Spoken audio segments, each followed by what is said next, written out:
Jalandhar by throwing projectiles, by launching projectiles towards Jalandhar. But yes, defense forces have actually gone ahead and made sure that each and every projectile that was thrown over here, that was actually thwarted in midair itself, and hence there has been absolutely no loss to life and property till now, especially in this district of Jalandhar.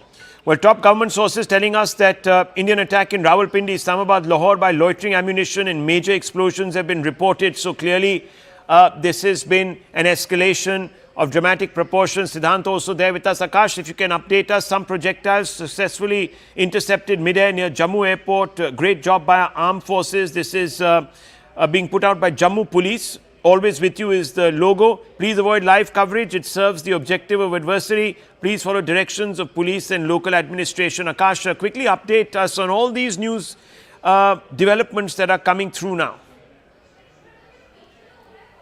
Starting from 8 p.m., we have seen a number of developments, Rahul.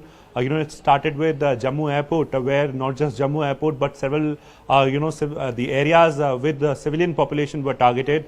And in fact, we have been learning that all these targets were all these drones and missiles were destroyed by the air defense systems. In fact, the AD guns. Then we heard about the firing at the international border. In fact, the ceasefire violation in Samba, in Mendhar, and in some other areas as well. We heard of several sort of attacks, and in fact, multiple theaters were opened by Pakistan. Where in the western front we have Punjab, in different places in Punjab, then in Rajasthan as well. In fact, till now we are in fact learning that how one jet of Pakistani Air Force, possibly one F-16, we are waiting for the confirmation on that, is downed by the forces there in Rajasthan. Also about one pilot, for which we are waiting for a confirmation from Indian Air Force.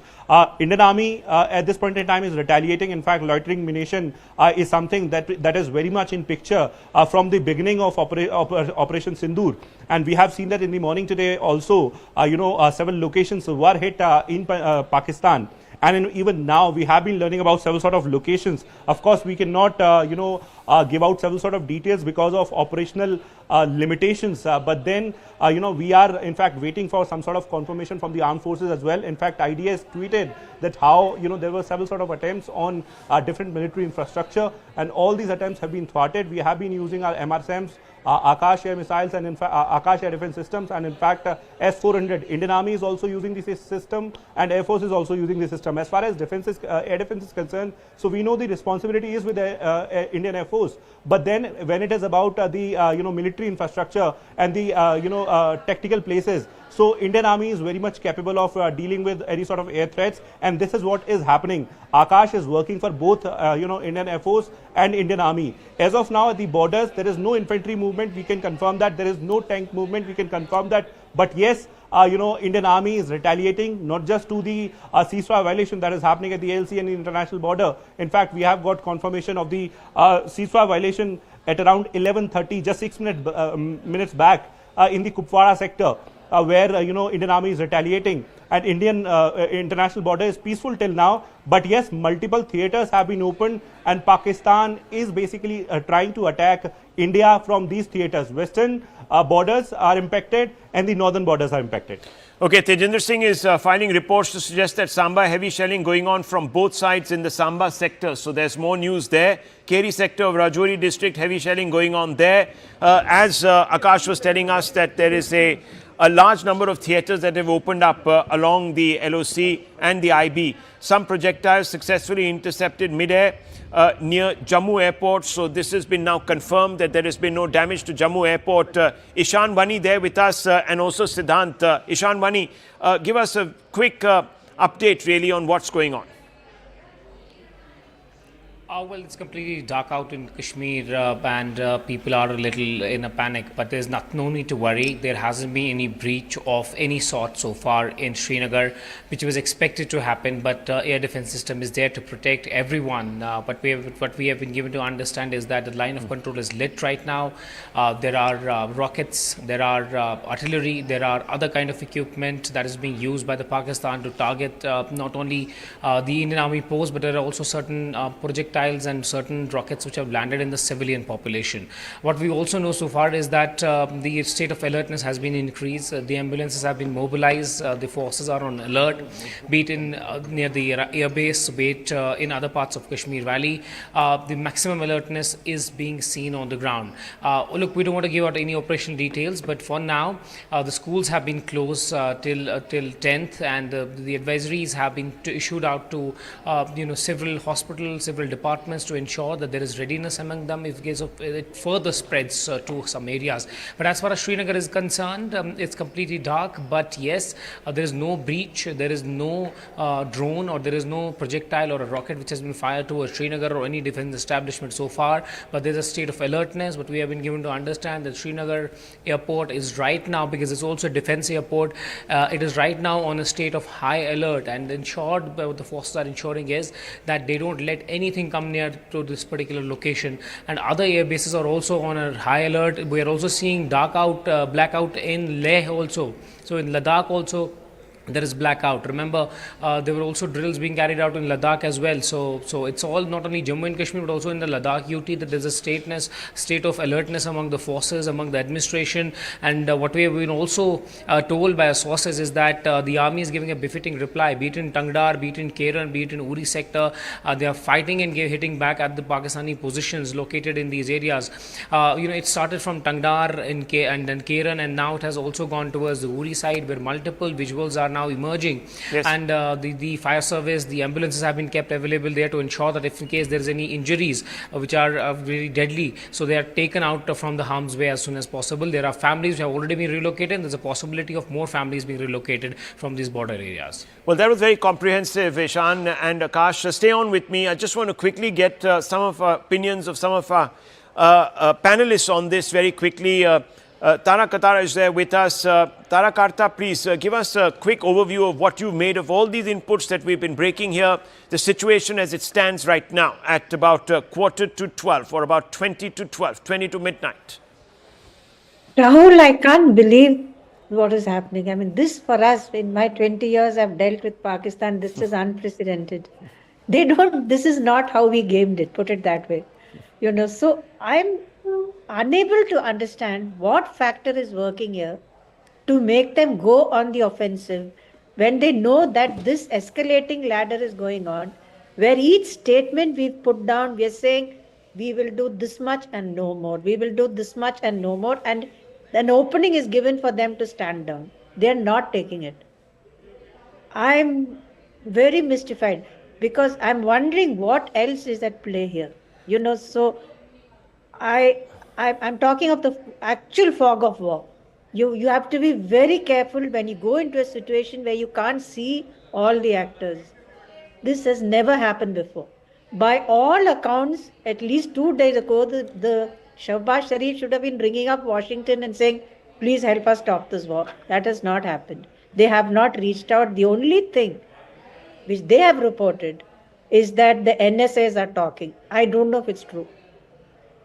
That has been denied. The NSAs, the conversations between the NSAs that was reported by an international channel quoting a Pakistani top minister has been denied by by Mr. Misri this afternoon at around 5 o'clock. So when he held the press conference, he said no conversation in my mind. My knowledge has taken place. So he's completely denied that. It's clear that the General Munir doesn't believe that if he walks away from this, he will survive in office. Because you've seen the anger on the streets of Pakistan. General Pandey, he has no choice really. And I want to hear the others also, General Rajendra Singh as well as the group captain. But first you, sir. This is something I've said on your channel. Yeah. That General Munir is in danger. Exactly. Either he thinks this or he goes to jail. So we are not giving him a face saver. We might give Pakistan a face saver, but not him. And that's pretty clear. Islamabad, Rawalpindi, Lahore, look at the theatre of action, viewers. These are three of the most iconic, the only cities that really matter. Karachi is the only other one out of that matrix. But Lahore is the political, is the cultural beating heart of Pakistan. I mean, it is the city that gave birth to the idea of Pakistan. Let's be honest about that. Islamabad is a new creation, it's an administrative capital. Rawalpindi is the military capital. of Pakistan. And then, of course, you have the business capital, so to speak, in a loose term, Karachi. But General Pandey, this is a complete different scenario now. This is a point of inflection. So as I'll again repeat, the Pak behavior today is controlled by a radical leader, right? A radical leader whose ego is at stake, whose survival is at stake, and in case there's any step down, any visual, visible, even a perception comes out in the mind of the Pakistani population, which in any case is not very happy with Pakistan army. The Pakistani army knows their survival is at stake, right? And therefore, this radical leader, in fact, on the day one, when I came on the channel, I talked of Asim Munir and not as a chief of army staff. He is radical and he's going to take his country apart because he doesn't know any other way. If you go through his background, it's very important to know your enemy when you are dealing with a country, the leadership of the country. This person is a topper of his batch. He is madrasa trained. He has joined army during the training time of Ziaul Haq. He is total into a radical system, comes from a family which is of a very different nature. He is not from the elitist environment. His parents have moved from Jalandhar, technically treated outsider at that place. He has survived to reach where he has reached, right? By trying to prove that he is exceptionally good and different from possibly everybody who belonged to originally from Pakistan. And therefore, having reached there, having put IK Imran Khan behind bars, he is a person who needs to survive. Now it comes about resilience, and I think very aptly Brahma had brought about is about political will. Who will stand longer? The more we draw out this, the possibility of Asim Munir being taken out internally starts becoming much more. And the more rapidly we try and wrap up, his stature is going to come up higher. Okay, just there's an announcement being made at India Gate. Let's just try to get the audio on that. Yes.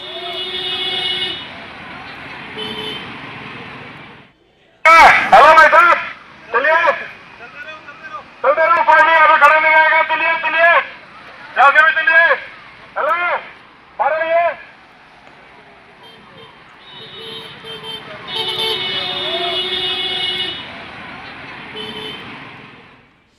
Okay, so obviously people are being told to keep order there. I don't think this is any order, this is any directive to sort of clear out of this particular place, but just keep the traffic flowing.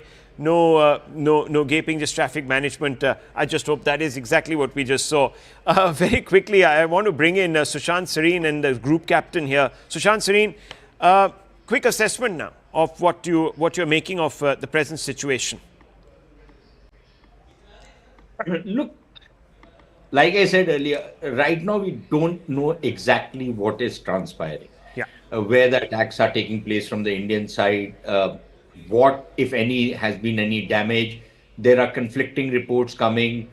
In fact, these reports are actually confirmed by many sources that there is one pilot arrested in Jaisalmer and another one up north in the Pathankot sector, Aknoor probably.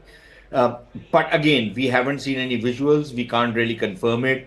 Even on the attacks on Lahore, Islamabad, Rawalpindi, not confirmed as yet, because I'll wait till official guys say something. But I think it's very clear the Indian side is going to hit back, definitely.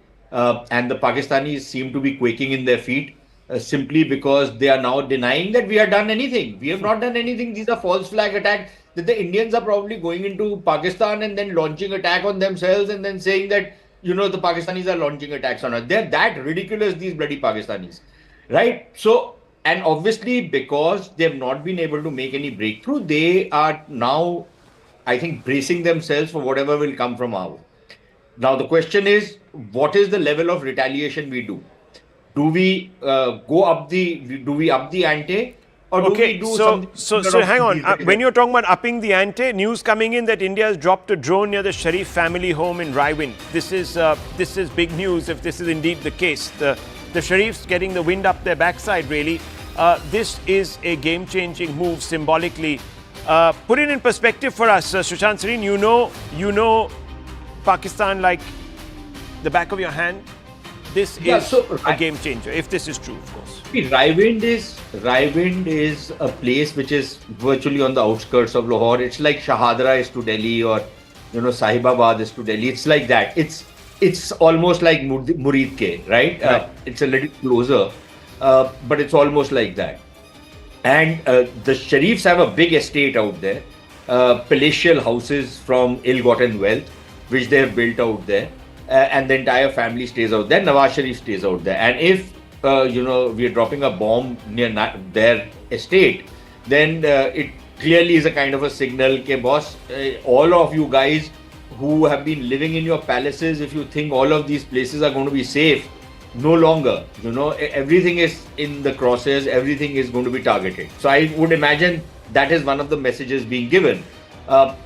But like I said, so what is the level at which we are going to retaliate? There are various reports. Like I said, Rahul, we can't confirm anything right now. There are some reports that the Navy has attacked Karachi. There are some reports. So all kinds of stuff is coming out. And none of it is confirmed. But I would imagine that if we are going to start firing some missile systems at high value military targets in Pakistan, then of course that shows that we are scaling it up.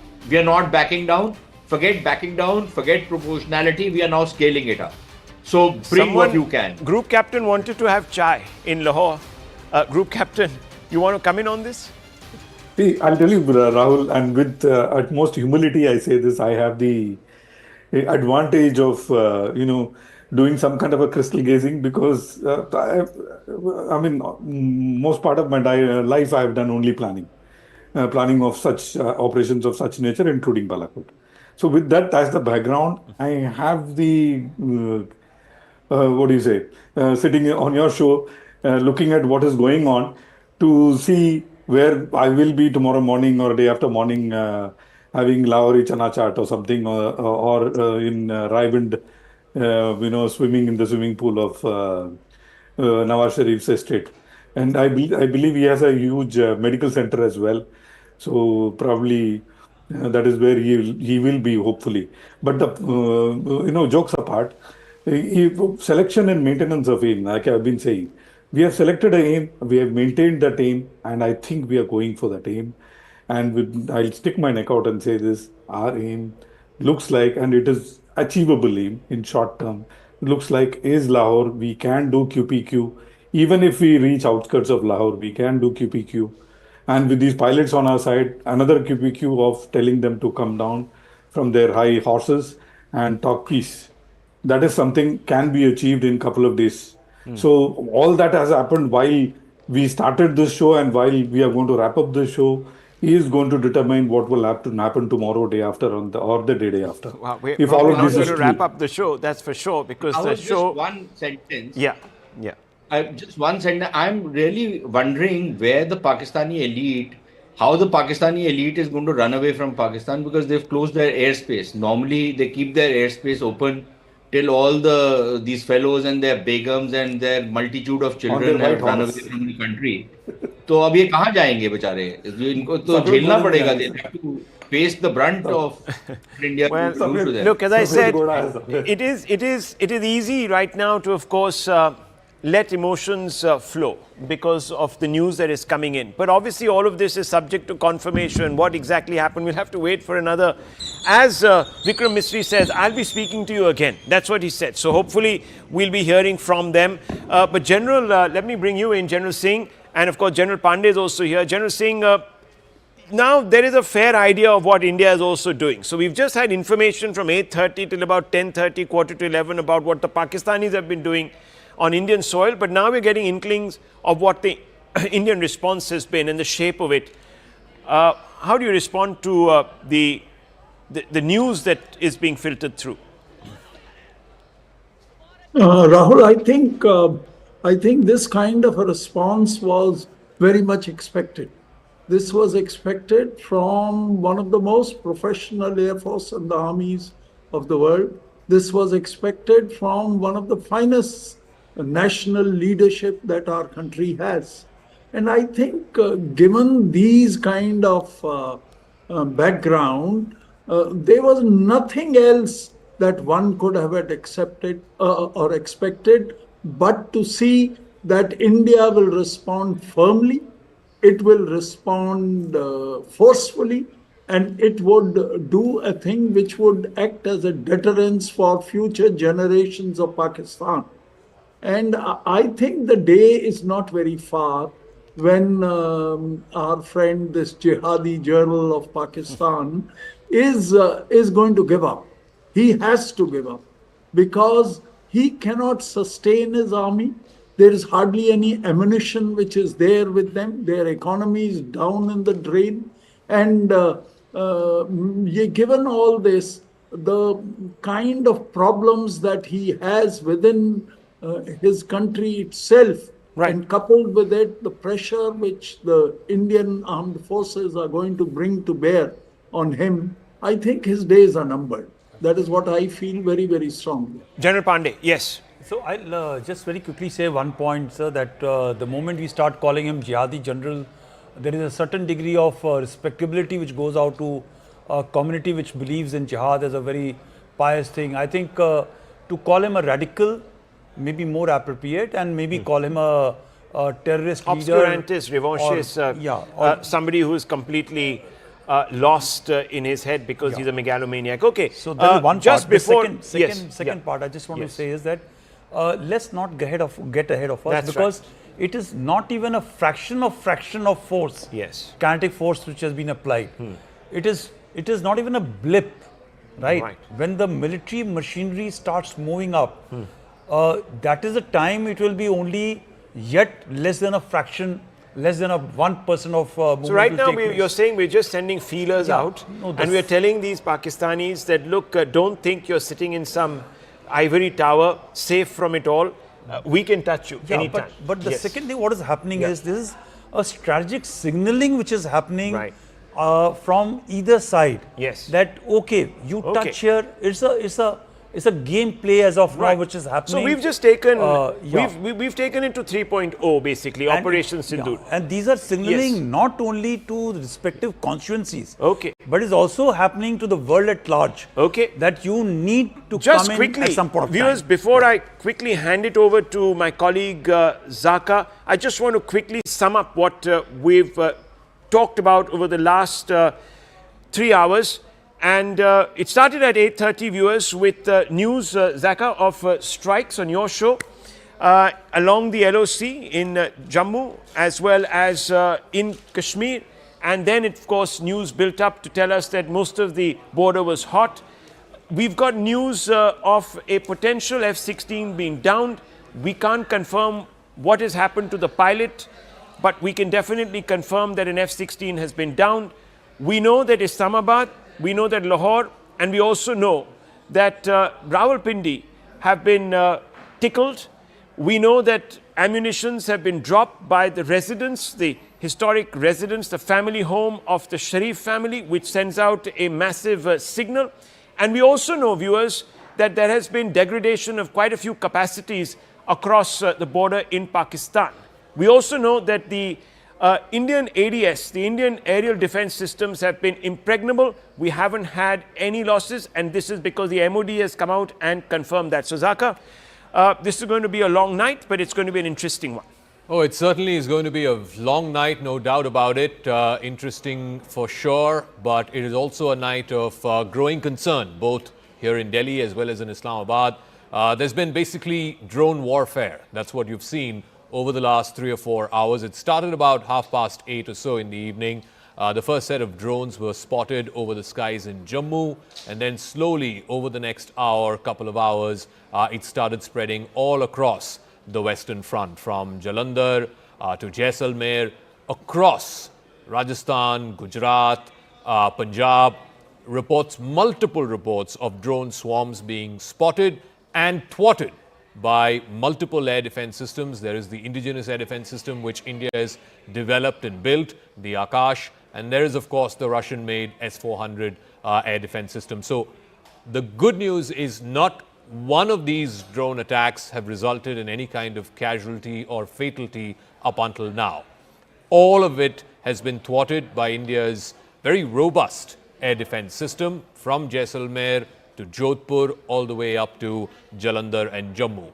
So the silver lining, as it were, is that all of these swarms of drones have been thwarted very successfully, I might add, by the Indian air defense system, both the indigenous one as well as the S-400, the Russian-made one.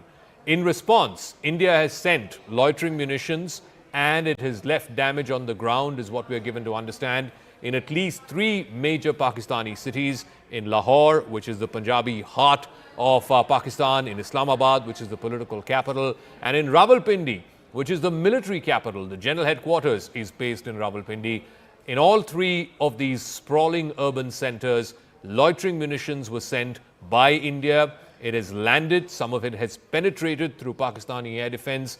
It has caused explosions there, and as a result, there is some damage. What form, what nature, what scale of that damage is, we don't know. We don't have assessment of what's happened on the ground, but certainly loud explosions were heard in all 3 cities thanks to these loitering munitions. I want to first bring our viewers up to speed with all our reporters who are at different points across this western border. Ishan Vani is joining us from Srinagar. Anshul is joining us from Jalandhar. Akash will be also joining us from Srinagar, and Siddhant is there here in Delhi. But first, I want to come across to you, Ishan.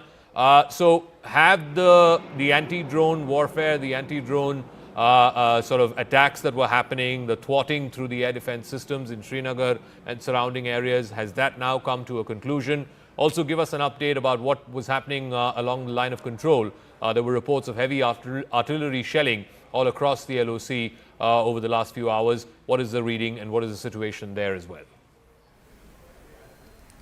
Well, Zaka, in Jammu, it has started to slowly come down, and certain areas have also now started to get electricity back. It was completely dark there and still dark in Kashmir right at the moment.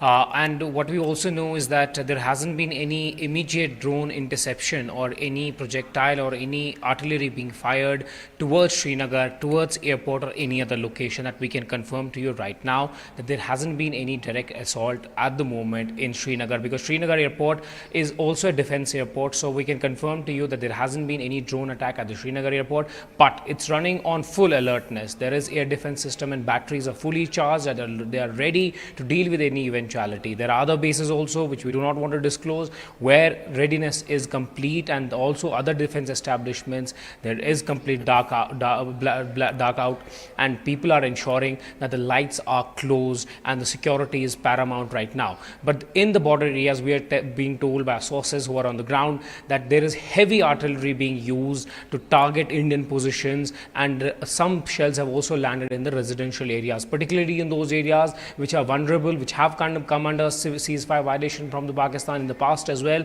We have been told that in several areas of Bonyar, Uri, there is massive shelling that is taking place, which they haven't seen even in the previous day when for the first time Pakistan used their artillery. But the Indian side is also responding befittingly. In Kupwara there were sirens. It's a different side with a frontier district of Kashmir, where also there were sirens used by the defense forces, but there were also artillery being used there and small exchange also taking place. So the line of control in Kashmir is lit. The areas like Poonch Rajouri is also witnessing ceasefire violation take place. The authorities are trying to ensure that they tell people do not panic, do not panic buy, stay indoors, keep your curtains down, and do not turn on much light inside your houses. And all right, that's how the situation just is. give me one moment, because we're getting that breaking news. It's flashing across your screens as well. The Saudi foreign minister is likely to visit Islamabad tomorrow. Remember, the deputy foreign minister of Saudi Arabia was in Delhi. He met with Dr. Jaishankar today. So the Saudis are beginning to play a bit of a mediatory role, if you may, in trying to de-escalate the situation. They are, of course, one of the few countries that have leverage, and significant leverage, certainly with Pakistan, and significant leverage here with India as well. Like I said, India's attempt after and during and after Operation Sindoor was not to escalate. The escalation, of course, happened with the Pakistanis deciding to send these swarms of drones. They did this last night and they're doing this tonight as well. India, of course, effectively responding with its air defense systems. But the question now is, who pulls this situation back from the brink? Back in the Kargil war, it was the Americans, it was the then US President Bill Clinton. This time, Donald Trump taking a very evasive position and almost both sides kind of a position. He's just saying we hope it quickly resolves, but not really bringing pressure to bear on Pakistan. The Saudis, what role are they playing? Let me go across to Siddhant, who's joining us with those details. So today the Deputy Foreign Minister of Saudi is in Delhi. Tomorrow the Foreign Minister of Saudi is in Islamabad. Are they now beginning to play some kind of a mediatory role to try and de-escalate the situation, Siddhant? Well, Zaka, that's right. In fact, today Saudi Deputy Foreign Minister was in the national capital. Perhaps it was a surprise visit. In fact, this visit was not announced by Ministry of External Affairs. And in fact, he met EM S. Jaishankar. Then later, his convoy was spotted outside 7 LKM, that is Prime Minister Modi's residence. And in fact, the chatter is that he in fact met Prime Minister Modi. Perhaps the photo has not been released by the either side. And he is also being seen as an envoy to the Crown Prince. Perhaps the Saudi government has sent him for the mediation purpose. And as you rightly said, that Saudi Arabia certainly has leverage with Pakistan and with India. And in fact, when Pahalgam attack happened, Zaka, at that point in time, Prime Minister Modi was in Jeddah on a state visit, and in a joint statement, very strong worded condemnation came from both the countries as far as Pahalgam attack is concerned. And in fact, Crown Prince Mohammed bin Salman did extend full support to India at that point in time. So this time around, Zaka, these traditional West Asian countries, Saudi Arabia, Qatar, perhaps have come up with a very balanced statements. In fact, in their initial statements, they have extended full support to India.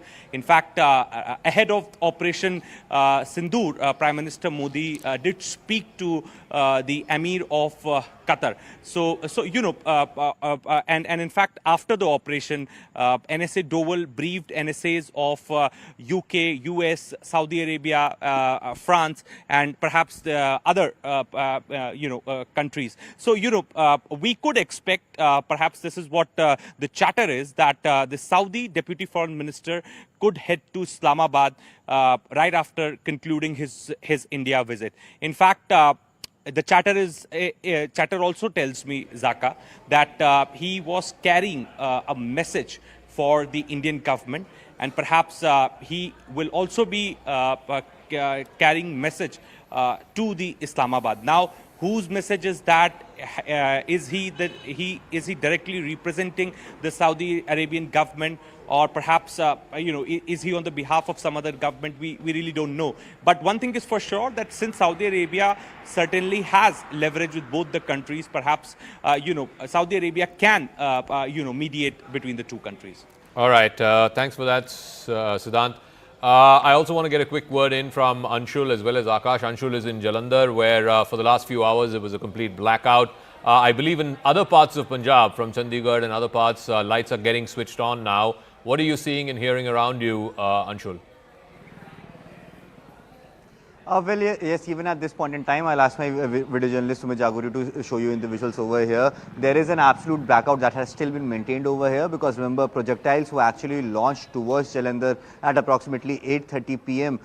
In the evening, but all these projectiles were actually handled by the air defense systems of our country, and not even a single projectile was able to land anywhere out here in Jalandhar. But as precautionary measure, a district which is very close to the borders, and hence this precautionary measure has been taken, that till 4 a.m. tomorrow morning these blackouts will continue out here in Jalandhar. But the situation is absolutely peaceful over here. There is an absolute sense of calm, absolutely no panic that can be sensed over here in Jalandhar. Definitely this shows the kind of confidence that the people of this country have on their armed forces, and how they will make sure that each and every inch, each and every person, each and every life is protected by our armed forces.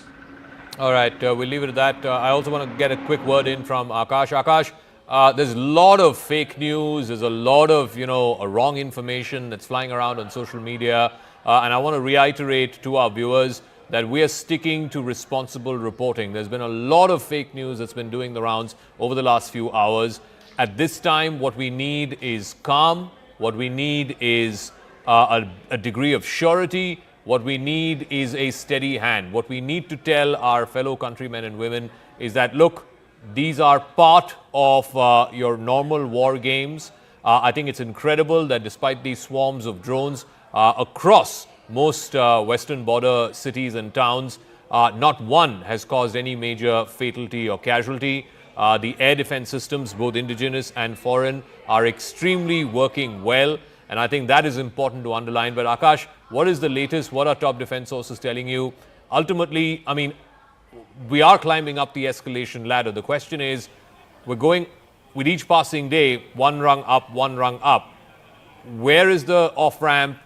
What are the negotiations happening right now? Or are we still in the escalatory phase, not talking about any kind of off-ramp just yet?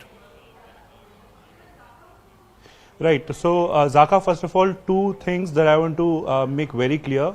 Armored vehicle and also the infantry is not being used yet. And, you know, in fact, the sources are very clear that no tank is moving or no soldier is moving forward, at least till now. Also, army is retaliating. Yes, army is retaliating. We have got several locations. But again, you know, we are waiting for some sort of confirmation, and that's why we are not putting out, in fact, the locations within Pakistan where Indian Army has hit. And in fact, the Indian Armed Forces have hit. Zaka, multiple, you know, places where they tried attacking the military establishment and also the civilian population. We have seen in Punjab, we have seen in Rajasthan, and we have seen here in Jammu and Kashmir as well. In fact, in Srinagar, you know, we have air defense systems on high alert. You rightly pointed out several indigenous as well as, you know, foreign systems like S-400 are playing a crucial role. Pakistani army is not only sending drones but is also sending missiles and in fact rockets. We have been told that they have scrambled their jets. They had in fact scrambled their jets, and that's the reason why we are having these reports of you know, one jet in fact downed by Indian Air Force. We have no confirmation on that, Zaka. Every second, Zaka, you know, messages are coming, but then we have to cross-check, confirm each and every message, and that's the reason why you know, we have not been putting out any sort of information. A number of things are happening simultaneously. Indian Armed Forces are reacting, retaliating in the similar manner in which they have received the attack today. At around 8 p.m. this got started from Jammu area where airport and the nearby you know, infrastructure was attacked, and then you know, several locations in Punjab and then in Rajasthan as well. One more thing, Zaka, ceasefire violation is happening constantly. In Uri, I have got several local contacts and they are telling me in villages like Chikotia, Islamabad, you know, we have these artillery, you know, fires coming in double and triple intensity of what we saw yesterday and day before yesterday. So, you know, Pakistan is constantly violating ceasefire, and in fact, artillery, heavy shells, you know, in fact, heavy, you know, you know, we are waiting for some sort of confirmation on the pilot that is reportedly, you know, apprehended, you know, in Rajasthan. But we'll wait for the armed forces to respond officially, or the Ministry of Defense, reliable sources from Ministry of Defense to, you know, confirm, and then we'll, of course, be telling our viewers about it. All right. Thanks very much to all our reporters. We'll be touching base at the top of every hour or top of every half hour and try and get a sense of what's happening on the ground. But let's try and analyze. You know, it's been 3-4 hours now. It started about 8:30. It's a little past midnight now. It's been going on for the better part of almost 4 hours.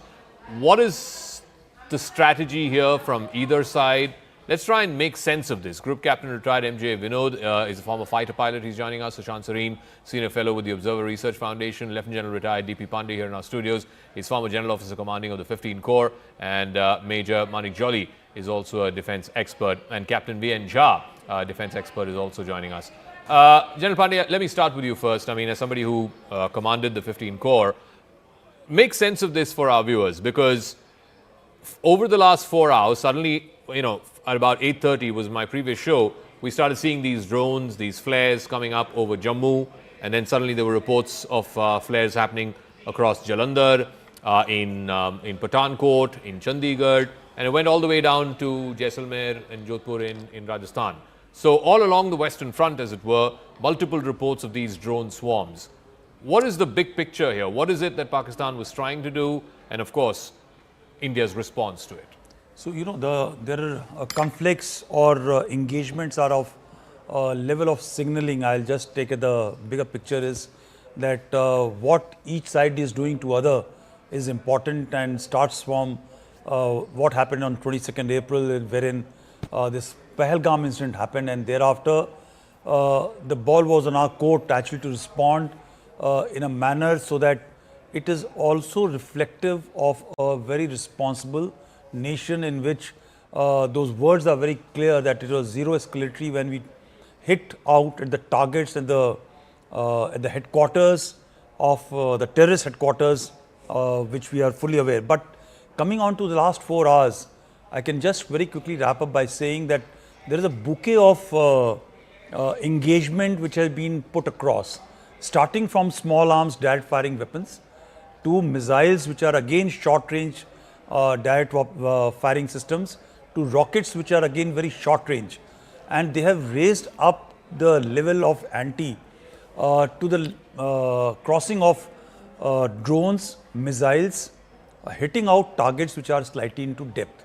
So while we went out to Bahawalpur, the similar attempts to showcase a quid pro quo scenario to hit out at Jaisalmer and deep into our own Punjab, Rajasthan, and of course Jammu and Kashmir area was attempted by Pakistan, which was deflected and destroyed by our very effective, very well integrated, well oiled system. I'm quite proud because one has been practicing, rehearsing and seeing all these things. I used to always have a doubt in my mind that when the time comes, will they be able to respond? But I guess coming in of Akash and also coming in of S-400 has to change the entire paradigm into our advantage, which has ensured that we have been able to take care of our airspace, which was always a very big gap in our system. So that is one part. The second is that the levers continue to remain below that very critical threshold, which will become the point of no return when the boots on the ground cross the borders. So we have to actually now see that where this calculation of the Pakistani, that radical chief is going to take over and how far is willing to take his country on the downslide manner. Because right now, we as a nation are giving Pakistani as a nation a chance and option to opt out from the de-escalation scenario, right? It is very clear. Again, I started by saying that it is a signaling not only to Pakistani people but also to the world at large that we as a nation are a responsible nation. We have a leverage to control this thing, and there is a civilian government in place, and therefore we need to manage and articulate our responses so one very interesting carefully. thing, compared to previous, let's say, wars and, the situations, the flare-ups, the conflicts that India and Pakistan have had, and General Iyer, I think, is there. General Iyer, this is the first time we're seeing this drone warfare play out at such mass scale. We've seen this in other sort of theaters of conflict. We've seen it definitely in Ukraine. We've seen it to some extent in Gaza as well. This is the reality of modern day warfare, that you're going to have these swarms of drones first being put out before the aircraft and the other rockets and missiles are being put out. And then, of course, as General Pandey here said in our studios, the final step, of course, would be when your tanks and your armored divisions and your men start moving. Are we still at stage 1, maybe stage 1.5 in what looks like a long escalatory battle? To answer your question, yes.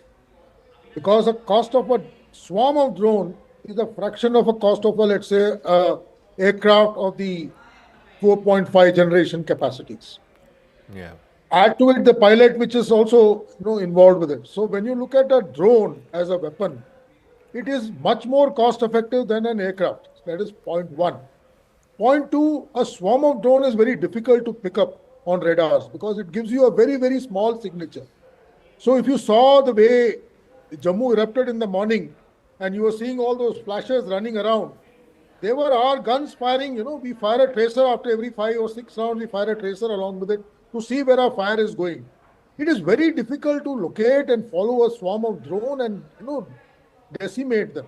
So to that extent, the way our AD has performed today is, I can just say it's marvelous. It was something which was biting me throughout my service life as to whether, we don't have very state-of-the-art ground AD equipment. Let me tell you this, all of our AD is, we call it a little antiquated if you were to say, but they have performed absolutely marvelous, I can say, the way they have been able to, intercept these swarms. That's the second point.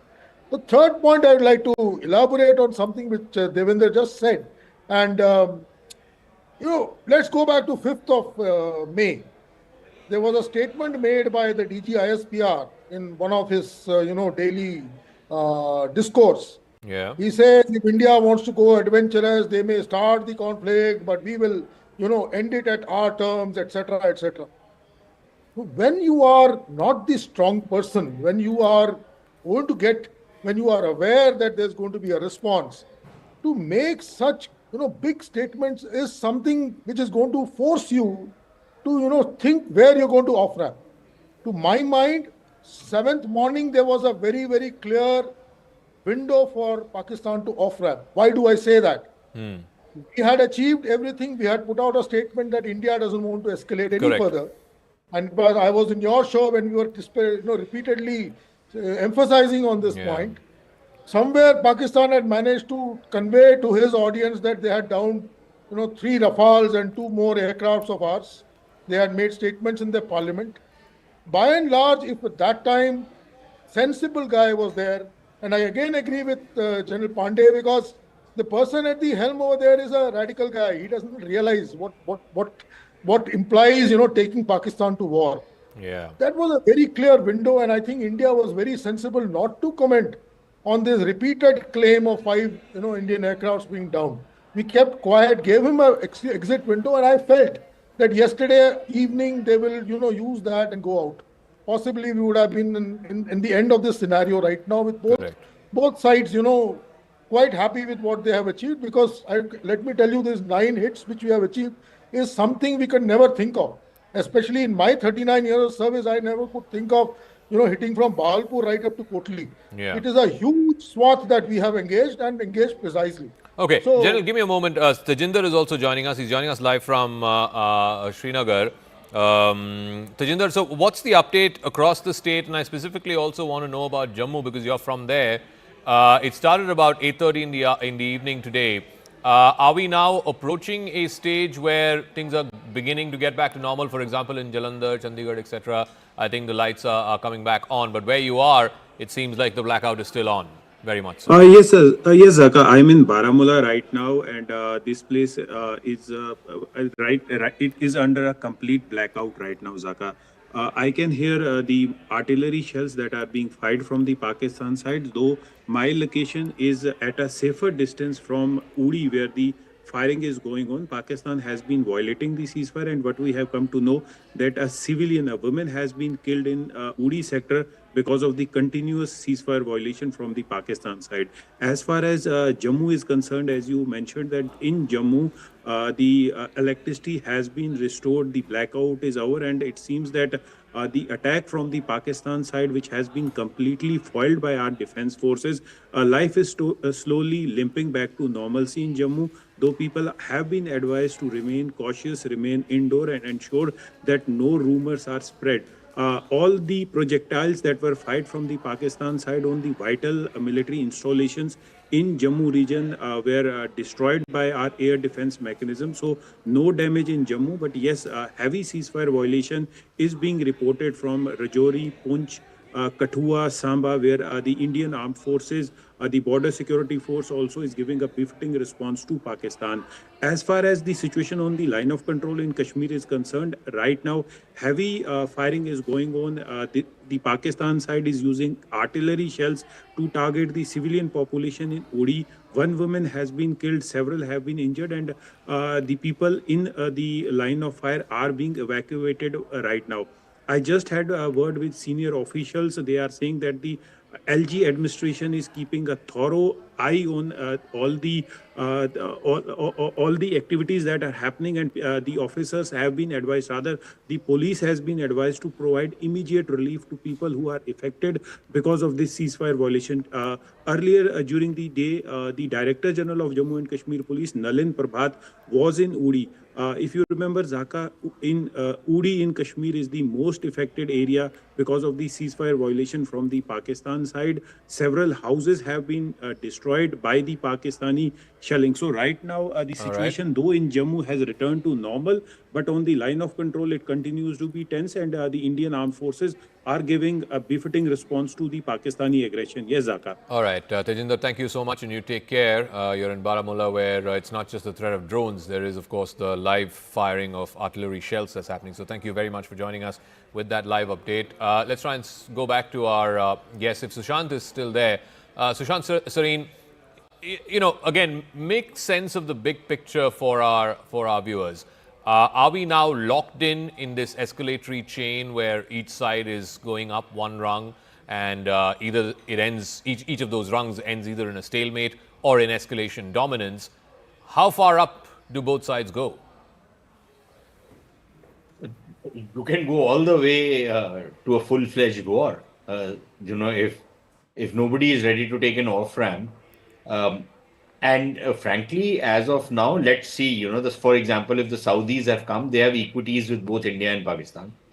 Will they be able to exercise those equities? I think from the Indian side, it's very clear. We were never interested in escalating, but if the Pakistanis are going to escalate, then we will hit back. Now, what are the Pakistanis going to say? Now, we are saying that we are fighting a war against terrorists. We have only targeted terrorists. What have the Pakistanis done? They've targeted the Indian armed forces, the Indian military. They've targeted us. So we are going to hit back.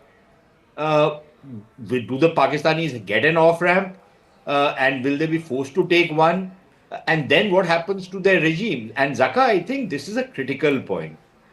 In Pakistan, it becomes a question of regime survival, not just of Asim Munir, but also of his chaprasi, the so-called Prime Minister of Pakistan. The man was brought into office by Asim Munir. He depends on the crutches of Asim Munir. Anybody who replaces Asim Munir will probably give a kick to Shawaz Sharif. So the heads of both those fellows are linked to each other, right? They're Siamese twins in a sense. They cannot be separated. And if you separate them, they both will die.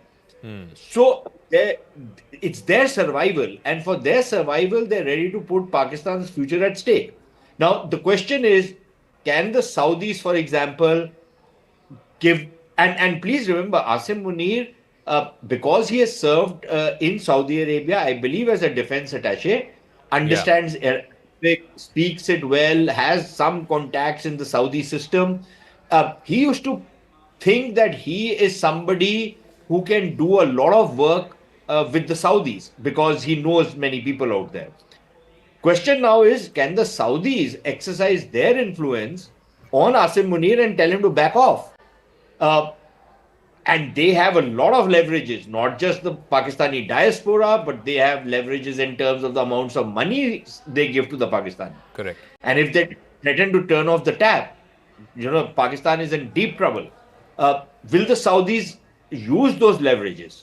Again, with India, for example, they will ask us to de-escalate, but I think we are very clear that if the Pakistanis back off, we'll also de-escalate. Otherwise, no, there is no way out. Please also remember, MBS, the gentleman who's come now to both India and Pakistan, does represent MBS. He doesn't represent anybody else. Of course. In Saudi Arabia, MBS is the boss, right? And he's a guy who is in many ways a visionary, who's trying to forge a new future for Saudi Arabia, who's not really interested in these kind of wars. And there are some major developmental and other projects that he is envisaging with India. So does he want this whole region to start blowing up? I'm not so sure. Then there is the Americans. But the Americans seem to have taken a hands-off approach, right? They have enormous influence if they want to wield it. For example, just tomorrow, the Pakistani IMF package is coming up for renewal. the Americans can very easily hold that out and say that, look, unless you are backing down, no monies are coming to you, because much of that money you use for building up your military and creating trouble in the region. So there are people who have leverages, but are they going to bring Exercise those it, yeah. leverages to it? And if they don't, then we are in this escalation spiral, and I don't see what the incentive for either side is to back off. All right. At this. Major General Indrabalan, you know, so again, I want to come back as somebody who's an expert on drone technology, and now we are seeing, at least in the India-Pakistan context, the first live televised drone swarming that's happening. Like I said, we've seen this in other theaters of conflict, most recently and most vividly in Ukraine. But is this now yet another rung that's being added to warfare, added to this whole business of the escalatory ladder, as it were, that the first step is now going to be drones? You're either doing it to test enemy air defenses, or you're doing it to try and send out a signal, or of course, as one of our earlier speakers said, it's far cheaper to send out a drone than to send out a manned fighter jet. Yeah, Zaka, firstly, thank you very much for having me over on CNN News 18.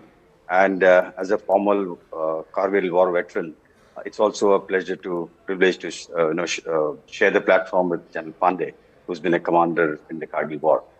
Now, coming to the drone warfare part, yes, I advise 3 drone companies on developing military technology. And the drones that have been deployed currently, the loitering munitions particularly, are a very versatile weapon and a system that is here to stay. Yes, of course, India's drone industry is still growing. We haven't been able to develop an indigenous industry which is capable of meeting the entire requirement of the armed forces yet, but I think we are strongly going towards that goal. Frankly, the drones that have been deployed currently are capable of delivering munitions of 2 types. One is a ready-made armament or ready-made bomb which can be dropped, or an explosive which can be carried and detonated at its own time. But these are more done as not in a manner that one would like to technologically say we have a superiority, but in terms of what we've been able to deliver with the help of our friendly neighbors who've given us the kind of technology. We are in a position now to demonstrate that Indian drone industry and Indian drone capability is going to create a new form of warfare, especially in the sub-conventional domain that we are talking of in the sector. Because as I see it, that the current setup, the way things are growing here, it is unlikely that either of the country would want into a full-fledged war scenario. Definitely India does not want. We have made it very clear to the international community. We have made it very clear to our own citizens. So we would like to use whatever is at our disposal which can effectively counter Pakistan's retaliatory measures. And in that domain, I think drones fit the bill very well. Because it's not that the drones can only carry ammunition. It can loiter around and do things much better than what a missile can do. Plus, the drones are amenable to artificial intelligence. Where the drones, we also have an advantage is that in terms of our ability to possibly jam the GPS systems that is used by the Pakistanis and all over the world, and the GNSS systems for drone navigations, if you are able to put through our NAVIC systems also in place, then we will have a definitive superiority in drone warfare as well.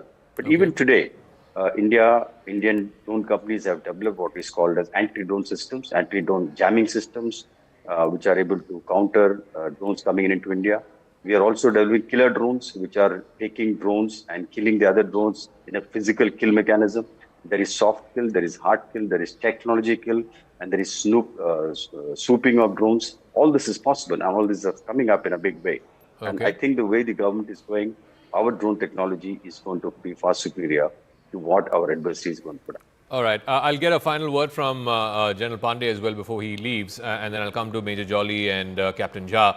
So I'm coming back to, I think Sushant made this point earlier about, it's about getting into the mind of Asim Munir. He started it. It started with the comments that he made. A week later, you had Pahalgam, and 2 weeks later, you have Operation Sindoor. And now, this drone swarming that's going on. if you were in his shoes, if you were thinking, you know, what is your priority? Is it regime survival, your own survival, or is it that you want to pull both countries back from the brink of war? So, very early on when this event happened, and it's called by Smita on her podcast, and that is time I had forecasted one thing, that I hope we don't go on this path of engagement, right? And whatever punishment has to be meted out should be closed at that point of time. But now, having gone on that path, there are a couple of things of off-ramping which you're talking of. I think today it will be an advantage for our country to keep this thing slide on. Do not have a very short-term, short-terminated war or conflict. Let's not wind up immediately on this thing, which an opportunity has been handed over by the Pakistanis today for us to punish them in long term. What is happening? Why we can punish is, firstly, if you keep them engaged, their credibility is downsliding very fast. Okay. They will have to do something very serious to regain the credibility today. On the Western front, the Balochis are actually pulling on the tails. This is a time we need to urge the Western powers that Baloch is a very plausible answer today to resolve a problem which is called Pakistan. Even the Chinese will be also interested, because everybody is interested in the minerals and resources. Yeah. And of course, Balochis are totally different from rest of the Pakistan. So the moment this pull happens on that side and the FATA, the tribal area pull happens on the other side, the deployment in the binary or tertiary stretch and so-called 2.5 front, which was supposed to be prosecuted against the Indians, this is now coming a life problem for Pakistan. It's come at a very, very inappropriate time for them. Somewhere I think the policy makers, I hope they have thought of it, and they should keep on thinking of it, that now as they have scaled up, they have not taken the off-ramp on the first day and the second day. And today was a possibly very final legitimate day to have off-ramped. The point which should be told through the Saudi minister is that you change that man who was a driver of an entire thing and possibly shame him out and put him in the prison and make him pay for it the way so many other leaders have been made to pay in Pakistan. It will happen or not is a matter of debate. But the fact of the matter is, instead of closing this in 5-6 days time, 4 days time, we need to keep on expanding this in a slow bleed manner today. What Indra had just brought out, we have a capacity of industrial capacity which will be ramped up not only with our help, with the help of so many other people, to build up and support this thing. And tomorrow, when the Americans allow this IMF loan thing to go through, the Pakistanis should know it has been done for them to buy weapons from them for fight, to continue the fight, right? And if it is denied by the Americans, it will be a statement to tell the Pakistanis to rein their act. It may not rein, but there are very, very important signals which mature nations must give. In case they withhold the IMF loan, it implies they mean serious business to stop another conflict in the region. Otherwise, in case they give this loan, it is actually telling the Pakistanis that, okay, you will fight the last man in the region by us providing a long-term loan and debt. And interestingly, they may not buy the weapon and systems from the Americans. They may still go for the cheaper versions to buy it from the Chinese. So it is all game open now. But the smartest move for us will be to take the maximum out of this advantageous position today. We are on third day on, we are on the strike 3 and we are succeeding quite heavily. We should not let this advantage slide down. All right, we'll leave it at that. Thank you very much, General Pandey, for joining us. But the other guests will continue to stay with us. But I just want to get a quick recap of what's going on the ground. If I can get back to our reporters, Ishan Vani in Srinagar, Siddhant is in Delhi, Akash in Srinagar, of course, Anshul in Jalandhar. We'll try and get a sense of, there are two sets of things that are happening. One is, of course, the ceasefire violations that are happening along the LC and the IB, essentially the artillery fire that's been going on. And then there is, for the last 4 hours or so, this drone swarm that's been happening all the way from Jammu down up to Jaisalmer. There are unconfirmed reports of a Pakistani Air Force pilot being grounded, being caught. But we are not putting that out unless we get multiple source confirmation on that. What we can confirm for you, though, that one Pakistani Air Force F-16 has been brought down over Jaisalmer, and I think that is important because it's a heavy duty machine. Remember, even in 2019, Abhinandan had actually shot down a Pakistani F-16. Of course, it's a different matter that his MiG-21 Bison was also brought down and he was caught in captivity, and that proved to be a bit of an off-ramp. In this case, the F-16 has gone down. We don't know about the fate of the pilot. There is a lot of media speculation about the pilot being caught. Like I said, we're not putting that out on air unless it's confirmed by multiple sources. But if and when that happens, if and when that happens, that gives India a degree of leverage against Pakistan. It could potentially open up a possible off-ramp, if you will, to try and pull back from this brink. Ishan Vani is joining us from Srinagar. Ishan, what is the latest? What are you hearing more from the ground, both in terms of the ceasefire violations at the LC, as well as, of course, this blackout? Is that blackout now over in Srinagar and other surrounding areas? Well, not completely. It's still blackout here, and police has advised us to come inside the building, and that's why we are inside now. What we have been given to understand is that there's a massive damage to the civilian infrastructure in Uri due to Pakistan's, again, ceasefire violation. What we also know is that a lady has lost her life in the ceasefire violation, while 3 of them who are injured are being treated at different hospitals in Baramulla. There's state of alertness in the medical staff in the ground establishment to ensure that people are swiftly shifted. There are multiple families who have been displaced due to the ceasefire violation, and possibly because of the renewed ceasefire violation, there's a possibility that more families would get displaced. Now, in Tangdar, in Keran, in Uri, there has been continuous ceasefire violation that has been taking place, and particularly the use of artillery is something which is very deadly. We saw one such spot and one such house where artillery had landed roadside and had completely destroyed the entire road, the buildings adjacent to it, because the shrapnels go really far and it can even lead to death even if you're staying a little far. So that is how dangerous it is right now in Uri. We are being told that there is massive shelling that is taking place right now in Uri, but in Srinagar, luckily, there were no drones which were intercepted. There was no need to intercept any drones, or there were no drones which were sent towards Srinagar. There was a fear of drones being sent towards military establishments, because there are certain extremely sensitive military establishments which are important for the forces on the ground. There was complete dark out and blackout, and completely nothing was visible for long hours. And that's why right now we are being told that the situation is being monitored constantly, and after our basis, the decision is being made to really what to do. But state of alertness is there. Top officials, we are told, are in their offices or on their toes. Nobody is sleeping in Srinagar tonight, because officials are monitoring the situation continuously. All right, thanks for that, Ishan. I also want to go across to Major Manik Jolly. Coming back to this whole situation of climbing the escalation ladder, again, there are unconfirmed reports of a lot of changes happening in Pakistan, militarily, politically. Like I said, we are not going to put any of that out until it's double confirmed, maybe triple confirmed. But let's deal with the situation at hand, and that is, let's look at it step by step. You had the Chief of Army Staff in Pakistan making those very egregious, visceral comments about Hindus and Muslims. A week after that, Pahalgam happens, in which 26 Indians are segregated by religion and the men are shot. 2 weeks later, India responds with Operation Sindoor. 9 locations hit, 21 strikes, all terror launch pads.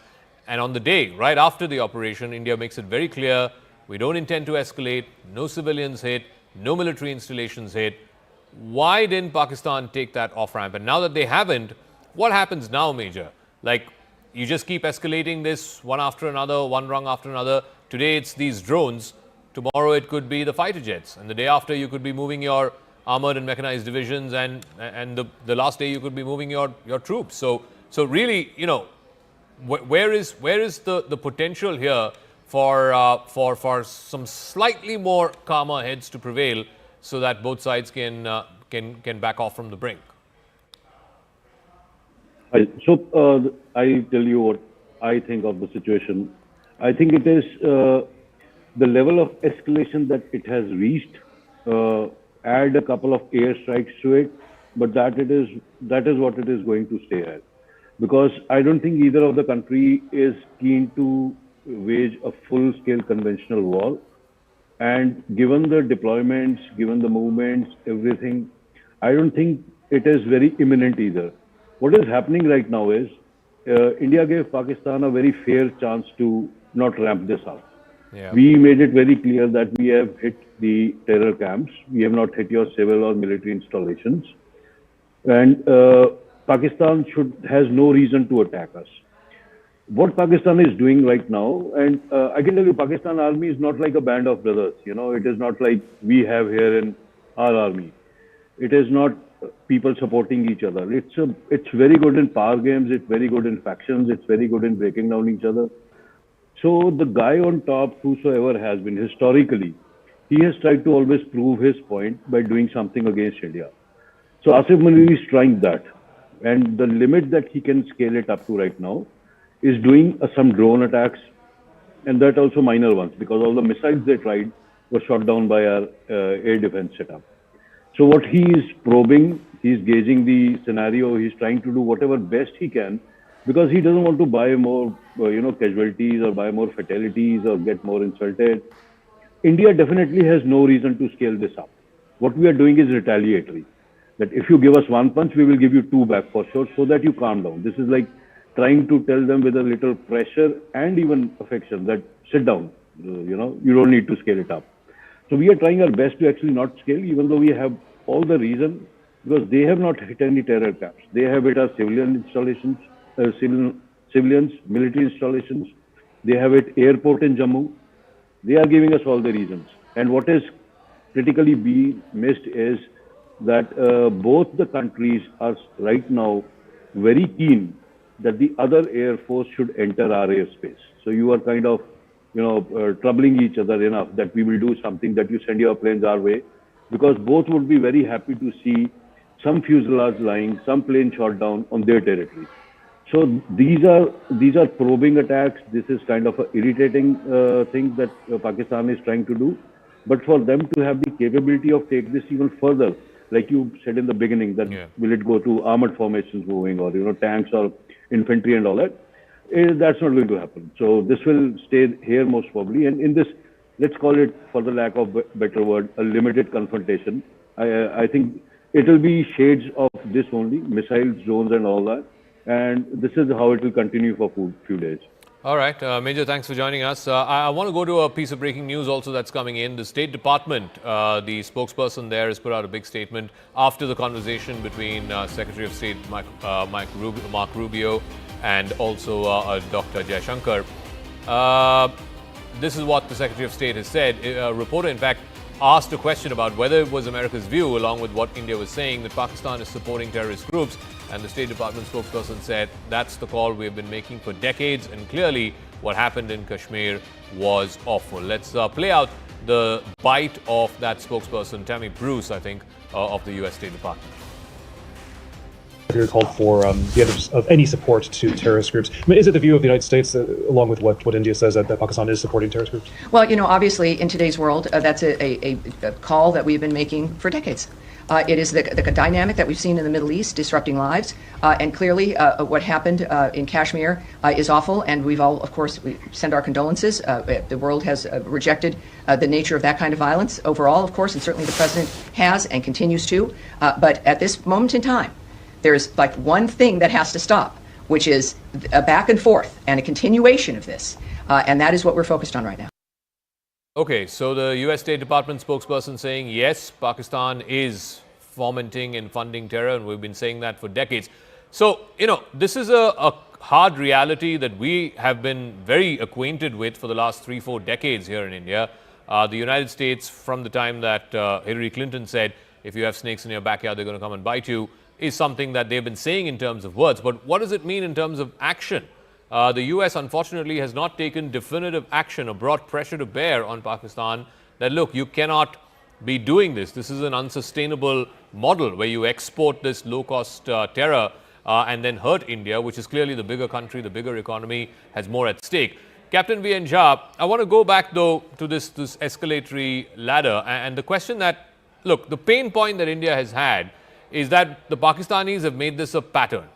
Every few years, send a bunch of these terrorists, attack Indians, make a big thing about it, and then force India into a corner where India has to retaliate. So there is punitive action that India takes. And then for a few years, things are quiet. Again, we go back into this cycle. The pain point for India has been, how do we break this cycle?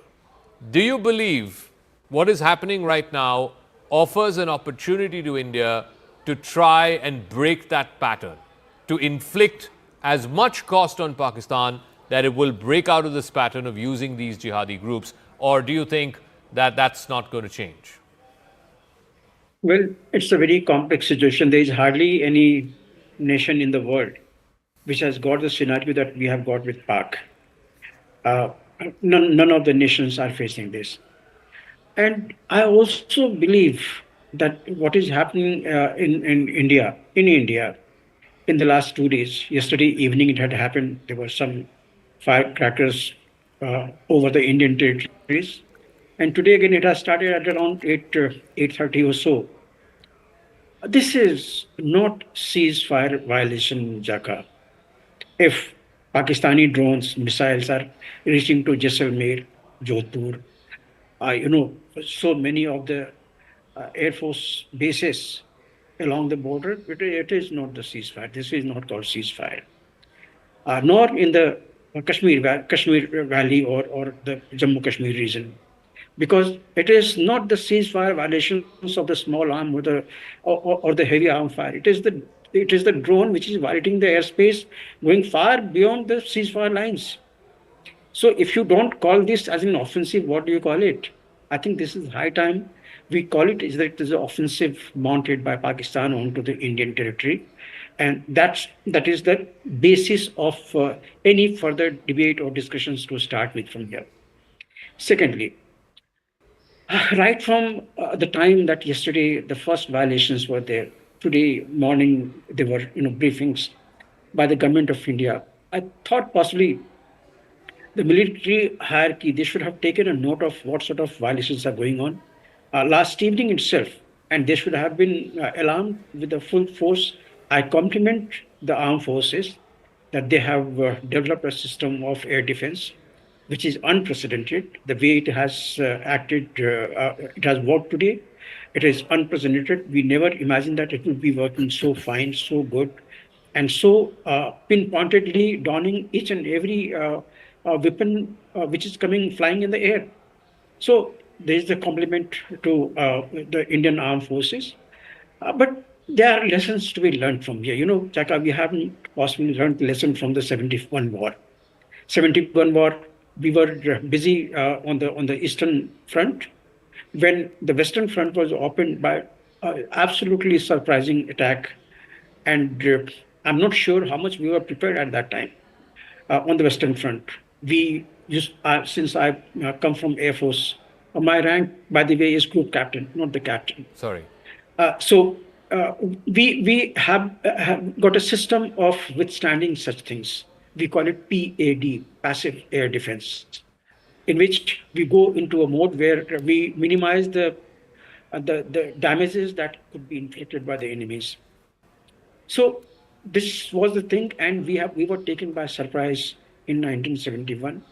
We haven't learned that lesson. Even this time, on many channels, we have been getting the prompts, we have been getting the hints that Pakistan has built up a structure wherein they can launch a surprise attack. Well, when we responded a couple of days earlier, that was the time when we should have expected what next. It was good for the government of India to have announced on 23rd itself for the armed forces to be in the readiness. But that readiness should have also been oriented towards aborting or thwarting any such, escalatory attack. Remember, Jaka, in the terms of Air Force, the air assets that could be damaged by the first surprise attack, is much more than what subsequently you can retaliate. So that particular element of surprise or the first attack should have in my opinion, rested with India, not Pakistan. But anyway, we can't go back in the time. They have. But all of it has surprised been us. thwarted, Group Captain. I mean, from whatever I can tell so far, the information that's coming in, other than one explosion in Jalandhar and one explosion in Jaisalmer, where again there are no fatalities, no casualties. Almost everything has been thwarted by the air defense system. Yes, that's what I complimented the first thing, that the Indian Armed Forces has developed such a system, which has by and large thwarted. But see, this is a time when the informations to all of us may not be coming the way it was coming earlier. So let us not, speculate that nothing has happened or something has happened. Nothing. I'm just trying to tell you that the element of surprise that should have been mounted was India should have taken the initiative, because India is much larger a force. And we knew this is going to happen because the moment jihadis were attacked day before yesterday, we knew that the jihadi element within Pakistan will mount so much of pressure on their armed forces to launch this attack, because they can't take it lying down that they have been hit. Okay. And that was the beginning point, what was prompting us to adopt a posture that the moment you see some initiative being taken, surprise them with the type of things what had happened. Remember, this won't have been the initiation by India, because Pakistan had already initiated day before yesterday evening. Day before yesterday evening also, some of our bases were, attempted to be hit. So that was the initiation was already taken by Pakistan. So they were the aggressor in the first place. Fair enough. What has gone past is gone past. And right now, what we must look at it is, India must use all the resources. When all these attacks were happening, like what we had seen over Gaza by Iran, that was the time it was coming to my mind that, yes, good, that Iron Dome system, our indigenous so-called Iron Dome system is working so well. But that was a time when we felt that possibly our strategic command, they should have initiated something with which we would have seen a changing scenario in Pakistan. Pakistan should have been put into defensive rather than we falling into defensive. Okay, so, that's a fair point. I think we can elaborate on that. But I also want to get up before we take a break. Commodore J.J. Singh is also there. J.J. Singh is also there with us. Commodore, what you're seeing right now is both sides sort of climbing the escalation ladder. After Operation Sindoor, now Pakistan sending these swarms of drones over Jammu, over Jalandhar, over Jaisalmer, across most cities and towns through the Western Front. India's, of course, thwarted almost all of it, other than one or two explosions, which again, like I said, I stress, no fatalities, no casualties there. What is the next step in this ever-escalating game, as it were, Commodore? Zaka, thank you for having me on the show now. First of all, I must say that we have already gone up the escalatory ladder. We are not at the bottom or in the middle. We are already fighting a missile warfare is already on. Aerial warfare is already on. UAVs are already war is on. So I think that we have moved very high on the ladder. The IB has been compromised. LOC, heavy fighting is going on. Volume of fire has increased many folds than usual. They are just not respecting any international convention by firing on the civilian areas. They have taken an initiative, in fact, I would say, to hit these civilian populated areas first, rather than hitting any of our defense establishments or defense targets, because they are not capable. There is no match when it comes to sophistication level with Pakistan. There's no comparison. We are far ahead from them when it comes to gun power, it comes to aerial firepower, it comes to economic power, it comes to diplomacy, It comes, I mean, you take any field, we are far ahead from the education levels, intelligence, sophistication that we have shown by carrying out this, uh, what you call strike, a military strike on their terrorist infrastructure, where they were using them as training centers and indoctrinations. So what I mean to say is that we are already moved up far higher. Only thing in notch which is below is that our ground forces have not breached in any international border LOC. LOC. Okay. On LOC, it's just a firing going on. Volume has increased, but crossing over has not been done. And I'm surprised why it has not been done, because as I understand, ceasefire, meaning of ceasefire is that where the two armies which were fighting in 1971 stopped firing on each other by the resolution of the UNO. UNO told us stop fighting, and the two armies stopped fighting, and that became line of control, or what you call is LOC. And there is no international sort of obligation for us to follow. Why are we becoming so law-abiding country when it comes to international order? Does Washington respect any international order? Okay. Do Russians or Moscow does any international order? Do they respect? Do they abide by any, for example, Israel? Do they abide by any international order? Okay. Iran, China, Beijing. So what I mean to say is that we are being very good boys in the eyes of the world. And what is the need of telling? Okay, it's a good, I would say, a diplomatic courtesy to inform America and other friendly countries that we are going in for war. We are going in for missile attacks, or as we have destroyed their air defense systems in Lahore and across the border.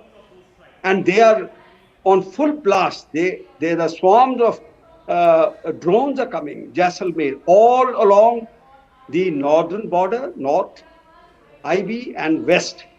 That means Punjab, Rajasthan, LOC, and down the line to Rajasthan and everywhere.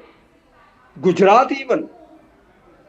And as of now, the Navy has already swung into action. Navy aircraft carrier has moved very close to the territorial waters of Pakistan with 25 ships.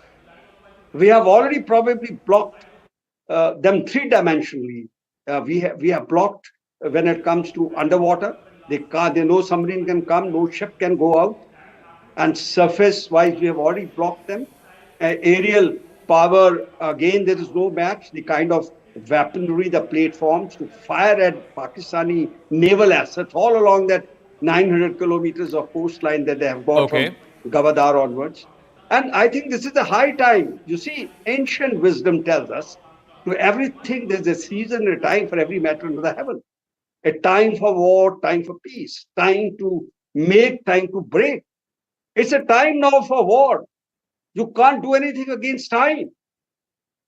And you are saying it's a time for war, yeah, and you're saying you have a short window to make the enemy pay. Let's see. It depends. Break them. And break them. And break them. POK. We have been talking all about for the last 70 years, even after this so-called abrogation of Article 370. We have been saying that they are integral part. Now it's a time to make it actually on ground our part. Okay. What are we waiting for? Then it comes to Balochistan. Is that the end objective here? I don't know. We've not quite outlined or certainly not made public what the end objective here is. I think so far what we've seen is that Operation Sindoor was in retaliation or in response to the killing of innocent Indian civilians. As I read is very and there, you know, the army was very clear. You're hitting only terrorist infrastructure and terrorist hideouts and terrorist launch pads, etc. Not wanting to hit any military installation or not wanting to hit any civilian sort of area of residence. But here's the thing. As I also try and go across to our reporters, I want to go to Major General Indrabalan as well as General Iyer also on this question.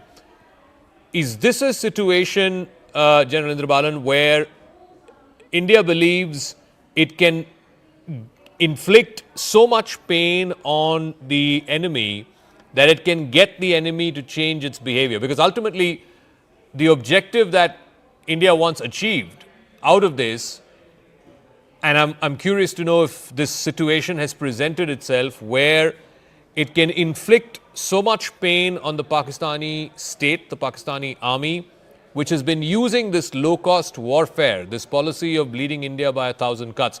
Can you inflict as much pain using this window that they're deterred from using that as a policy, they're deterred from carrying out these terrorist attacks, or you don't see that behavioral change being brought about?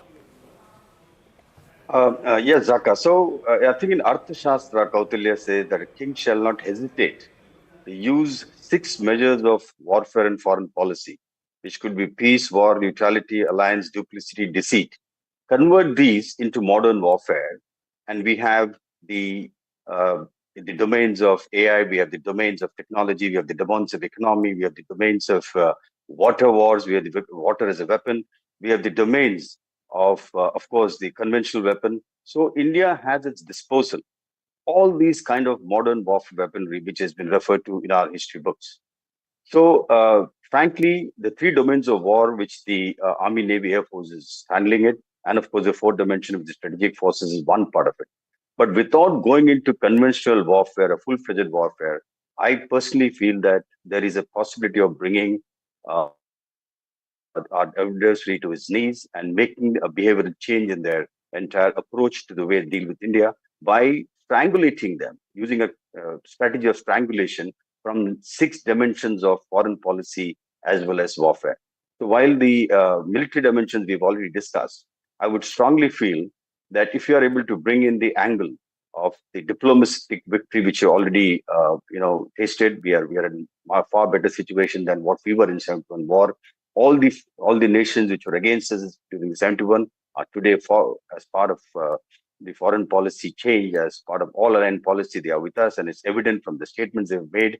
Economically, we are far superior. Commerce-wise, we've already blockaded them. If the Navy goes on to block the sea lanes of communication, I think they'll be blockaded on even these naval routes to bring in even modern weapon systems, leave alone their goods and services.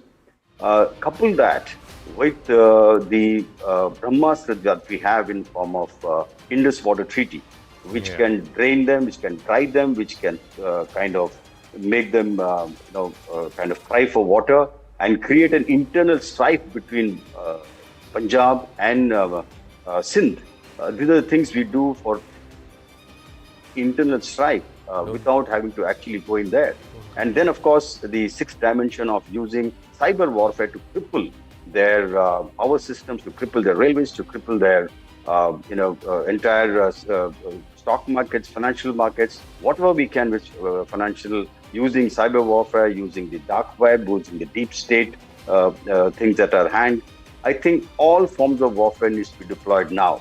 And we should do everything possible at our disposal to do that while we keep our conventional forces, their arms, their gunpowder dry at all times, to only to restore or only to retort to a conventional offensive if launched by the Paki forces. Major General, you were talking about the multi-dimensions of war. We're already breaking that story on our screens. Baloch fighters have now, this is from the Balochistan Liberation Army, they have taken responsibility for gutting some gas fields in the Balochistan province of Pakistan. Remember, this has been a stepped-up attack. You had the Jafar Express attacks that happened in the middle of March, and then even yesterday there were reports of about a dozen plus Pakistani soldiers getting killed there in Balochistan. So this is, pressure points being built across various dimensions, whether it is in the air, by land, and of course, if Balochistan falls, if Balochistan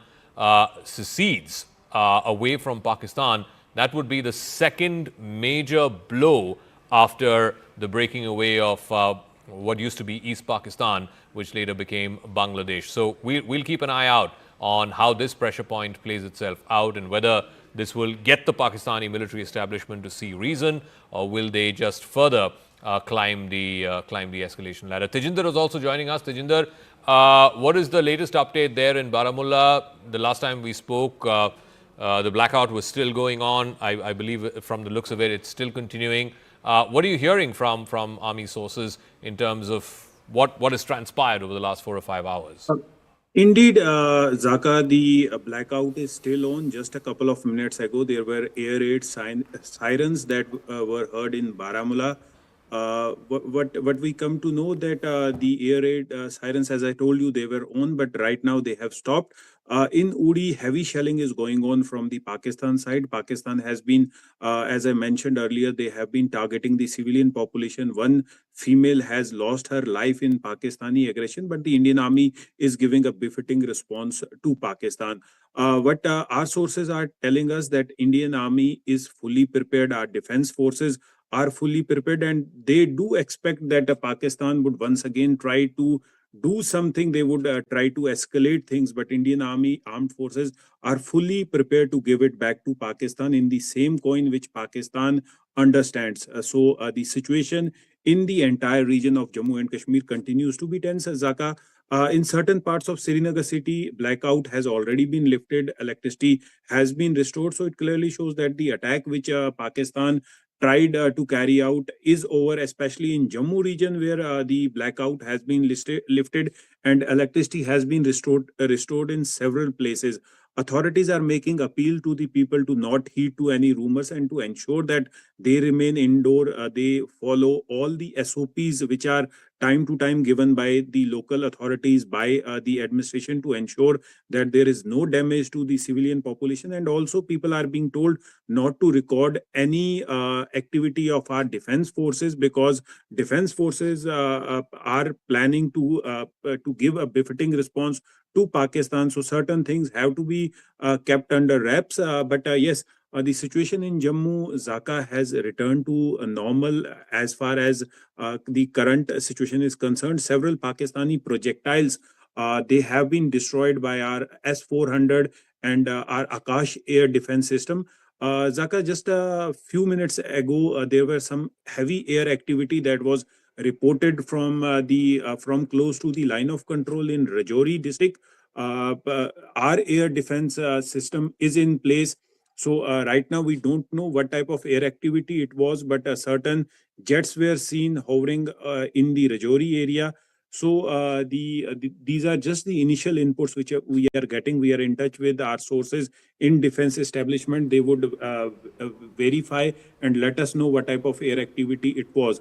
As far as the situation on the line of control is concerned, Zaka, the situation in Poonch has escalated, wherein Pakistan has once again resorted to unprovoked aggression targeting the civilian population. If you remember, just the other day, around 16 civilians were killed when a religious place, a Gurdwara, was targeted by the Pakistan Army. The Indian Army, being a professional army, has been retaliating to the places from where the Pakistan Army has been targeting the civilians. We are not targeting any civilian population, and that was underscored during the press conference which happened earlier yesterday when the Foreign Secretary made it clear that our target during Operation Sindoor were the Pakistani terrorist establishment, the terror training camps, the terror launch pads, and we did not attack any military installation or any civilian installation in Pakistan. But on the other hand, Pakistan is violating the ceasefire, targeting civilian population. So there has been damages to several houses in Poonch, Rajouri, in Uri, Zaka. The loud bangs of the artillery shells that are being fired from both the sides can be heard at a distance of 40 to 45 kilometers. So this is the intensity. All right, Yes, okay, sir. thanks for that. Let me also get a quick word in from both Akash and Ishan. Ishan, in Srinagar, what is the latest situation? Because there are a lot of claims also being made on social media. I want to just underline that. I want to say that, you know, we are reporting responsibly because this is a war situation. There's no other way to put this. I think one of the earlier guests said this is not merely just a ceasefire violation. This is an offensive from Pakistan. Of course, the Indian Army and the Indian Defence Forces are responding to that measure for measure.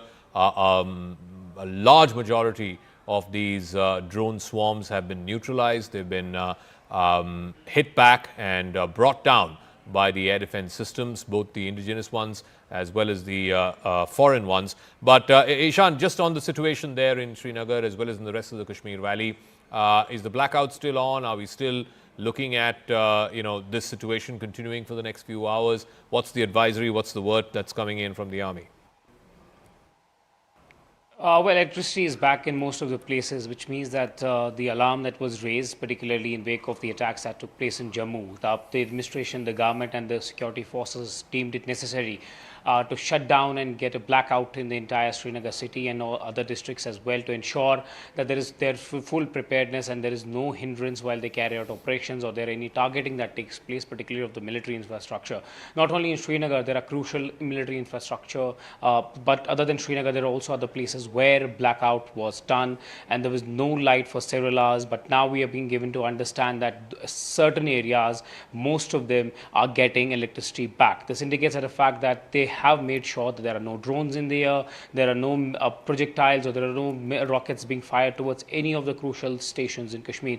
As I can remember, on the very first day, Pakistan made a fake claim that they are going to hit, they have actually hit Srinagar airport, but that didn't happen. So considering all of these things that were accounted by the administration, by the intelligence agencies and the army, it was ensured that the full-time anti-drone systems, anti-aircraft systems were put in place to ensure that if there's a possibility of any aircraft from Pakistan entering the Indian airspace, it is immediately brought down. Not only that, but drones or any projectile, if it tries to fly over Srinagar, it is immediately brought down. We know that right now there's a state of alertness. Hospitals are running on a state of alertness. There are ambulances which are ready to be dispatched in case of any eventuality. We know that police, administration and everyone in Kashmir who's at the helm of affairs is right now in their offices monitoring the situation constantly. They're in touch with the authorities. They're checking reports at every moment that what is happening. But unfortunate bit of news that we heard today is that a lady from Uri lost her life in the Pakistan's unprovoked shelling. There's shelling going on in other parts as well, in Kupwara, in Uri. The line of control as we speak is completely lit. I spoke to a journalist friend who is still stuck in Uri. He told me there are shells which have actually landed near the hospital area and in the marketplace in Uri, and they were forced to take shelter in an underground bunker in Uri. So that tells you about the situation that's unfolding in Uri. But other places are also witnessing heavy shelling, and possibly in the morning the damage could be assessed. But there are certain injuries which are being still injured that are being still ferried to the hospital right now as we speak. A grim situation on the line of control, but in Srinagar the lights are back and things are getting a little normal. But yes, it's a wait and watch game. The India is looking at it very carefully. The air defense system is ready. In the case of there is any eventuality, people have been asked not to panic and only trust news sources and information that is coming in from the government. All right, thanks for that, Ishan. I'll get a word in from Akash as well. Akash, tell us, what are you hearing from all three forces, from the Army, the Navy and the Air Force? Of course, we've seen these swarms of drones being neutralized, being brought down by the air defense systems. What are you hearing in terms of further mobilization or further projections that you're hearing from all three services? Right, so Zaka, I'll come to that, but first of all, a big update. BSF is saying that around 11 p.m. they have thwarted one major infiltration bid in Samba. So in Samba, at the international border, people were trying to infiltrate, and BSF has foiled that infiltration. This is what is the latest from BSF. Now coming to the forces, operation is still on, Zaka. I have, several inputs of Indian Army and Indian Air Force taking action. As far as, jets are concerned, so Tejinder was reporting about jets, hovering in Rajouri area. Jets are the first line of defense for air. And in fact, this is the reason why we have been told that, jets were scrambled and, are very much airborne. AVAX systems are very much working. The air defense systems, other ground-based air defense systems are very much working. Akashtir system, which is a control and reporting system, which has got several sort of automations as well, is very much working today, and we have seen the results where in fact the system played a major role in thwarting these sort of attempts. It started at 8 p.m. and it is still on at 1:17 a.m. Zaka. While this is not an assessment from my side, I have had a word with experts. They are saying that time has changed. Last time when we had Kargil, that time conditions were different. This time around, even when we have such a situation where missiles are coming, in fact, rockets are coming, drones are coming, and we have been retaliating. Then too, there is a scope of coming back to the earlier positions. It is not a full-fledged war yet, and it has been made very clear by the armed forces as well. In the press conference, we heard the Foreign Secretary as well that how initially the operation that was launched by India, the Operation Sindoor, was in retaliation to what we saw in Pahalgam. And between the operation and the Pahalgam, there were 14 days. And since Pakistan did not take any sort of action against the terrorists who were there within their territory, that's the reason why India took a decision, and in fact these 9 targets were hit. But then after that, it was categorically mentioned that we haven't hit your, we haven't in fact targeted your military infrastructure, we haven't targeted your civilian population, and now it should be an end, and there should be no further escalation. Pakistan, did not listen to this, and in fact, tried to attack several Air Force, stations, and in fact the radars and air defense system. They tried at least 14 to 15 places in the morning, in the early morning, but that particular, in fact, attempt was, failed.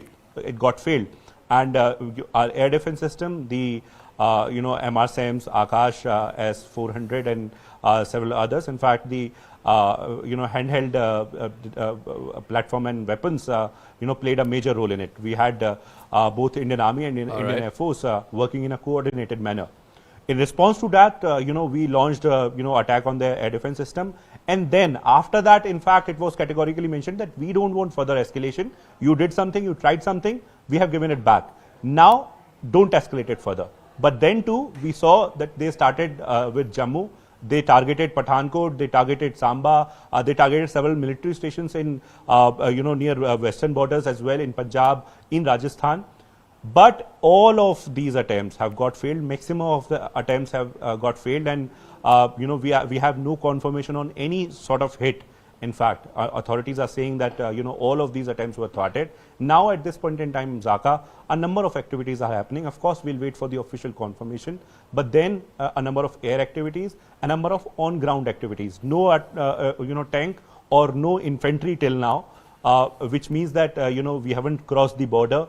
We have our men haven't crossed the LC or the international border for that matter. But then, artillery is very much being used, and in fact, they are violating ceasefire, and then Indian Army is retaliating. And in the air as well, some activity is going on. We are waiting for the confirmation for some sort of action. And in fact, there were several reports of apprehending one F-16 pilot and other aspects. We'll wait for the official confirmation, but this is the update till now, Zaka. All right, Akash, we'll leave it at that. We'll come back to you in some minutes. Let me also bring back our guest, Wing Commander S. Sudhakaran, former IAF and defense expert, is also joining us. Sushant Sareen, Senior Fellow with the Observer Research Foundation. Group Captain V.N. Jha, defense expert. Lieutenant General retired Hari Mohan Iyer, former Chief of Staff of the Northern Command. Commodore retired G.J. Singh, defense analyst, is also joining us. Let me start with Wing Commander Sudhakaran because he's just joined us this hour. Wing Commander, what do you make of what's been happening this evening over the last 4 or 5 hours, these drone swarms that have come in? Our guests were saying that this is now a new layer in the ladder of escalation. This is where you start because drones are cheap, you don't have to man them, the collateral damage is possibly minimal, but most importantly, if you're able to breach the air defenses, and I suppose this was a test of India's air defenses, if you're able to breach, then you can inflict damage as well as you can claim some degree of military superiority. In Pakistan's case, all the drone swarms that they sent from Jammu to Jaisalmer, all of it has been neutralized, has been negated. The air defense systems have worked perfectly, both indigenous as well as the S-400s. Are we now in a new form of warfare, something like what we've been seeing in Ukraine and to a lesser extent in Gaza? I really can't call it a new form of warfare because this has pretty much been there as a practice even when I was there in service 5-7 years back. So this was pretty much the norm 10 years back. Just because we didn't, lay our hands into it, or just because we had not witnessed it firsthand, we can't call it new. Second thing, what I want to clear is what Pakistan has used is pretty normal, average legacy stuff. The kind of drones that, autonomous drone swarms that we can see, if you are going to take on the likes of the Israelis or the Americans or the Chinese for that matter, there is a beast, a different breed of drones already waiting to come. That's a very different level that we are talking about. What Pakistan has today done is a very traditional sea admission. So that is what starts a war, suppression of enemy air defense. So today they wanted to do it, they couldn't even test it. That's what it ended up. It ended up all over the place. The reason is because they didn't come with a plan. Pakistan is known to do this. They get their foot in the mouth. They enter into the game. They don't know how to exit. And that's been a problem with Pakistan all through. The reason why they do it is they're more obsessed.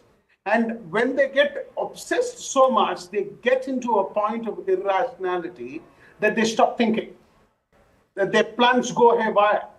And that's why they've come across. Otherwise, I do believe that Pakistan is generally much more than what they've performed for the day. They've not been able to manage a decent hit to go back to their parliament and to say one line of truth. Their prime minister said, we've downed 5 Rafales, and then God Allah had saved us, and then how Pakistan is so great, and then how the entire parliament thumped. They were thumping on a lie. They couldn't, substantiate that even on a television studio. The defense minister was all over the place trying to tell that I heard it from the social media. So that is the narrative that they are banking on. Okay. So, rip Pakistani intellect, banking on which they came to fight a war, and that too they banged against the wrong man, Modi. Because if it was somebody 10 years back, probably they would have got away with it. But not with this man, and not in this mode. Okay, Wing Commander, we'll leave the PSYOPs and the disinformation. What we're trying to make sense of is military strategy. So let me go back to General Iyer. War game this out for us. All our guests have said that, look, this is the first step. We have added this first new step in the chain of escalation.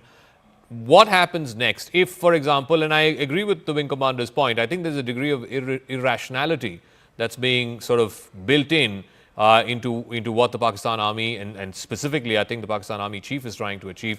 This is not rational behavior. This is completely irrational behavior.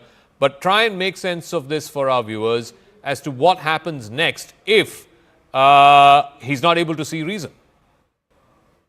So Zaka, before I go there, I like to go about 12 hours behind in time. There is a reason behind it. Please understand what we did in the daytime of yesterday. People were talking about, we fired drones. No, we didn't fire drones. We fired the Harops. The Harops are anti-AD systems. We destroyed his ADs the entire day. We knocked all his AD out, and that is why his entire Air Force became a kind of a little unuseful, if I was to use the word. He also realizes that tonight is the only night available with him because tomorrow the IMF loan things comes up. So this was a very, very easy off-ramp time for him. Had he been able to achieve the SEAD as the wing commander was bringing out with the help of those drones, had he got a little window, he would have launched 3 or 4 aircrafts, done something, gone back and then said, I have achieved it. The very fact that his aircrafts have crossed the IB today, and in that harakiri, he's possibly lost 2 or 3 aircrafts. Like you say, we are all waiting for confirmation. But assuming those points are right, that the DGISPR has claimed that 2 of these aircrafts have gone down. Throughout yesterday, when we were attacking his assets, he did not cross the IB. He retained that initiative inside his own lines. He was possibly looking at today's window to achieve something before the flag of the IMF goes up tomorrow. Now to come to your question as to what's going to happen to him tomorrow. Firstly, let's understand we are confronting a very professional armed force. Let's not belittle him on that. Whether it is Air Force or his army, both are extremely professional. And whatever little bit of Navy that he has, that is also extremely professional. So it is not a T20 game that, 2 days and we'll have ceasefire coming up. No, it doesn't happen that way. What is he going to do now? I do presume that there has to be something he'll try to do on the ground. Having failed to achieve something in the air, he would like to do some kind of a thing on the ground. I am worried he may even launch something like his SOG, try to do something which mirrors our surgical strikes of 2016, possibly go behind our forward lines, do some kind of a nasty thing in our depth areas and get back, and that could be his so-called flag on which he can exit. Tonight, in my mind, is going to be a very crucial night because he is now running against time. His Air Force, by large, has now not been able to achieve what he set out to achieve and is not likely to achieve tonight because whatever window he had is all over. Now, his long-range vector, the missiles also been knocked out by us. So he knows that is not going to achieve anything. He doesn't have a very big, very strong navy to do anything on the sea. All that is left with him is the army. And to have a major ground offensive happening over one night is also not likely to happen. So what I am visualizing is some set of actions, possibly along the line of control, where he may end up doing something along with something which he calls as his light commando battalion. Now you must know this light commando battalion is a group which has got regular troops, irregular troops, and it has support inside our territory. All these militant groups which are available, they all form part of this light commando group. He can apply this light commando group along with this SOG in a coordinated manner to achieve a very small little victory, which in my mind is likely to give him some kind of a bargaining space before he calls it off tomorrow. So I am worried about tonight. I hope that we are able to thwart all of his aims and attempts tonight. I don't see anything much coming from the air in the next 24 hours. Okay, I'm curious to know about this whole IMF bailout, one tranche of which is up for discussion tomorrow, and Pakistan is hoping that they will get it. From what I remember, it's over $1 billion. So, Sushant Sareen, paint this for us. There are only two things that can happen tomorrow. Either the IMF says that, look, we've looked at the situation here between India and Pakistan. It's on the brink of all-out war. In this situation, and particularly after what's happened tonight with this swarm of drones being sent, we can't sort of sanction this money, or we can't sign off on this money. That's one possibility. The other possibility is that despite whatever's happened tonight, they say, okay, go ahead, here's a $1 billion check. The point is, how do both of these scenarios play out, and do they have any bearing at all on the behavior of the army and the army chief as to what they will do next? So, Zaka, if the IMF was to release the next tranche, I think the Pakistanis would feel that, they haven't lost any international support and they can pretty much carry on as usual. The fact that whatever skirmishes are right now taking place, exchanges have been taking place, the fact that forces are on the move on both sides, will certainly put enormous amounts of pressure on the Pakistani fiscal. But will it really break their back? I don't think so, not just yet. The thing is that, however, if the IMF was to stop the loan or to delay it or postpone it under whatever pretext, that can only happen because, look, at the technical level, the loan has more or less been approved, which is why it's gone up to the staff level. The director level. Executive director. Now, when all these people sit together, they will have to decide whether they are going to approve the loan or not. And that's by voting. Now, India just has about 3.5% share.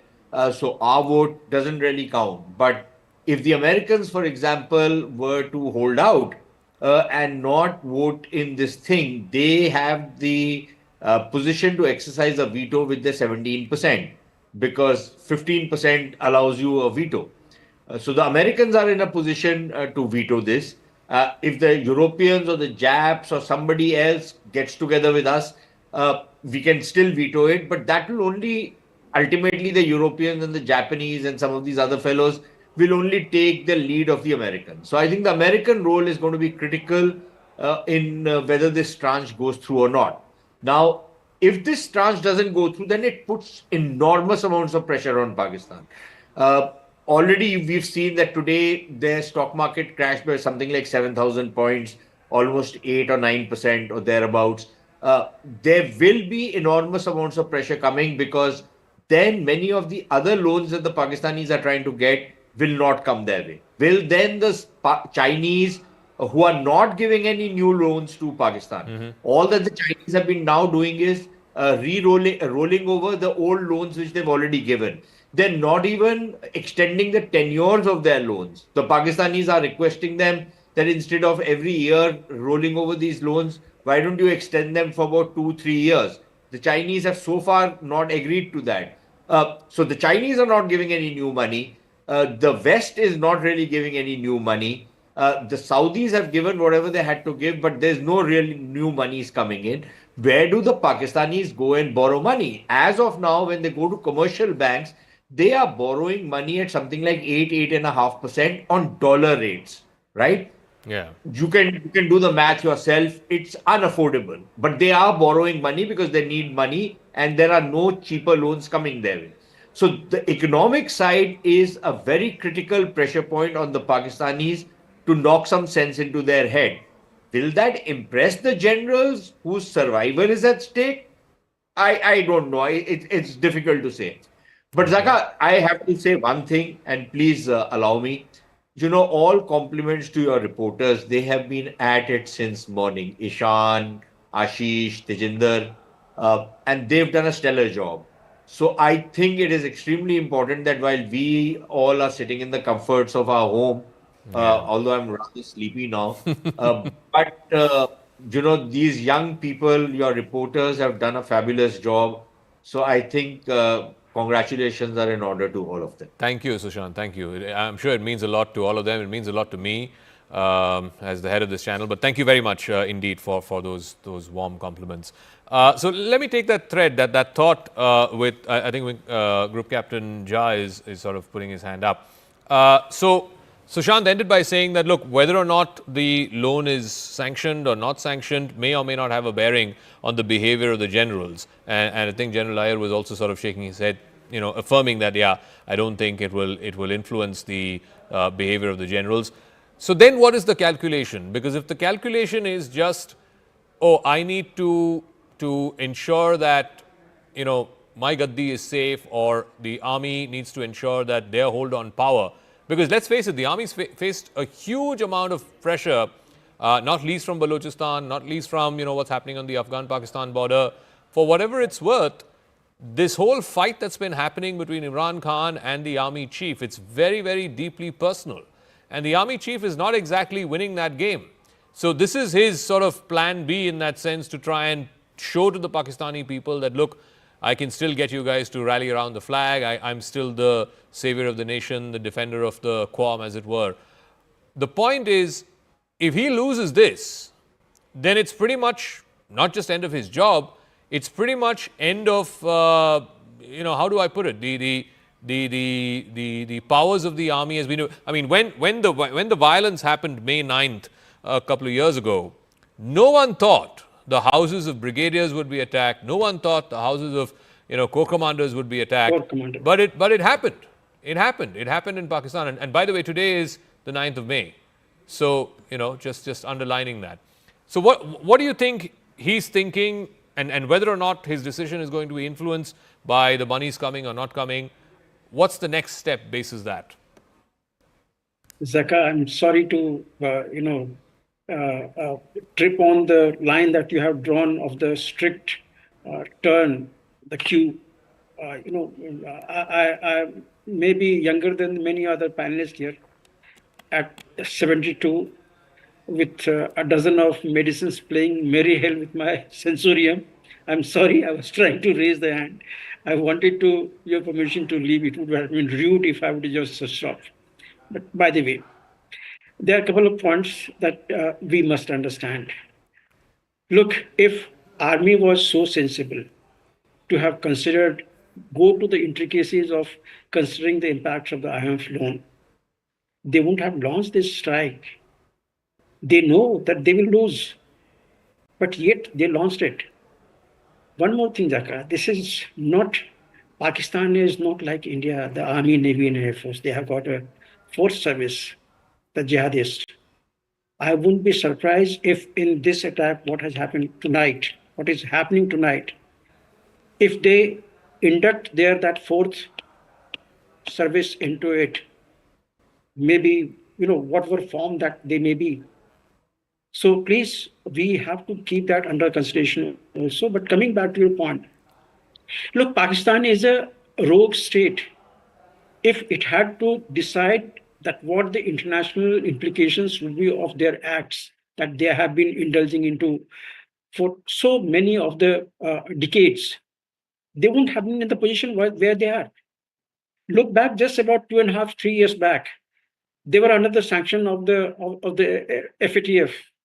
They were broke almost on the ground. Yet they managed to do everything that they did.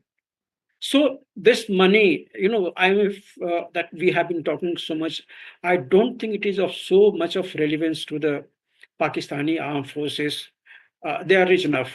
The armed forces is rich enough. They don't need money. Even at this war, they don't want to win the war, but they want to make an impact, and that is what they are making, in my opinion. Look, our professionalism cannot be compared with Pakistan. I know you should never underrate the enemy, but that's a corrupt army. We have to realize that Pakistani armed forces is a corrupt forces. They seldom an air rank or the general rank officer who doesn't have their assets, their flat, their properties somewhere else in the foreign nations. But that is not our concern. Our concern is right now that what they have been doing in here. We all talk from our homes. Your people are there at the periphery. My concern is just one. If one hut, gets through the air defense system, what damage it make? If one or two or three of the drones, killer drones, if they get through the air defense system, what impact it makes? We are seeing it every day. What is happening in Ukraine or in Russia? Russia has got a very credible air defense system, yet Ukraine, they manage it. So let's be very frank about what is going to happen, where we are going up to, where we are leading to. The people who have been talking onto your panel, especially among those who are from the armed forces, there's a drastic difference in the war planning of today than what we faced in our days, or they would have faced in their days. Tremendous difference. And this day-to-day advancing drone system is something which is changing the entire scenario of the war field. It's totally different today. There were days when Indian Air Force used to mount those surprise attacks. Today they are not. We have just learned that the drones have gone to the Lahore and damaged few of the things there. Yeah. So war field scenario is changing. Combat scenario is changing. Pakistan is entirely a different rogue state. It doesn't think of the way that we and you think here in the armed forces. So much of time we have spent on the IMF. I'm sure those generals won't have even given a talk of IMF tomorrow. So let's leave it that. Okay. But what is going to happen subsequently, only it is our own decision. I think this is the high time that we stop bothering about what US thinks of, what Europe thinks of. We have to fight our war. No one is going to fight here with us. If we leave it half-baked, those jihadists, those armed forces are again going to come the way they have. Just see we carried out the surgical strike. We carried out the Balochistan. And what is the result today? Today they are onto us again. We fought 65. The way we fought like a gentleman. What did we get out of it? 71, leaving the Bangladesh, which was separated. What did India get out of it? Look at the Kargil. What we got out of it by not crossing the line of control. Look, these are the things. I think this is the high time that we think of our own soldiers. If one soldier is dying because of the constraint that our government or our armed forces is putting onto him in eliminating the enemy, I think we are doing a disservice to our own forces. So this is the high time. Okay. That this is our battle. We have to fight it and we have to win it. And we have to put this enemy which is nagging us, which is leading us by 1,000 cuts. They have taken a decision. Look, they will eat grass. They may not even drink water. They will drink camel's urine. But that doesn't affect us. That is their approach. We must be very forthright in doing something now, decisively, that this particular enemy doesn't get up tomorrow again to mount the same sort of system. All right. I'm sure we will not be able to eliminate the jihadi system. Israel is trying hard for the last 1.5 years. They have not been able to get rid of that small Hamas in a small stage of the area. So that is not our case. But we must mount some sort of cost into the Pakistani armed forces, entire Pakistan, that in case if their jihadi network, they make a damage here, they dent us here, they are made to pay the price for it, and very high price. That should be the norm hereafter. Okay. Not just that 7th has happened and now again we keep quiet for another 5 years. No, that is not the way.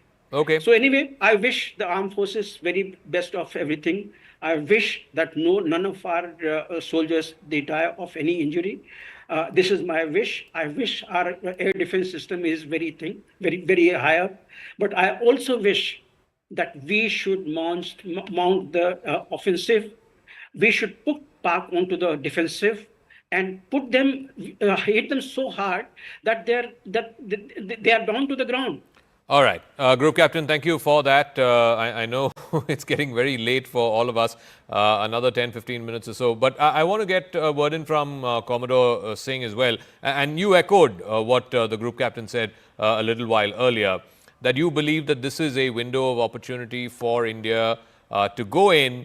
I don't want to use phrases lightly, but go in for the kill, in as much as that if this is going to break the pattern that India has been a victim of for the last 30, 40 years, that is, that there is this low-cost warfare that keeps sort of nibbling at you every few years. It keeps sort of gnawing at you every few years. And if India has been trying to break out of this cycle, break out of this pattern, and you have this window of opportunity now, Commodore, you reckon, first of all, why do you think that there is this narrow window of opportunity now which India should take? Because we have seen in the past, we've tried to take precipitative action. We have taken precipitative action. But again, a few years down the line, we are again back to square one. What basically I want to drive home the point is that the solution to this whole problem lies in that we break Pakistan. Because Pakistan democracy is just an ornamental democracy. It's a cosmetic work. It's like a front office for the regime, for the deep state, which actually govern Pakistan, is their rogue army, unprofessional army, as Group Captain was mentioning. I'm putting it in my words. They don't listen to anyone. Do you think they listen to their foreign minister, to their prime minister, to their defense minister? I don't think so. They do. Do they control the foreign policy? No. It is known fact that they are the ones who actually chart out or make the foreign policy and take all decisions on diplomacy and foreign matters. These people are just kept there for showing to the world that we're a democratic country, for getting this like 1 billion loan from IMF. Tomorrow, when their foreign minister or their finance minister, the prime minister goes, he will start saying, India didn't give us any proof. They attacked us. They are the first ones who came upon us. They have killed our civilians, although we killed their terrorist infrastructures. There is a wide gap in the perception. Like, for example, that gap even exists among us. Some of us think that Pakistan can be brought to reason, they can be brought to understanding, as we are very intelligent people, wise people. We go by reason, we go by decency, we go by certain ethics. We have got some culture, we have got some sabita. But do they have? Yes, they have one. That is their Islamic jihadi mindset, which you can't change. Their internal engineering is such that they are bent upon jihad. They don't understand anything else. It is in their DNA. It is in their, what you call, zehen, in their conscience, in their system, inner world. They only see Islam being spread out. That is why they had such a Maulana army chief. He doesn't understand anything. Like what has happened to the civilians there in his own country, how sophisticated manner we carried out the strike package that we call the synchronized operation on 7th morning around this time, with all the Rafales and, Mirage 2000 and Mark 30, Sukhoi 30, Mark 1, with the combination of the choice of weapons for pinpoint targeting and the synchronization, how the army came out with that loitering munitions and those smart low-level flying bombs. How in a sophisticated, intelligent, the whole operation was made up with the early what they call airborne early warning and control aircrafts. He doesn't know such nitty-gritties and the sophistication that goes into this system. He knows only one thing: Inko maro, chalo. We will launch drones. What we have got, now they have, incidentally, to my understanding and to my information, they have already lost about 5 to 6 aircrafts. That is JF-17s and F-16s. There 2 or 3 pilots have already been captured. And they are just not worried about these things. And at the same time, we call them terrorists. You'll be surprised, their assets, military assets, are waging proxy war against India. They are not considering them that they are terrorists. They are militants in the civilian uniform.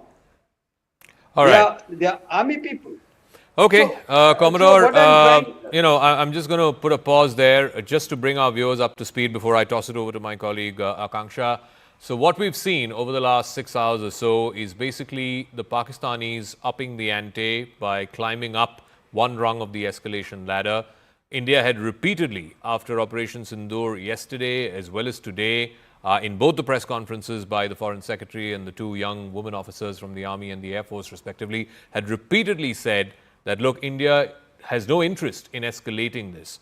The action that was taken through Operation Sindoor, hitting 9 different locations, 21 different strikes, was non-escalatory in nature, not meant to target any military installation, not meant to target any civilian facility. It was simply in retaliation, in response for what happened in Pahalgam. Pakistan chose not to take that out. Pakistan chose not to take that off ramp. Instead, they have climbed the escalation ladder by one rung. What they have done is send out these swarms of drones from Jammu to Jalandhar, all the way to Jaisalmer, the entire western front, to try and probe, to poke the air defense systems of India.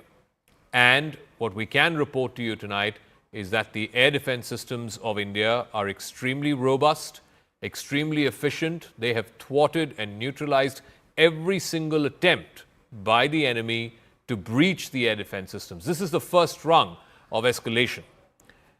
India then subsequently has retaliated with its own loitering munitions, which I'm given to understand at least in a couple of places, has pierced through the air defense system of Pakistan. In Lahore, in Islamabad, and in Rawalpindi, there were loud explosions that were reported. This is the loitering munitions, the suicide drones that India sent, some of which managed to pierce through the air defense systems, and it has caused loud explosions on the ground. What kind of damage it's left there, we don't know. There are no reports from the ground there from any of these places. But this is how things stand tonight. Now, what happens tomorrow, like I said, and like our guests have been elaborating, there are a couple of factors which we need to keep in mind. Pakistan could choose to escalate further because today's escalation clearly has not borne fruit. There is nothing that they can go back to their people and say that, look, we've got this in return for what happened in Bahawalpur and Muridke. They go back with zero success. So either they can choose to escalate further from drones, they can take it to the next level, which could be manned aircraft, it could be projectiles, it could be long-range missiles, it could be anything. That is one option. The mitigating factor against that, if you were to think rationally, would be that there is this massive $1 billion IMF bailout tranche that is hanging in the balance. Now, in the normal course of things, if you're a rational thinking person, a rational thinking system, a rational thinking army, you would say, let's wait for that monies to come. The country is broke. You're literally living on doles. You would wait for that monies to come. But with the Pakistan army and given the current chief of army staff, who is certainly not someone who thinks rationally, will that be a mitigating factor or will that not be a factor at all? All of those have to be taken into consideration. I'm going to sign off at this point of time, but the coverage continues here on CNN News 18. My colleague Akanksha Surup will take it forward. All right, here's a very warm welcome to all our viewers who are tuning into our live and rolling coverage on Operation Sindoor. As Zaka was highlighting, there's already been an escalation, and instead of choosing that off-ramp, the choice that Pakistan very much had, it chose not to do so and has escalated by, in fact, attacking military installations of India in Udhampur, even Jammu and Pathankot as well. If we are to talk about this escalation, India, in fact, has also delivered a befitting response by not just managing to shoot down all of those missiles and drones that were diverted towards India, but it has, in fact, gone inside Pakistan's territory and attacked city like Lahore. We've gone inside the heart of Pakistan to attack Lahore. And it was a very well thought out strategy, if I were to put this out for you. Because remember, India first attacked and crippled Lahore by attacking their air defense system. And once that happened, India went back again because the retaliation from Pakistan's side was continuing, and we attacked Lahore a second time. So clearly, Islamabad has been taught a lesson today, and as Zaka was also highlighting, Pakistan is going to be weighing in on options that they have. Is this going to lead to a further escalation? And in fact, let me quickly bring in my guests who are joining me live on the broadcast as we speak. Lieutenant General S. Hari Mohan Iyer, former Chief of Staff, Northern Command of the Indian Army, continues to stay with us. Sir, thank you for joining in. I think the big question that everybody who will be tuning into this coverage is going to be, which way does Pakistan want to take this now, given that we've already brought down their F-16, we've gone all the way into Lahore, and I think today India has proven that we have the military prowess that Islamabad doesn't have. If I was to break down what Pakistan has done till now, when the thing happened in Pahalgam on 22nd of last month, within the next 6 days, Pakistan moved what they call as precautionary forces to all his vulnerable areas. Prime thing, he was telling India that you can't come and capture anything from the line that you are sitting in your homes. It used to be some of our old doctrines, and Pakistan possibly felt that we are going to follow that doctrine. Having done that, he was expecting India to go for something like maybe a surgical strike or a Balochistan, possibly something in the same level of what we did in the last two times. And he thought that he will retaliate in the same manner as he did earlier, try and show that our hits were not good enough, and try and convince his own population that what he's been able to achieve is superior to what has been given back to him, exit this whole thing at a level of superiority and keep the Fauj as the main savior of Pakistan. Now, what happened afterwards? The first thing he did not calibrate was that India would go and, put the Indus Water Treaty on a bench. Now, that is something India has never done in the last 60 years, even when we have fought 3 major wars with him. So that was a very major miscalculation as I look at it. And he still has not understood the implications, because the kharif, which has to be sown very soon, is going to face problems. So that is one thing he's not factored in. He did not factor the kind of diplomatic push that India today enjoys. He thought that possibly China and other countries that he has, a little bit of favor with, they will come to his rescue and, push India down. Actually, they were expecting much more. When you talk about the diplomatic push, I think it's very important to talk about how India is trying to turn the tide in its favor, and especially conventional allies to Pakistan today are turning their back.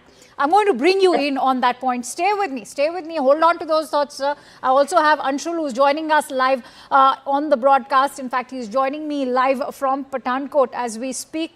Anshul, give us a sense of what's happening, because Pathankot, remember, is one of those critical places in India where the army installations have been attacked, and that clearly indicates a direct escalation from Pakistan's end. Having said that, blackout sirens have raided the air. What is ground zero situation?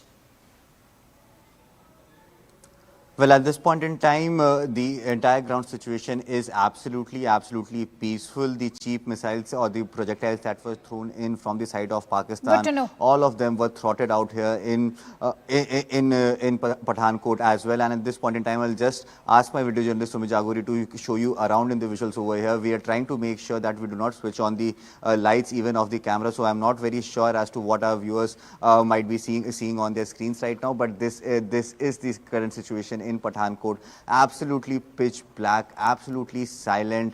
There are absolutely no noises, no noise that can be heard over here at this point in time. So definitely the situation over here has gotten back in control. People who were initially a bit jittery after the manner in which the Pakistan had thrown these cheap projectiles towards our country, now at this point in time, each and every person of Pathankot and in fact across the country now knows that they can sleep peacefully, because our armed forces are vigilant and they have already started taking revenge from Pakistan. So it's just a matter of the next few hours. Once the morning breaks, we could actually get much details as to what kind of losses has Pakistan suffered at this point in time, because the manner in which Pakistan has been peddling propaganda and fake news through social media, through their local conventional media as well. Definitely by tomorrow morning, we'll get an exact idea of how much has Pakistan suffered, because the manner in which the Indian armed forces have gone ahead and responded to these fake attacks or these face-saving measures the that manner were in being which taken the by Indian armed Pakistan. forces have responded, could you give us a sense of how we fortified our entire system? You are there in Pathankot, and if you could just give us a sense of how the Indian armed forces, especially the Indian Air Force, has managed to actually strike down the way we've seen these missiles and drones being diverted towards India.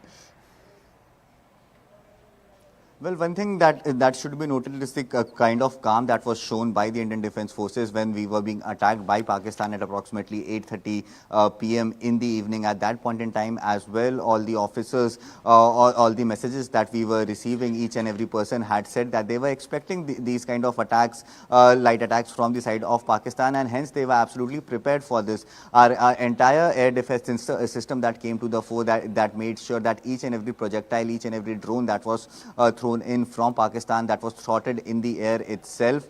In fact, till now, there has been absolutely no reports of any sort of loss to life or property anywhere anywhere across the borders of Pakistan. So definitely the manner in which the Pakistan army or the Pakistan government might have thought that that they will actually go ahead and attack India and give a bigger message across the world. Definitely all of them have been thwarted, and their entire military might has been absolutely been exposed, and the manner in which India has replied Of course, back to we Pakistan. await more assessment in terms of the damages that have been incurred at our end especially, but many thanks to you, Anshul, for bringing us all those latest inputs. Let me also introduce my guests on that note. I'm joined in by Colonel Rohit Dev, who's a defense expert, Alex Zidan, who's a Republican strategist. Also, in fact, Lieutenant General Hari Mohan Iyer continues to stay with us. Alex, if I could bring you in, we have a very crucial and big statement coming in from the US State Department. Of course, they have very much acknowledged Pakistan's role, especially when it comes to sponsoring terrorism. Many are saying that better late than ever. Is this kind of support from the United States unprecedented? So far, we've never seen Washington take such a clear-cut stance when it comes to condemning Pak-sponsored terrorism. This is the first page of a new book in American-Indian relations. I think that the statements of support that you're seeing coming from the State Department, coming from the White House, will only intensify in the days and weeks to come if this does continue. The United States and President Trump have obviously called for peace in the region. That's a goal that everyone across our planet should want. However, this administration has a very close relationship with India, and this administration, the Trump administration, is prepared to back India further than any American administration ever before. Let there be no doubt, the United States stands with India. President Trump stands with Prime Minister Modi. And very soon, I think you will see more evidence of that cooperation, especially if a trade deal goes through and security cooperation can be increased between the United States and India, and that could include American-made jets and weaponry.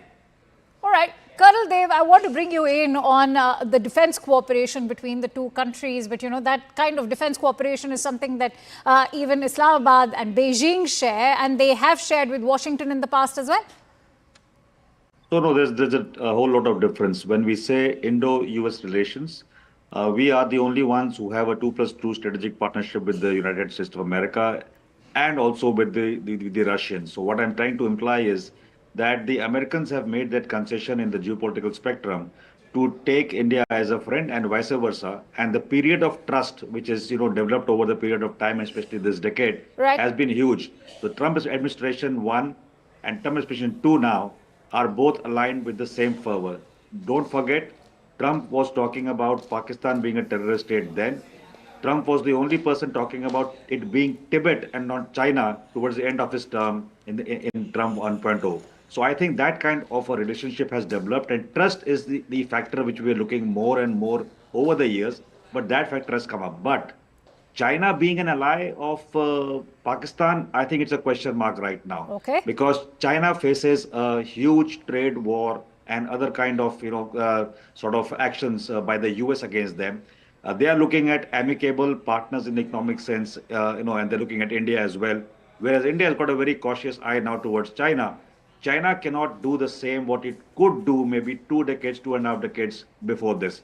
And certainly not the decade which has passed, because the entire geopolitical alignment, how China has drawn US into an unwarranted, unprecedented kind of a biological warfare, which has continued for a long time, it's nobody's business. So I think Pakistan is going to get no favors. A. B, the entire tract of land which China actually, usurped as Pakistan occupied Kashmir and gave parts of it to build the infrastructure and the surface communication to China, is also something which China will now double check, because it has faced a lot of resistance within China, within Pakistan itself. So I think we are now moving forward to a realm where Indo-US geopolitical alignment, and you also see the kind of talk emanating from Washington, which is to give that concession for peace and get Russia on the table to make peace. So I personally, it's not my stated opinion of my country or otherwise or an institution I belong to, but India, US and Russia, if they seek peace I think the globe will be a better place hunting down the terrorists all across the globe. So I think that is something which now can come to table. Who knew this before the Okay, okay. But Cold I War want to era? bring in Alex on that point. I think you've made a very critical point. But as far as the triumvirate of India, Russia, and the US is concerned, that's something I'm still skeptical about. But perhaps India could rope in both. Alex, how do you weigh in on that very significant point about how China may just, want to maintain distance when it comes to this conflict? Because remember, it is their own officials who've been attacked during the CPEC projects inside Pakistan, so much so that they have their own security personnel deployed to look after their officials at the CPEC projects. Does China have any concrete reasons to back Pakistan at the moment? Well, let's hope that tonight China is taking a step back and those leaders in Beijing are having second thoughts about backing Pakistan. Look, whenever you've got a situation where the United States is on one side of a conflict, it's a different world. China may very well double down on the other side of that conflict because China and the United States are increasingly at odds. This is what happened in the Ukraine conflict. The war between Ukraine and Russia has largely, at least it was during the Biden administration, became a proxy fight between the United States and the Chinese Communist Party over the fate of Ukraine. I don't want to see the same thing happening here. Let's hope that China is backing away from the table tonight, recognizing that there will be a high price to pay for backing Pakistan in this conflict. And you're absolutely right. China's got a suite of bad options in front of it. It can have its workers, its personnel potentially targeted in areas of Pakistan where there is not security infrastructure to make sure that they're safe, or it can back a government that is pushing this conflict to the limit in Pakistan and potentially face the ramifications of Indian action on Pakistan. We are in a very dangerous situation tonight, but there is reason to have some hope that peace will prevail. Colonel, when I was talking about the unlikeliness of, say, bringing the US, Russia along with India, because also the way we've seen the United States take that stand in favor of India and condemn that kind of terrorism. On the other hand, we've not seen that kind of time-tested support between New Delhi and Moscow that was there so far. But this time around, we've not really witnessed that kind of support. Oh, what more support do you want? You're using the best air defense system currently available to us, which comes from the Russians. No, that's okay. That's okay. We co-developed BrahMos also. So let's not go into the equation of economics. As I know it, and probably it's not stated, Russia has put in the complete support. We deal with the diplomats here as well. So I don't think so. That's the issue in terms of calling, because Russia is not the one who ever calls for de-escalation or escalation of India-Pakistan scenarios. US does. So US is now weighing in, and I quite agree with our friend from US here.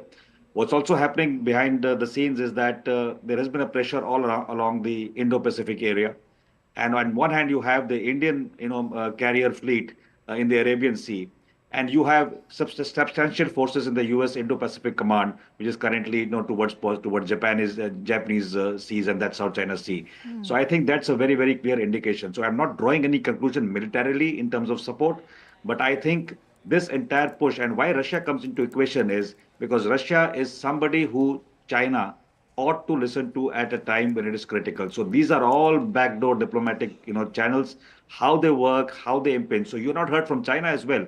In fact, the Prime Minister of Pakistan was on social media last night, and he was bragging about the support of Turkey, Prime Minister of Turkey. Yes. If you go to the Turkish Prime Minister's Twitter handle, there is no support. The last tweet he has made about Pakistan is when he's receiving and sending him off on 23rd of last month, and that's about all. So you just understand the power, and like my friend says, when you have a superpower like US trying to talk sense into somebody, and today Senator Rubio has spoken to the Pakistani Prime Minister. So I think a lot of sense would have been drilled. They've been told about the consequences, because see, what India has done is very beautifully done.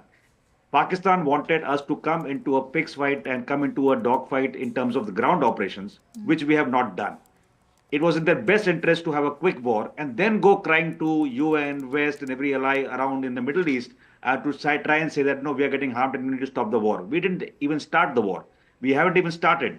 We have all the options on the table. We have made a target list of what is critical to destroy in the Pakistani arsenal. We initially struck the terror camps. We made clear for the first time to state through our diplomatic channels that we have not hit your military, A, and B, its non-escalatory nature. Obviously, Pakistan, given that it has invested in terrorism so hard, and all this boil about Kashmir in which it has created terrorists and fidains and jihadis who have come across with bulletproof jackets and rifles and destroyed people Okay. here on the Okay. other side, they are going to bite Pakistan more now. Since So you that is mentioned Marco why. Rubio, I want to bring in Alex. Alex, in fact, Marco Rubio has been consistently engaging with the administrations both in New Delhi and Islamabad.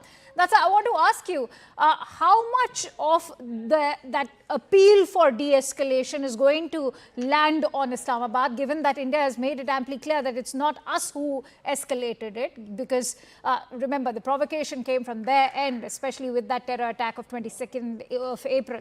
So how much of that is going to register when Marco Rubio says that we condemn this terrorism emanating from Pakistan and we stand by India in its fight against terrorism?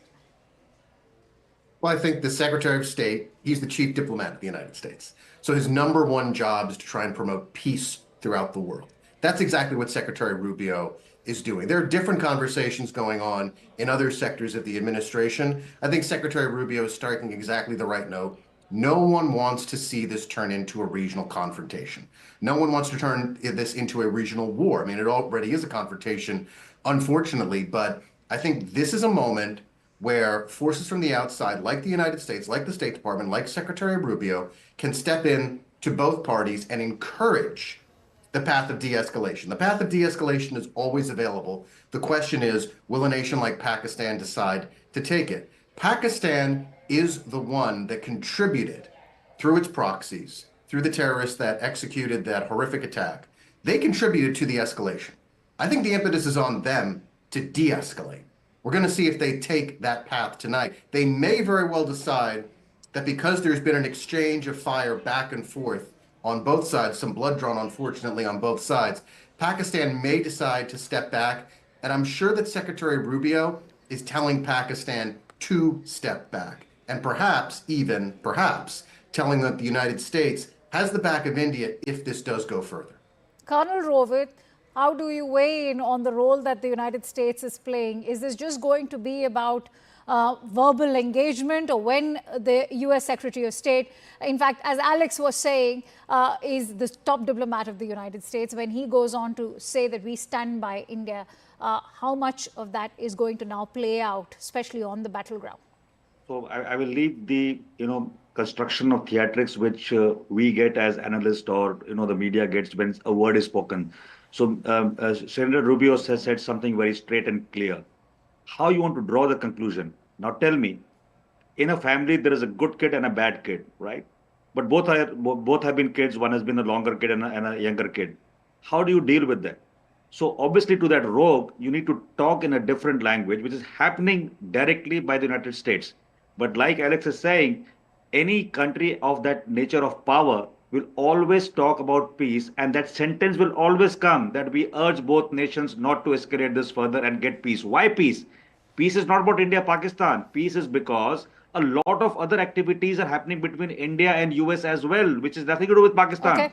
So who wants to spoil that moment, which is nurturing into 6 different sectors where money infusion and trade is happening, and we are looking at our trade which will be modified? Who wants Pakistan in the equation? Neither we want Pakistan in the equation, and it's not been the happening US. for over 4 decades. Why didn't it come to a halt, and why did it have to reach that stage? Stay with me, Kaldev. Stay with me. In fact, we're getting in breaking inputs. Let's quickly, in fact, I'm learning that in Baramulla, heavy shelling has started again in various areas of Rajouri is what we are in fact learning right now.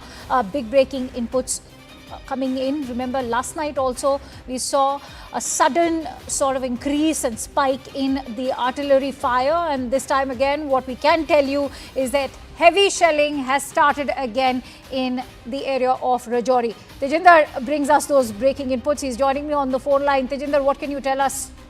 Yes, you rightly said initially that in Baramulla also, because Uri is line of control and it falls in Baramulla, heavy firing from the Pakistani side is going on and the Indian army is retaliating effectively. This is in Baramulla, Uri sector is in Baramulla. Now talking about Rajouri, which is in Jammu region, Pakistan army has resorted to unprovoked ceasefire violation in Rajouri. The entire line of control stretch in Rajouri district is the Pakistan is firing in the entire belt, and the Indian army is retaliating effectively. So as we speak, the ceasefire violation is underway in Baramulla, that is in Uri, then in Kupwara, Karna, Keran. These are the places where heavy exchange of firing is going on. In Uri, where one woman has lost her life, 3 others have been injured in Pakistani aggression, this ceasefire violation. In Rajouri, several civilian locations are being targeted by the Pakistan army, but the Indian army is giving a befitting response to Pakistan. So heavy exchange of firing is underway in Baramulla, in Uri, in Rajouri, Poonch, in Keran, Karna sector. So the entire stretch of line of control between India and Pakistan is witnessing heavy exchange of firing from either side. Yes.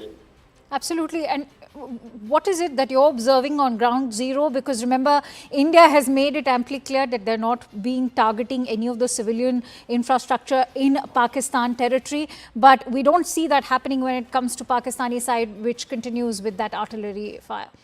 Yes, you rightly said that India has made it amply clear that we will not target any civilian installations, but we will target only those defense installations of Pakistan from where we are being targeted. As far as the ceasefire violation in these areas are concerned, Pakistan is deliberately targeting the civilian population. Yesterday, we reported how 16 innocent civilians, including children, were killed by the Pakistani ceasefire violation in Poonch district alone. There have been several injuries which were reported from Uri, Karna, Keran, Rajouri sector. But today, so far, the ceasefire violation which is underway in the Uri sector, 1 woman has lost her life, 3 others have been injured, and they are being evacuated to the hospital. Because of this heavy shelling, the evacuation is also being hampered.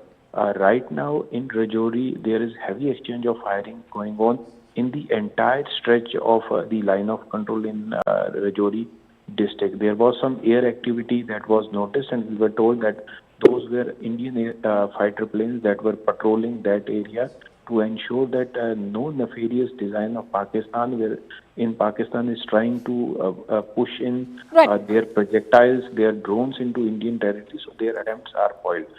As the ground situation is concerned, in several parts of Baramulla, there is a complete blackout right now. Just some time ago, there were air raid sirens that were also blaring in the entire area. People, there are announcements that are being made asking people not to venture out, keep all the lights in their houses switched off. So there should be no light that should be visible, and people are asked to maintain minimum activity outside, keep their windows, doors closed. So the situation on ground continues to be tense, but right now in the interiors of say Baramulla and other places, there is a relative calm, but on the line of control, heavy exchange of firing using heavy artillery shells from either side is going on. Yes, we'll have to see how long that calm actually lasts at your end. Stay safe, Tejinder. Thank you for bringing us all those breaking inputs. As Tejinder was highlighting, that the situation is extremely tense along the line of control. As we've already been telling you, how attacks have been happening consistently. Pakistan continues to attack India along all of those western parts, especially also the northern parts in Jammu and Kashmir. Colonel Dev and Alex continue to stay with us. Colonel Dev, my apologies for having interrupted you there for the breaking inputs that were coming in. Please finish your point. And also, I'd like you to weigh in on the way India has made that outreach, especially to the Islamic nations, given that the Iranian foreign minister and the Saudi foreign minister were both in India today itself. So the short point I was trying to finish is that see the US cooperation. The Trump administration has come back We have reopened the case to seek, the custody of the terrorist who's come to us 19 days ago. Yes. And I think these are the positive steps in which we are, acting as partners together to make sure that we get the correct intelligence and correct inputs. Now, coming to the second part, can you just brush me that part, please? What About did you say? the Islamic nations, the Yeah, yes. outreach that So India's made. I'll take your mind back to when late Sushma Swaraj was our Minister for External Affairs. The government that time had two things to look at, and one was talking to Mr. Parikal a lot of times that time, even in service. Two things were very clear. We had to cut the economic taps coming from the Middle East into Pakistan on that, buzzword of Islamic Caliphate and, that representation. And B, we had to speak over and over again to the United States to just, make them aware that whatever you are giving in various kinds of grants to the Pakistanis finally ends up them either solidifying their defenses, which is for the conventional warfare, or funding the terrorist. And that is something, if you take your mind to 7th May, I think day before, there was a report from Transparency International published in the US and also by some American institute as well. So Pakistan is going to IMF and they're going to stand, say today India time and tomorrow US time. Yes. And they're going to ask for $1.3 billion for resilience and some sustainability. They've already taken a loan of that kind of 1.3 in terms of climate change. And they're getting 1 billion ton for 7 years on a sort of in cash mode every year. Now that has to stop.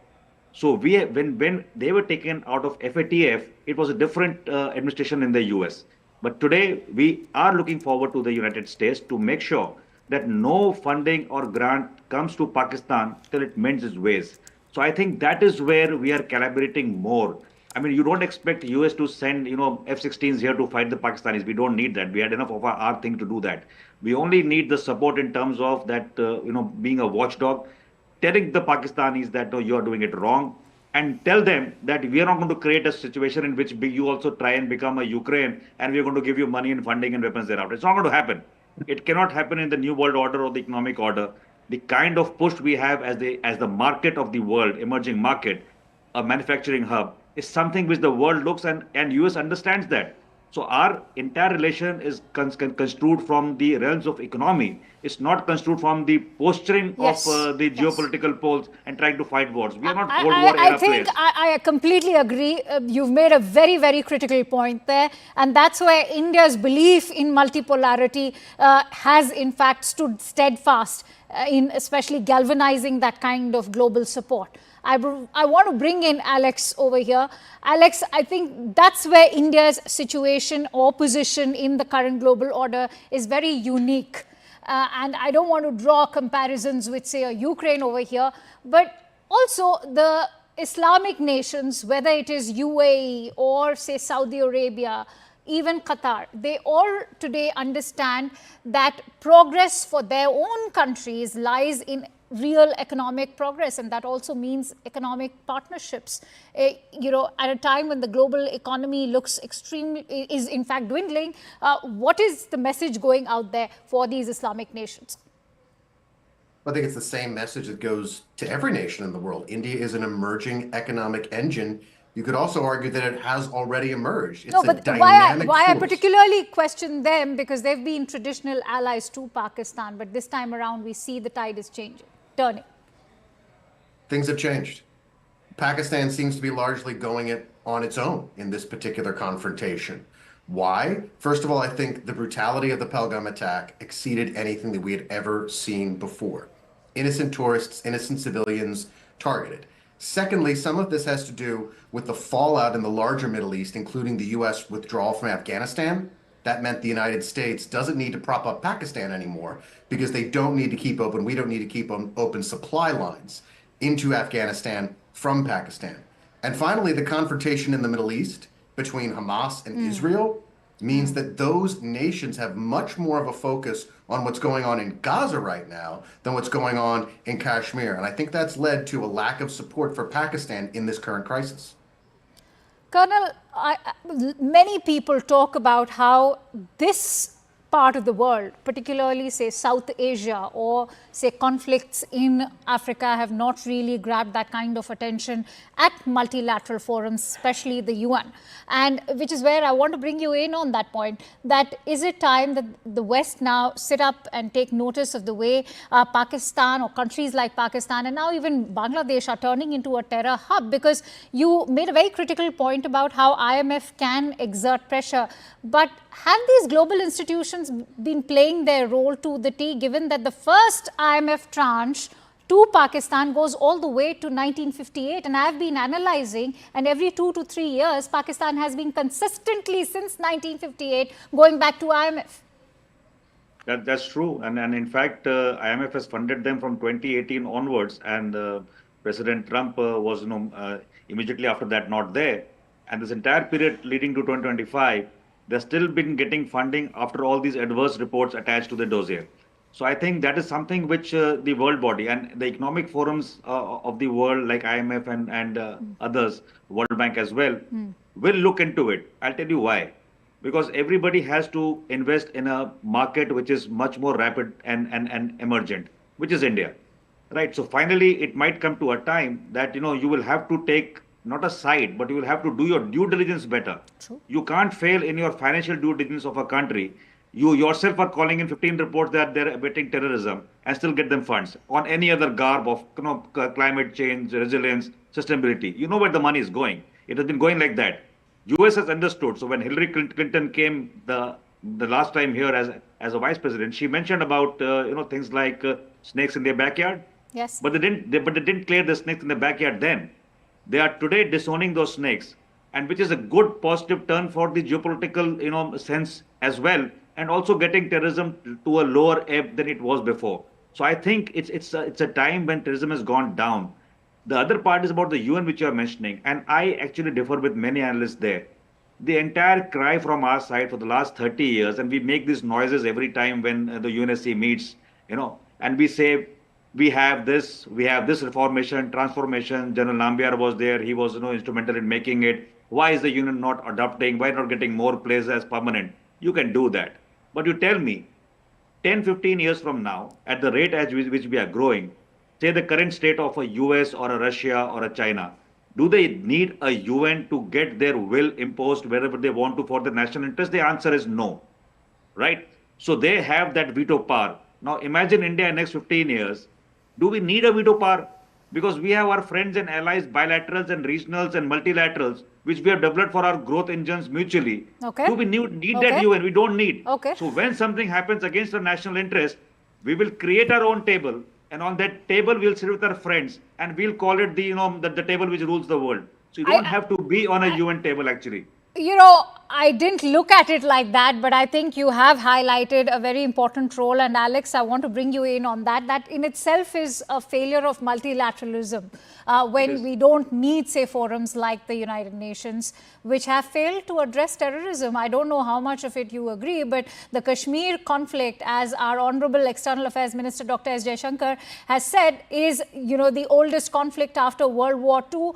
It is the first, it's in fact the oldest in terms of the first entire territory that's been illegally occupied by another nation, that is Pakistan. We took the entire matter to the UN way back in 1947 when both the countries gained their freedom and were Pakistan was I agree. So we took it to the UN.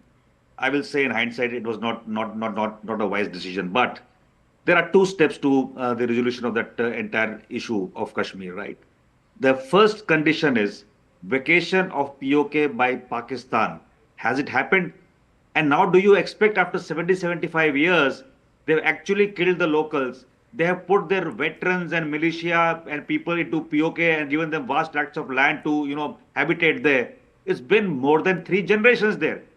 So is Pakistan now going to vacate POK? The answer still is no. Okay. So unless you meet that condition, it's a conditional term at the UN. So I think it is redundant. So let's not talk about it. And let's see what can be done. India still maintains those areas as constituents in terms of our electoral process. So as a democracy, there are some amount of seats lying in POK, which also accounts for, Alex would understand, you have your 50 states, you have got 50 votes. We have our states, and that state of Kashmir has got state votes which are lying in POK. So it's our birthright. It is a matter and fashion. We keep having debates that should India go and militarily take it. Okay. Those are the debates which you can keep having. Does it suit India today to even nibble up area which is then invested instead of one line along the LC? You make a triangle or a rectangle, and then from three sides you have terrorism coming onto your domain, and then fencing, and then more. Colonel, I'm sure you will agree that the idea is not to get POK. The idea is to destroy the terror hubs. No. Terror hubs will be destroyed. POK will come in its own violation in a pattern and manner it is destined to. Okay. Right? But to say that we should apply force tomorrow morning and take it, that's not the game we play. We are not a country who's going to do that and spoil our entire economic progress. And I think our Prime Minister also doesn't want to hurt India's own growth story and derail it from the trajectory that it is on. But Alex, I want to give you closing thoughts, because many are talking about the role that the United States can play, and perhaps in today's times, you are all very much aware, as the Prime Minister, Indian Prime Minister himself has said, that the solution doesn't lie on the battlefield. What is the solution? Well, that's a very, very difficult question. That's a question that great nations, great statesmen and women have struggled with for more than 75 years on the Indian subcontinent. The solution has to be something that is hammered out at the negotiating table. Bombs and missiles and artillery shells can fly, and they're flying tonight, but they can only hurt, harm, and kill. They can't settle the lingering questions left for more than 75, now all close to 80 years on the Indian subcontinent. For that, you need diplomacy. Hopefully the United States can lead that diplomacy. I agree with you that the United Nations is effectively useless in a situation like this, a confrontation like this. The first step has to be stepping away from the escalation table. Blood's been shed on both sides, fire's been exchanged, and tonight, as we head into the morning on the subcontinent, hopefully the men and women who wake up in both Delhi and Islamabad will have cooler heads. They'll recognize that the terrorists have been punished and that there is no necessary step to escalate that won't harm a lot of people. However, we see that if India decides to go ahead and take the next step, the United States will be with the Indian people. But obviously, this is the price of peace. The price of peace is vigilance against terror, vigilance against death, vigilance against harm. And great men and women have to come together, set aside their differences, and work together to achieve the aims of peace. Right. I hope when the sun rises, we'll see that begin. All right. Many thanks to you, Alex and Colonel Dev. Was a pleasure having you here on the broadcast. And as both of you have highlighted, let's hope better sense prevails across the LOC. Now, more inputs coming in as India has given a befitting response to Pakistan's misadventure, highlighting its technological edge over Pakistan. Let's also listen in to some more experts and conversations that we've had here at CNN News 18. Indian security forces must today congratulate themselves. The military must congratulate itself. I know it's very early and one should never, ever tempt fate. Never, ever tempt fate. This is serious business we are talking about, viewers. But this will have a blow on the psyche, would it not? This would have a blow on the psyche. Yeah, it is going to totally affect the Pakistani public, because actually this entire operation is now being led by a very radical chief. Target achieve करना था वो achieve किया है। वो जो कहते हैं ना कि इंडिया ने घुस के मारना था, इंडिया ने वाकई घुस के मारा और हम उसके मिसाइलों को रोक नहीं सके। ये हकीकत है। अब इसको आप ये मत कहें कि जी आप इंडिया की तारीफ कर रहे हैं, ये कर रहे हैं, वो कर रहे हैं। भाई जो हकीकत है वो हकीकत है। Okay, viewers, big updates coming in. Before I bring in General Dhillon, I just want to very quickly update you all on the evolving situation. 3 Pakistan drones have been shot down at the back gate of Jammu University, the Bawa Tea Store, which is a landmark there. Air raid sirens are blaring through the city of Jammu. Attack launched on Pathankot, Udhampur, Kathua, Samba and Kaluchak. All 5 areas the attack has been launched. You can hear the strafing, the sounds of munitions going off. India is rebuffing and thwarting just about every one of these attacks. We're also being told that Uri and Kupwara, where there is CFV or violations of the ceasefire, there is also news, viewers, that Pakistan might have suffered a big loss. I'll come to that after it's confirmed. I'm going to keep you hanging a little bit because I don't want to get ahead of the situation and spread fake news. But we are being told there's a big loss on the cards for Pakistan. Something might have happened that could now lead to a complete meltdown in Pakistan mentally and compounded. Let's go across to Akash. Akash, what are we being told? What are we being told? That there are some attacks now happening pretty much along the IB also. There is talk that Jaisalmer, there is a blackout there. Red flares have been seen in the sky there. We are being told that Pakistan might have suffered a big loss. I'm not going to confirm that or deny that right now because we are ascertaining this. But Akash, what can you tell us? It's an evolving situation. General Dhillon is also here with us. Yes, Akash. So I'm, in fact, confirming that big loss that you are talking about, Rahul. But yes, there are attacks in multiple cities. Jaisalmer is confirmed. In fact, Arunima is reporting that how Jaisalmer, is also receiving these drones and possibly the RT fire as well. In Jammu, we are seeing these attacks. However, our air defense system is very much active. And now this ceasefire violation has also started, both at LC and also, at the international border. In Rajouri and Punch, firing is there. In Kupwara also, we are seeing artillery fire. So Pakistan, on one hand, is violating the ceasefire. On the other hand, it is sending drones and, missiles to different cities. But then air defense system is very much active and is thwarting all these attempts. Also, we are learning about one Pakistani jet down, but I'm still confirming that sort of piece. But heavy, firing is going on at the LC right now, Rahul. And Indian defense forces are very much there with their air defenses. In fact, air defense guns are used. And in fact, I'm learning that army is retaliating at the LC as well. Okay, army is retaliating at the LC. Let me go across to General Dhillon. He served there, just like General Bakshi, General Pandey. All of them have really done an exceptional job at protecting Indians and the country. So they know like this area like the back of their hand. General Dhillon, please weigh in on this. What are we seeing? Are we seeing now an escalation that is going to lead at some level or the other to perhaps a conflict breaking out, which might go on for a few more days? What is happening? Give us, if you were analyzing this from the Pakistani side, what is happening? We are seeing the losses there, but what is happening exactly? What are they trying to do here? Rahul, it started with LC ceasefire violations. Then it came down to Jammu and Kashmir, Pakistan occupied Jammu and Kashmir. They are firing onto one side of POJK in Punch, Rajouri, and even then it graduated to Jammu. Then it came down to Kathua, Hiranagar area. And now, as per the report which you just shared with us, it has gone as far down as Jaisalmer. Now, this is the initiation of war. When you violate the IP at so many places, it's a clear-cut case of initiation of war by Pakistan. But for India, as was told by the Foreign Secretary in the briefing today, we are still committed to not hitting the military installation and civilian population. Whatever we are doing in self-defense. We are only intercepting the missiles and we are nullifying their air defense system. And like you just gave out certain bites from Pakistan, Lahore air defense is now completely gone. Now this is where people of Lahore must go to Lahore cantonment and see the senior officers' families fleeing from there.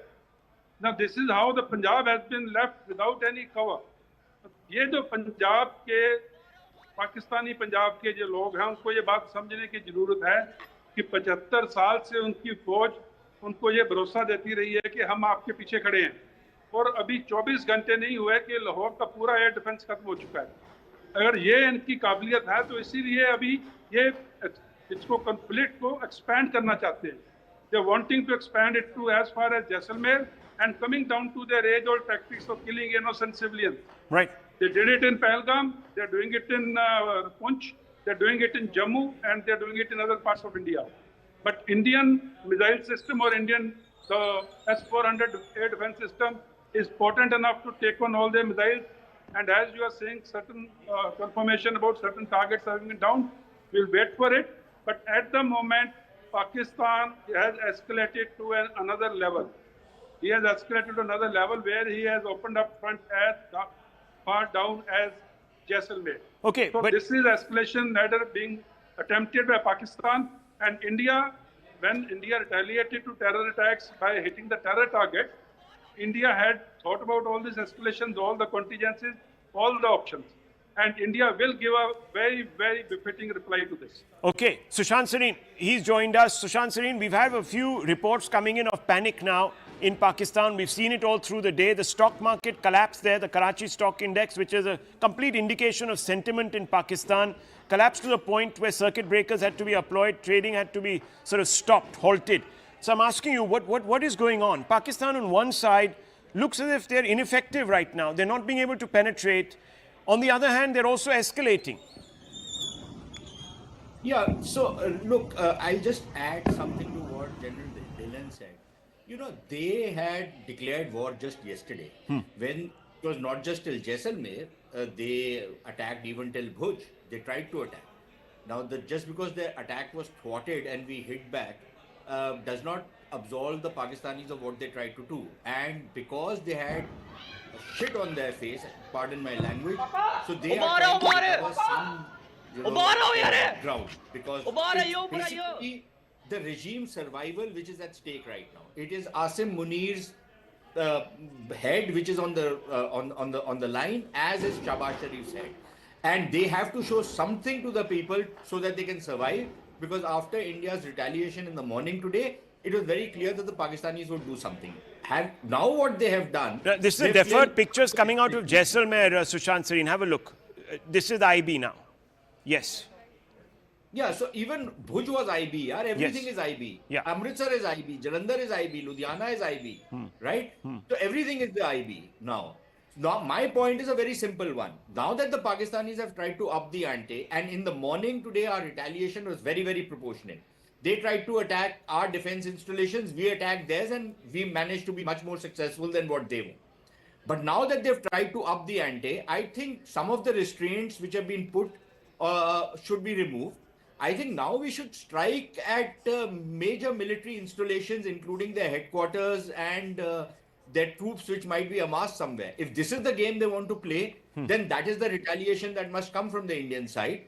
And I think that should happen by tonight, if it's not already starting to happen.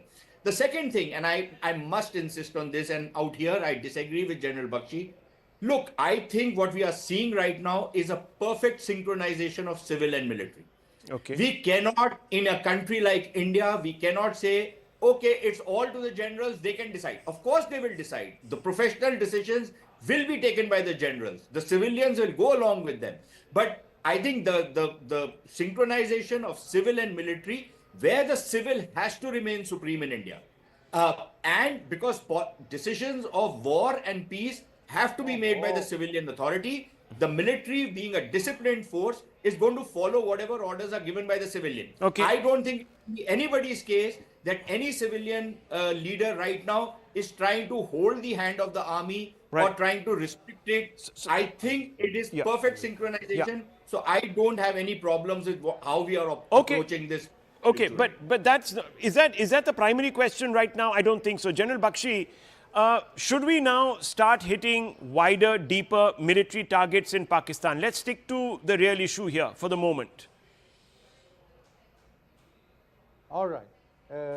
Though I'd like to respond, but I'll give it a pass. Yeah. Now the thing is, Rahul, so far, step one of the escalation ladder, we hit the terror camps. And we told Pakistan that we are hitting only, and the world, that it is a non-escalatory response, that it is a proportionate response. We've hit only the terror camps. We gave Pakistan an off-ramp. You want to de-escalate here, we can leave it here. Pakistan has chosen to escalate militarily.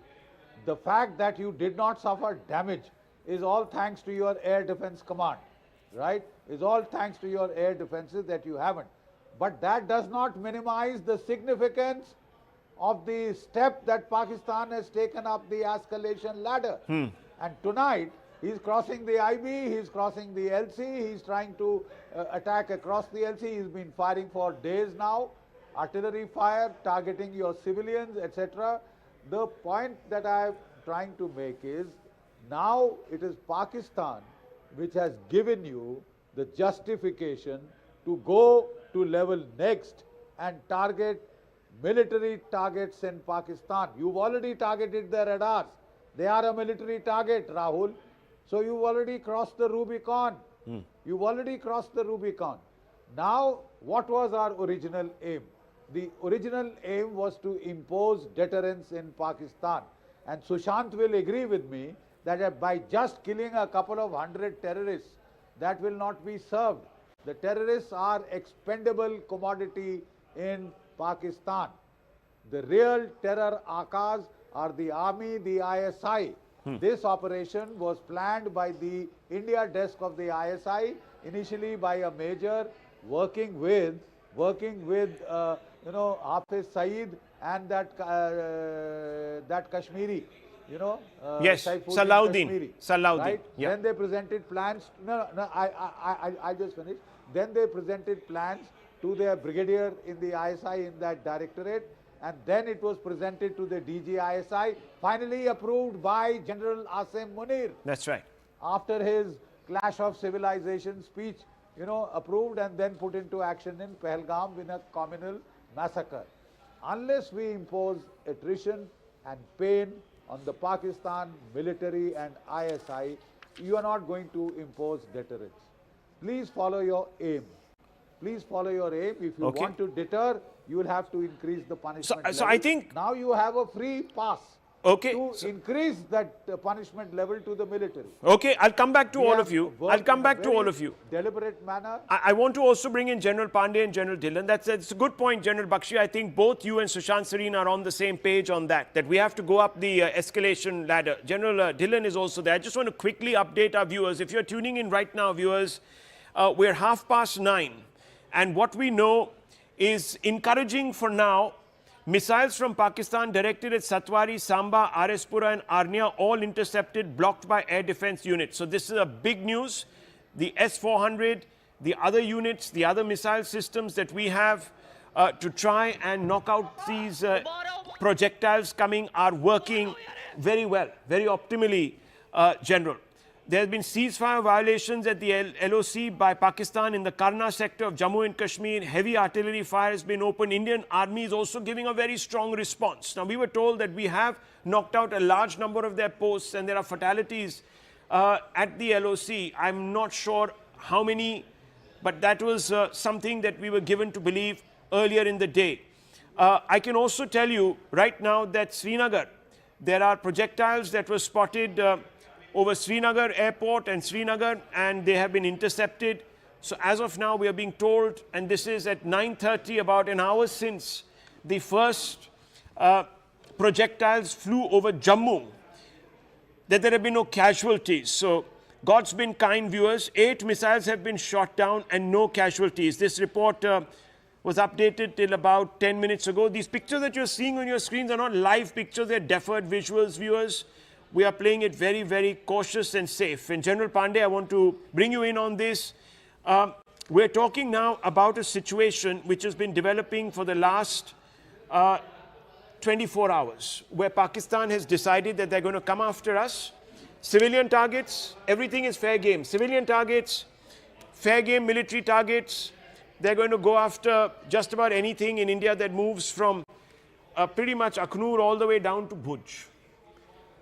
Is our response at this moment adequate in your mind? And I want to bring General Dhillon in also on that. General Pandey, first, very quickly, the systems that we are using, the S-400, give us a quick breakdown of that. Okay, I'll and first... then also the other question. I need to cover up a couple of points here. Okay. Firstly, Pak terrorists were operating as proxies of Pak army. Right. Till the time we hit the terrorist camps inside. Yeah. Now, after having seen the visuals in which Pak army is giving a state honor to the terrorist leaders who are being buried and, led. And very, very strange that Pakistani senior officers are standing behind and there's some designated terrorist is leading the prayers for the burial part.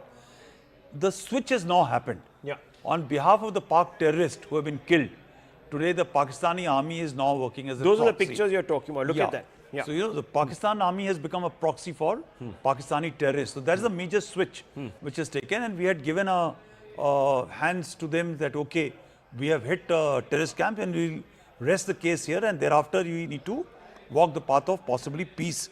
Don't scale it up. Right. So having taken this action now and having been sorted out when they tried to strike back, and I totally agree with General Bakshi and Sushant Sareen that this level of in-your-face defeat when the missiles have been down, when they tried to attack 15, this was very much expected because in the daytime, we were able to breach all the systems and put out our loitering munitions and drones inside Pakistan at will. Actually, at 4 different places, it was reported by their own media that we have been able to hit them at will. So this was quite expected to come about. And as our systems were in place, we have been able to handle the situation as of now. The next level, firstly, I'll agree with General Bakshi, what he says that we need to hit back onto the military installations because they have given us a reason, casus belli, to do so for these people. And I'm sure we'll see this coming out certainly in the later part of the night, while the Pakistani military will be very ready to take on these things. But having breached the AD cover and all, I'm quite sure we'll be able to hit back. The other part which General Bakshi had brought out was very significant, that we need to, military should be handed the power. Okay, Pakistan has accepted that 2 jets have been downed. 2 of their jets down, viewers. This is big news, down by air defense. India has struck. First blow.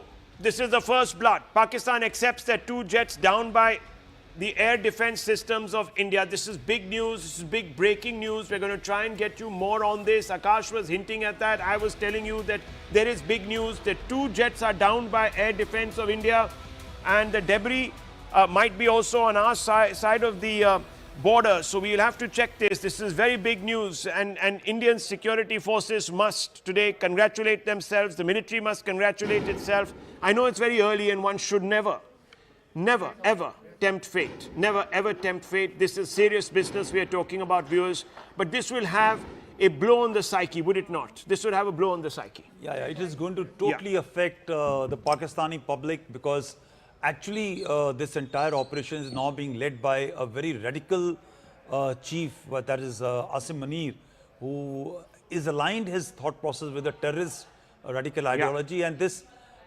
attempt for them to actually gain some degree of traction and image building exercise which has been done through these attacks has totally been blunted and will take a major hit, and therefore possibly he'll be pushed to a corner by his own system to respond to a different manner. I think it's a great success for our AD systems which has actually taken this thing down, and I must compliment really that in sync with the indigenous system which is called Akash and the S-400 which is the Russian system that it brought. These two have worked in sync to actually do the job. Well, you know, I'm still not going to, look, till the Indian military doesn't confirm, I'm not going to jump to any conclusions. So let's just park that thought. There are indications that something big has happened, but we're not going to jump to it. General also is with us. We're being told that General Dhillon is also still with us, and I'm going to bring him in now. General Dhillon, if you could very quickly sum up now what we're seeing on our screens. Sushant Sareen, I'll also bring you into this. What are we actually seeing here? Are we seeing an inevitable escalation of this into perhaps a wider conflict that is now going to engage different parts of the border? Is this going to be perhaps the new normal for the next few days? What is exactly now expected? Rahul, as you have just confirmed, if Pakistani fighter jets have been shot down, that means use of manned aircrafts. And crossing the international boundary with the manned aircrafts is definitely a declaration of war. Not that we had any doubt in when the missiles are crossing the international boundary, but this is a conventional way of looking at war. Manned aircrafts, fighter jets crossing the international boundary with an intent to damage the civilian or military installations. Let me just say that I'm not going to accept that till the Indian government confirms. The Pakistanis, you know how they are. They can say whatever they want to, and we don't even know who there is planting what news. So let's just keep that aside. Okay, we'll leave that aside. Yes. Yeah. We'll leave that aside. Yeah. The mere escalation, as Jal Bakshi has said and Jal Pandey has also clarified this, now it has gone to the next level. And there is no way that India should not retaliate now or should not take it to the next level, because now is the time when the war stamina petering out of Pakistan will come into play. Pakistan's economy dithering will come into play. Pakistan's stocks of major equipment going down will come into play. And as and when it happens, this is where the victory will be declared. So we should not hold our horses now. We must take it to the next level as a response to what Pakistan has done so far. He has crossed the limit and we should not. And now we know that his war fighting stamina is way below us. And we must capitalize on our strength, military strength, diplomatic, politically, economic strength, we all know. And we must hit targets in Punjab, because that is where it is going to hurt. Because for them, like Jal Pandey was saying, that terrorists are dispensable for them.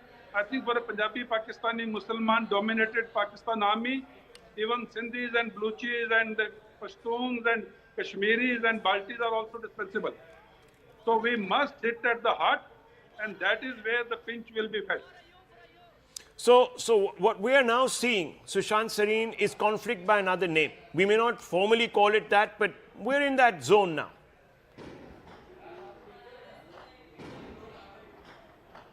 Sushant Sareen, can you hear me? I think you're on mute, Sushant Sareen. You might be on mute. Yeah. I know. I'm sorry, because I was just doing I'm doing multitasking right now. So look, let's be very clear about one thing, Rahul. What the Pakistanis tried yesterday was to hit Indian military installations. Okay? That they failed is not an excuse. But our response was also to only target military installations. Now the Pakistanis they are such bloody liars. This whole bloody community and this whole goddamn place is a bunch of liars. This whole country has come up because of a lie. So they claim that, no, we didn't do anything. Because their attack failed, they claim we didn't do anything, right? That's what that ISPR fellow whose father was a great nuclear scientist trying to take out electricity out of jinns, that fellow's son is now their ISPR chief, and remember, he's also a 3-star general. Look at the kind of guys they make 3-star generals. Anyways, but the point is that these fellows, they've lied. Okay, now we hit back. Our response was slightly proportionate in the sense because they didn't really cause any damage. But I think once they've gone up the ladder, I think our response has to be overwhelming now. Very clearly, right now, from what we are hearing is that only the area around Jammu is being targeted, Akhnur, Jammu, that belt. There is some reports that maybe Pathankot has also been, they tried to target Pathankot, or at least there's been they've tried to activate the terrorists in Pathankot and other parts. There are some reports, none of these are confirmed. Anyways, I think we'll take care of that. But I think you have to go up because they have already opened up the space for attacking military targets in Pakistan. Now, what is the great restraint that I will only attack air defense targets and I will not attack the ISI headquarters in Appara or the core headquarters in Lahore? Why not? Now that you opened this up, then everything is up for attacking. The GHQ in Rawalpindi is up for attacking. Right? Now, if they want to go down that road, then I think we should not be holding back to go down that road. Okay. Because quite clearly, they have to step back and they have to start dismantling the infrastructure of terrorism. I think we have had enough. I think the government of India has made it clear multiple times. We don't want an escalation, but if you escalate, we will hit back. We will not hold back. We will hit back. Number one. Number two, we don't want to go into a kind of a war, but if this is what you are going to try and impose on us, we are going to come after you. I think that message is very clearly delivered. Now, the generals in Pakistan have to decide, is their survival more important than their country's survival? I think it's a very simple question for Pakistan and Pakistanis, maybe not for the Pakistan army, because, once they back out, they tend to lose their privileged position. And I think that is the biggest stumbling block from, them taking an off-ramp. And we need to be very clear about it. No face saving has to be given to these lowlifes. No face saving has to be given to these terror sympathizers. and they have come out openly in their sympathy for terrorists. And I have been pilloried for saying there is no difference between the Pakistani state and the Pakistani society. And we have seen evidence of that, how not a single Pakistani has said what the Indians targeted were terrorists. Okay, These are some innocent people. How are these innocent people living in Muridke in these terrorist training camps? Or no, I think that is well settled. I think that is well settled. We don't need an excuse now, not after this, do we, Wing Commander? Abhishek Matiman is joining us. Wing Commander, what are we seeing here, and how do you see the Indian response now?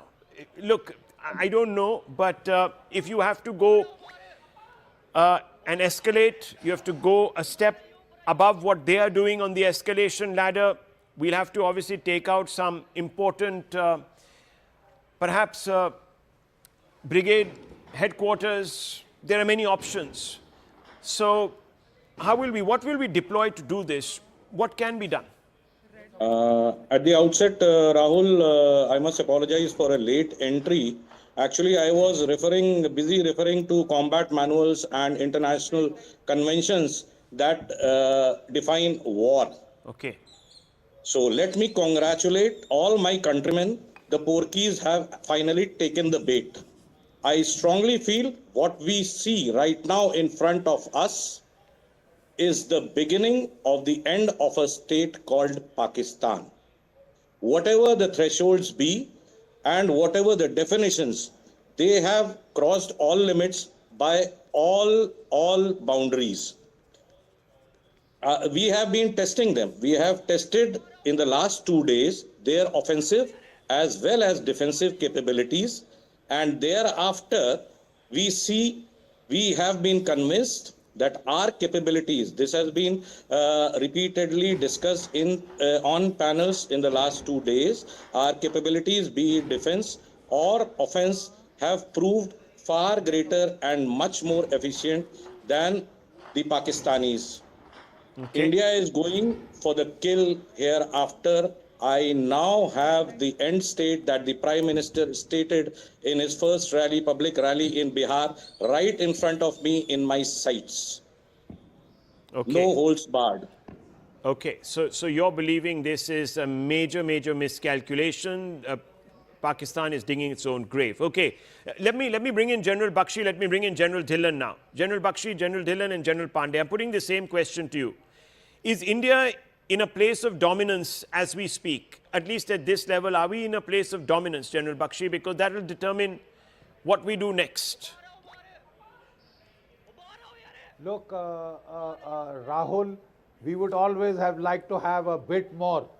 Rafales come in, 120, ATAGs come in, etc. But let me assure you what we have and what we have seen. We have the edge over Pakistan. Keep your aim very clear in your mind. If your aim is to impose deterrence of a level that will make Pakistan think 10 times before it plans the next Pahalgam, you have to go in for high-value military targets like the DGISI headquarters. You have to impose that costs and consequences.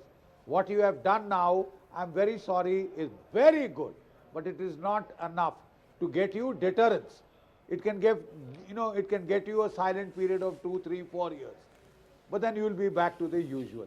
Unless you hit now, you have the dominance. You have seen your dominance. Your air defense is dominating.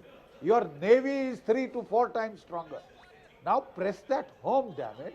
Press that home. You know, you are hitting terror targets. Why haven't you hit Dawood? Why haven't you hit Dawood? Why are you trying to strictly keep the navy out?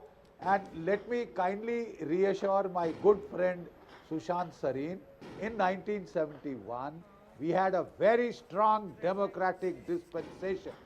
But Madam Indira Gandhi had given a free hand to Sam Manekshaw and the armed forces, and they deliver. I'm very sure they will deliver beautifully. Okay. Beautifully. Okay. We now have to get over that, deterrence is the main thing.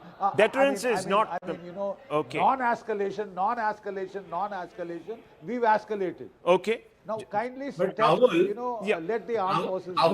General Bakshi should know that the Prime Minister has already issued instructions that give free hand. he has left armed Okay, so forces let's to just, take you know, I think that is a secondary debate. Let's not confuse issues here. Let's just stick to the main debate. The point is, viewers, we now need to go up the escalation ladder. All our experts are saying it. General Dhillon, let me bring you in. Has India now proven that it is more than capable of climbing the escalation ladder from the evidence of what we have seen? That this is not really now about us doubting our own capacities, it is about executing our capacities to our full potential. Rahul, India was always capable. India is a bigger military power. India is a bigger economic power. It is just that we did not want to go this far on this path because we genuinely care for the international order. We genuinely care for how the civilizations behave.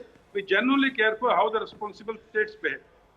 But Pakistan has chosen the path of escalating it and escalating it to the level of civilian areas and international boundaries. Now, nothing stops India from taking the next step and then wear Pakistan out.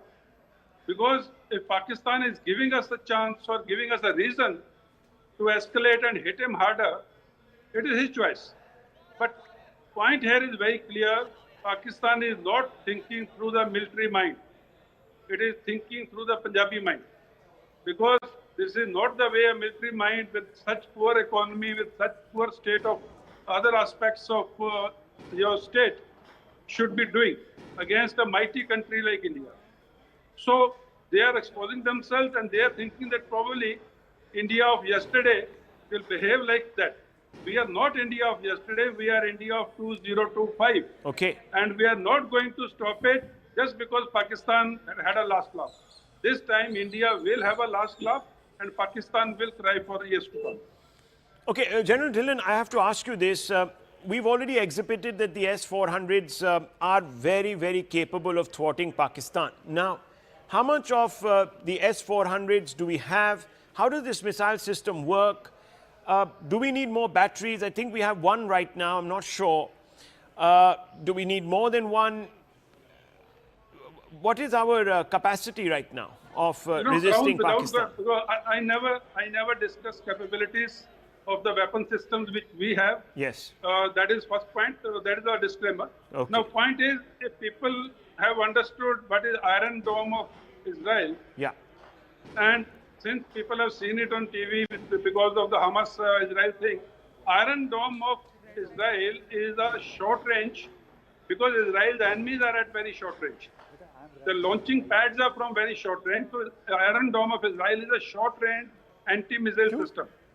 Now, S-400 is a short range, medium range and long range anti-missile, anti-drone, anti-aircraft. And it can at any one time scan and lock on to n number of targets. I'm not giving the numbers. And it can simultaneously neutralize n number of targets. So that is the capability this system has. And we have, as of now, we have adequate, and even if required during the war, we have adequate money with us in India to buy them off the shelf, unlike Pakistan. So if Pakistan is using up its missile inventory, in the long run, it is going to have a problem. So I will just suffice it to say India has adequate number of them, and I will just sum it up again. It is a short range, medium range, and long range. It is a multi-target acquisition system, and it can lock onto multiple targets at the same time. Okay, so this is an interesting question because General Pandey, I want to weave you into this. We've seen how the Iron Dome works in Israel. We're now seeing, of course, a demonstration of that in very capable hands, in Indian hands. And this is a question that I have to ask you. Have India's S-400s allowed India to be much more competent at defense, at aerial defense, than perhaps we were 5-7 years back? Is this a newly acquired capability on the back of a weapon system, or do we have others also, other weapon systems that actually are a force multiplier? So in terms of AD, we are far behind about 20 years back, but with the arrival of S-400 and of course the Akash systems when they operate in sync, our coverage has become very, very strong, especially for the bases and vital installations is pretty good. It's actually what we required. So S-400 allows us to actually strike much deep in the Pakistani airspace itself. The moment they take off from their respective areas, we have the capacity of taking them out. So that is the distance we get. This ensures that even before they cross the international border of line of control, wherever our S-400s are deployed, the possibility of their reaching even the IB is that much. In fact, the debris will fall possibly in their own area rather than crossing crossing onto our side. So that's the major advantage of S-400. Right. Okay. Let me quickly go across to Akash to get some fresh updates from the ground, and we're going to constantly now mesh this coverage between our reporters and our panel guests. So give us updates, Akash, what's happening. Give us a whole blow-by-blow breakdown of everything that is happening across the LOC, across the IB, from north to south. Give us the whole lowdown. Right. It started from Jammu. Then we saw that how across the areas till Punjab, there were multiple places that were targeted. Almost all of these attempts have failed. Till now, we have confirmation that none of the target, in fact, got hit. And in fact, at this point in time, we are learning about Rajasthan as well, where the Jaisalmer military station and in fact the Pokhran station as well were targeted. But again, it has been thwarted. In fact, in Punjab, there are several locations where we have been given to understand that there were attempts, but S-400, Akash, our Barak 8, the medium-range surface-to-air missiles are working pretty fine and in fact are thwarting these attempts. S-400 is in fact, has worked in the morning, early morning today, where we saw that multiple targets were there, multiple Air Force stations, radar stations were on target, and all of these attempts were thwarted. And at this point in time, we are learning that at multiple places air sirens are on, and in fact civil authorities are in fact issuing the advisories for the people to stay indoors, because this is one situation that is changing constantly. And in fact, I am learning about these constant attempts, Rahul. These attempts are still on. I have been told that Air Force officials are very much using the other technologies as well. In fact, we have IGLAs and handheld devices as well. So these devices are being used as well. These weapons and platforms are being used. But S-400 is playing a major role in it because of the range and of course the kind of technology that is employed. We have got 3 regiments of S-400 till now. We have not received 2 yet. But yes, these 3 regiments are working pretty fine. One for the western border, one for the northern border, and one for the eastern border. Deployed at multiple places. In fact, deployed at different places. And this particular system, in fact, is working fine and is thwarting every sort of attempt. And in fact, every attempt where some military station or some military establishment is on target. And long may that be. Long may that be. I've also stay on with me, Akash. I'm also going to weave in Ishan Vani, who's joining us from Srinagar. Srinagar is also been seeing some disturbances. Ishan, can you break it down for us? We have politicians from there tweeting away. What's going on? Oh, well, there's blackout and some areas are reporting also sirens going off. This is for the first time that such activity has taken place in Srinagar. We had seen the such tensions building up in Jammu, but now it's also in Srinagar. And what we have been given to understand is that there's full alertness from all the forces deployed in Srinagar at vital installations. They are ready, they are geared up, they want to deal with the situation if it emerges or there is any challenging situation that arises.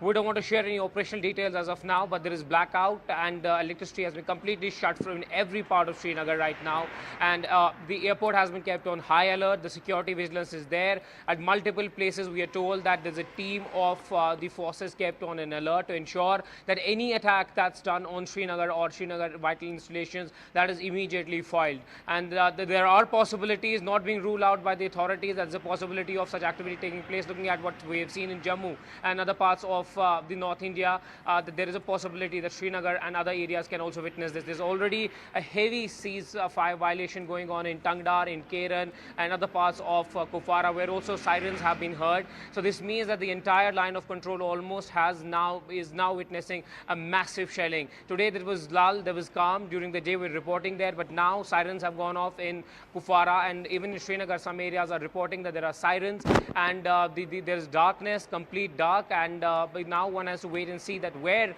will there be any sort of attack on Srinagar or Srinagar vital military installations. But as of now, it's calm, but it's completely electricity has been cut out, and the defense system and every kind of equipment has been ready to ensure that if any challenge arises, they're able to hit it, they're able to neutralize threat in anywhere in Srinagar or other parts of Kashmir Valley. Well, this is a serious situation that is developing across the front, General Pandey. We've heard from Akash. I'm going to weave them in after your comments. What do you make of the commentary that you've heard, the updates that you're getting? So, very clearly, what we see is that Asim Munir is caught in a cleft from which if he pulls back, he can't survive. And there's a big Punjabi ego which is pushing him to actually take the thing. Something has to happen within the Pakistani military community to ensure that they don't go on the path of the future destruction. And also very quickly that Pakistan has actually lost its relevance today for both China and for the deep state. Something will happen.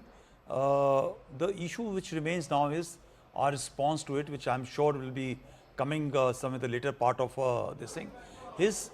Whatever he's launched has been contested, dropped. The ceasefire violations are nothing new for the Indian military, which is happening in the entire length and breadth of Jammu Kashmir and all. So you see those pictures? That's Vaishno Devi Shrine. No, it's gone for a blackout. Actually. Yeah, it's gone for a blackout. So it was lit up, and this is a before and after. This is how the blackout has been affected. And we're also being told that messages have been put out by the administration in all places. And please explain this because it's quite technical. They said, don't panic when you see a red light. It's usually just the ignition of the ammunition cap from an anti-drone gun when it's fired. Sound may also imply that our defense system is working. Stay inside your homes. Keep lights turned off.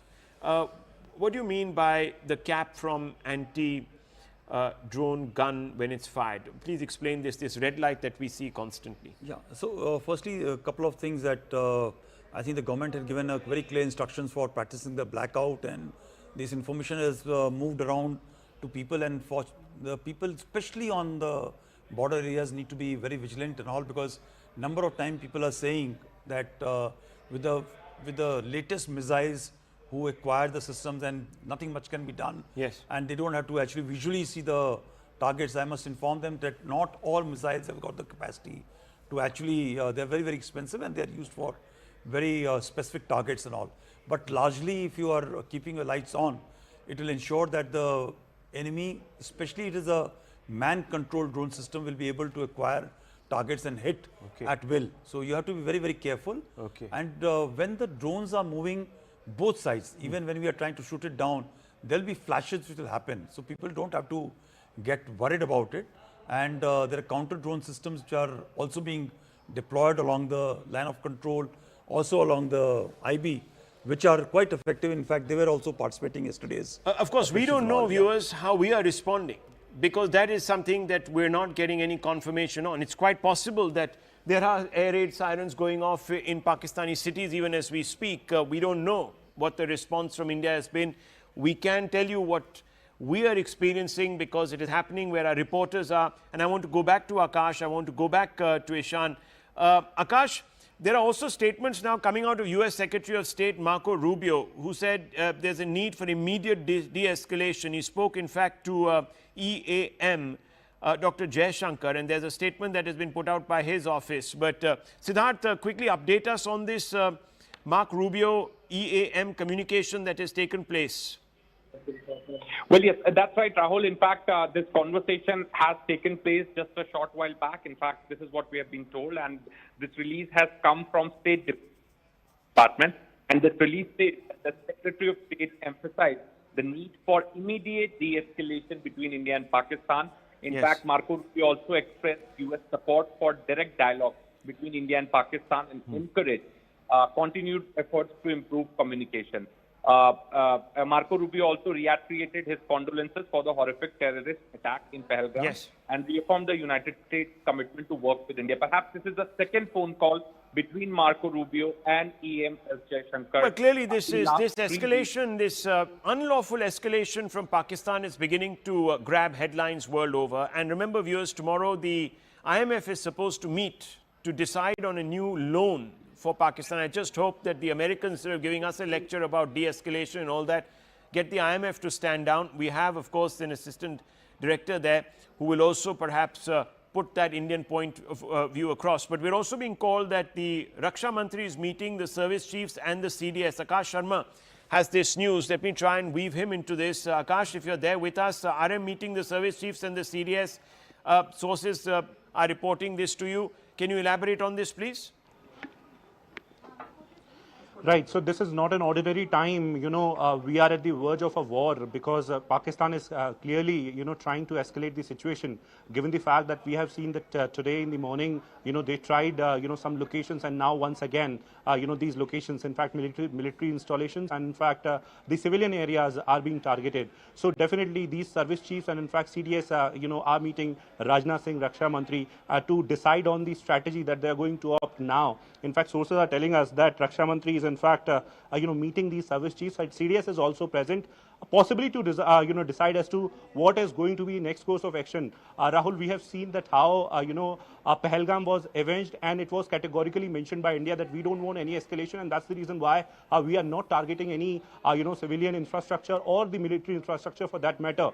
Then you tried our, the air defense systems, and we destroyed your air defense systems. Now you are trying our civilian population and, in fact, the military infrastructure. Now, what is going to be the response? This is something that will be decided, in this meeting.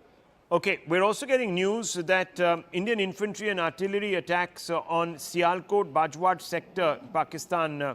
There seems to be Indian action also taking place on Pakistani soil. General Pandey, how do you assess this? What's going on here? So I think one is an artillery duel which will be happening is to destroy those places from where these attacks are being brought out, those gun areas and all. But in case the infantry is moving out, possibly to those locations from where we must have identified a suitable whatever is coming from that location, we need to neutralize that. I think that is for what the infantry must be moving out for limited action, possibly as of now. Okay. One can't actually fully comment upon it without knowing the entire picture, but this will be my assessment that there is a certain degree of physical maneuver which is not taking place. Okay, inputs coming in on this from Manoj Gupta. We're also being told that a large number of Pakistani handles viewers now spreading disinformation after deniability in terror attacks by Lashkar-e-Toiba and Jaish. Now Pakistan is creating deniability in drone and missile attacks also.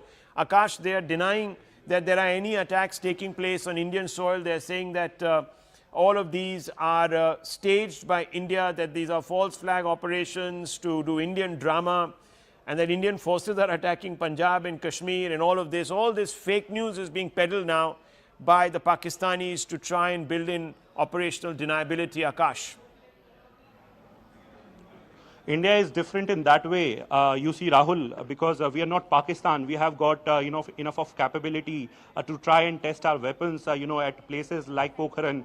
And that's the reason why we cannot do that. And today, at this point in time, when we are reporting these drone attacks, so there is a clear indication that after getting frustrated from what happened, in the morning today, Pakistan is in fact, trying these tactics. In fact, drones and artillery was something that was in fact fired towards the civilian population and also the military infrastructure.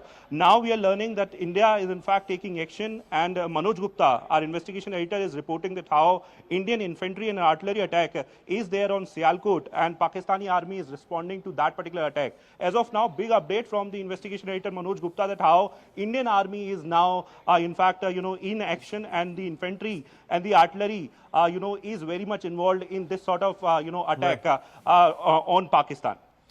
Well, viewers, this is now obviously moving towards an escalation in the direction of a full-blown conflict. Professor Brahma Chileni also joins us. How do you see this now, where we are at what notch are we on the escalation ladder? Are we close on the brink of war, brink of an all-out conflict? What's going on? Well, Operation Sindoor represents a paradigm shift in India's strategic posture toward Pakistan. As you know, that for decades, India allowed Pakistan to escape, at best with a slap on its wrist, for orchestrating cross-border terrorist attacks.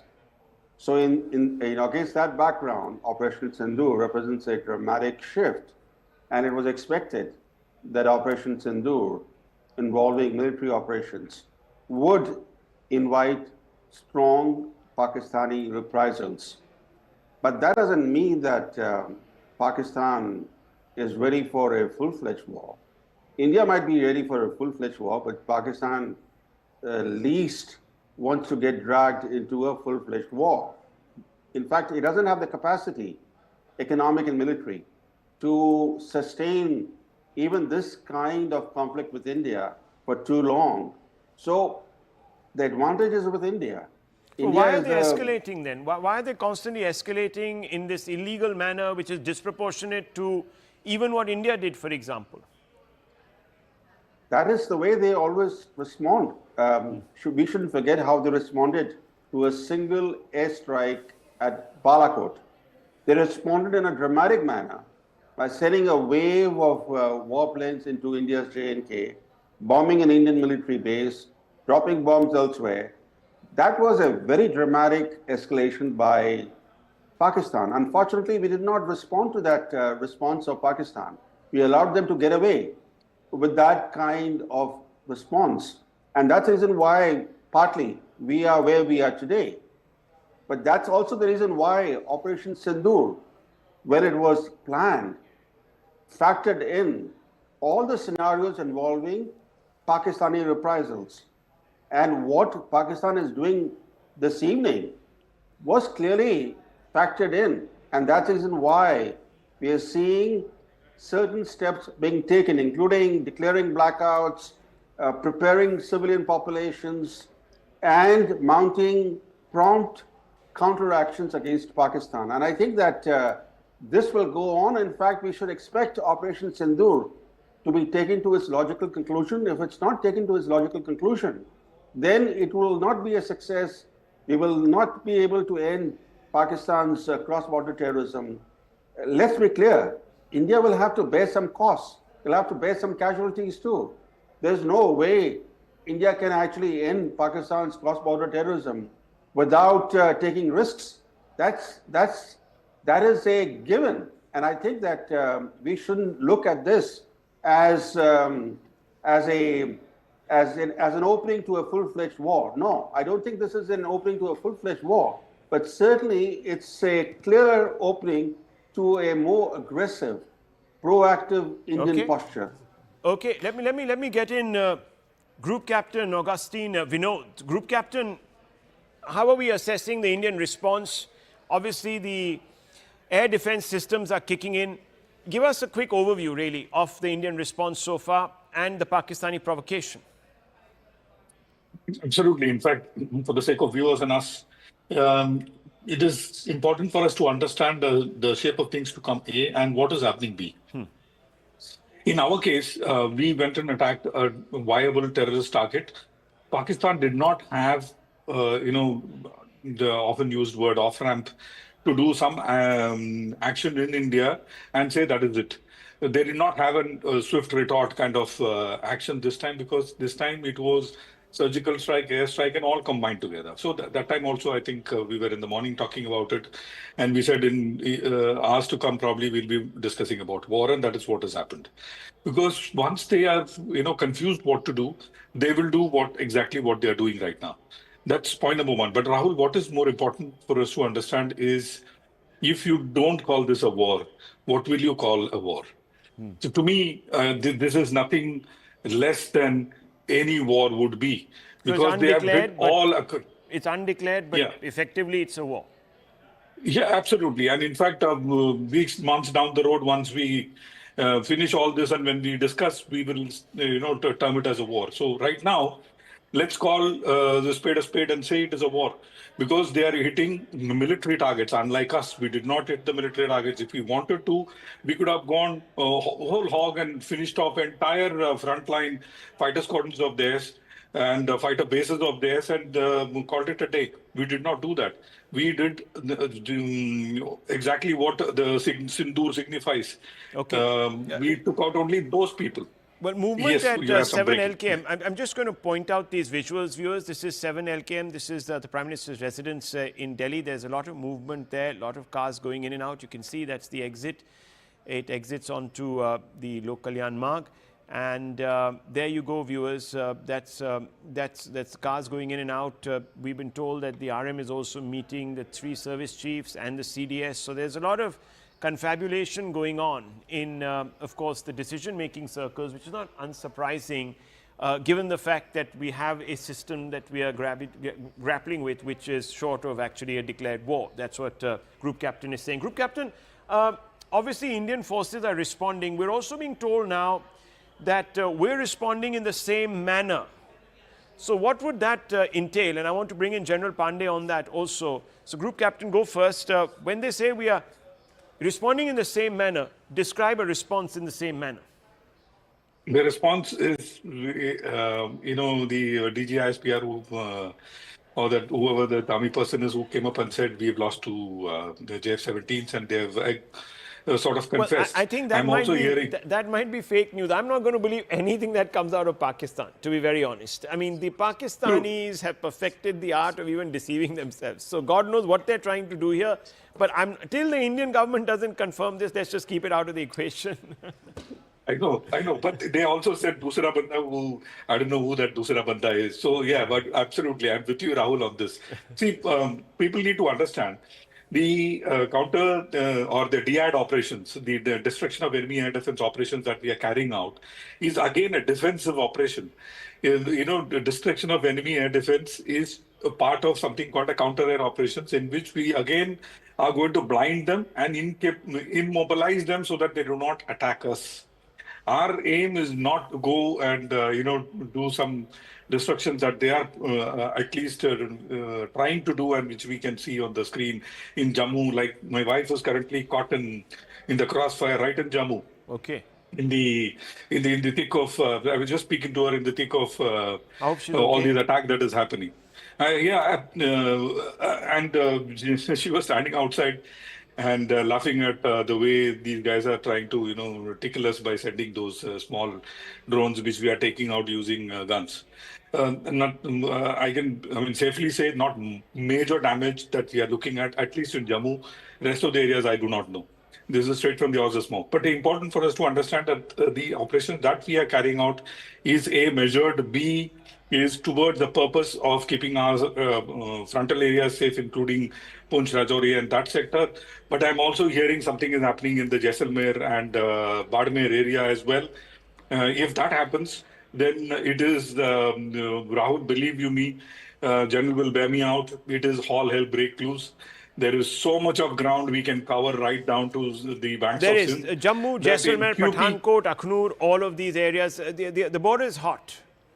The border Absolutely. And so much of area we can grab that, tomorrow in doing quid pro quo, probably they may have to hand us over right up to Islamabad. I don't know. You think will happen, General Pandey? Yeah, I think when you say the equitable response is on, something was already done in the morning, which we were able to deliberately hit, cross on the side, and the gap of 80, as Augustine has just brought out. Augustine, I hope your family is right and doing well, and so is everybody else. But the fact is that I think we are going to up the ante and hit across here and after similar targets, if not more, right? So while RT duels are going on, that is par for the course. But more importantly, I think much more will happen. NSA Doval is briefing the Prime Minister. We're going to try and get you an update on that with a reporter.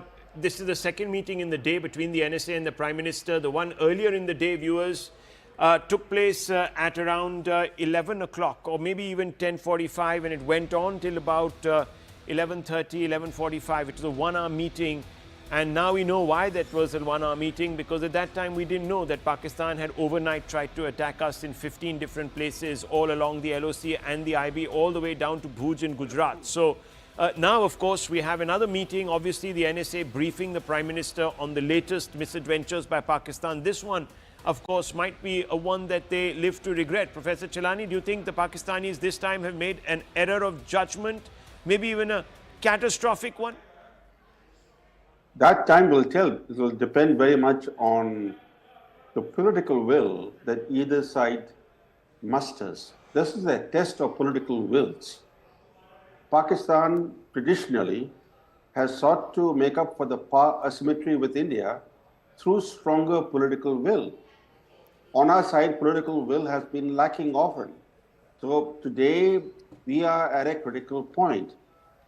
The outcome of the current confrontation will be determined not by military combat, it will be determined by who wins the battle of political wills. Okay, who wins the battle of political wills? This is very, very serious, viewers. Serious situation now unfolding, General Pandey. And I want to just bring in Akash and the other reporters. Is Ishan Wani still there? Okay, Ishan, coming out to you. Pakistani media is also putting out these reports that India is cooking up stories, etc., etc. Can you just give us a situation report, really, of what's happening behind you? Quite clearly, Jammu, areas attendantly close to Jammu, Srinagar, all on high alert because there is some activity, isn't it? Well, yes, it has been foiled. As you see that in Jammu, that multiple attempts were made to target defense establishments, to target other key locations, but all of them have been completely, completely stopped, and none of them has been allowed to happen. Even in Srinagar, it's completely dark. It's blackout right now, and as we speak, there are sirens being heard by certain residents in certain areas. But we have been also told that even in Kupwara, which is again a frontier district, there also sirens have been heard, apart from the artillery shelling which is going on across the line of control in Kashmir Valley at the moment. What we have been also given to understand that all the sensitive locations right now across Kashmir are on the highest readiness and alert, and to ensure that no drone is able to go through the defenses, the highest level of preparedness has been done. Be it the Srinagar airport, be the other key locations which we don't want to reveal right now given the sensitivity of the operations. But yes, the defense system is there prepared to deal with any sort of eventuality. There are imposed a possibility of drones coming towards Srinagar and attempting to hit actually certain parts and certain establishments, but the air defense system has been kept robust and they will not be allowed to hit any of these locations. Yes, it's true that there are drones which have tried to attack locations in Jammu, come from Pakistan. It's a very clear. Defense sources also saying that they tried to sneak in, but they were actually well aware about the possibility of this taking place, and that's why you're seeing that all of these videos where you see flares up, those are the systems trying to ensure that they're able to foil them before they target anyone or before they try to hit any location. It's completely dark. The traffic is very minimal. People are checking what's really happening, if there has been any attack. But let us also tell viewers that let's not listen to rumors. There are a lot of rumors floating around right now. Only listen to authentic news. There has been appeal made by the government multiple times that don't rely on WhatsApp forwards, don't rely on anything like this. There are advisories, follow them at the moment. It's the electricity across several important districts has been cut. It's completely dark in Srinagar, and in Jammu there is a befitting response that the Indian Army is giving. Okay, very quickly, stay on with me, Akash. Let me bring you into this. What's the latest from the ground? Any reports of any damage, or is all the damage being inflicted by Indian S-4 air defense systems? Right, there is no report of any damage till now, Anand. In fact, Rahul, I'm sorry.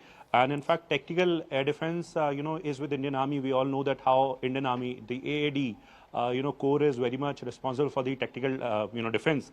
And they have got Akash too, that is very much employed. So we are learning that till now there is no damage. And in fact, Indian Army has already started retaliation. There are, inputs coming from the Western Front as well. We are waiting for the confirmation, but there are inputs that Indian Army is retaliating and retaliating in the same manner. There is an input that in Jalandhar also there was, in fact, Jalandhar station was attempted, but it has been thwarted, and in fact, other places as well, several other places in Punjab too. There are attempts, but air defense system is very much there. Akash is there, MRSMs are there, and also we have S-400 that you are talking about. Well, the DC of Jalandhar has come out and said, dear all, and he's addressing the public at large. He says, you're aware of what's going on, but this is the exact situation that we have practiced for in the last 3 days. Our armed forces is taking care of most of things, and they have neutralized most of the drones. We all should support them and help in adhering to the protocol of blackout, as well as prevention of fake news, videos, messages that can spread panic among common people. Civilian population is not being targeted as per official information, so please don't worry and be calm.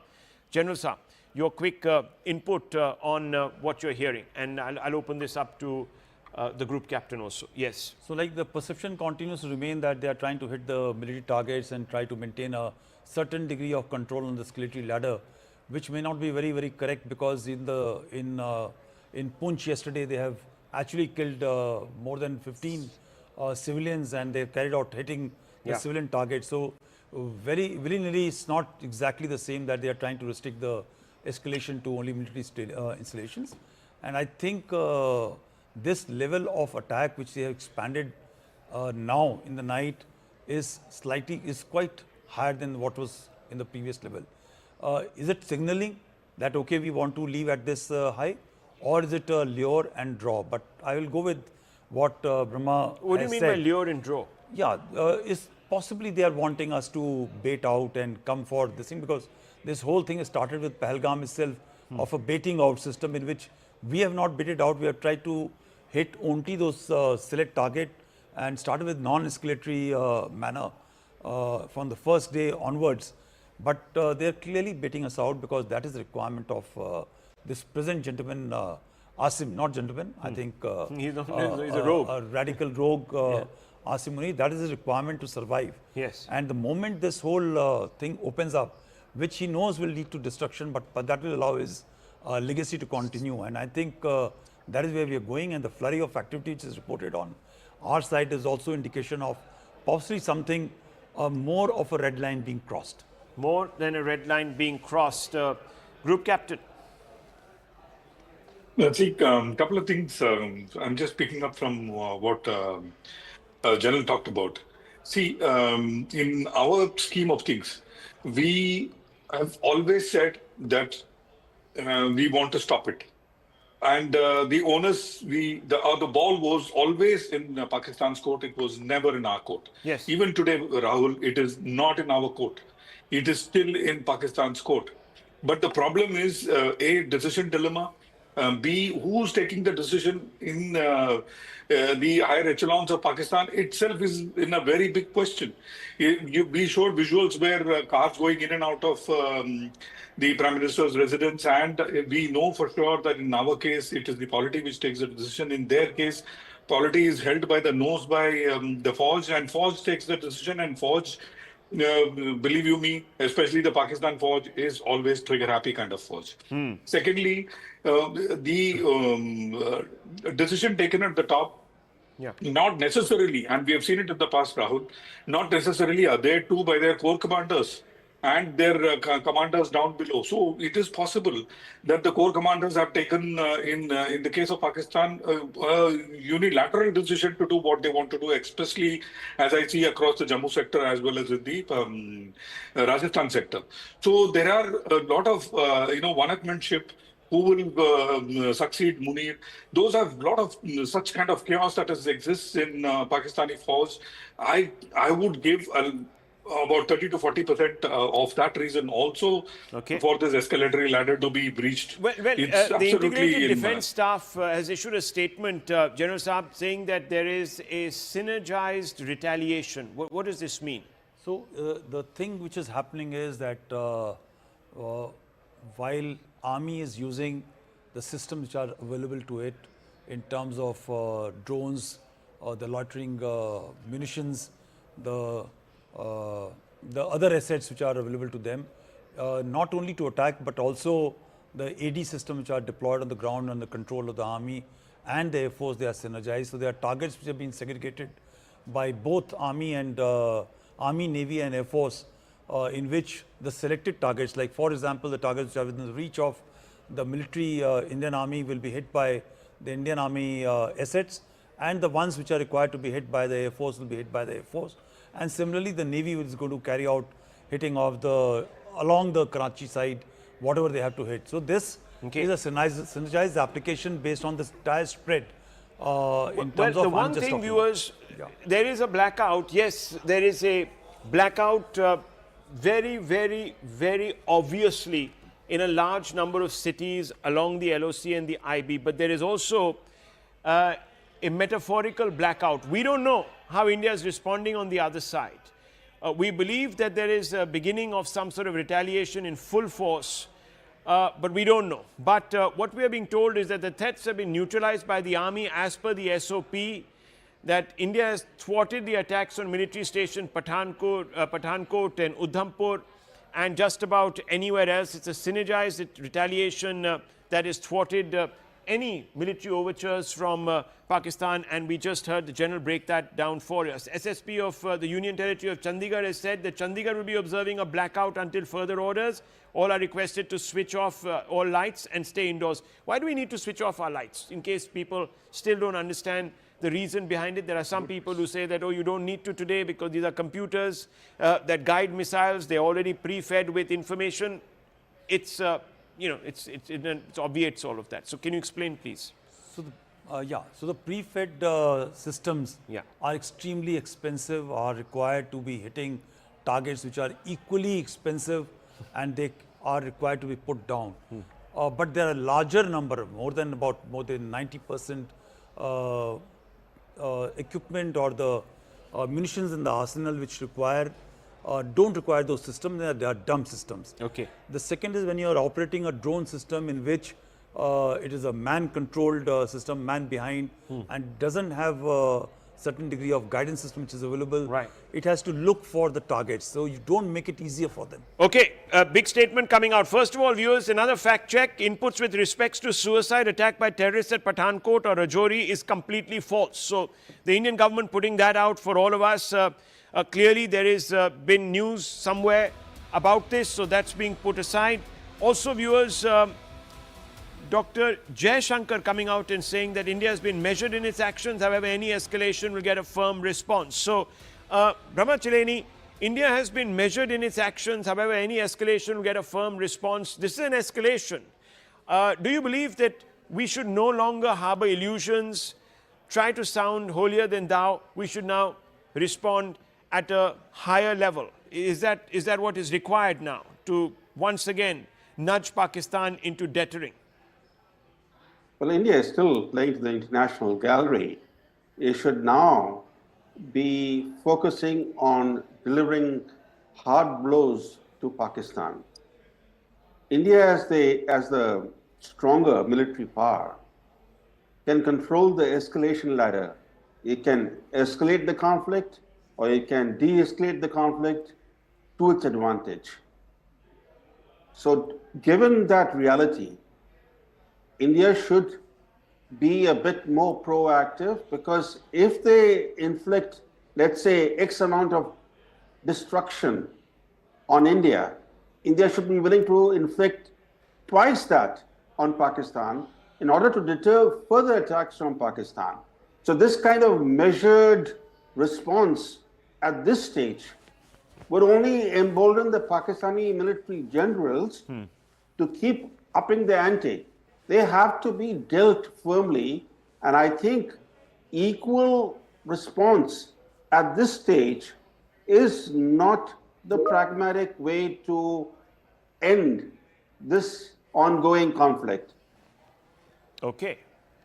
This is now a conflict. Watch the words that people are using now, viewers. It's a conflict. Many people are now calling it maybe undeclared, but this is what a conflict looks like. Harbor no illusions. Wing Commander. Harbor no illusions, this is a conflict. You're asking me? Yes. Oh, sorry. So, see, there are two things that we need to understand. First, when our civilians were hit, I mean, in Poonch, it was a war for me. And number of people who died almost equaled the Pahalgam attack, or maybe slightly short. It was a war for me then, because when you hit the civilian population who are unarmed, it's a war, or at least a war-like scenario. Now you've gone all out and hit all across my border, right from north to the western zone. How do I look at it? That's point number one. Point number two, and right, like General said, yes, the aspect about keeping ourselves safe. It's very, very important that, I mean, through the channel, I say this to all the people of India. Okay, I need to very quickly. There's some news breaking. Just going straight across to Anshul, who is reporting from Jalandhar. Anshul, yes. Anshu. So yes, just a few moments ago, it was reported from out here in Jalandhar that there were projectiles that were fired towards Jalandhar, especially at the NIT Jalandhar is what we are being told, and all these attempts were actually thwarted by the air defense system of the country. But I'll just try and show you visuals around here as to how this entire area has been turned into an absolute blackout. Until 4 a.m. this morning, the notification has come from the local district administration that till 4 a.m. At least till 4 a.m. there will be a complete blackout that will be observed all across this district of Jalandhar and in the nearby districts as well. Much like districts like Pakwara is also seeing similar lines as well. Not only this, but also these highways that are leading towards Pathankot. In all those highways as well, there is absolute blackout that has been maintained. All the street lights have been switched off. The vehicles that are moving from here, they are also being checked and frisked over here. So definitely the Indian forces are definitely on their toes, making sure that each and every cowardly attempt that is being made by the rogue nation of Pakistan, that can be thwarted over here. And a clear message is being given out to Pakistan that because of these cheap missiles that are being thrown towards towards India, towards our country, these missiles are not enough to harm anyone, let alone demoralize even a single person of this entire nation. Okay, well, those are heartening words, very heartening words. India is holding ground, viewers. Let me quickly give you an overview. 10:30 in the evening, about 2 hours ago, we received reports of loud bangs and explosions taking place in Jammu. But we're being now told, viewers, and this was going to happen, India has hit Lahore. Big story. India has hit Lahore. We're going to try and get you more inputs on this. India hits Lahore. This is big. Remember, India had already decimated the air defense system and capacities in Lahore. This was waiting to happen, wasn't it, General Pandey? I'm going to come to you, and could you hold forth on this a little bit? This is a big news. This is a big news, isn't it? You know, it's a very important step. We are just discussing about it, and the statements have also come about on this, on a response which we measured response. So while everybody may be wanting a response which is desired by the emotions, but I think the line which the previous speaker just said, your reporter on the ground said, that a rogue nation, right? There is a difference between a rogue nation and a responsible nation, and we are escalating our response based on a responsible manner, and this is the next level that our drones are now hitting Lahore, and I'm sure majority of other areas will be hit. We will come to know as the operations unfold, and I'm sure we'll wait for those input for us. Okay, now I just wanted to ask you, because if Akash joining us on this big turn of events after blunting air defense, India has hit Lahore. Akash, quickly give us the update on this. What does this mean? India hits the heart of Pakistan, the Pakistan's most important city, really, the citadel of power of the Punjabi elite that runs Pakistan has been hit. Brahmachaleni also here with us. But yes, Akash, give us the update. Lahore and Islamabad are the two locations that we are learning, but once again, I would reiterate that we are not revealing any operational detail because of the fact that it is still on, and also as far as the Lahore thing is concerned. So we have seen in the morning today that how the air defense systems in Lahore, within Lahore, were destroyed by the Indian Air Force, and once again we are learning that since in the evening today we have received these sort of drones and projectiles from Pakistan. So in the similar language, Indian armed forces are now retaliating, Rahul, and Lahore and Islamabad are two locations that we are learning initially. This was on the cards, wasn't it? You reported, and I was with you on air at that time, you reported that significant damage, and in fact the Indian Army confirmed it, putting out a statement, significant damage had been done to the air defense system. And we've got pictures, obviously, from the past, from the afternoon. We can pull out those pictures and put it on the screen. This is earlier. So, Akash, this was waiting to happen. The air defense systems there were completely taken out, weren't they? Yes, in fact, Rahul, as far as Indian Air Force is concerned, so we know that how in the morning today, they not only thwarted the, attempts, but also, in fact, destroyed in fact, the air defense systems of Pakistan. We know that how there are Chinese systems that are in place, very much deployed. But once again, the attack came towards us. Okay, fact, more in Jammu, information. several Akash is locations were reporting. targeted. Akash, India also hitting Islamabad too. This is very, very big. So we are beginning to put out a lot of news. Islamabad, the political heart of Pakistan, also hit. Both Lahore and Islamabad, both hit. Yes. Elaborate, please, Exactly, Akash. and Rahul, I was stressing on the similar, language and the retaliation, and this is what we are learning, that Indian Army as of now, is retaliating in the similar manner. There is a clarification. No tank movement is happening, as there is a buzz about it on social media specifically. No tank movement, but yes, artillery is being fired, and in fact, we are learning that several locations are being targeted now in Pakistan as well. There are some sort of details that we, of course, cannot reveal, but yes, there are several locations for which we have got confirmation just a while back, and in fact, Indian Army at this point in time, and also the Indian Air Force, that is constantly thwarting all those, in fact, attempts that are, there to target the military establishment in Jalandhar, in other parts of Punjab, in Jammu. We have seen in Rajouri and Punch. We know that how ceasefire violation is happening. At the LCA, different areas, we already know that how ceasefire violations, are happening. But Indian Army as of now is retaliating, and we are learning about several locations in Punjab that are being hit by the artillery.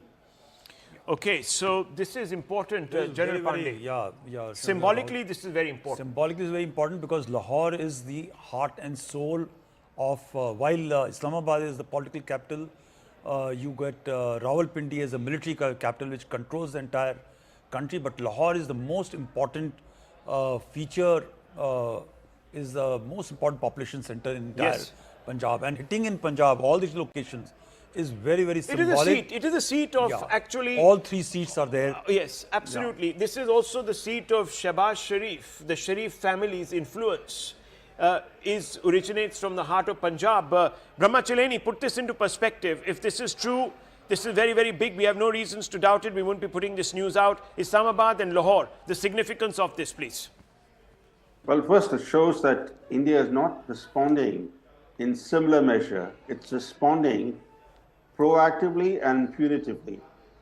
That is the way India can deter Pakistan. But more importantly, even though there are these artillery duels being reported, this has essentially become an air war where India has the upper, the edge, because India's air power is superior to Pakistan's. Of course, India has to factor in Pakistan's support from China. China, as you know, calls Pakistan its iron brother, and in recent days, after the Pahalgam massacre, China rushed new weapon systems to Pakistan, including air-to-air systems. Yes. In fact, the only important country to criticize the launch of Operation Sindoor was China. China condemned the Indian strikes as regrettable. Yeah. So today, as India mounts this offensive against Pakistan, it cannot lower its guard along the Indo-Tibetan frontier. So India actually is wedged between two nuclear-armed states. Both are revisionist powers. Okay, well, of course, that's a whole different ball game, and the level of escalation, of course, then is dramatically higher. But as of now, what I wanted to understand really from you was the symbolic importance of taking the fight into the Pakistani administrative capital and the cultural capital of Punjab, the beating heart of Pakistan.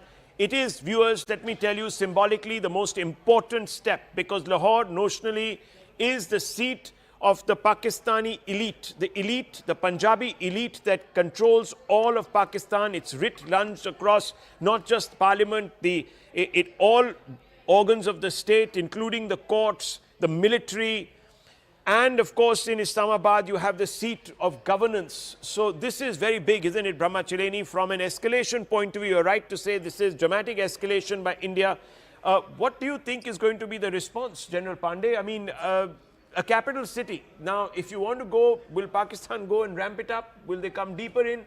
What's going to happen? So, we are handing options for the Pakistani system, establishment to Akanksha Swaroop, as a dozen locations in Jammu, including the airstrip, were targeted by artillery fire, drone and missile attacks from the Pakistani side last evening. This comes just a day after India struck terror hideouts in Pakistan and Pakistan-occupied Kashmir.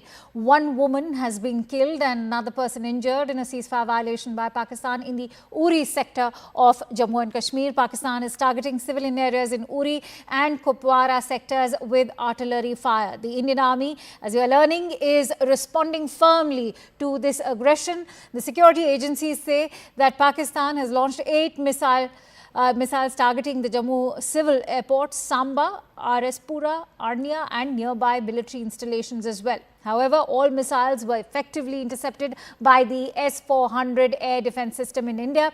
The Pakistani army also resorted to firing across the line of control in Jammu and Kashmir in areas near Poonch and Rajouri.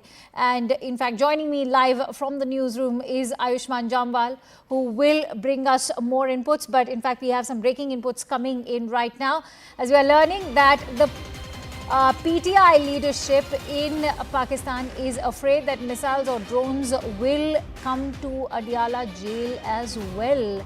And that, remember, is very crucial because the PTI says that it is afraid that Imran Khan's life will now be harmed under the pretext of war. That is what Imran Khan's party, the Pakistan Tehreek-e-Insaf, has had to say. They are now afraid that even the Adiala jail, where Imran Khan is currently jailed, will be impacted by these barrage of missiles that are coming from India. Let's also listen in. अभी जो हालात है मुख्तलिफ शहरों में drone जो है आ रहे हैं, मुख्तलिफ शहरों में मिसाइल आ रहे हैं, तो हमें ये डर है कि ऐसा न हो कि इस जंग में या जंग को बहाना बना के कोई ड्रोन या कोई मिसाइल अडियाला आ जाए। और इससे चूंकि इमरान खान रियासत और रियासती इदारों के तहवील में हैं, तो ये हमें ये डर लग रहा है और हमें इस तरह लग रहा है कि ऐसा न हो कि इसी जंग के बहाने पे इमरान खान साहब की जान को तो नुकसान पहुंच जाए। All right, I bring in Ayushman, who is joining me live from the newsroom. Ayushman, that PTI has been fearing for Imran Khan's life is not new, but there are concerns now that the war may just be a pretext to kill Imran Khan. Absolutely, and that is something that has always been the concern of the PTI, that when it comes to the civil dispensation inside Pakistan, that several reasons can be propped up to target Imran Khan. And we've heard how, and social media has been seeing that information also doing the rounds, how he's being mistreated inside Adiala jail. But clearly Imran Khan continues to be that thorn on the side of the coalition government currently inside Pakistan. Imran Khan continues to be extremely popular, as the credibility of the Sharif regime as well as the credibility of Asif Munir and the Pakistan military continues to dip inside Pakistan. And in that pretext, Imran Khan has been making very scathing comments against the dispensation inside Pakistan, both the civilian as well as the military leadership. And on that context, clearly the PTI now fears that given the rising political stock of Imran Khan, given the fog of war in the wake of the strikes that are coming in from the Indian side, where not just Rawalpindi, even Lahore and Islamabad have been targeted by Indian drones, the question remains, can that fog of war be used as a pretext by the Sharif regime to take out Imran Khan once and for all? We've seen the legal troubles that Imran Khan has found himself in, given the fact that he continues to be extremely popular in the entire Pakistani ecosystem, and given the fact that India has now exacted revenge in the wake of the Pahalgam terror attack and the dipping political stock of Shehbaz Sharif, his ministers, as well as Asif Munir, Imran Khan continues to be a superstar in the light of several Pakistani nationals who see him as the redemption of the entire nation, because two major institutions have failed the people of Pakistan. So the PTI fears that they need to bank on this. That's why they are using this opportunity to score political points against the Sharif regime, saying that this could be used as a pretext to take out Imran Khan once and for all. The fog of war also giving political capital to the PTI. Absolutely, and that in itself goes on to indicate that the political temperatures are going to rise in Pakistan with regards to the war and whether the nation was even prepared to go to war. PTI already reacting to that development. Stay with me, Ayushman. More breaking inputs, in fact, coming in. Inputs shared by our Security Affairs editor, Mr. Manoj Gupta, is what we are learning through our sources that Indian drones have been spotted above Bahawalpur. Now, remember, this is one very crucial area which was earlier also struck during Operations Sindoor on 7th of May, the first time when India targeted those terror camps in Bahawalpur. And I quickly go back to Ayushman, who continues to stay with us.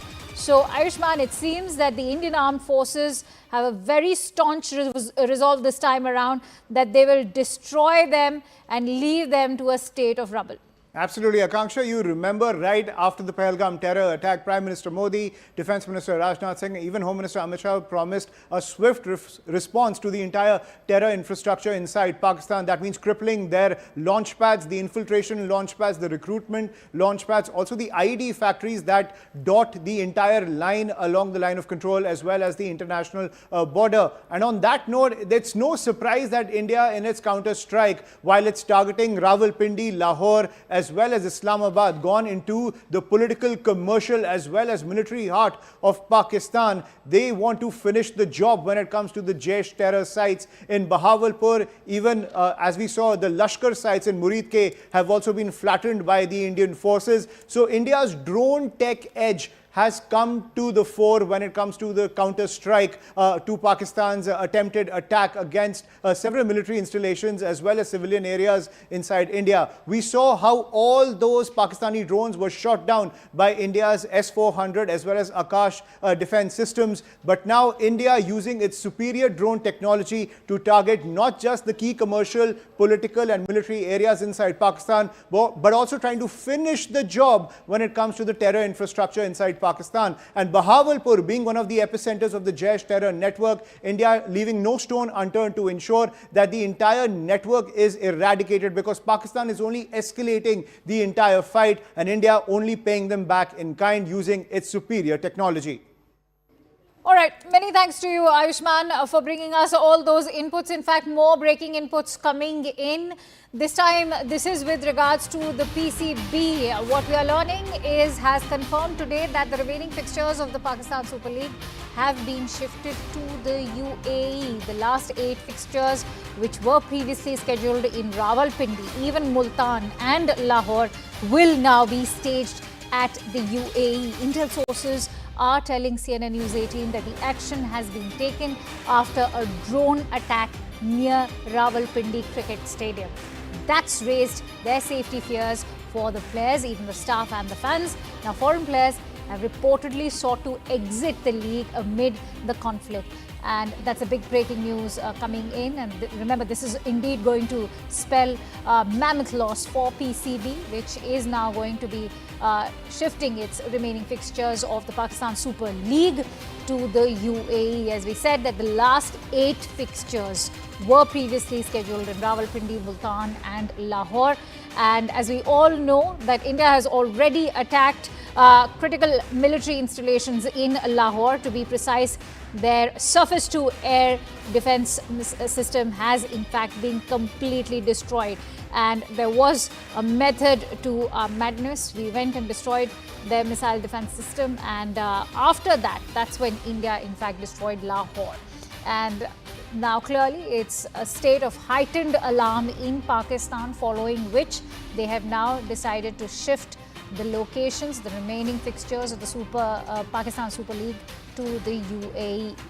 And with that, we have some more breaking inputs in fact coming in. This is with regards to the reactions coming in from the United States. The latest what we are learning is the reaction coming in from the US Vice President J.D. Vance, who sent out a message to Pakistan saying that India and Pakistan tussle is not the business of the United States, but added that de-escalation was the need of the hour.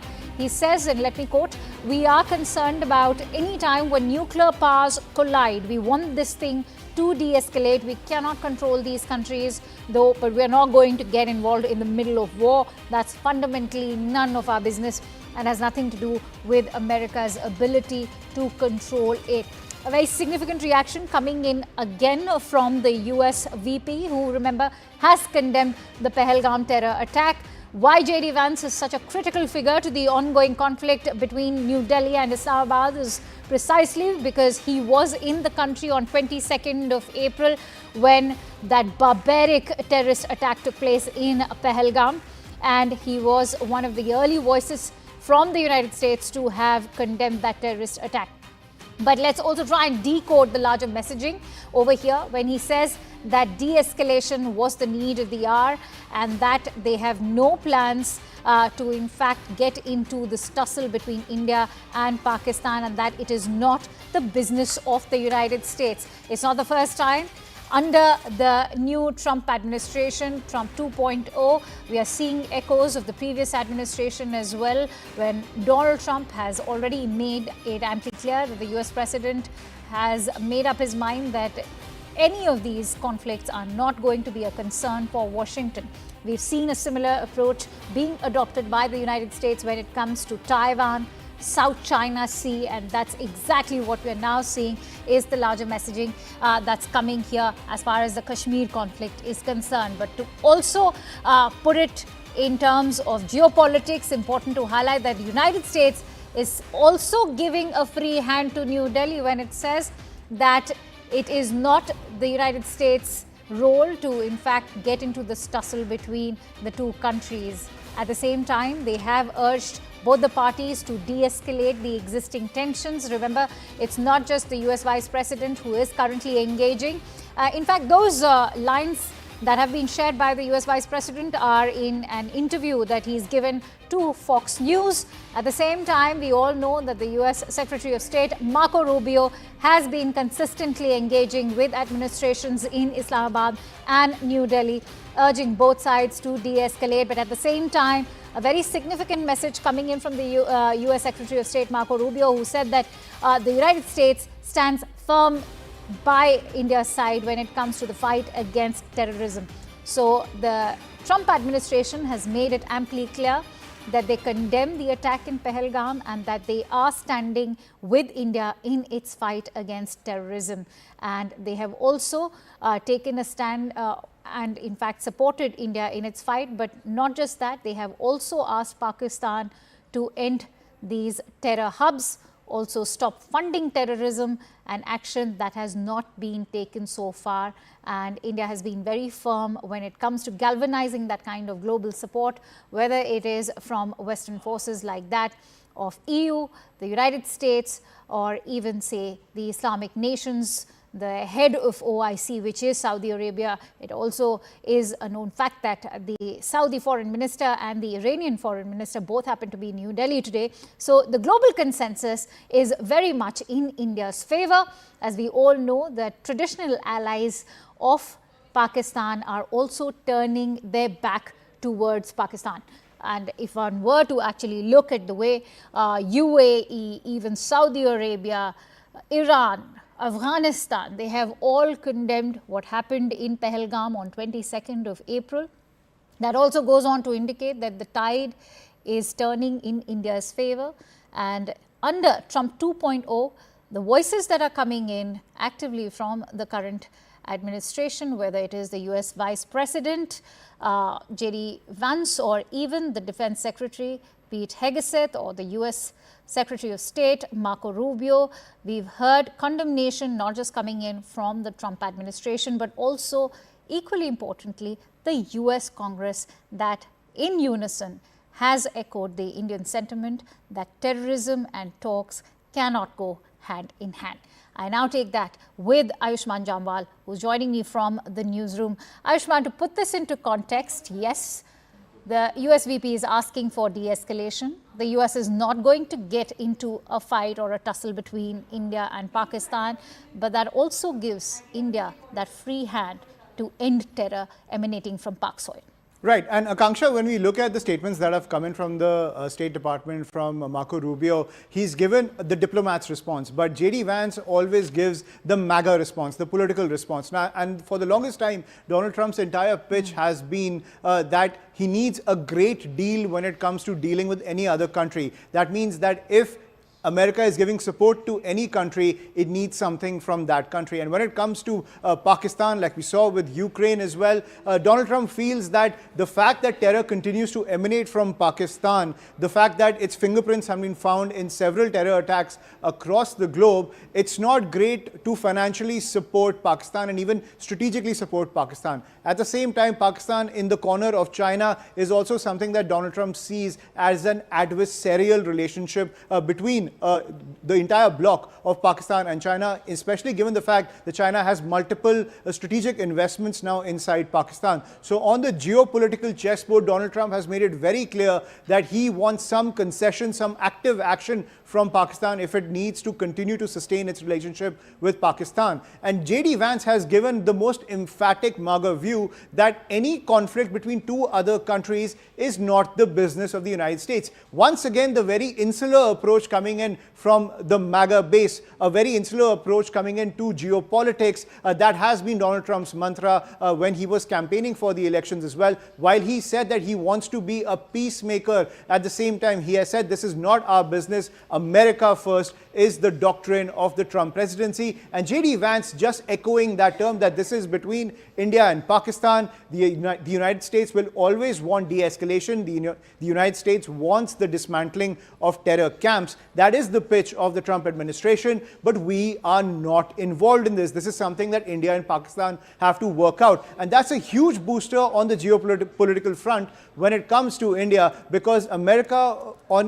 if you look at the history, has been siding with Pakistan when it comes to several flashpoints between India and Pakistan, especially when India was promoting its nuclear program as well. The sanctions that we faced under Atal Bihari Vajpayee, that is something that India has been very wary of. But the ideological resonance between the Modi government and the Trump administration has also played out on the geopolitical stage, where India now has a free hand to deal with Pakistan the way it sees fit. To put it in a more geopolitical context, or rather take it forward as you've been highlighting, Ayushman, there are a lot of hopes right now that the United States may help in de-escalating the tensions, considering Pakistan has not chosen to de-escalate any further. Will this kind of language that's coming out from Washington have any impact at the moment, that too at a time when Marco Rubio has been maintaining touch? Right. So I don't think it will have a direct impact on Pakistan de-escalating any tensions with India, given the fact that now Pakistan is pretty much fighting for its life when it comes to the situation with India. India has proven its technological edge over Pakistan. India has proven that it can strike deep in Pakistani territory, be it Islamabad, Rawalpindi, as well as Lahore. So all the United States can do is ask for de-escalation. The United States can pitch to the Modi government to de-escalate tensions. But for Pakistan, it's a matter of life and death. And now the internal turmoil is, in my opinion, the only thing that can push Pakistan into easing down its any kind of military stance it takes against India. We just heard that the Baloch Liberation Army recently took over 100 gas fields that were in control of the Pakistan government. We are also seeing that how political turmoil is also rocking the Shehbaz Sharif regime, given the fact that several of his coalition partners are also speaking out, not just against him, but even against Asim Munir. We've seen, we just reported what the PTI is talking about when it comes to the situation I think we'll inside have to Pakistan. leave it at that. Sorry to interrupt you there, Ayushman, because we are getting in some more breaking inputs. This is with regards to what's happening in Kashmir right now. In fact, what we are learning is that Pakistan Rangers have resorted to unprovoked cross-border firing along the international border in the Samba district. And BSF, in fact, as we are learning, is retaliating effectively. Remember, it was just a while ago that we also learned that the border security force had also foiled an infiltration attempt in Samba at the international border. And what we can tell you now is that the Pakistan Rangers have resorted to unprovoked cross-border firing yet again. This is along the international border in Samba. And in fact, to go by what the BSF in Jammu has had to say on platform X, they're saying that the incident, as far as the foiling of the infiltration attempt is concerned, it took place around 11 p.m. on 8th of May. Alert troops deployed in the region have acted swiftly to prevent unidentified individuals from breaching the border. So if one were to join the dots, if there has been the foiling of this infiltration attempt that's been taking place in Samba, soon after, what we are learning is that Pakistan Rangers have resorted to unprovoked cross-border firing along the international border. Did that follow after this infiltration bid was foiled by the BSF? Clearly, what we are learning is that the BSF is, of course, in a highly alert posture, and they are serving a befitting response to all of those attacks that are taking place along the international border by Pakistan. And so India has given a befitting response to Pakistan's misadventure, highlighting its technological edge over Pakistan. Let's also listen in to some more experts who've been joining in on CNN News 18's live and rolling coverage. Indian security forces must today congratulate themselves. The military must congratulate itself. I know it's very early and one should never, ever tempt fate. Never, ever tempt fate. This is serious business we are talking about, viewers. But this will have a blow on the psyche, would it not? This would have a blow on the psyche. Yeah, it is going to totally affect the Pakistani public, because actually this entire operation is now being led by a very radical chief, that is Asim Munir, who is aligned his thought process with the terrorist radical ideology. And this attempt for them to actually gain some degree of traction and image building exercise which has been done through these attacks has totally been blunted and will take a major hit, and therefore possibly he'll be pushed to a corner by his own system to respond to a different manner. I think it's a great success for our AD systems, which has actually taken this thing down. And I must compliment really that in sync with the indigenous system which is called Akash, and the S-400, which is the Russian system that it brought, these two have worked in sync to actually do the job. Well, you know, I'm still not going to, look, till the Indian military doesn't confirm, I'm not going to jump to any conclusions. So let's just park that thought. There are indications that something big has happened, but we're not going to jump to it. General also is with us. We're being told that General Dhillon is also still with us, and I'm going to bring him in now. General Dhillon, if you could very quickly sum up now what we're seeing on our screens. Sushant Sareen, I'll also bring you into this. What are we actually seeing here? Are we seeing an inevitable escalation of this into perhaps a wider conflict that is now going to engage different parts of the border? Is this going to be perhaps the new normal for the next few days? What is exactly now expected? Rahul, as you have just confirmed, if Pakistani fighter jets have been shot down, that means use of manned aircrafts. And crossing the international boundary with the manned aircrafts is definitely a declaration of war. Not that we had any doubt in when the missiles are crossing the international boundary, but this is a conventional way of looking at war.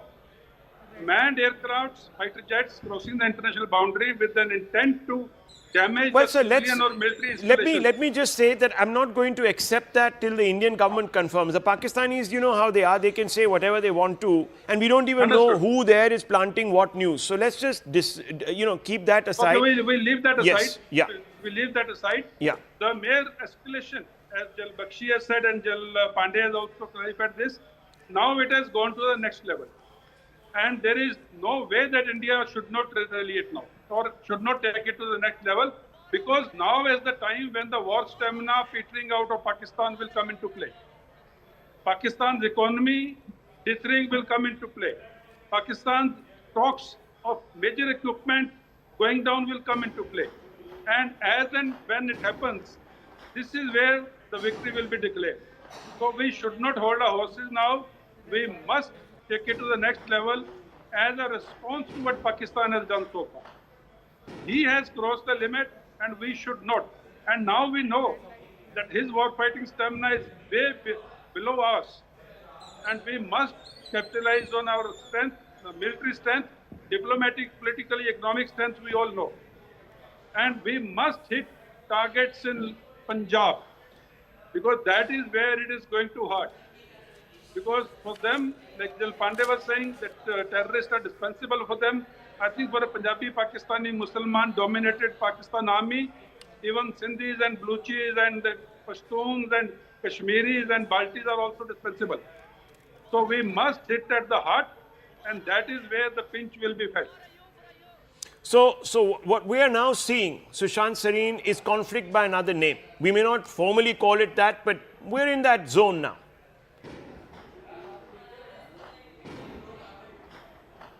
Sushant Sareen, can you hear me? I think you're on mute, Sushant Sareen. You might be on mute. Yeah. I know. I'm sorry because I was just doing I'm doing multitasking right now. So look, let's be very clear about one thing, Rahul. What the Pakistanis tried yesterday was to hit Indian military installations.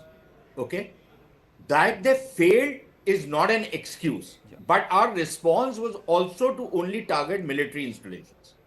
Now the Pakistanis they are such bloody liars. This whole bloody community and this whole goddamn place is a bunch of liars. This whole country has come up because of a lie.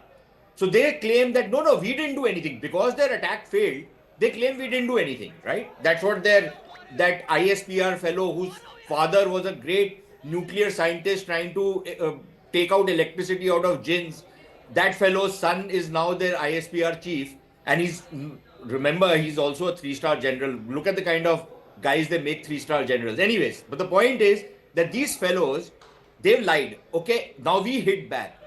Our response was slightly proportionate in the sense because they didn't really cause any damage. But I think once they've gone up the ladder, I think our response has to be overwhelming now.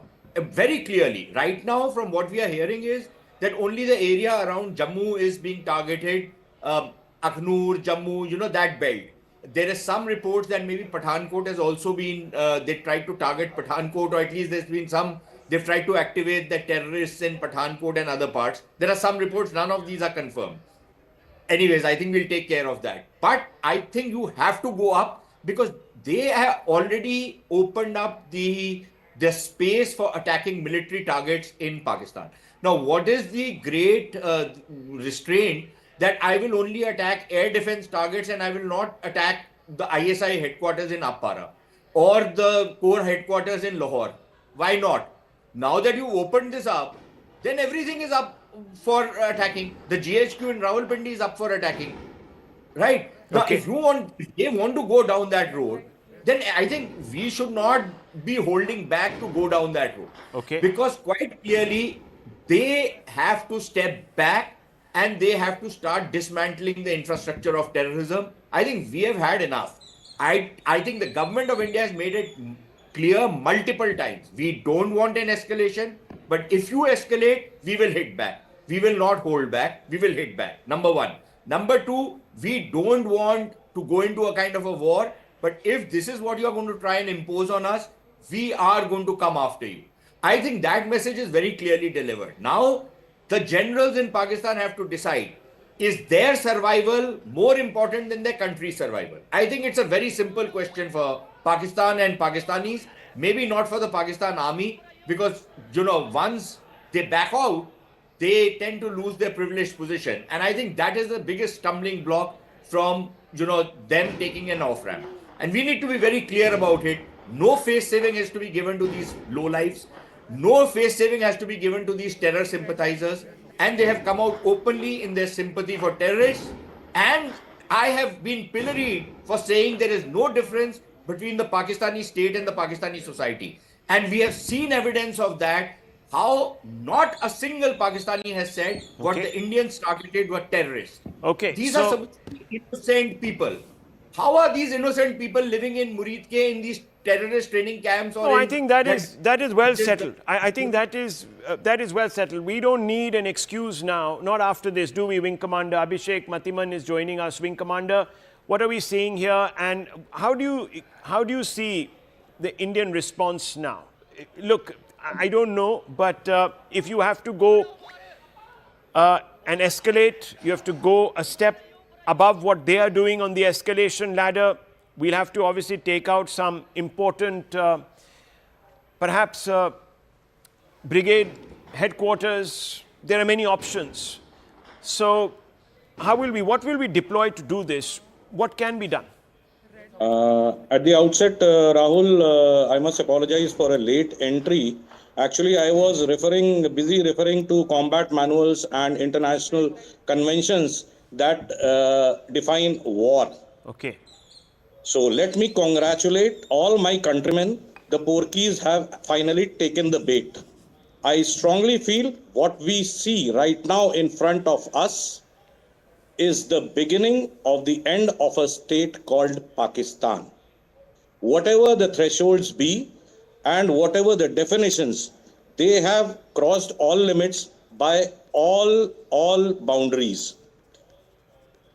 We have been testing them. We have tested in the last 2 days their offensive as well as defensive capabilities, and thereafter we have been convinced that our capabilities, this has been repeatedly discussed on panels in the last 2 days, our capabilities, be it defense or offense, have proved far greater and much more efficient than the Pakistanis.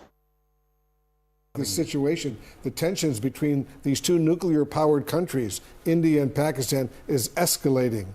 Is that true? Well, first of all, thank you so much for having me on the CNN. When you talk of tensions and when you talk of escalation, what I would say is that the original escalation or the original breakout of tension happened on 22nd of April, when you had 4 terrorists backed by Pakistan carried out killings, brutal killings, subhuman, monstrous kind of killings of 26 civilians. Indian civilians. 25 of them Indian nationals, 1 of them Nepali national. And the brutality of the killings, they essentially killed them in front of their innocent wives, in front of their innocent children. They gave them headshots, and they did so on the basis of religion. So they killed all non-Muslims who were there in the group. They identified their religion, and then they went on, they proceeded to kill them. So what we did day before yesterday was essentially our response to terror, our response to these subhuman... when you say what you did yesterday, meaning the escalation in the military response. As I said, the original escalation was on 22nd of April. And when that happened, we had clearly said that, we are a responsible country. We will have a very measured, calibrated, proportionate, responsible response. And that's what we did day before yesterday. What we did was we took out the terror factories at 9 locations in Pakistan and in Pakistan-occupied Kashmir. Took them out where they trained them, they equipped them, they armed them, they organized them. Those are the facilities which we took out. We were very careful in excluding the military establishment, the social structures, and economic infrastructure. We were very, very cautious, careful in keeping our targets only to those people and their backers who carried out these dastardly killings on the 22nd. What can you tell us, Mr. Ambassador, about these explosions that are now being heard in the Indian-administered parts of Kashmir? Yeah. First of all, I'm sorry, but let me correct you that the entire Jammu and Kashmir is a integral and inalienable part of India, and I think the only issue to be resolved there is the return of the Pakistan-occupied Kashmir, which is there. We have been hearing reports of some activity of this kind. We don't have the operational details relating to that. But again, what these show is that what it shows the world, what it shows us, what it shows everybody is that Pakistan has again decided to stand with the terrorist. Rather than take action against them, they are essentially lending them support. We wouldn't be surprised if they are themselves involved in this, but that's what is the message which they are telling the world, that we are with terrorists, we are not with the rest of the civilized world, nest of the humanity, and our belief lies, and Pakistan's belief lies, in perpetrating these proxies of terror, killing, brutal killings of the innocent civilians. And as you know, Pakistan has denied involvement. We will have the Pakistani ambassador later on today on CNN. But just bottom line, how would you describe the situation right now with Pakistan? Of course, India and Pakistan are two nuclear powers. Are you at war right now? To your first point about Pakistan's denial, that has always been the first part of Pakistani strategy, denial and obfuscation. They have this unique characteristic where they assume responsibility of their past actions in future, not in the present moment. 9/11, where was Osama bin Laden found? World Trade Center bombings of 93, the perpetrator of that. Where was the killer of Daniel Pearl found? 26/11 Mumbai attacks, where American nationals also died. Where were those perpetrators found? And this is not me telling you this. This is a few days ago, the Defense Minister of Pakistan openly admitted this on the Sky News network, that we have been supporting terrorism for the last 30 years. General Pandya, let me start with you first. I mean, as somebody who commanded the 15 Corps, make sense of this for our viewers, because over the last 4 hours, suddenly, at about 8:30 was my previous show, we started seeing these drones, these flares coming up over Jammu, and then suddenly there were reports of flares happening across Jalandhar, in Pathankot, in Chandigarh, and it went all the way down to Jaisalmer and Jodhpur in Rajasthan. So all along the Western Front, as it were, multiple reports of these drone swarms. What is the big picture here? What is it that Pakistan was trying to do? And of course, India's response to it. So, there are conflicts or engagements are of level of signaling. I'll just take the bigger picture is that what each side is doing to other is important, and starts from what happened on 22nd April, wherein this Pahalgam incident happened, and thereafter the ball was on our court actually to respond in a manner so that it is also reflective of a very responsible nation, in which those words are very clear that it was zero escalatory when we hit out at the targets at the headquarters of the terrorist headquarters, which we are fully aware. But coming on to the last 4 hours, I can just very quickly wrap up by saying that there is a bouquet of engagement which has been put across, starting from small arms direct firing weapons to missiles, which are again short range direct firing systems, to rockets, which are again very short range. And they have raised up the level of ante to the crossing of drones, missiles, hitting out targets which are slightly into depth. So while we went out to Bahawalpur, the similar attempts to showcase a quid pro quo scenario to hit out at Jaisalmer and deep into our own Punjab, Rajasthan, and of course Jammu and Kashmir area was attempted by Pakistan, which was deflected and destroyed by our very effective, very well integrated, well-oiled system. I'm quite proud because one has been practicing, rehearsing and seeing all these things. I used to always have a doubt in my mind that when the time comes, will they be able to respond? But I guess coming in of Akash and also coming in of S-400 has to change the entire paradigm into our advantage, which has ensured that we have been able to take care of our airspace, which was always a very big gap in our system. So that is one part. The second is that the levers continue to remain below that very critical threshold, which will become the point of no return when the boots on the ground cross the borders. So we have to actually now see that where this calculation of the Pakistani, that radical chief is going to take over, and how far is willing to take his country on the downslide manner. Because right now, we as a nation are giving Pakistani as a nation a chance and option to opt out. from the de-escalation scenario, right? Yeah. It is very clear. Again, I started by saying that it is a signaling not only to Pakistani people but also to the world at large that we as a nation are a responsible nation. We have a leverage to control this thing, and there is a civilian government in place, and therefore we need to manage and articulate our responses So one very interesting carefully. thing, compared to previous, let's say, wars and, the situations, the flare-ups, the conflicts that India and Pakistan have had, and General Iyer, I think, is there.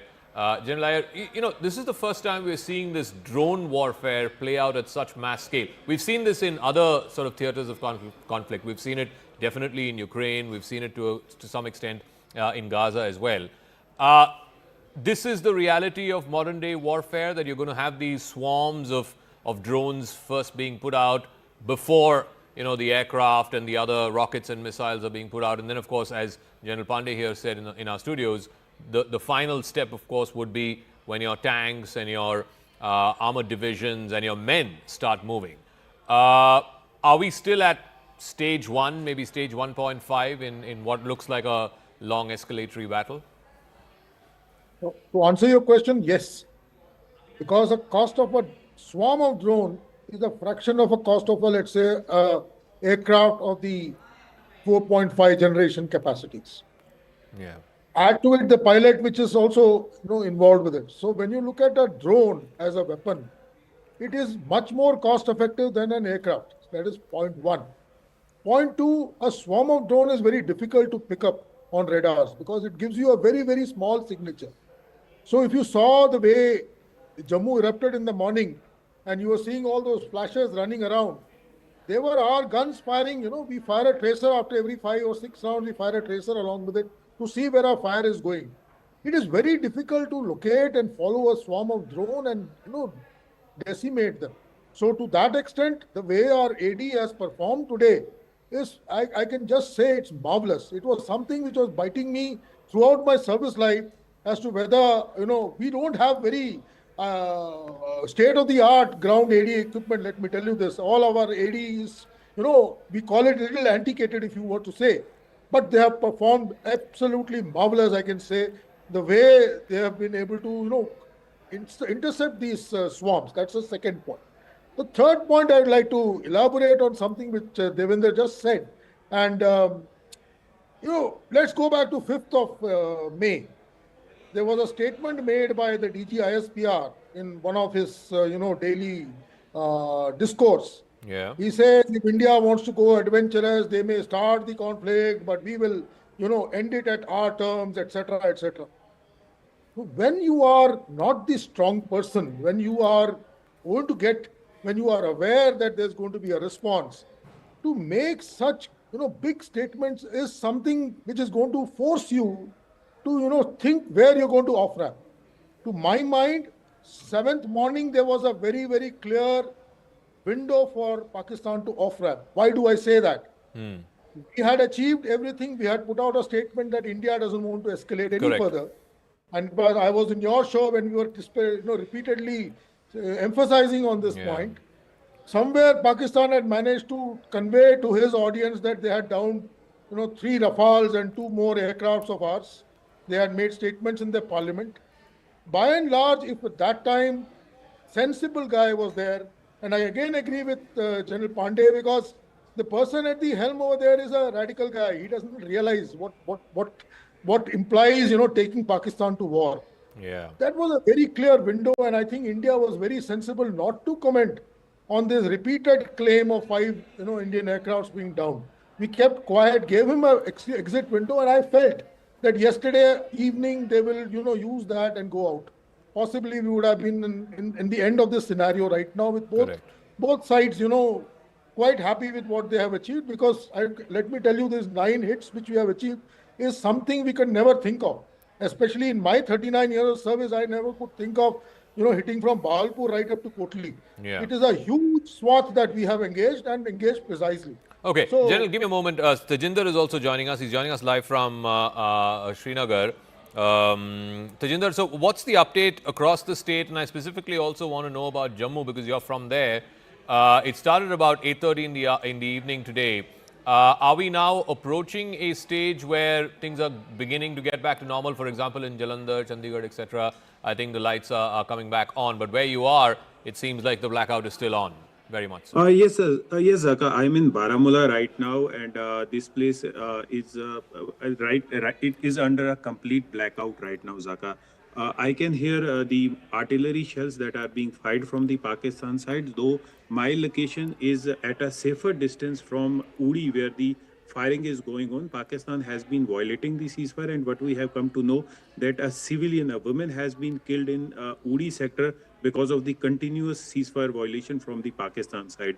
As far as Jammu is concerned, as you mentioned, that in Jammu, the electricity has been restored, the blackout is over, and it seems that the attack from the Pakistan side, which has been completely foiled by our defense forces, life is slowly limping back to normalcy in Jammu, though people have been advised to remain cautious, remain indoor, and ensure that no rumors are spread.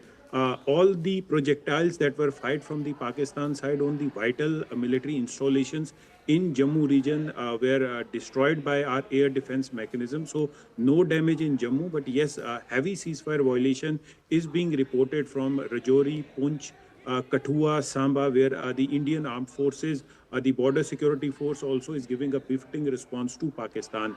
As far as the situation on the line of control in Kashmir is concerned, right now, heavy firing is going on. The Pakistan side is using artillery shells to target the civilian population in Uri. One woman has been killed, several have been injured, and the people in the line of fire are being evacuated right now.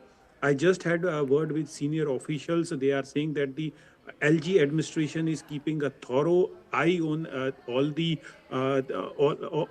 activities that are happening, and the officers have been advised, rather the police has been advised to provide immediate relief to people who are affected because of this ceasefire violation.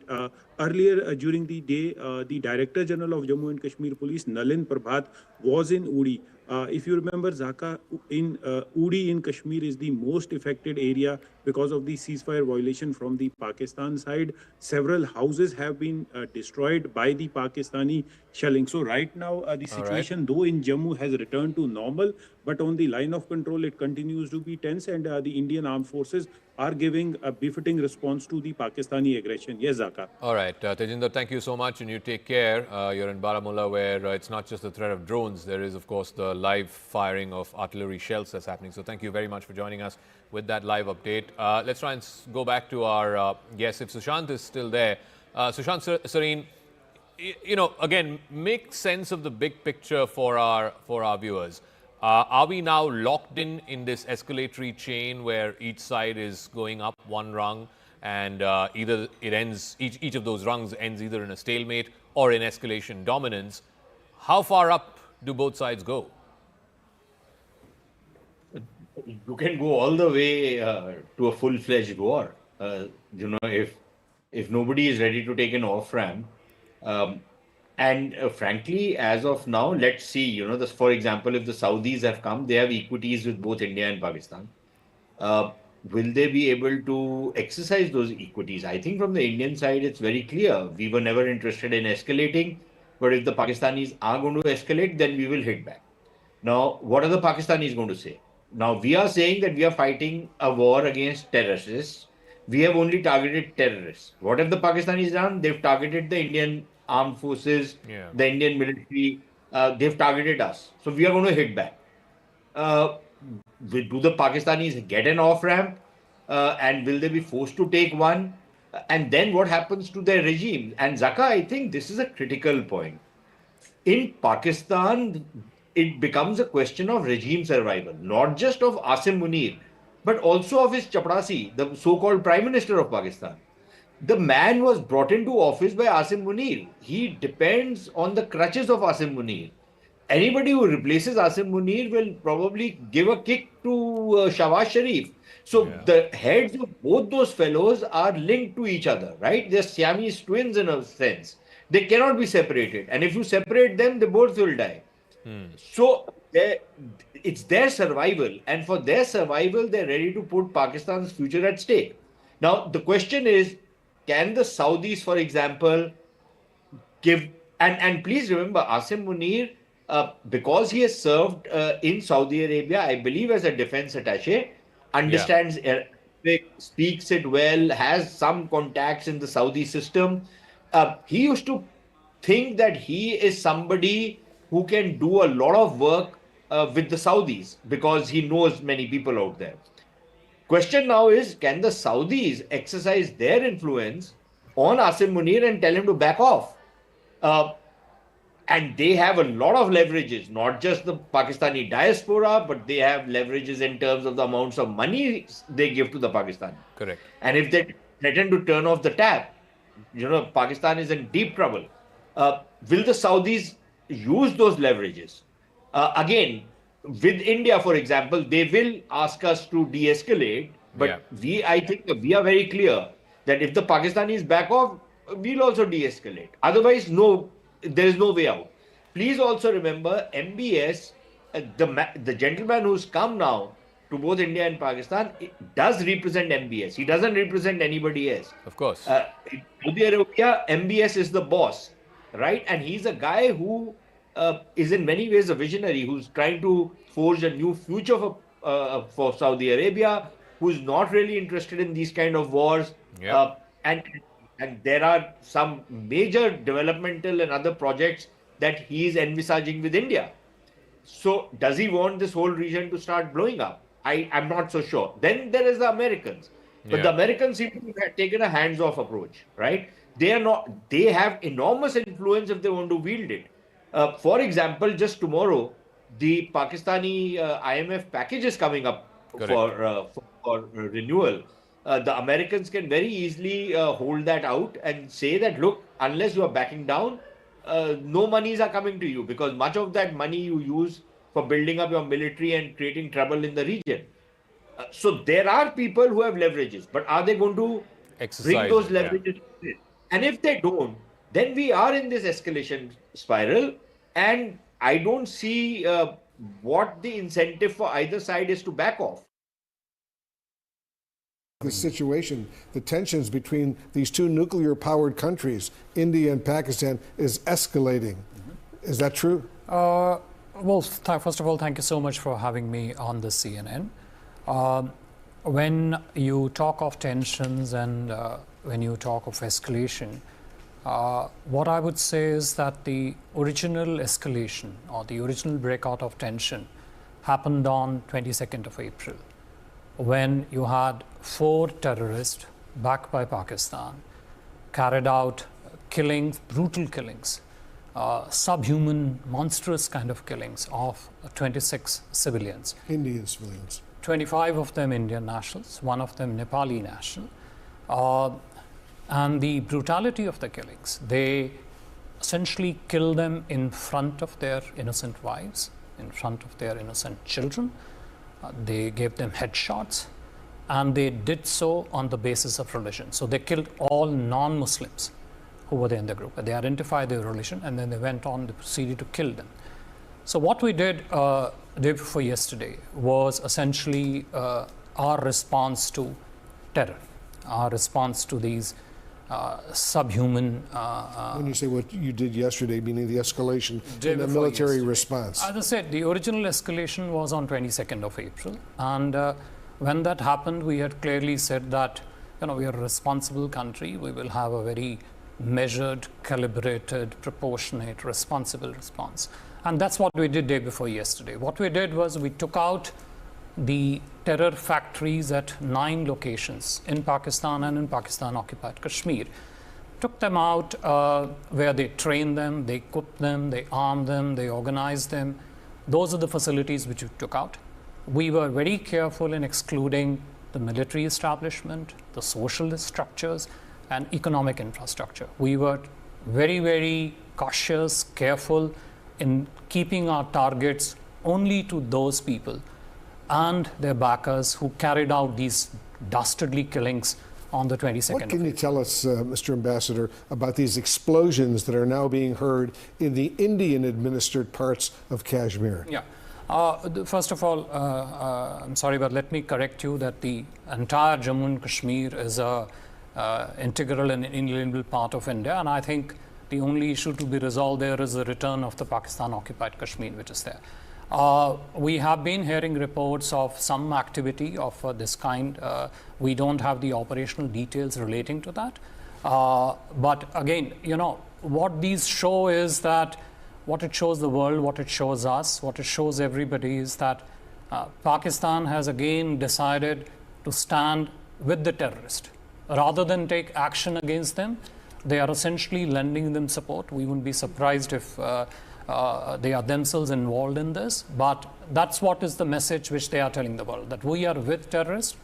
We are not with the rest of the civilized world, rest of the humanity. And our belief lies, and Pakistan's belief lies, in perpetrating these proxies of terror killing, brutal killings of the innocent civilians. And as you know, Pakistan has denied involvement. We will have the Pakistani ambassador later on today on CNN.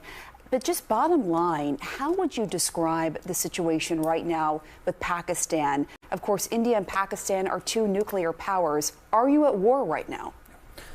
To your first point about Pakistan's denial, that has always been the first part of Pakistani strategy, denial and obfuscation. They have this unique characteristic where they assume responsibility of their past actions in future, not in the present moment. 9/11, where was Osama bin Laden found? World Trade Center bombings of 93, the perpetrator of that. Where was the killer of Daniel Pearl found? 26/11 Mumbai attacks, where American nationals also died. Where were those perpetrators found?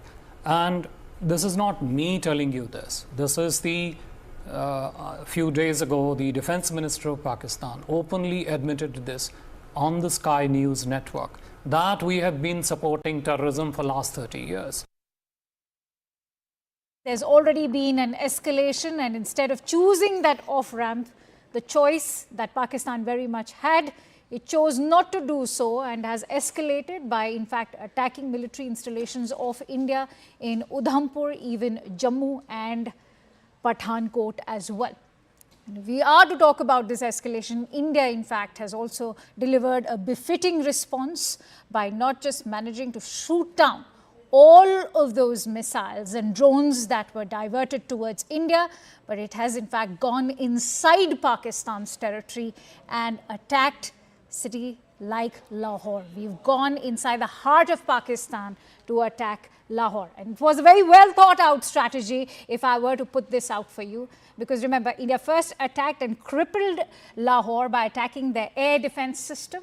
And once that happened, India went back again because the retaliation from Pakistan's side was continuing, and we attacked Lahore a second time. So clearly, Islamabad has been taught a lesson today, and as Zaka was also highlighting, Pakistan is going to be weighing in on options that they have. Is this going to lead to a further escalation? And in fact, let me quickly bring in my guests who are joining me live on the broadcast as we speak. Lieutenant General S. Hari Mohan Iyer, former Chief of Staff, Northern Command of the Indian Army, continues to stay with us. Sir, thank you for joining in. I think the big question that everybody who will be tuning into this coverage is going to be, which way does Pakistan want to take this now, given that we've already brought down their F-16, we've gone all the way into Lahore, and I think today India has proven that we have the military prowess that Islamabad doesn't have. If I was to break down what Pakistan has done till now, when the thing happened in Pahalgam on 22nd of last month, within the next 6 days, Pakistan moved what they call as precautionary forces to all his vulnerable areas. Prime thing, he was telling India that you can't come and capture anything from the line, that you are sitting in your homes.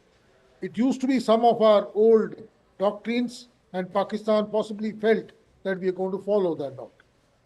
Having done that, he was expecting India to go for something like maybe a surgical strike or a Balochistan, possibly something in the same level of what we did in the last two times.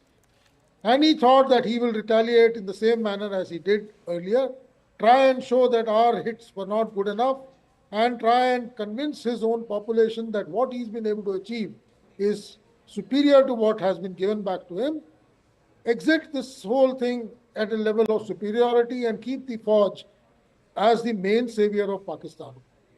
Now, what happened afterwards?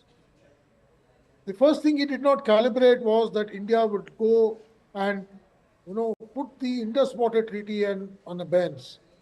Now, that is something India has never done in the last 60 years, even when we have fought 3 major wars with him.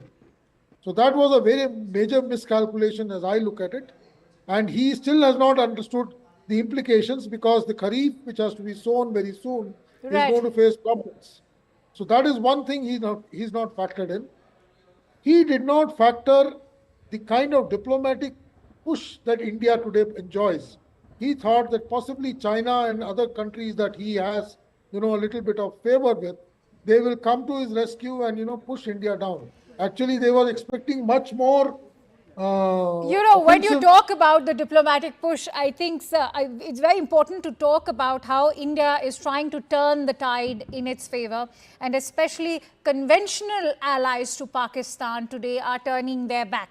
I'm going to bring you in on that point. Stay with me. Hold on to those thoughts, sir. I also have Anshul, who's joining us live on the broadcast. In fact, he's joining me live from Pathankot as we speak.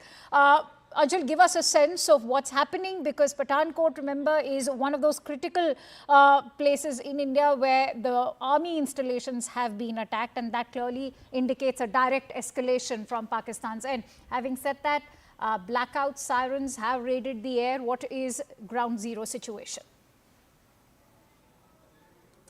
Well, at this point in time, the entire ground situation is absolutely peaceful. The cheap missiles or the projectiles that were thrown in from the side of Pakistan, Good to know. all of them were thwarted out here in Pathankot as well. And at this point in time, I'll just ask my video journalist Sumi Jaguri to show you around in the visuals over here. We are trying to make sure that we do not switch on the lights even of the camera. So I'm not very sure as to what our viewers might be seeing on their screens right now. But this is the current situation in Pathankot.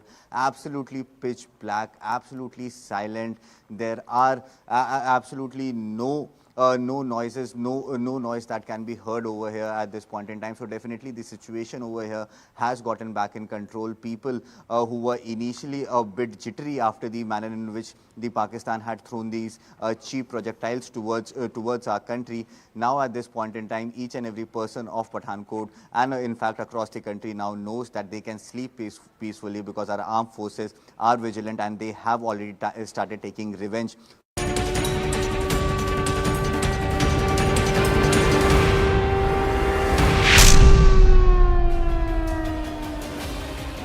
Namaste, Jai Hind, and good early morning to all our viewers here at CNN News 18, and thank you for staying with us in our continuous and rolling coverage of what's transpired post Pahalgam massacre on the 22nd of April, Bharat's calibrated response on decimating the terror infrastructure from where originated the perpetrators of Pahalgam. 9 locations were targeted as part of Operation Sindoor, and what Pakistan has done is respond militarily to a counter-terror strike. That's what it's done, and Pakistan has tried repeatedly to try and attack military installations across 15 cities of Bharat. They failed the first time, late last evening, that is on the 8th, when they tried yet another attempt, this time quite hot in Jammu and Kashmir towards Punjab and also parts of Gujarat and Rajasthan. Similar installations, that's where they tried to make these attempts, and they were again pushed back. They were foiled by the integrated air defense systems that include the MR-SAMs and the S-400s and Akash. The integrated air defense system has come good again. Not a single target was hurt.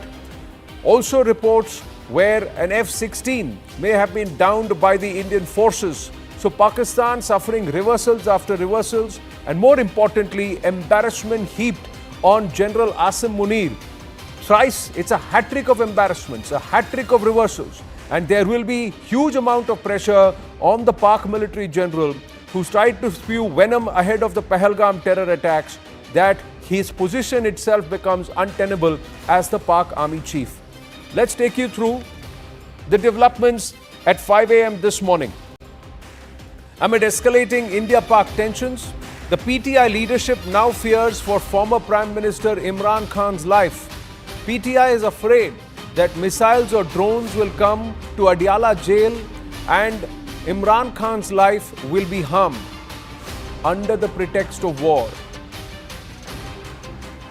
Pakistan, meanwhile, remains spooked after Bharat strikes terror hotbeds. After Pakistan escalated the attack against Bharat, top sources say that the Indian drones have been spotted hovering over Bahawalpur. The PCB has confirmed moving out remaining fixtures of the Pakistan Super League to the UAE. The last 8 fixtures previously scheduled to take place in Rawalpindi, Multan and Lahore will now be staged in the UAE. Intel sources meanwhile say that the move comes after drone attacks near Rawalpindi Cricket Stadium. United States Vice President J.D. Vance has conveyed a message to Pakistan. Vance has very clearly said that the India-Pak tussle is not the business of the United States, but added that de-escalation was the need of the hour. He further added that the United States will not get involved in the middle of a war. Pakistani Rangers have resorted to unprovoked shelling, cross-border firing along the international border in the Samba sector. BSF is retaliating effectively. Indian ambassador to the United States, Vinay Mohan Kwatra, has said that the Indian strikes in Pakistan were only aimed at terror hotbeds and Pakistani military's retaliation is being seen by India as an act of protecting terrorists, prompting further Indian strikes. We just got news coming through. Pak Rangers have resorted to unprovoked cross-border firing along the international border in the Samba sector. BSF is retaliating effectively. We are also getting latest visuals from Jammu and Kashmir's Poonch, where Pakistan has violated ceasefire along the line of control. Anshul Singh joining us live from Pathankot. Anshul, good morning. It's been a long night. And our thoughts and prayers with our brave hearts and also the locals, the residents of these regions along the international border and also the line of control. Bharat stands in solidarity with all of them. Where are you right now? You've been on the move right through these areas where there has been shelling or there has been counter mechanisms employed by Bharatiya forces to try and dissuade Pakistan from any kind of military success as they target some military establishments very close to civilian areas in these regions.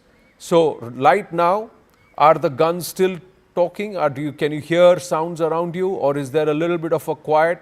What has happened in Poonch? What has happened in Pathankot? What has happened in Samba? Well, yes, over the last 3 to 4 hours, there was absolute silence that was over here in Pathankot. But over the last half an hour, what I can confirm is that there were loud noises that came in at least 10 times over the last half an hour, and then there were eventually I also saw a projectile in the sky as well. But definitely somewhere or the other, it is seeming like that Pakistan is still not letting go. They are still trying to attack India before the dawn breaks, trying to just make sure that even one of their projectiles that could land in India, so that they could do some face-saving measures. But out here, our forces are absolutely vigilant, not only on the borders but also inside this district of Pathankot. There is heavy security that has been deployed to make sure that there is calm that prevails amongst the people over here, people who have been residing in Pathankot since last night. Initially, when the projectiles were actually left from the side of Pakistan at approximately 8:30 p.m. Last night. Since then, there has been a continuous blackout over here in Pathankot and in near adjoining areas such as Jalandhar and Amritsar as well. And till now over here, specifically in Pathankot, the blackout is maintained. It is expected that once the dawn breaks, then the blackout will be taken back, and then eventually electricity restored in this entire district. But yes, I'll just try and show you in the visuals over here. The morning the sun is just coming out, the dawn is just breaking, and probably the last attempts that could have been made from the side of the enemy to actually catch India off guard. But definitely, yet again, our armed forces and our air defense system has yet again proven to be a wall that is almost becoming impossible for these Pakistani cheap missiles to breach at this point in time. Well, Anshul, stay on with us, and great job done. The News 18 team across the network has been working tirelessly to bring to our viewers authentic, verified, clear news, no conjectures and no assumptions at all. Tejinder Sodhi now joining us. Tejinder, the Pakistan military has tried to hurt civilians repeatedly. It has also targeted military establishments for a counter-terror strike. It all started with Pahalgam massacre. Pak-backed terrorists effected that massacre. Bharat only neutralized terror infrastructure. The entire Pakistan military has stood with terrorists, and they are attacking Bharatiya military targets and also civilian areas. What's the latest now at the break of dawn? Indeed, Anand, you rightly pointed out that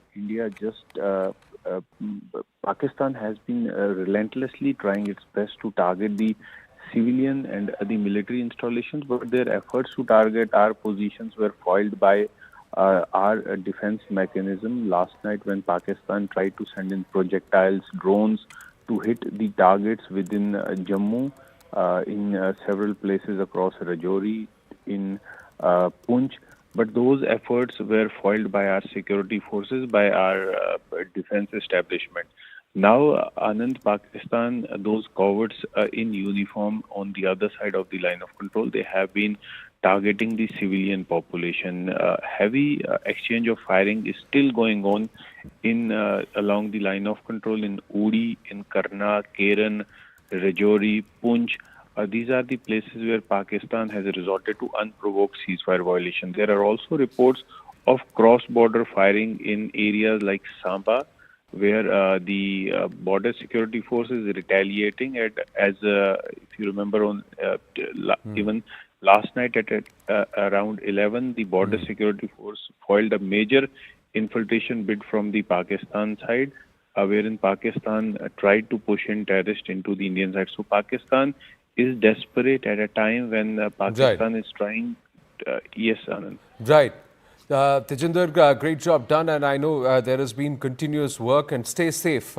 These are people who are in the line of fire in that region. Almost all of Jammu, all of large portions of Kashmir, large portions of Punjab have seen overnight blackouts. There are portions in Rajasthan and Gujarat also, districts, cities that have been in blackout. Even in and around the national capital, there has been a state of preparedness. Viewers, we are all in it together. Let's keep our brave hearts. Let's keep people who are closest to the line of these cowardly military strikes by the Pakistan army in our thoughts and prayers as we continue with this coverage. Moving on quickly, we go back to our reporters in a bit. But we've got more news coming through in a CNN News 18 exclusive.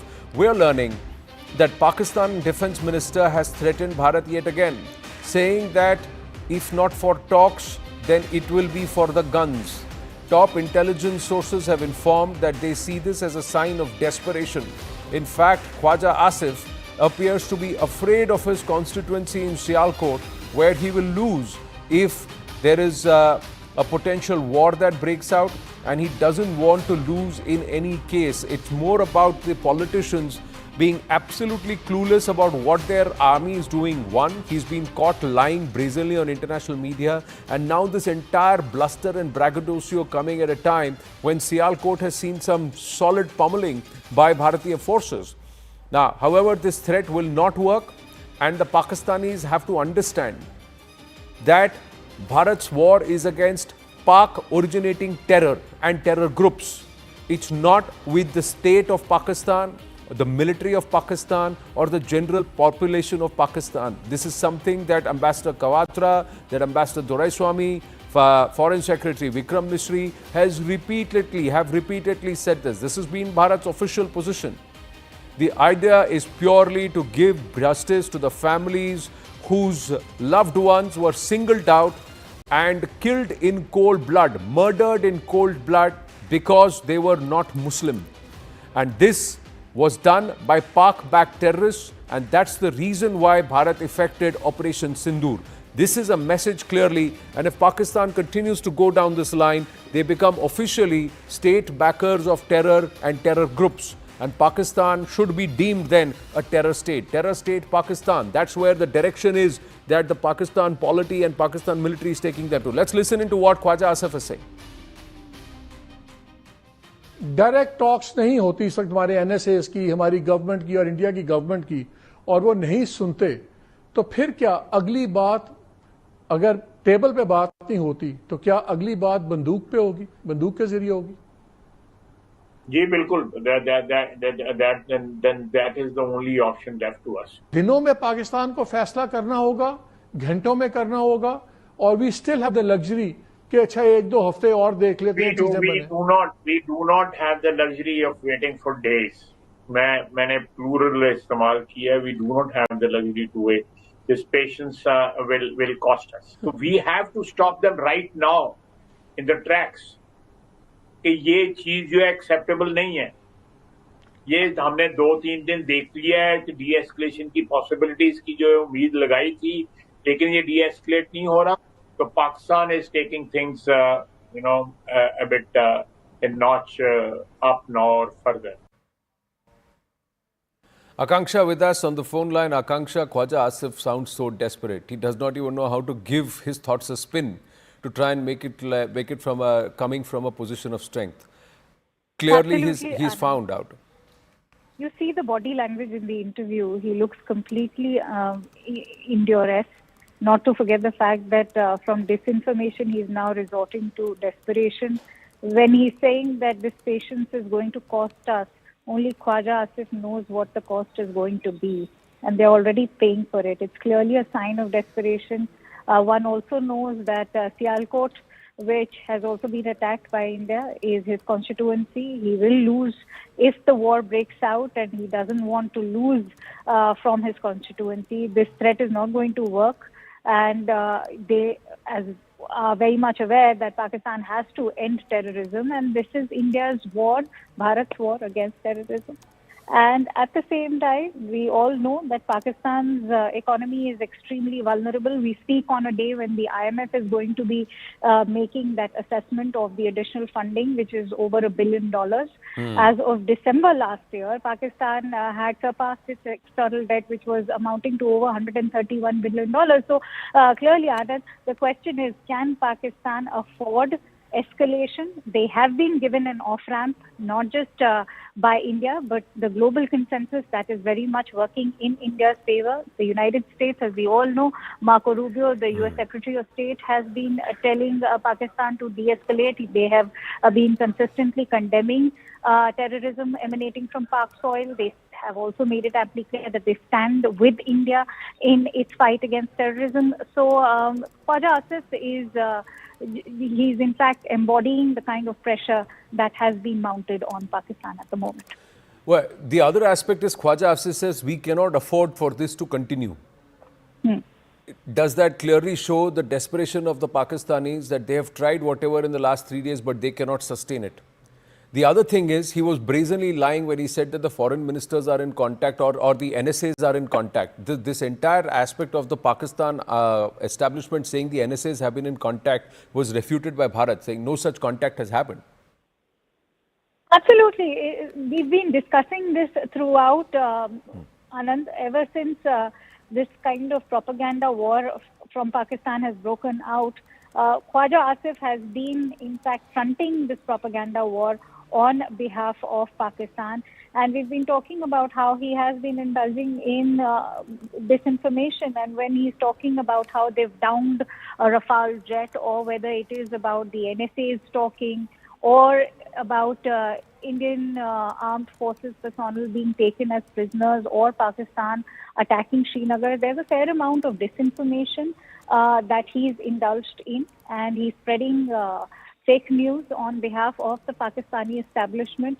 And so one has to, in fact, really weigh in on whether or not to believe this defense minister, as we've been talking about how this is really not befitting of a country's defense minister to resort to this kind of jargon. Right. And we've already seen the kind of lies he's been peddling on behalf of the Pakistan big state.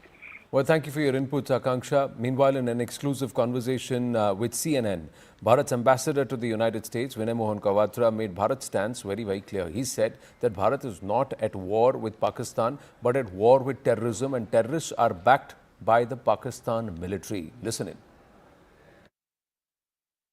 The situation, the tensions between these two nuclear-powered countries, India and Pakistan, is escalating. Is that true?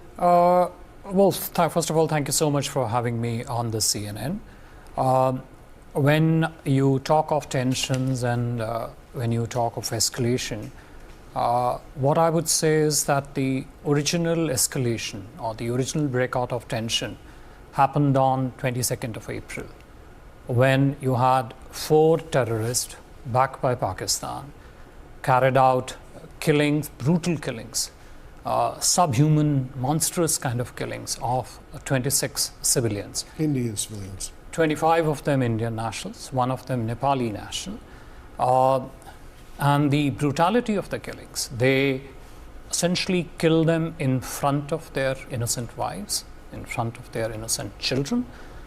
They gave them headshots, and they did so on the basis of religion. So they killed all non-Muslims who were there in the group. They identified their religion, and then they went on, they proceeded to kill them. So what we did day before yesterday was essentially our response to terror, our response to these subhuman... when you say what you did yesterday, meaning the escalation in the military response. As I said, the original escalation was on 22nd of April. And when that happened, we had clearly said that, we are a responsible country. We will have a very measured, calibrated, proportionate, responsible response. And that's what we did day before yesterday. What we did was we took out the terror factories at 9 locations in Pakistan and in Pakistan-occupied Kashmir. Took them out where they trained them, they equipped them, they armed them, they organized them. Those are the facilities which we took out. We were very careful in excluding the military establishment, the social structures, and economic infrastructure. We were very, very cautious, careful in keeping our targets only to those people and their backers who carried out these dastardly killings. And good early morning to all our viewers here at CNN News 18, and thank you for staying with us in our continuous and rolling coverage of what's transpired post Pahalgam massacre on the 22nd of April. Bharat's calibrated response on decimating the terror infrastructure from where originated the perpetrators of Pahalgam. 9 locations were targeted as part of Operation Sindoor, and what Pakistan has done is respond militarily to a counter-terror strike. That's what it's done, and Pakistan has tried repeatedly to try and attack military installations across 15 cities of Bharat. They failed the first time, late last evening, that is on the 8th, when they tried yet another attempt, this time quite hot in Jammu and Kashmir towards Punjab and also parts of Gujarat and Rajasthan. Similar installations, that's where they tried to make these attempts, and they were again pushed back. They were foiled by the integrated air defense systems that include the MR-SAMs and the S-400s and Akash. The integrated air defense system has come good again. Not a single target was hurt. Also reports where an F-16 may have been downed by the Indian forces. So Pakistan suffering reversals after reversals, and more importantly, embarrassment heaped on General Asim Munir. Thrice, it's a hat-trick of embarrassments, a hat-trick of reversals. And there will be huge amount of pressure on the Pak military general who's tried to spew venom ahead of the Pahalgam terror attacks, that his position itself becomes untenable as the Pak army chief. Let's take you through the developments at 5 a.m. this morning. Amid escalating India-Pak tensions, the PTI leadership now fears for former Prime Minister Imran Khan's life. PTI is afraid that missiles or drones will come to Adiala jail and Imran Khan's life will be harmed under the pretext of war. Pakistan, meanwhile, remains spooked after Bharat strikes terror hotbeds. After Pakistan escalated the attack against Bharat, top sources say that the Indian drones have been spotted hovering over Bahawalpur. The PCB has confirmed moving out remaining fixtures of the Pakistan Super League to the UAE. The last 8 fixtures previously scheduled to take place in Rawalpindi, Multan and Lahore will now be staged in the UAE. Intel sources meanwhile say that the move comes after drone attacks near Rawalpindi Cricket Stadium. United States Vice President J.D. Vance has conveyed a message to Pakistan. Vance has very clearly said that the India-Pak tussle is not the business of the United States, but added that de-escalation was the need of the hour. He further added that the United States will not get involved in the middle of a war. Pakistani Rangers have resorted to unprovoked shelling, cross-border firing along the international border in the Samba sector. BSF is retaliating effectively. Indian ambassador to the United States, Vinay Mohan Kwatra, has said that the Indian strikes in Pakistan were only aimed at terror hotbeds and Pakistani military's retaliation is being seen by India as an act of protecting terrorists, prompting further Indian strikes. We've just got news coming through. Pak Rangers have resorted to unprovoked cross-border firing along the international border in the Samba sector. BSF is retaliating effectively. We are also getting latest visuals from Jammu and Kashmir's Poonch, where Pakistan has violated ceasefire along the line of control. Anshul Singh joining us live from Pathankot. Anshul, good morning. It's been a long night. And our thoughts and prayers with our brave hearts and also the locals, the residents of these regions along the international border and also the line of control. Bharat stands in solidarity with all of them. Where are you right now? You've been on the move right through these areas where there has been shelling or there has been counter mechanisms employed by Bharatiya forces to try and dissuade Pakistan from any kind of military success as they target some military establishments very close to civilian areas in these regions. So right now, are the guns still talking? Or can you hear sounds around you, or is there a little bit of a quiet? What has happened in Poonch? What has happened in Pathankot? What has happened in Samba?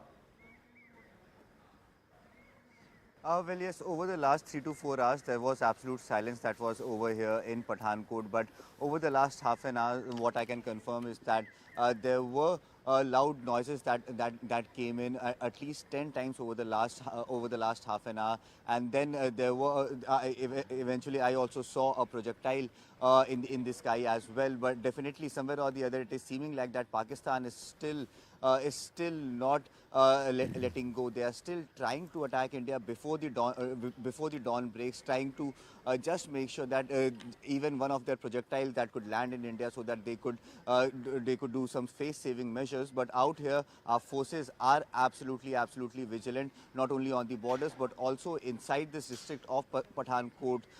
There is heavy security that has been deployed to make sure that there is calm that prevails amongst the people over here, people who have been residing in Pathankot since last night.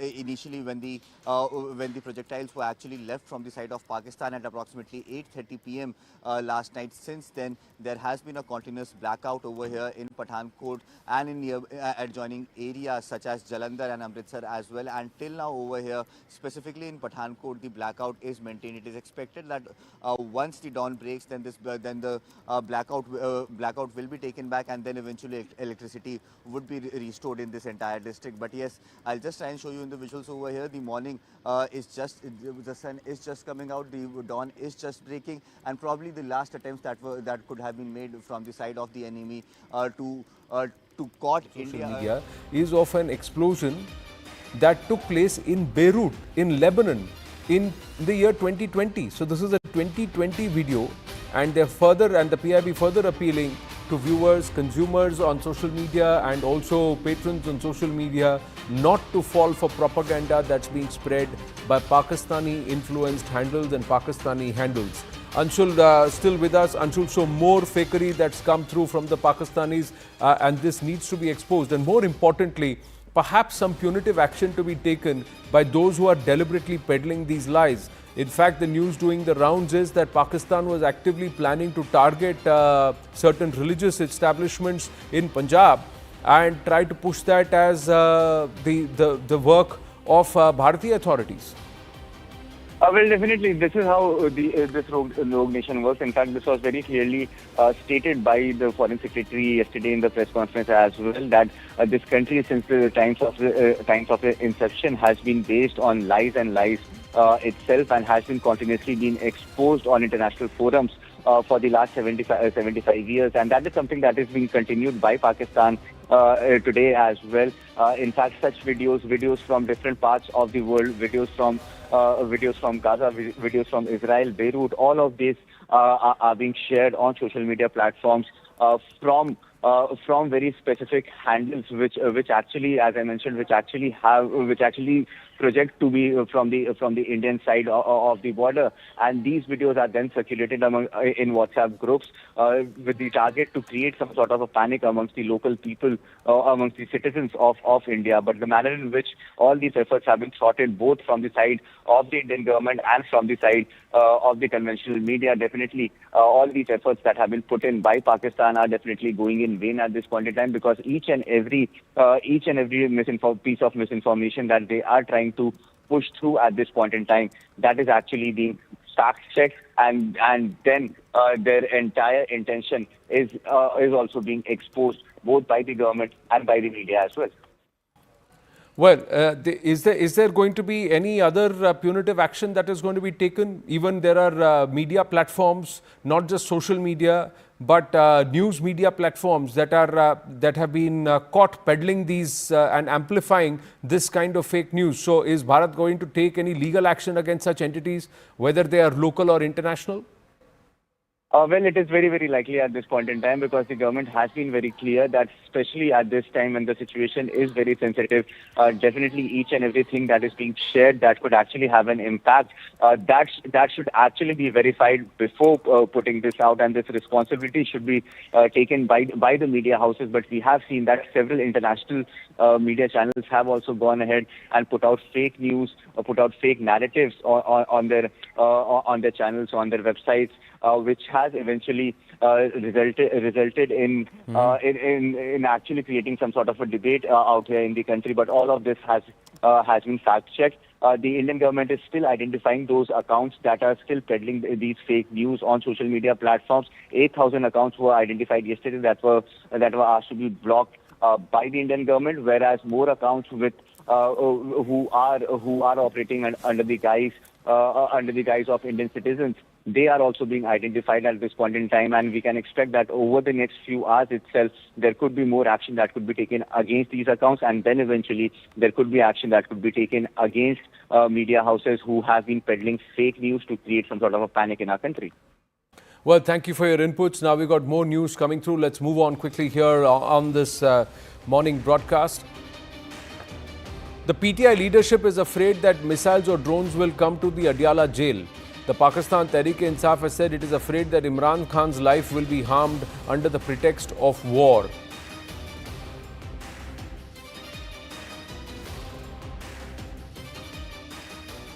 अभी जो हालात है मुख्तलिफ शहरों में drone जो है आ रहे हैं, मुख्तलिफ शहरों में मिसाइल आ रहे हैं, तो हमें ये डर है कि ऐसा न हो कि इस जंग में या जंग को बहाना बना के कोई ड्रोन या कोई मिसाइल अडियाला आ जाए, और इससे चूंकि इमरान खान रियासत और रियासती इदारों के तहवील में हैं, तो ये हमें ये डर लग रहा है और हमें इस तरह लग रहा है कि ऐसा न हो कि इसी जंग के बहाने पे इमरान खान साहब की जान को तो नुकसान पहुंच जाए. Well, so the Pakistan Tehreek-e-Insaf now worried about the safety of Imran Khan. Remember, it was under General Asim Munir. that Imran Khan was incarcerated, cases were registered, and despite his immense popularity among the Pakistan people, he was dislodged, and the effort to try and totally dismantle the Pakistan Tehreek-e-Insaf and Imran Khan is popularity. But despite that, he continues to remain one of the most popular leaders currently in Pakistan. And now the Pakistan Tehreek-e-Insaf worried that under the pretext of this war with Bharat, Imran Khan himself may be neutralized. A drone may land or a missile may land at the Adiala jail, and Imran Khan may be claimed or proclaimed dead. Akash Sharma joins us with more. Akash, so PTI not taking Asim Munir's name openly, but they are worried that they may just that the current establishment may just finish Imran Khan off, because General Asim Munir has reasons to blame Imran Khan for the current state of affairs, where he remains perhaps one of the most unpopular and unsuccessful military generals in Pakistan history if he were to take out the military leadership during 1971. Look at the number of reversals that someone like General Asim Munir has had. He's not been able to control the Baloch. The Pakistan army has been pummeled. What happened with the Jafar Express is national embarrassment and global embarrassment for a military general. He's been unable to control the Afghan situation. The Afghans are absolutely outraged with the way more than 1.5 million Afghan refugees were forcibly pulled out of their homes, especially those who were economically less able. They were the ones singled out by the Pakistan military. The Baloch are upset, the Afghans are upset, the Pashtuns are upset, and Bharat is absolutely upset with what happened with Pahalgam all across. And 3 nights of reversals as a military general. So much shame heaped on Asim Munir in the last 48 to 72 hours. It's never before in a Pakistani military general history, barring 1971. Akash Sharma joins us with more. The PTI now believes, Imran Khan's party, his supporters believe that the Pakistan military may then try to finish off Imran Khan by landing a drone or a missile in Adiala jail. The fear is of course because of the fact that we have seen strikes from India, in fact the precision strikes from India, but then it is also because of the sort of developments that have happened. There is a fear that army may take some sort of step and then blame it over to India. And Junaid Akbar, who is the president of PTI from Khyber Pakhtunkhwa, is somewhere reflecting, in fact, highlighting the concerns within the party for the safety. And we have seen in the past that how, in fact, the senior military leadership, in fact, went to Imran Khan in the jail, that in such a time, he should come with the government and the Pakistani military Anand. But it seems like it hasn't worked, and that's the reason why, the party president from one particular region is coming out with such a concern. Also, as far as the political context is concerned, so we know that how the Pakistani, former Prime Minister was ousted in fact in 2022 and with a no confidence vote, and has faced several legal cases since then. We know that how Pakistan, in fact, the whole system in Pakistan works on the basis of the kind of support you have from the army, and then in case you have that, you can continue with the government, or else you'll face the same consequences as Imran Khan is facing right now. But this is somewhere the concern that Pakistani army can, take some sort of step against Imran Khan and then blame it over to, India because of the kind of, in fact, strikes that we have been seeing, at different places in Pakistan, within Pakistan. But this is the biggest fear. The Pakistani army, and Asim Munir was the one, Akash. Asim Munir was the one who has incarcerated Imran Khan. The PTI blames Asim Munir for what has happened.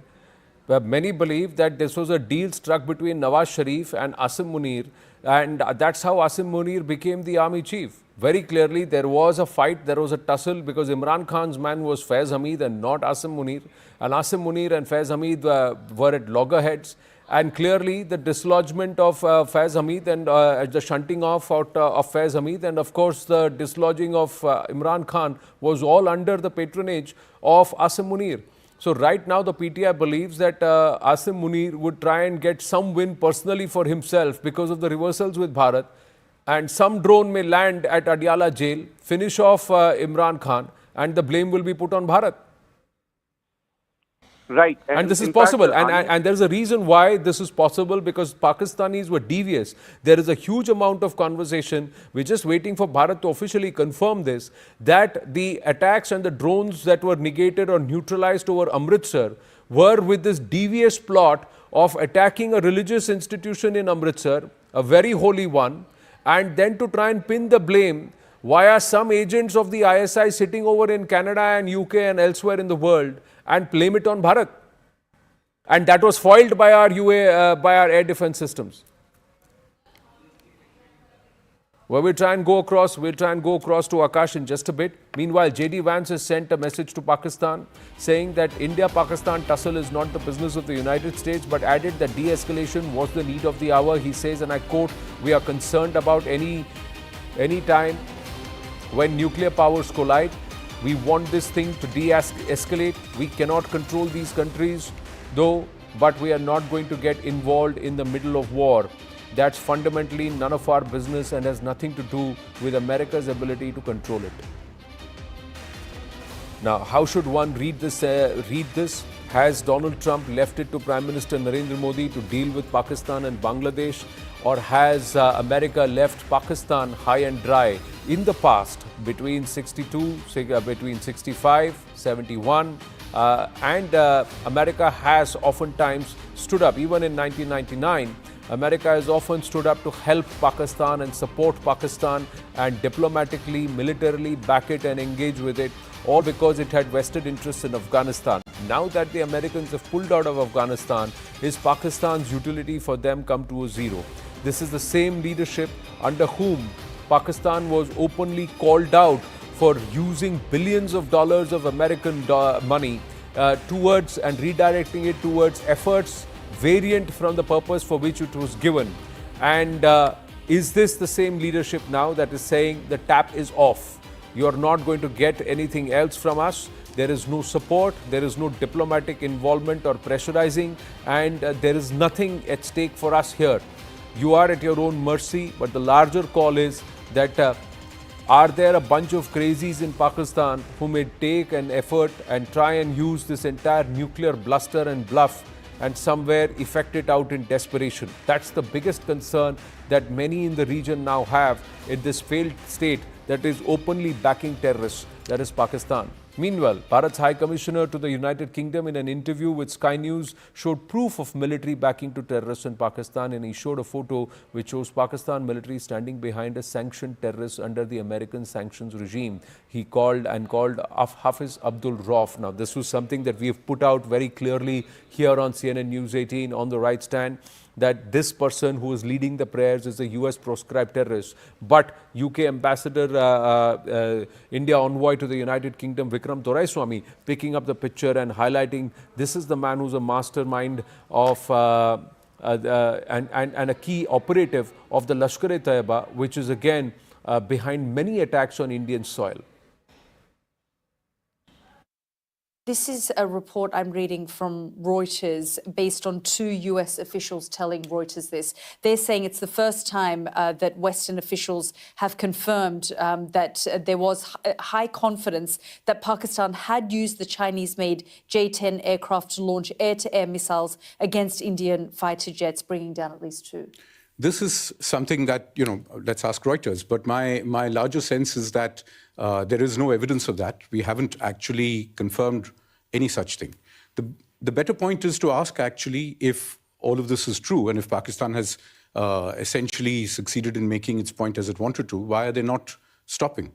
The question you have to ask yourself, however, is the other one, which is that if Pakistan says it's retaliating, as my colleague, the Pakistan High Commissioner said here yesterday, what are they retaliating about? They're retaliating against attacks on terrorism infrastructure.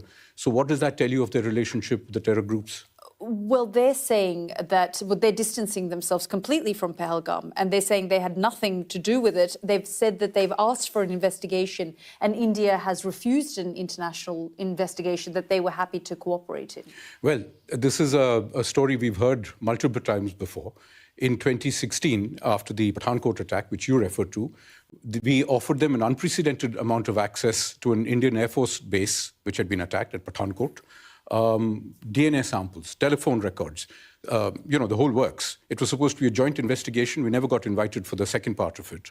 And frankly, each time, if you go all the way back to 2008 to the Mumbai terror attacks, where a substantial amount of information and material evidence was provided to the world and to Pakistan, who made the same generous offer of cooperation, all they've used it for is to hide their tracks and to take away fundamentally what are assets of their deep state. High Commissioner, I just have a minute left, but I've spoken to a retired general who in Pakistan who referenced India funding and backing the Baloch Liberation Army. They've said that they have done that for years, and when I asked him about Masood Azhar, he said, well, their family members were targeted. Should we be doing the same to, the high-level militants from the BLA, the Baloch Liberation Army, that are seen and operate within Delhi? Well, look, let me show you this photograph of yesterday, I believe it is, to your viewers.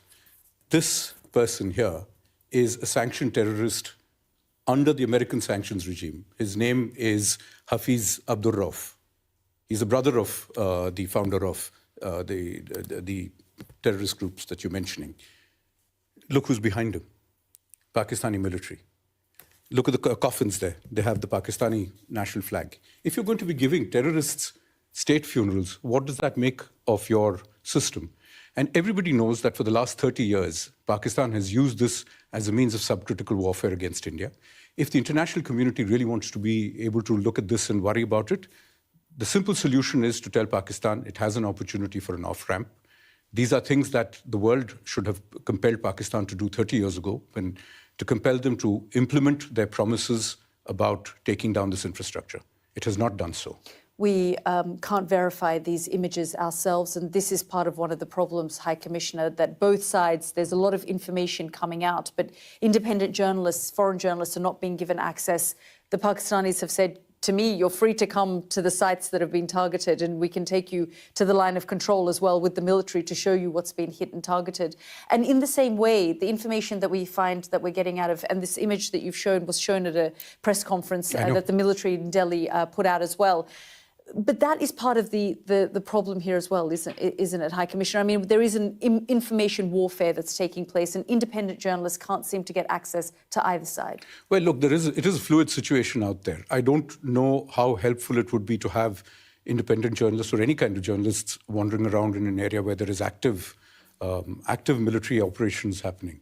The logical solution would be, as we've said repeatedly, for Pakistan to take the opportunity of an off-ramp, which we have made abundantly clear, including this morning, that if Pakistan stops attacking our military facilities, the matter ends there. But it is for them to decide. More news, and this is on the non-kinetic front. So there is a kinetic action that's being initiated, and the escalation ladder is being upped by the Pakistani side. Bharat, meanwhile, is also looking at the non-kinetic offensive moves, along with the abeyance, putting Indus Water Treaty in abeyance and the tap-on, tap-off strategy. The other one is to put Pakistan back into the FATF grey list. In fact, this time push for a blacklist. Top government sources have informed that Bharat is seeking the relisting of Pakistan on the FATF grey list, raising concerns that international aid and financial support from multilateral institutions are being misused to fund terror activities. Now, Indian authorities have also presented evidence to the global community linking several major terror attacks, including the Moscow theatre bombing and London Bridge attack, to individuals trained in what are being referred to as Pakistan's schools of terror. Pakistan is the only nation, mind you, even as we bring in Pallavi Ghosh on this, that has a university of jihad. So this is the state that has also accorded terrorists and their families, their kith and kin, proscribed terrorist organizations, their families get the state funeral and also the Pakistani flag, as that was shown by the Ambassador Doraiswamy and as we've highlighted here. Pallavi is with us. Pallavi, so this is the non-kinetic offensive. The FATF meeting is scheduled in June. So is there going to be a concerted push? Absolutely. The Financial Action Task Force, which was first set up, interestingly, Anand, focused only on money laundering. And that's one reason why Pakistan managed to tick the right boxes. But it's only when this whole concept of terrorism funding got included into the FATF where things were getting hotter and hotter for many countries and now even more for Pakistan. Look, there have been endless rounds of meetings. The Department of Revenue under the Finance Ministry has verbally conveyed it to the IMF that, the Pakistan needs to be brought back on the grey list because now it ticks all the right boxes as far as terror funding is concerned. In the backdrop of the kind of action that we're seeing in the installations in Pakistan, India is going to push forward this case once again on why it should be on the grey list and also tell the world that it's not just about India. The money that you're giving to Pakistan is actually being used to fund terror activities which are aiding those terrorist organizations which have been attacking European cities, America as well. So that huge pressure is now going to be mounting on the IMF. India is going to push it. And I think what we saw, the post-Pahalgam developments, Anand, it should make it very, very difficult for Pakistan to kind of escape being put on the grey list. Was there a verbal communication that was conveyed by the Department of Revenue? That's right. Department of Revenue is the nodal agency which falls under the Ministry of Finance. And the reason why it is a Department of Revenue is because FATF, as I just pointed out, it was largely to do with money laundering plus terror funding. So that's where the Revenue Department comes in. That verbal communication has gone in last week already. But round the clock, phone calls are being made. All kind of pressure has been put in by our government on the IMF that it's not just you, but it's other the multilateral development banks, for example, the ADB, the World Bank, all of them giving money to Pakistan in the name of infrastructural development is actually not going for the people of Pakistan. It's actually going to go in for funding what is called the school of terror, which Pakistan is.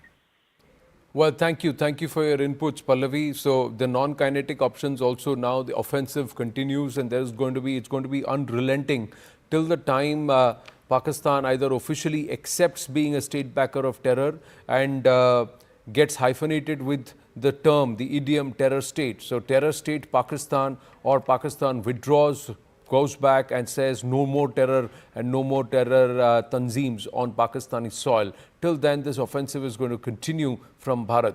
Now, the PCB today, meanwhile, has confirmed that the remaining fixtures of the Pakistan Super League have now been shifted to the UAE. So there's more embarrassment there that a tournament, a sport that they were trying to hold, it's the Pakistan military that's escalated it. And these last fixtures, the 8 fixtures, were scheduled to be conducted in Rawalpindi, Multan and Lahore. Rawalpindi and Lahore have seen some punitive punishment being undertaken because as retaliatory or countermeasures by Bharat, where the air defense system at Walton has been now completely decimated. This is in Lahore. Rawalpindi also felt the impact of and the might of the Bharatiya Armed Forces, and this happened late last evening. So that's the reason why these matches are being shifted out and they will be staged in the UAE. Intel sources further say that action has been taken after a drone attack near Rawalpindi Cricket Stadium. The military installations were not so far away from the Rawalpindi Cricket Stadium, but the idea is that Bharat has pinpointed, targeted these precision hits that have happened, even with the terror infrastructure. To viewers tuning in at this point, good morning, and let me tell you, when Bahawalpur, the Jaish headquarters spread over about 14 plus acres were targeted, the military establishment is just 5 kilometers away. The Bahawalpur air base is less than 10 kilometers away. So that's how precise the targeting from Bharat has been.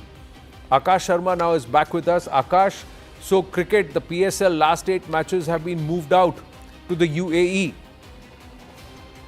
Yes, Anand, there are concerns, and now these concerns are in fact affecting things in Punjab, and PSL is the initial news that we are getting, that how the matches have been shifted to UAE, and foreign players are somewhere afraid because of the sort of developments that are happening. We know that how India has been striking different location in Pakistan, specifically after the sort of attempt that has happened from Pakistani side. Now there is a fear that this will further escalate. And that's the reason why this decision has been taken by PCB, that is Pakistan Cricket Board. And we are learning that not just this, but there are a number of things that are getting impacted in Pakistan. Pakistan is in fear. They are expecting, a strong retaliation, which is already happening since last night. We have been, seeing the air activities as well as the ground activities from on ground. We are waiting for an official input as to what is the, intensity of the sort of, activities that are happening. But definitely this shows that how Pakistan is fearing several attacks from India now, especially when they have tried, failed. In fact, they have failed in, This is another question, Akash. Along with the foreign players who want to get out of Pakistan at the earliest, the fact is that Bharat was very clear in the statement that was issued on the 8th, in the joint briefing, where they said that the Indian state will only retaliate in equal measure to what Pakistan tries. So the failure of the Pakistan general, the inability of the Pakistan general to be able to de-escalate the situation should be writ large. If PCB is suffering, cricket is suffering, it's because of the Pakistan military and its general, Mullah Munir, as he's been called. People of Pakistan are in fact, showing their, emotions and the sentiments on social media. They are also not very happy, Anand. They are also not very happy with the sort of decisions that their military is taking. You rightly pointed out, India has, time and again clarified that we don't want further escalation, and that's the reason why our strikes are limited.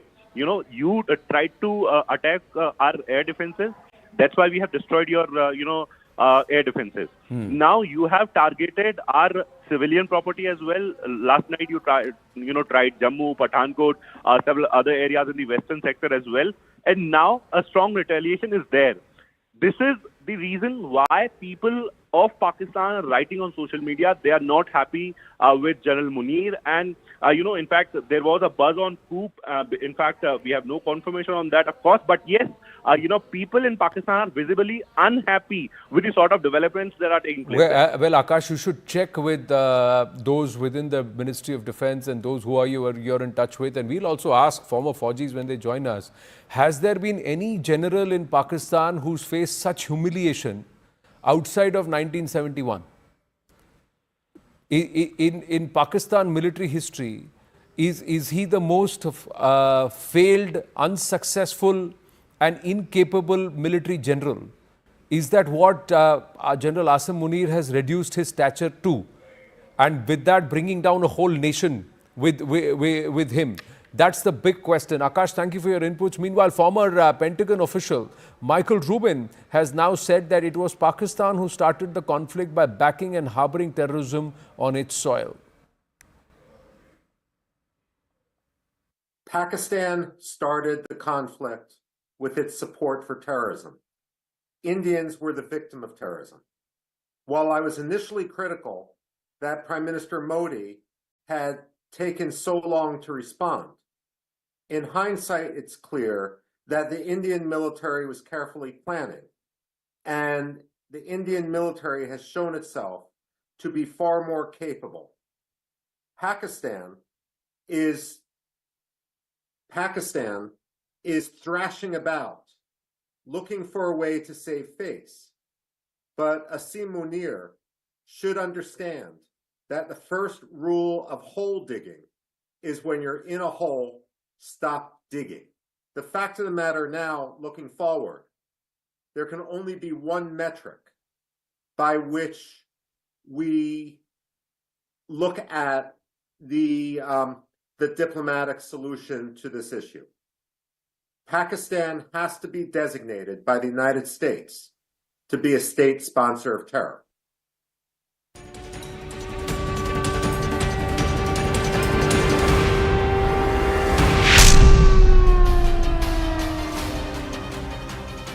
Namaste, Jai Hind, and thank you for staying with us here at CNN News 18. Top of 6 a.m. this Friday morning. Viewers, we'd like to tell you all is well.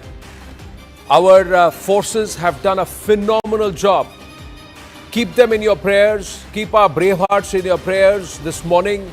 And also keep those people who are directly in the line of Pakistan military fire in the regions of Jammu Kashmir, in Haryana, in Punjab, in Rajasthan, in Gujarat, in all these regions, in those districts where the Pakistan military has tried to train its guns, its artillery, sending its drones and missiles.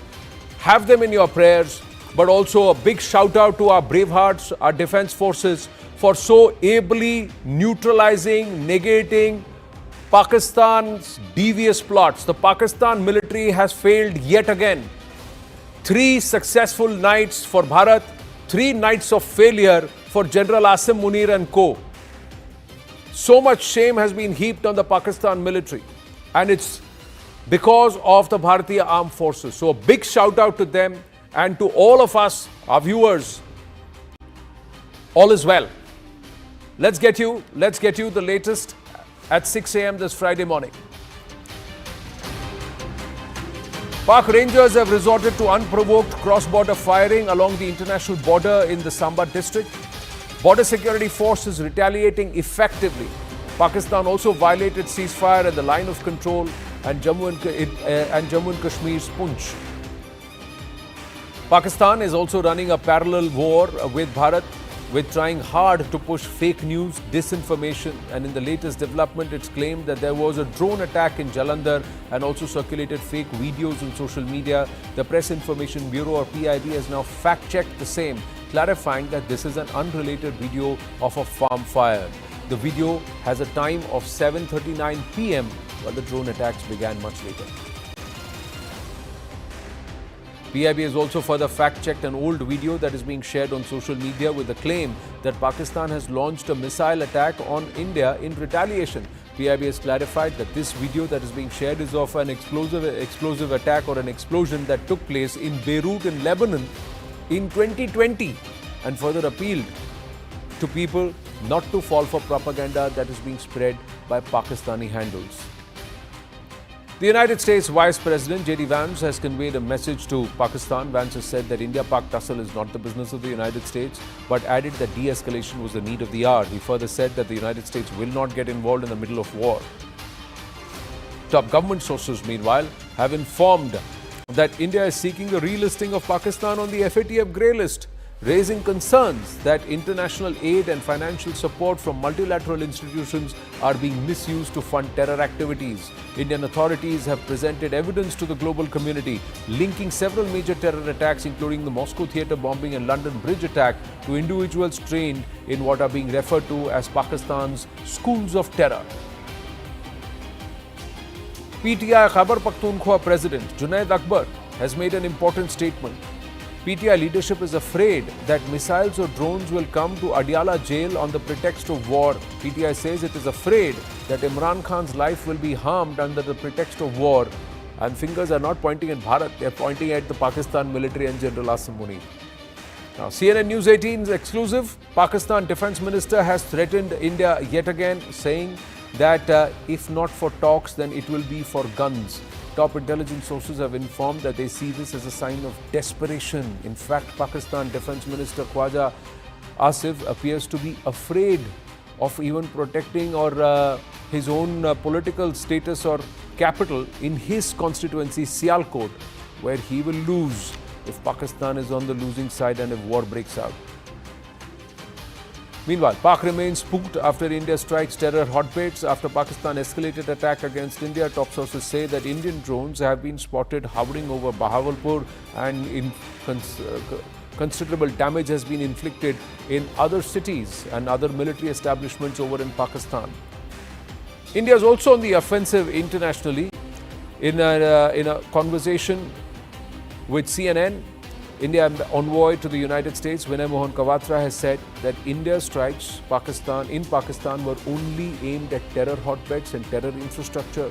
Meanwhile, the Pakistani military's retaliation is being seen by Bharat as an attempt to protect terrorists, prompting further Indian strikes. Is this the first step towards globally designating or hyphenating Pakistan as a terror state? The PCB today confirms that the remaining fixtures of the Pakistan Super League have been shifted to the UAE, given foreign players who are very, very concerned with the escalation. And the last 8 fixtures, which was previously scheduled in Rawalpindi, Multan and Lahore, will now be staged at the UAE.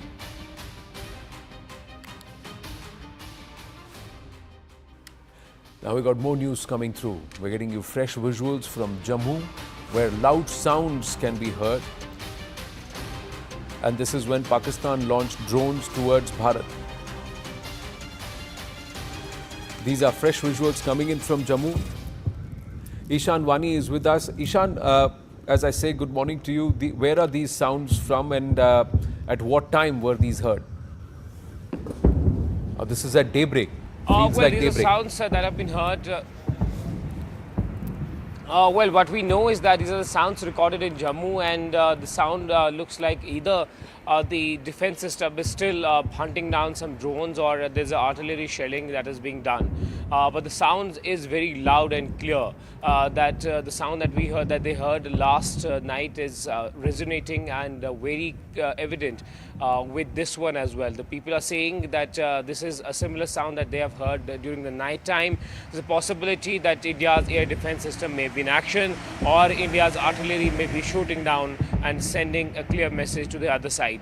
It was dark yesterday when things started unfolding, but now a light has started to return. What we have been given to understand is that the dark out is over in some areas, including Baramulla, which is close to the line of control, where overnight there was a massive shelling that was witnessed. In Jammu, where we saw the first attack taking place from Pakistan, and India responding to it successfully at several locations. Even in Kashmir, in Srinagar, there was a possibility of these drones or projectiles being fired, but the action was done, but there was no projectile which came towards Srinagar. But remember, at Srinagar airport and key defense establishments, we are told that it was all ready, the systems were ready to hit them back if at all they tried to sneak in or carry out any such misadventure on the Indian territory in Srinagar or any other parts of Kashmir Valley. Look, it was scary in Jammu. People were scared of seeing those visuals last night, but India's air defense system has done wonders. Majority of them have been brought down, they have been hunted in the air, and still the defense system is active to ensure the safety and security of people living in Jammu. Though there was a massive ceasefire violation across the border on the line of control.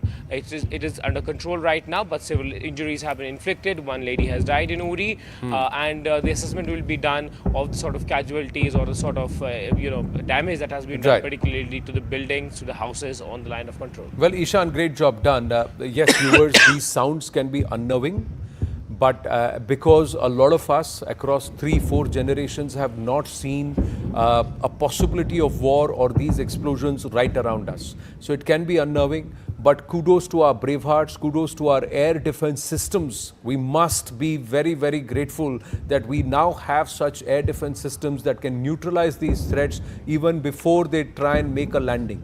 All these explosions are those missiles or drones that were sent by the Pakistani military. They are being neutralized in the air itself by our air defense systems. So consider them as perhaps glorified fireworks, because most assets on ground are absolutely safe. Yes, there is cross-border firing. There is also ceasefire violation along the line of control, and that is rendering life difficult for those who are living very close to the border areas or along the line of control. But that is something that we will have to deal with. And I've just got confirmation from very senior authorities within the defense systems that saying कि अगर वो यहाँ पर 4 बम गोले फेंक रहे हैं, 4 घरों पर ये कर रहे हैं, there is a response that is going to the other side which is far greater, and the punishment is far more severe. So every life, every bullet that accounts for an Indian life will be revenged, avenged, and it will be accounted for. That's the promise that's coming from our forces. So let's keep our brave hearts in our prayers. Let's listen to this video and have a look at this video, and you would see there's nothing that's landing. It's all happening in the air because the defense systems are at work.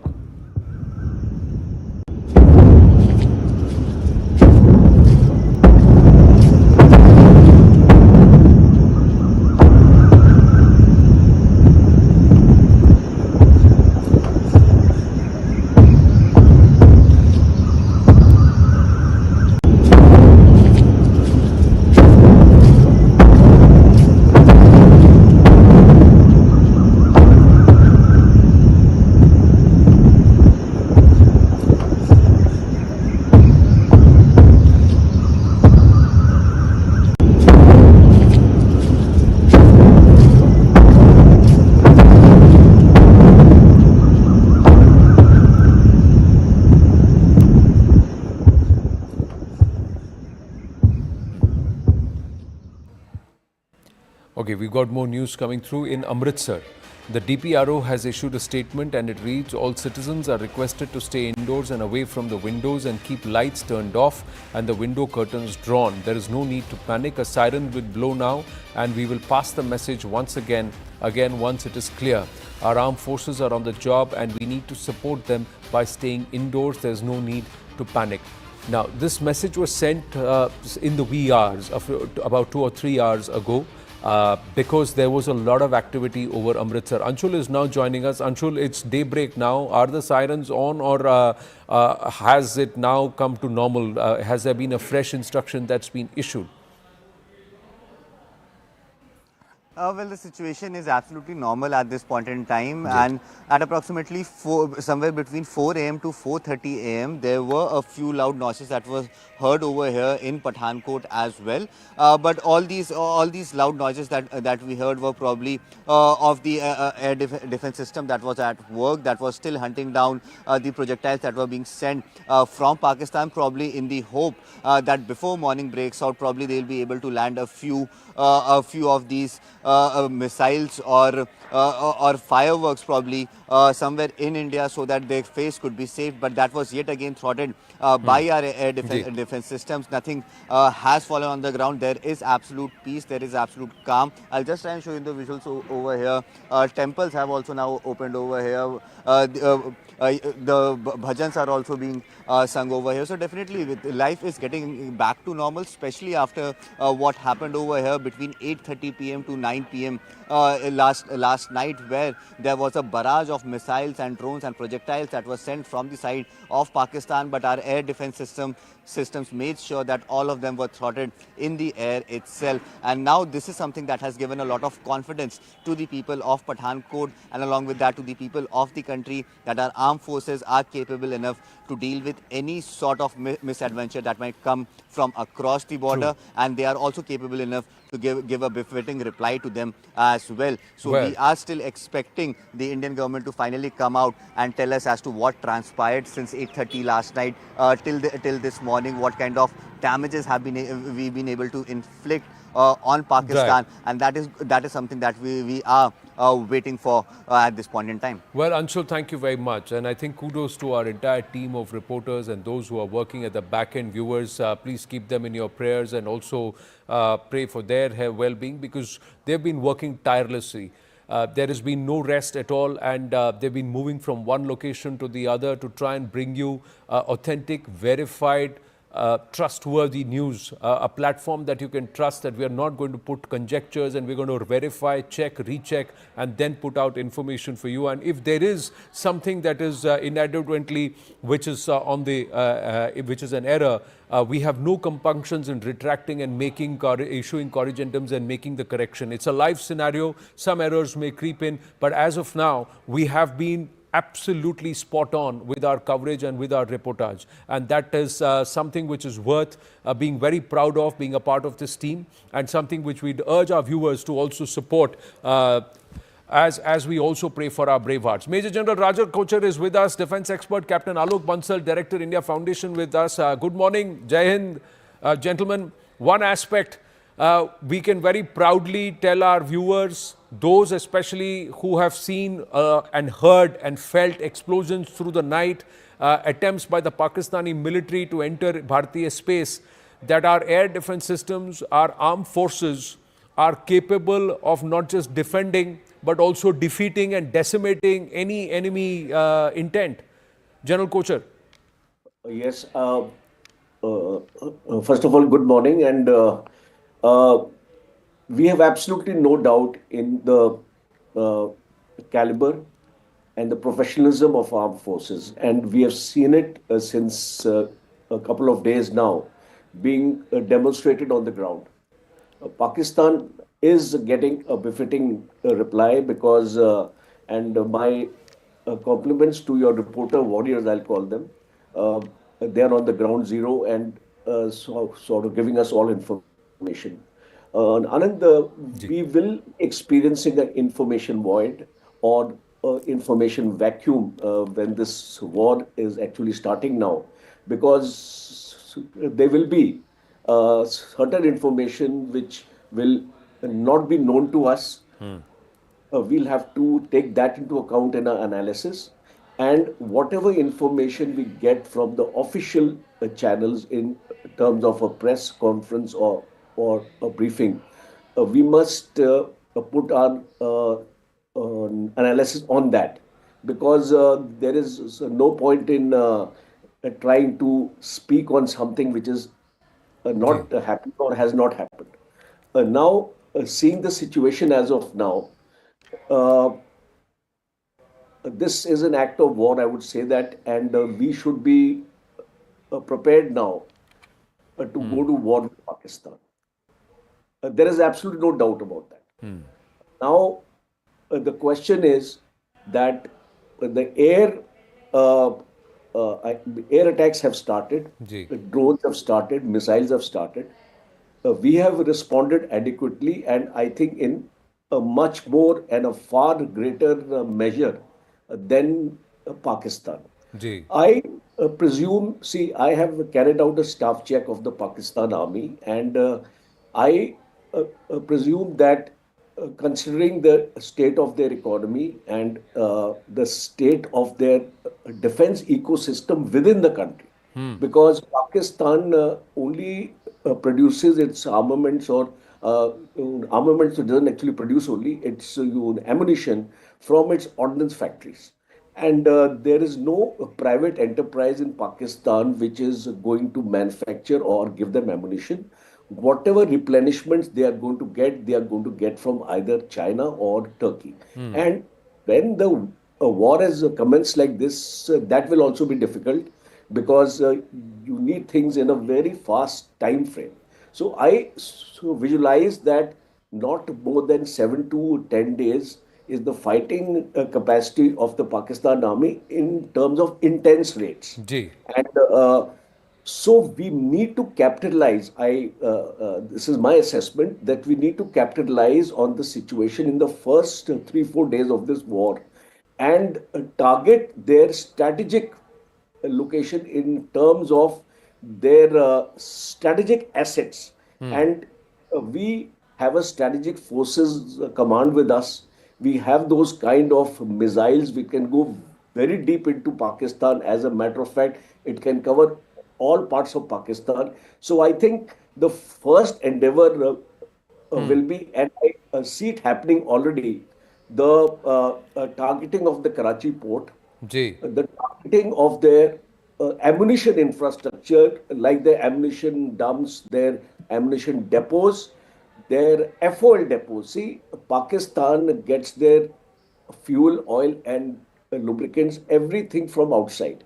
And it does not have the storage capacity within its own country to store more than 7 to 10 days of its requirement. And if Pakistan is dreaming of carrying out an offensive into India, it will need sufficient reserves. So I think before this battle enjoins itself, we need to target all its these command and communication centers. And last important sort of aspect is that Pakistan may try, or there may be a US intervention into it, because we are already seeing since yesterday some diplomatic activities taking place between India and the United States, and the United States and Pakistan.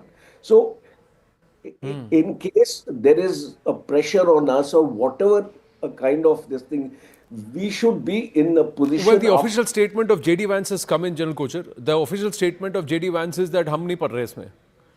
आप लोगों की लड़ाई है, आप लोग पढ़ो, हमको नहीं पढ़ना. And the other thing they've told Pakistan is you de-escalate.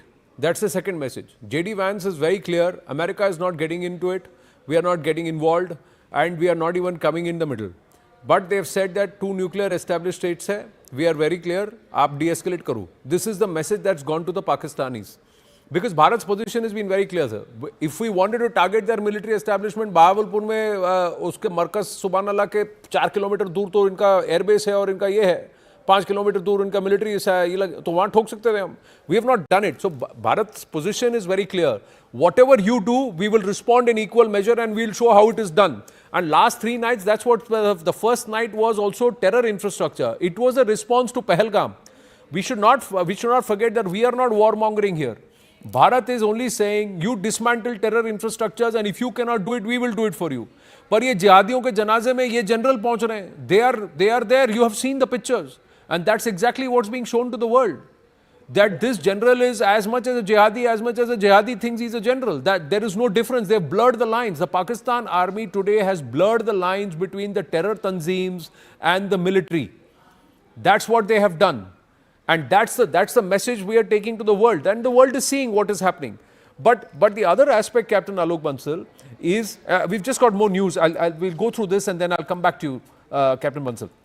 Important meeting regarding India's renewed push for Pakistan's FATF grey listing at the IMF meeting to be held at the Finance Ministry at 9:30 a.m. Now, this is again a very important one. This is a non-linear, non-kinetic measure offensive, which we've been speaking about here at CNN News 18, and clearly it's come to the cognizance. How do we tighten the purse strings of a nation that is misusing funds and directing funds that are meant for the upliftment of its downtrodden, upliftment of its people, and lift the state out of penury and poverty towards nothing but attacks like Pulwama and Pahalgam, and pushing their military interests. So this is what is going to be raised again. Pallavi joins us with more. Yes, Pallavi. So as early as 9:30 a.m. this morning, this initiative will start getting renewed push and thrust by Bharat. That's right. So it's basically going to be an assessment and stock taking, because remember when we last spoke, Anand, I was talking about the fact that India has been pushing the case of putting Pakistan on the grey list, and also off any kind of aid coming in from any of the world's multilateral development banks, as they are called. On 20th June, for example, the ADB board meeting is going to take place. So India is going to push for that as well. So what India is doing is, apart from the military attack, economically cripple it from any possibility of any aid from any part of the country. So what we are going to do at the Finance Ministry, we already know and reported about the verbal communication which has been given, but now they're going to send a renewed communication on the basis of the kind 24 to 48 hours of renewed military action against Pakistan, how it was unprovoked, how India has not escalated, and how even a paise of money, which is going to be given to Pakistan, is not going to be used for its own people. There's hard evidence to show, one, there's money laundering, and second, that there is terror financing. Right. So there is clear upping off the ante the moment the grey listing happens. Captain Bansal, it was in Trump 1.0 that Pakistan went into the FATF grey list. It emerged out of the grey list under the Biden administration. It is Trump 2.0 when General Munir has decided to take panga with Bharat. So again, when they go back, then this 10 days of intense fighting ability that General Kochar was talking about, that gets reduced further. If this grey listing happens, if the IMF bailout doesn't happen, then they will not have the money to fight this war. And the people of Pakistan will be up at arms against the military too, Pak military. There is no doubt that Pakistan's wherewithal, both economic as well as military wherewithal, is severely limited. Now, if US wants, again, that's if, there is a big if, because J.D. Vance's statement is very clear that India-Pakistan conflict is none of our business. We are not mediating, it is not, we are no way involved. He says de-escalation is required. We have asked them to de-escalate, but it's none of our business. So if US has this hands-off approach, then I'm really not very sure what is going to happen. Because if US wants, IMF will immediately stop disbursing funds to Pakistan, because US has that sort of a control over IMF. FATF is a different ball game because you have China and Turkey as part of it. So it is not very likely that at this moment Pakistan is likely to be put into the grey list. But the fact is, notwithstanding that, there are credible information that Pakistan has exported a huge amount of ammunition to Ukraine and Israel.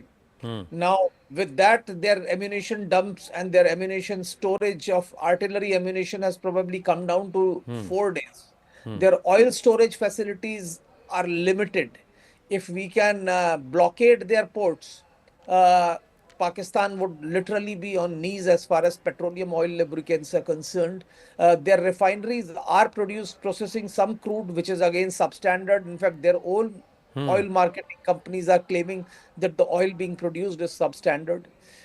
Indus Waters Treaty being held in abeyance has already played havoc Right. with the agriculture in Pakistan and probably has had a greater impact than all the drone and missile and aircraft attacks on Pakistan and will Right. continue to have so. In fact, over 65% of Pakistan's population is directly or indirectly dependent on this Indus waters for agriculture and other related activities. So you Right. can imagine what all is happening, and at such a Sir, juncture, yeah. So You are seeing- you've listed out such amazing possibilities which are all non-kinetic efforts. FATF grey listing, Indus Water Treaty in abeyance, tap on, tap off, वहीं उनका band बजेगा, ports को बंद कर दो, choke them all around. And this is something that General Munir has brought it upon the people of Pakistan. Are the Pakistanis going to realize this? Are the common people going to realize what the military general has unleashed? See, firstly, And also, since you understand and you are both of you well-read in military history, has any other Pakistan general has had such reversals and such a poor tenure other than the 1971 episode? So, see, is he one of Pakistan's most failed generals?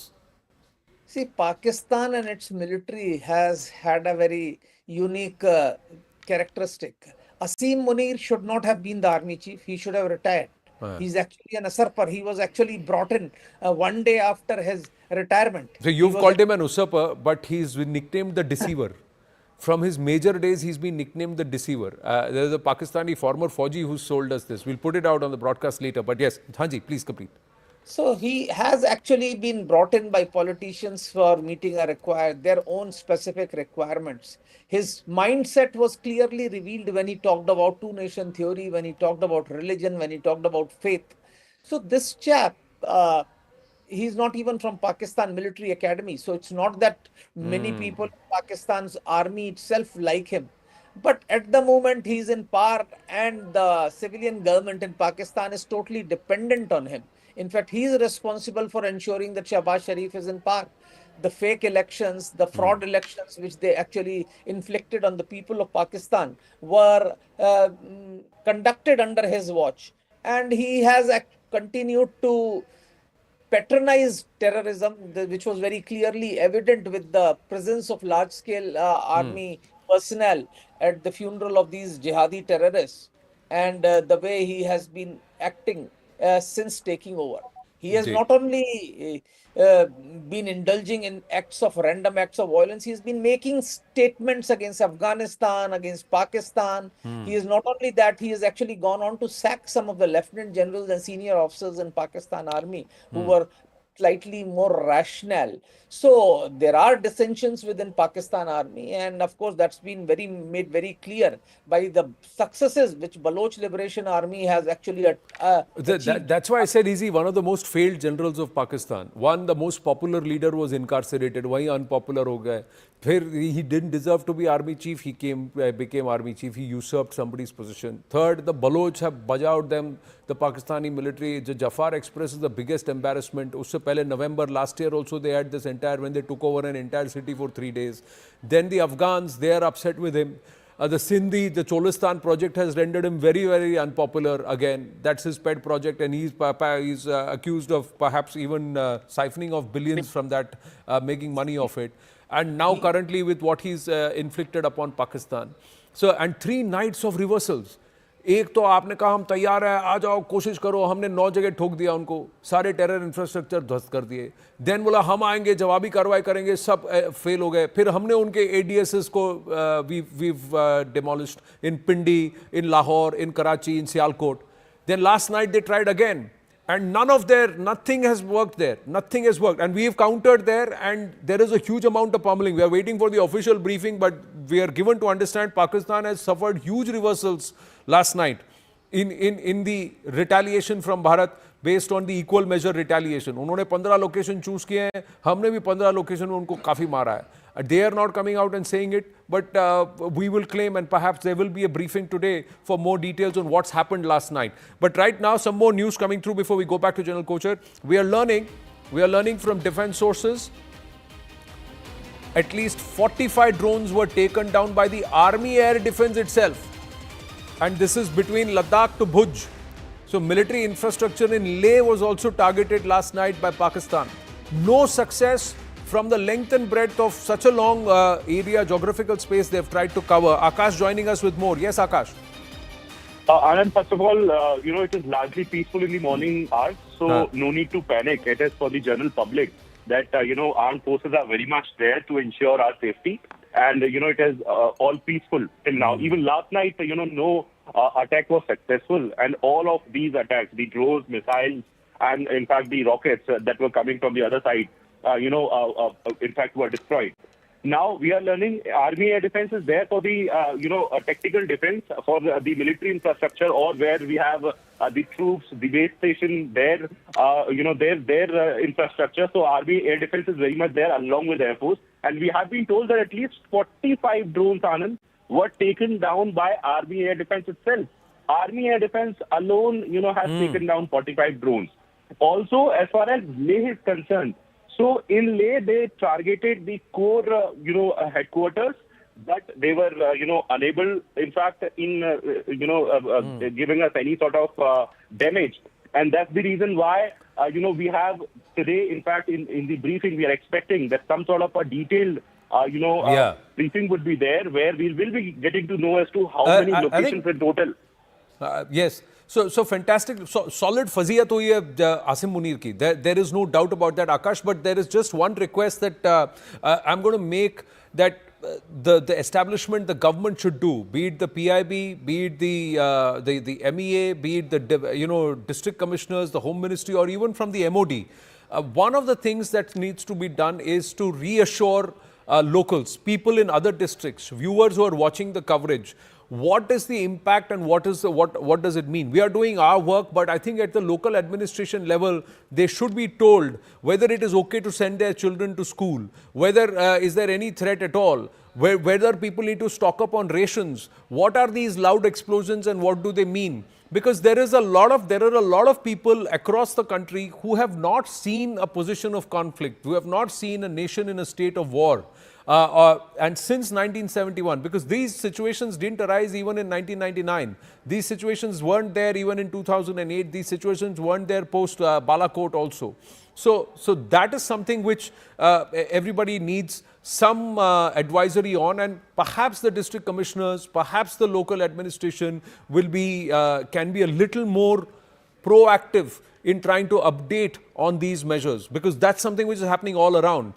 General Kochhar and Captain Alok Sharma. So Akash, just leaving you with that respect, perhaps you can also escalate it and send it across to the higher ups, because General Kochhar, the current generation and Bharatiya today, it's very new for them to hear explosions, to see trails and flares, to see an air defense countering down and taking down missiles, or missile fragments landing at different parts, because the Pakistan military attack and the scale itself is stretched all the way from Leh, Jammu Kashmir to Bhuj, that is South Gujarat. So there is the spread is also vast. So more districts, more people are seeing this. Somewhere that reassurance has to go that we are just getting into a war posture and this is all normal. That doesn't mean you disrupt normal life.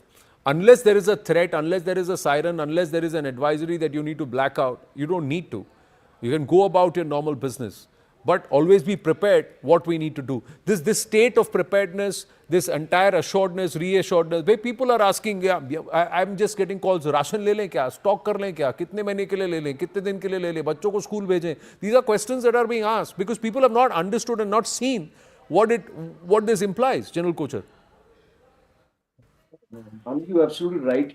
A kind of a panic will set in when there is an information void, or we're not getting the a sense that where this thing is actually heading. So I think one important aspect, the district administration has to play an important role. The NDMA also has to play important role because NDMA is there in all states. You have the state NDMA battalions, the NCC cadets, the NSS, the Home Guards, the civil defense organizations. These are the organizations we have to get activated now. And it's extremely important that all the systems and the SOPs, what we have, see, there is a SOP in every state which has a graduated response because based on the threat levels persisting. Because as of now, I don't visualize that we have reached that stage that we have to telling the especially the border towns. I will just start with those because they are the most vulnerable right now. So these, especially the population in the villages, because what my experience goes, because 71 we were there. That's about 11 years old I was. But what I can recollect from those days is that the people in the border areas had to evacuate these villages because there was a ground invasion at that point of time.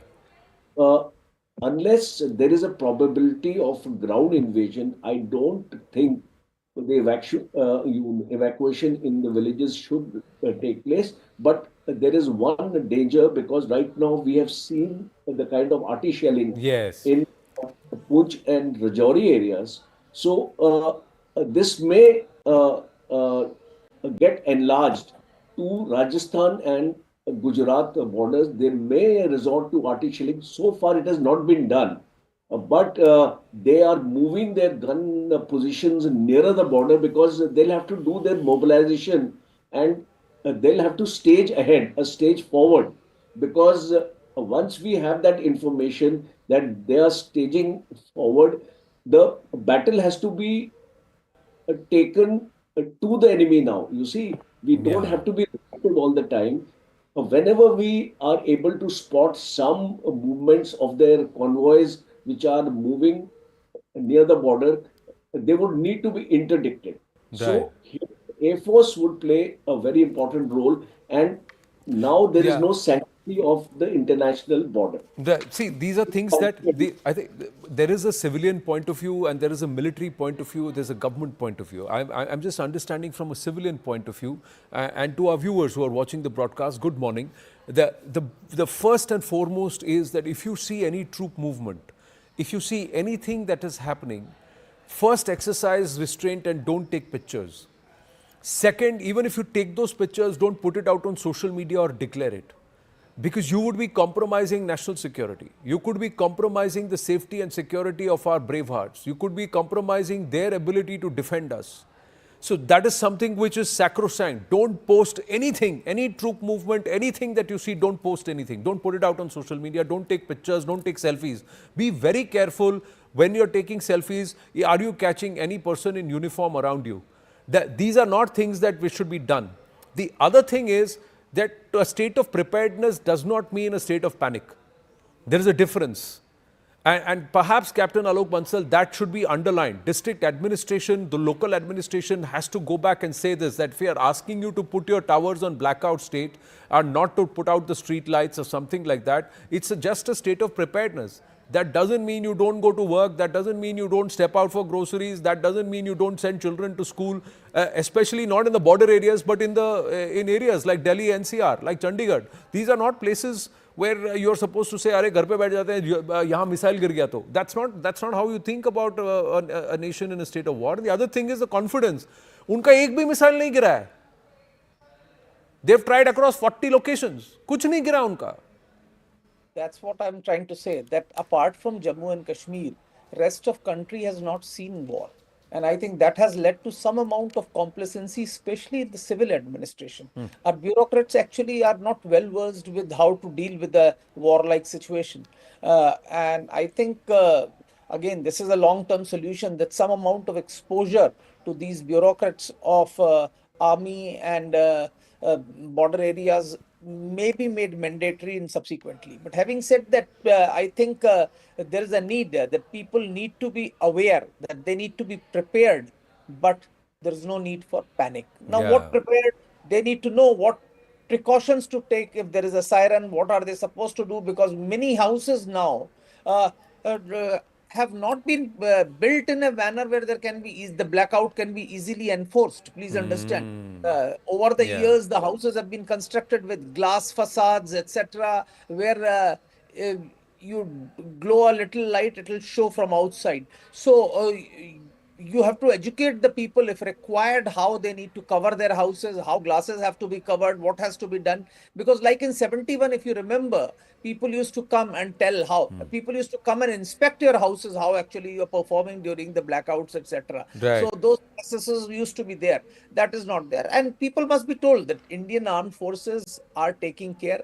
Not a single projectile has successfully reached its target. We have engaged all of them. Yeah. And across the whole length of the border, right from J&K to Bhuj, so many of them have been targeted. No, and I think that's where we must credit our forces, trust our brave hearts, salute them, keep them in our prayers, and also pray for the safety of those who are in the border areas along the line of control, in the immediate line of artillery shelling that's happening from the Pakistanis. That's where it is. And perhaps Netas need to step out. Netas need to go across and travel by road and be there to be in person. So it will be it's a huge reassurance. We are confident. Bharat is a very, very strong nation, a very, very capable nation. Our defense capabilities are far more amped up than just about a decade and a half ago. And that is credit to the current leadership that they have focused on that and they have done it so that a situation like this does not catch us unawares.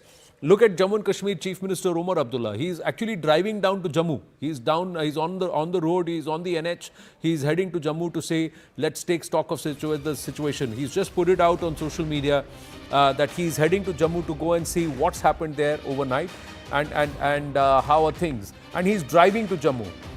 So after the failed Pakistani drone attack directed at Jammu city and other parts of the entire Jammu division, he's on road and he should reach there in the next 2 hours.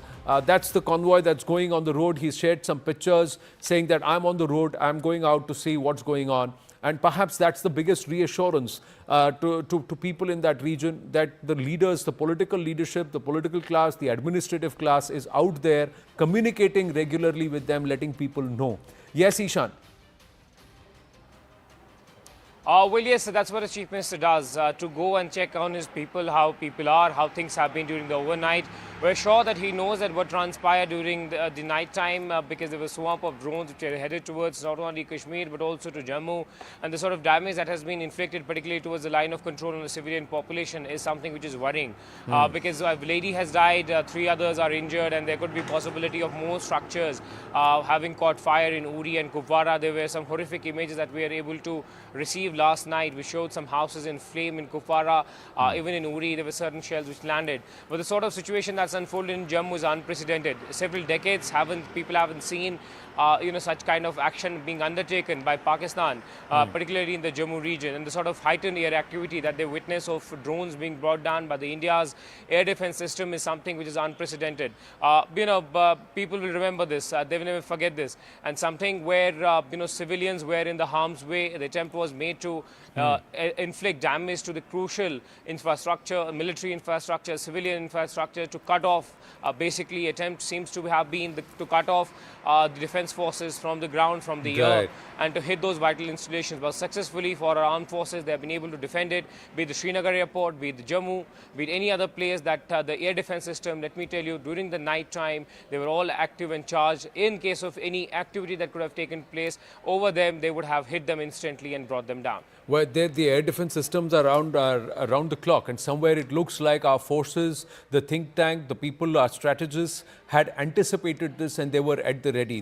The other point is to all those who have lost their loved ones, even in this cowardly artillery shelling along the line of control, even the cross-firing on the international border. Please, our condolences, our prayers, but Bharat, be rest assured, for every one person they hurt, for every one goalie coming from Pakistan, one gola coming from Pakistan, one life lost here, the punishment to the other side, that's the assurance that we are getting. The punishment to the other side is 10x of that. And they will be made to pay very, very dearly. So retribution will be hard, retribution will be the cost for engaging with Bharat and escalating matters with Bharat is going to be huge on Pakistan. It's going to be very, very huge, and especially on the military establishment there. Meanwhile, closer home, more news and positive developments. Electricity has been restored in Baramulla and Pathankot. Ishan is with us. Anshul is also with us. Anshul is joining us from Pathankot. So Baramulla, Pathankot, who were in the line of Pakistani military attempts, failed attempts. Let's keep saying failed attempts of the Pakistani military. As precaution, there was blackout, total blackout. It must have been a bit of a tough night for the residents of Baramulla and Pathankot, but electricity has been restored and things are normal on a Friday morning. Yes, Ishan first, and then I'll go to Anshul, who's in Pathankot, and he can show us around. Yes, Ishan. Baramulla, what's the update? Well, yes, life seems to be coming back to normal. It was scary overnight because of the darkness, complete blackout. Srinagar, they started to restore electricity just during the midnight when the threat started to get eliminated, when everything they believed that there was nothing in the air to damage any structure in Srinagar. That's when the electricity was restored even in the airport area, and now we have been given to understand that in Baramulla the electricity has been restored. Baramulla is next to Uri, and because it's the same district, so that's why as a precaution the air defense system was active there. They wanted to turn off the lights so that if there is an attempt, minus the drones even, that if there is a Pakistan air incursion, that they are not able to hit any vital infrastructure. So that's why there was completely dark, the lights were off, but now electricity is being restored. The life is coming back to normal, and many of the people who have spent night without sleeping because of the anxiety, because of this sort of fear that they had, particularly in those border areas, are now feeling a little relief because there is no shelling that is happening right now in certain areas. Right. But yes, alertness is there, but we have been given to understand that multiple team of forces are searching through those areas where yesterday they brought down those drones. Well, thank you for that update, Ishan. So all is well this Friday morning, and it's huge failure for the Pakistanis, and especially the Pakistan military. It's huge embarrassment for General Asim Munir, whose position becomes increasingly untenable as the Pak Army Chief. Perhaps the most failed general in Pakistan military history, if you were to set aside what happened in 1971. Yes, Anshul, what's happening in Pathankot? Well, yes, the situation is absolutely returning back to normal out here in Pathankot. There were loud noises that were heard till at least 12 a.m. and then eventually in the morning at approximately 4 a.m. there were a few noises that were heard over here. But definitely situation has returned back to normal. The blackout has been taken back at this point in time, and people have in fact come out on the roads to for their daily chores and for their morning exercise. I'll speak to them and we'll try and get a sense as to what are the people of Pathankot thinking. Sir, कल जब 8:30 से 9 बजे के बीच में यहाँ पे attack हुआ तो किस तरीके का माहौल था यहाँ पे? रात को 8:30 से लेके 12 तक चलता रहा, धमाकों की आवाज़ें आती रही हैं और ब्लैकआउट था, लाइट पूरी बंद थी। बाकी फिर 12 बजे के बाद शांति हो गई थी। फिर सुबह 4:45 बजे 2 धमाके हुए, फिर उसके बाद सभी उठ गए, नॉर्मल हो गया, सारा लाइट लूट आ गई। आप सुबह आए वॉक करने तो इतना यहाँ पे ब्लास्ट की आवाज़ें आई, ये सब हुआ तो घबराहट नहीं हुई या कॉन्फिडेंस? ऐसा कुछ नहीं था, बस नॉर्मल था सब कुछ। सर, आप भी सुबह वॉक करने आए हैं सर, कैसा मूड है, क्या जोश है? ठीक है, बढ़िया मूड है। हमने तो 65 और 71 की वार देखी हुई, जब एयरक्राफ्ट आते थे और एंटी एयरक्राफ्ट गन से फायरिंग होती थी, वो भी टाइम देखा हुआ है। ये तो है ही कुछ नहीं, ये तो हवा ही सारे मार गिराए जा रहे हैं।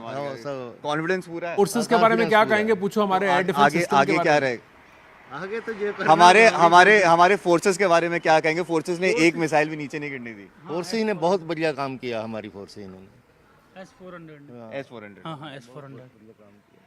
So yes, as you heard there, that all these people are very confident and proud regarding the manner in which our forces have responded to the S-400, the MRAMs, Akash. It's a unified air defense system that's come into play, Anshul, and that is why this Friday morning we should tell all our viewers, all is well. Bharat is in control. Bharat has pummeled the Pakistan military, and it has shamed them multiple times. So that's the current status this Friday morning, and we'll wait for another briefing that is scheduled. There are other non-kinetic offensives that Bharat is going to mount.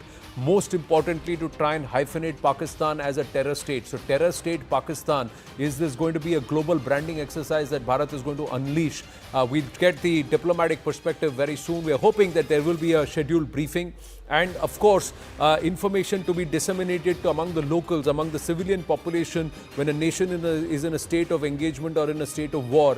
Perhaps that will also amp up through the day, through the course of this Friday. We'll get you more updates and also reactions internationally. Our ambassadors, our envoys are also speaking nations where they need to be heard and also correcting and setting the international narrative right and also trying to quell the disinformation campaign that's being pushed by the Pakistanis. All that and more when we come back after a short break. Stay with us.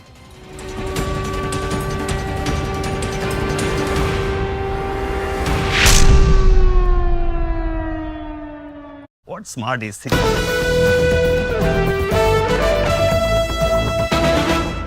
We know that at least one explosion has been heard around the Jammu airport, so that's the map that we've tried to locate.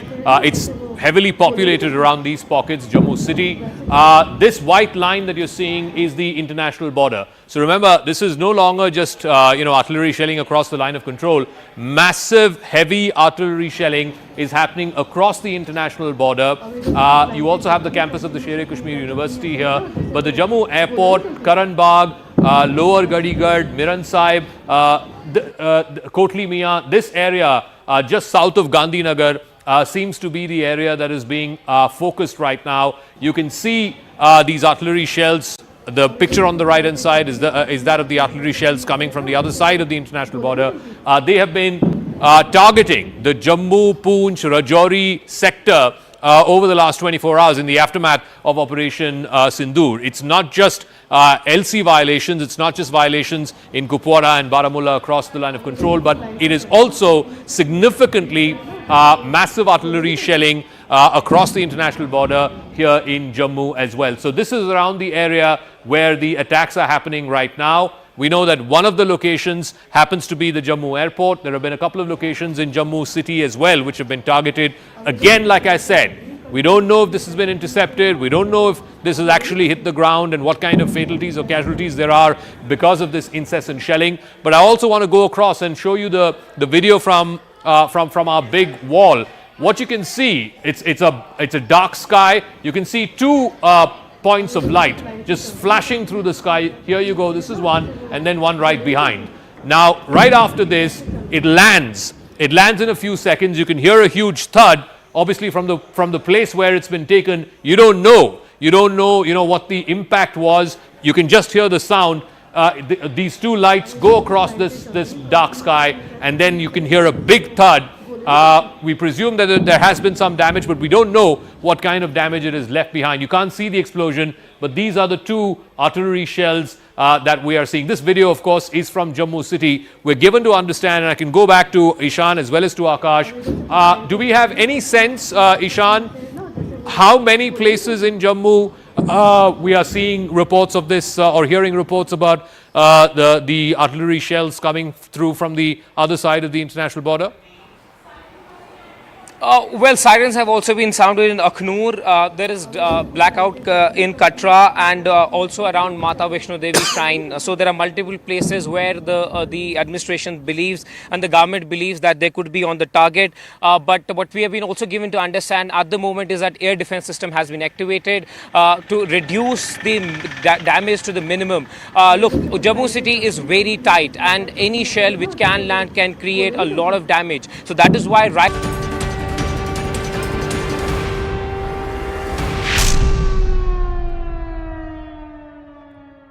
Pakistan started the conflict with its support for terrorism. Indians were the victim of terrorism. While I was initially critical that Prime Minister Modi had taken so long to respond, in hindsight, it's clear that the Indian military was carefully planning, and the Indian military has shown itself to be far more capable. Pakistan is thrashing about, looking for a way to save face. But Asim Munir should understand that the first rule of hole digging is when you're in a hole, stop digging. The fact of the matter now, looking forward, there can only be one metric by which we look at the diplomatic solution to this issue. Pakistan has to be designated by the United States to be a state sponsor of terror.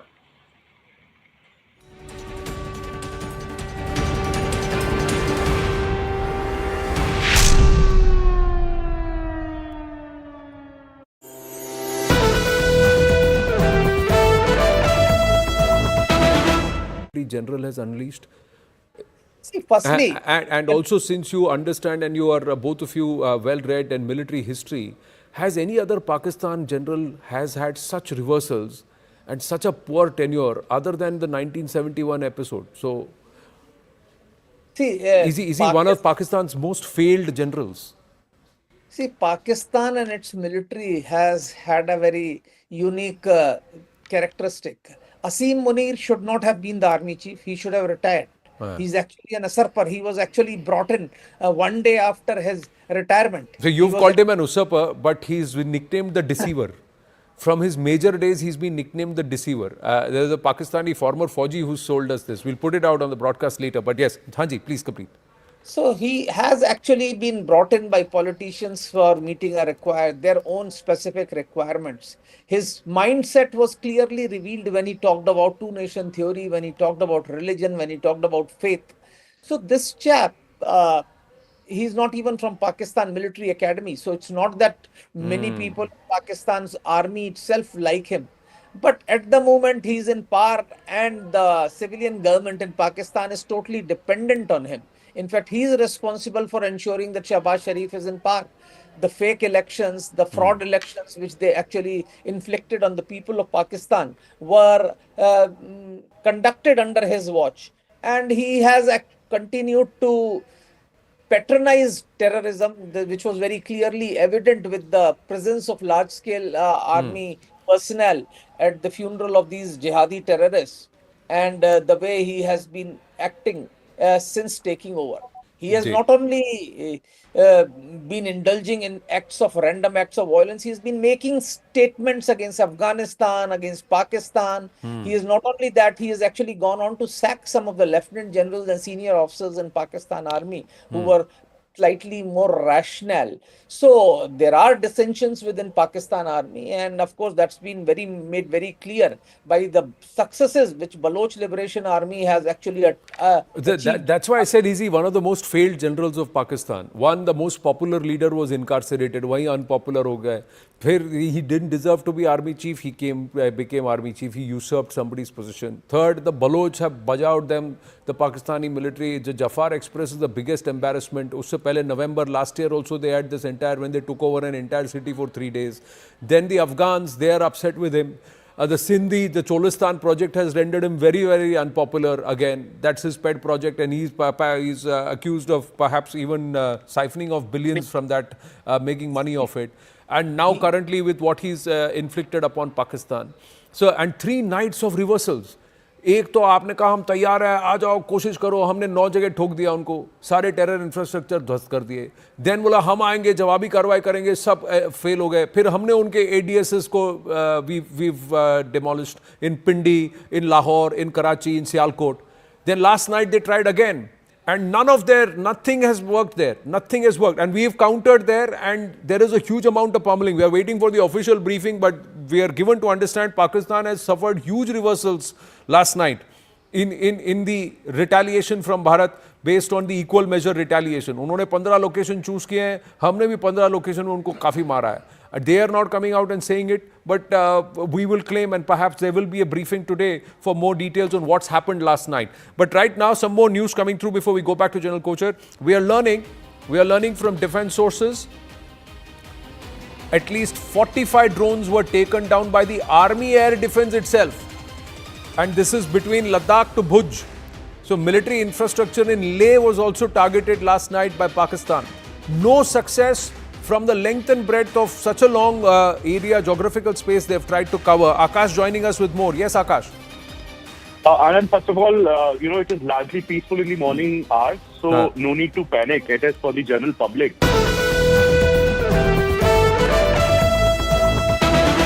The general has unleashed. See, firstly, and also, since you understand and you are both of you well read in military history, has any other Pakistan general has had such reversals and such a poor tenure other than the...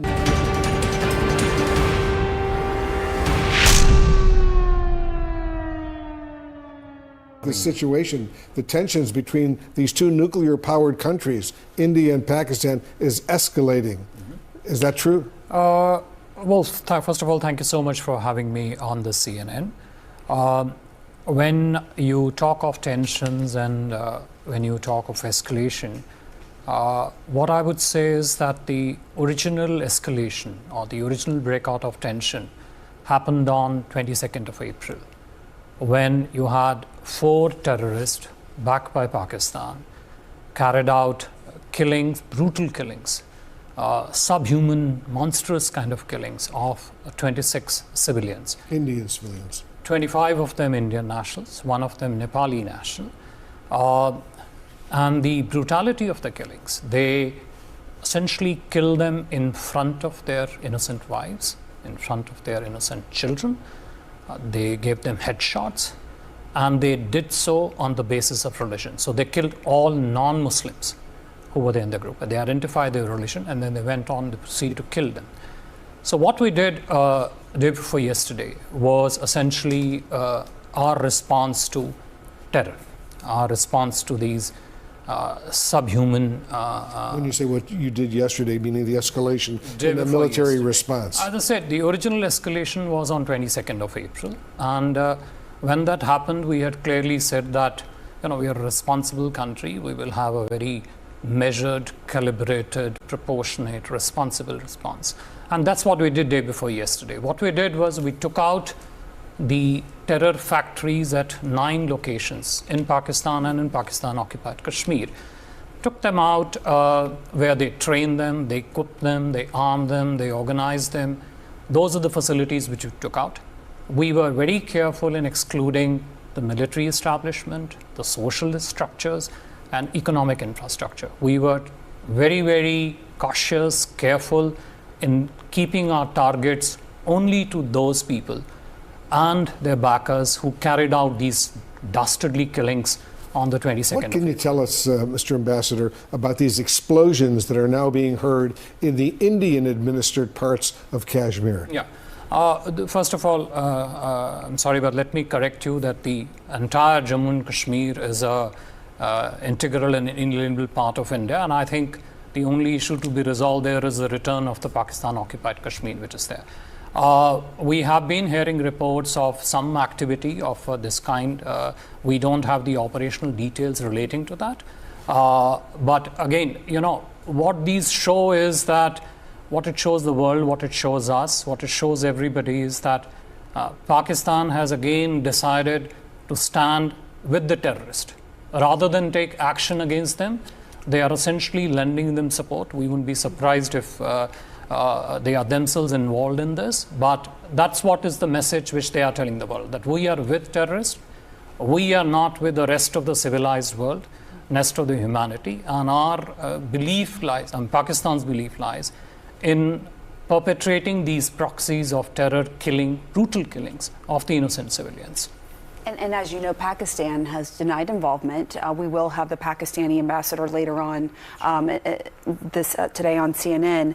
But just bottom line, how would you describe the situation right now with Pakistan? Of course, India and Pakistan are 2 nuclear powers. Are you at war right now? To your first point about Pakistan's denial, that has always been the first part of Pakistani strategy, denial and obfuscation. They have this unique characteristic where they assume responsibility of their past actions in future, not in the present moment. 9/11, where was Osama bin Laden found? World Trade Center bombings of 93, the perpetrator of that. Where was the killer of Daniel Pearl found? 26/11 Mumbai attacks, where American nationals also died. Where were those perpetrators found? And this is not me telling you this. This is the few days ago, the Defense Minister of Pakistan openly admitted this on the Sky News network, that we have been supporting terrorism for last 30 years. Terror state Pakistan. That's the diplomatic push now, or the diplomatic offensive that Bharat seems to be unleashing across the world. Be it the Indian ambassador to the United States, Vinay Mohan Kwatra, be it Vikram Doraiswamy, the Indian ambassador to the United Kingdom, be it the Foreign Secretary Vikram Misri in his briefing. This seems to be the diplomatic push. As we say good morning to our viewers this Friday, we'd like to tell our viewers in Bharat, all across Bharat, all is well. Our forces, the air defense systems, the leadership, the collective will has been able to foil yet another cowardly attempt across multiple cities of Bharat over the intervening night of 8th and 9th of May by the Pakistan military. It's a hat-trick of failures for General Asim Munir, perhaps the most shamed general or failed general in Pakistan military history, if we set aside the 1971 episode. What Pakistan wants to do with its failed military general and its failing military is up to Pakistan. But what Bharat is going to do is to continue to mount the offensive, kinetic and non-kinetic. We'll tell you all that and more. But this Friday morning, Bharat wakes up confident, Bharat wakes up positive, Bharat wakes up strong, and Bharat wakes up resilient, because not a single missile, projectile, drone intent, nefarious intent of the Pakistan military on Bharatiya soil has succeeded. They have all been foiled. We'll tell you all about that and more in the headlines. Loud sounds were heard in Jammu after Pakistan launched drones towards Bharat. CNN News 18 has accessed visuals of the moment when loud explosions were captured on camera, and these were explosions of our air defense systems negating, neutralizing the Pakistani drones and projectiles. Amritsar DPRO has issued a statement advising citizens to stay indoors. The statement reads, all citizens are requested to stay indoors and away from the windows. The Amritsar DPRO has also advised citizens to avoid panic and backed the armed forces. After heavy unprovoked firing, Pakistan claimed civilian lives. Electricity has been restored in Baramulla. Situation continues to remain tense, with citizens advised to remain indoors largely, especially in the border areas and also areas along the line of control. Important meeting regarding India's renewed push for Pakistan's FATF grey listing is scheduled. The IMF meeting to be held in the Finance Ministry at 9:30 a.m. this Friday. Amid escalating tensions between Bharat and Pakistan, Jammu and Kashmir Chief Minister Omar Abdullah is on the road from Srinagar to Jammu to take stock of the situation in the Jammu region. Pakistan is also running a parallel war with India, with trying hard to push disinformation, fake news on social media. And in the latest development, it claimed that there was a drone attack in Jalandhar and also circulated fake videos on social media. The Press Information Bureau has now fact-checked the same, clarifying that this is an unrelated video of a farm fire. The video has a time code of 7:39 p.m., whereas the drone attack started much later. The PIB has also fact-checked an old video that is being shared on social media with a claim that Pakistan has launched a missile attack on India in retaliation. PIB has clarified that this video being shared is of explosions that took place in Beirut in Lebanon in 2020, and further appealed to not fall for such propaganda that's being spread by Pakistani handles. Another fact check that's just come is about a port being attacked, and those are also fake videos and from a few years ago. Meanwhile, United States Vice President J.D. Vance has conveyed a message to Pakistan. Vance has said that India-Pakistan tussle is not the business of the United States, and added that de-escalation was the need of the hour. He said that the United States will not get involved in the middle of a war. PTI Khyber Pakhtunkhwa President Junaid Akbar has made an important statement.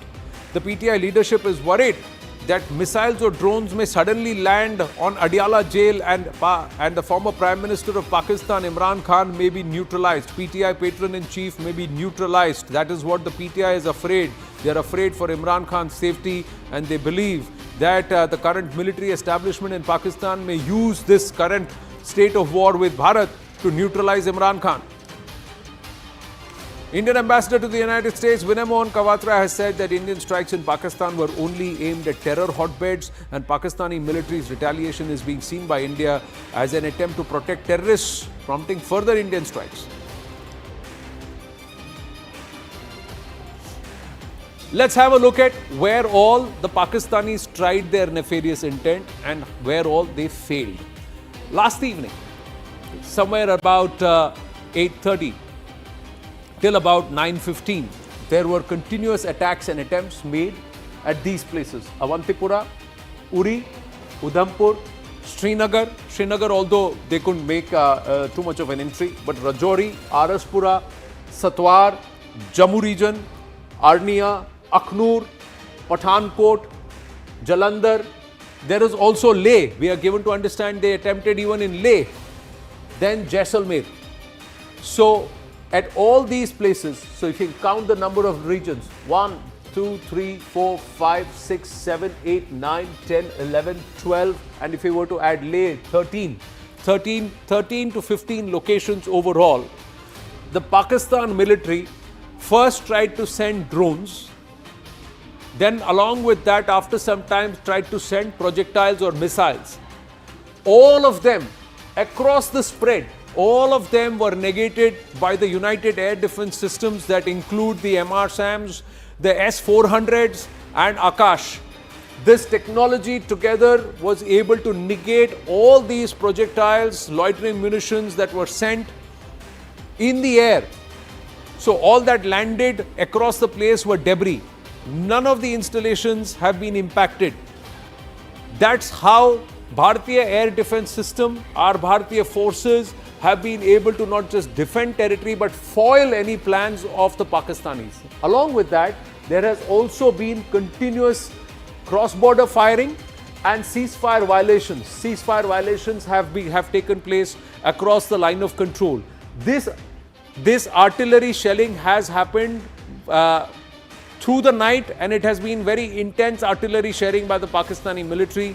But let's assure you viewers that every Gola has been sent back with 10 times the intensity. Every Goli has been sent back with 10 times the intensity. That's what the forces are saying. So our forces are responding to artillery firing across the border and also the line of control in more than equal measure. So the pounding is immense on the other side. There was also Bharatiya counter. This is what we know, but we are given to understand it's been much more. Lahore, Pindi, Islamabad have borne the impact of Bharatiya response to the Pakistan military strike. So these three places there has been, and because there have been drones and there have been loitering munitions that have landed in Pindi there at a military installation there.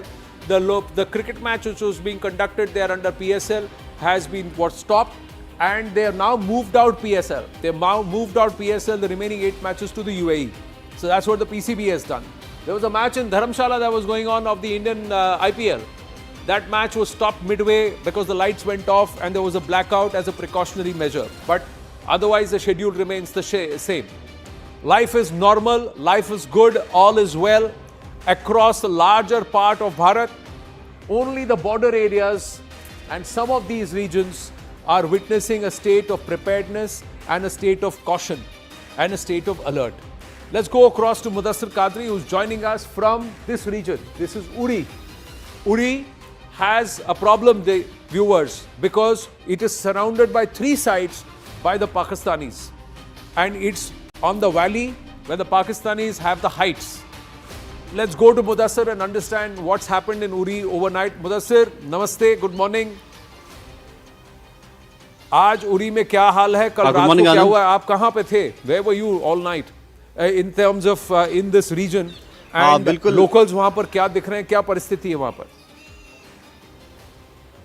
बिल्कुल Anand, we are on ground zero at Uri and I can show you the visuals. The people are running for the safety. The continuous ceasefire violations in Uri sector has created a panic among people, and the people are now running for their lives. The overnight intense artillery firing and shelling by Pakistani army was strongly retaliated by the Indian army. However, one lady have got killed and several persons have got injured due to the intense shelling by Pakistan on civilian targets. People are still running for safety and are demanding that they should be provided with bunkers, and other measures must be taken to safeguard the lives of the locals. And we will try to get the first-hand account, and you can see how people are leaving their houses and they are trying to move to safer locations, and there are chaos and confusions going on in and around the Uri sector. And we can tell you the intense shelling was done by this Pakistani army from Hajipir sector and Islamabad and command post areas, and there is a lot of panic among the people in the area, and we will try to talk with the people. नाम बताएं अपना जी। हाँ, नाम बताइए। मेरा नाम इश्तियाक है। तो अभी कहाँ जा रहे हैं? अभी जा रहे हैं शेरी तक सर। क्या वजह है? शिलिंग की वजह से जा रहे हैं हम। रात को बहुत शिलिंग हुआ। तो रात भर जिस तरह से हमने देखा कि काफी शेलिंग हुई है पाकिस्तान की तरफ से और सिविलियन आबादी को हिट किया गया है, तो क्या समझते हैं आप कितना बड़ा ये सीज फायर वाले? डर की वजह से, खौफ की वजह से जा रहे हैं लोग बेचारे शेरी। क्या करेंगे इधर, मुश्किल में पड़ गए सब बेचारे। ये देखो आपके सामने भाग रहे हैं, क्या करें? तो बंकर्स वगैरह कुछ नहीं, कुछ फैसिलिटी नहीं है इधर, कुछ फैसिलिटी यहाँ पे कोई नहीं हमारे लिए। तो जिस तरह से पाकिस्तान लगातार सिविलियन आबादी को हिट कर रहा है, तो क्या समझते हैं आप कितनी ये कायराना हरकत? बहुत कायराना हरकत है। देखो ना, सिविल पे अटैक कर रहे हैं। कहाँ जाएंगे सिविल बेचारे अपना माल मवेशी घर बार छोड़ के? जिनको जगह बेचारे जाएंगे, जिनको नहीं ऐसे ही पड़े हुए हैं, क्या करेंगे? आप बताइए। लिमान भट्ट साहब, अभी कहाँ जा रहे हैं? हम बारामूला जा रहे हैं। बारामूला जा रहे हैं, क्या वजह है? आप अभी जल्दी में है, अभी आप शीलिंग हो रही है रात को, क्या करें? शीलिंग हुई, रात भर सोए नहीं, पूरी रात जागते रहे हम। तो ये बता रहे हैं कि 1998 में इसी तरह की शेलिंग हुई या इससे ज्यादा? ज्यादा हुई इससे, आज बहुत ज्यादा हुई शीलिंग। आज रात को हम 9 बजे से नहीं सोए अभी तक, पूरी रात ये भी मारते रहे, वो भी मारते रहे, पूरी रात शीलिंग। बैंकर नहीं है, कोई फैसिलिटी नहीं है, तो एक ही घर हमारा बचा था। अब हम भी जा रहे हैं बारामूला। तो अभी हमने देखा रात को कि कुछ आग भी लगी थी उन एरियाज में, तो जी उसकी कोई लगाव में आग लगी थी, लगाव में उधर कोई गोला पड़ा था, लगाव में आग लगी थी, तो नुकसान भी हुए, काफी लोग नुकसान भी हो गए। अब देखते हैं अल्लाह ही क्या करता है।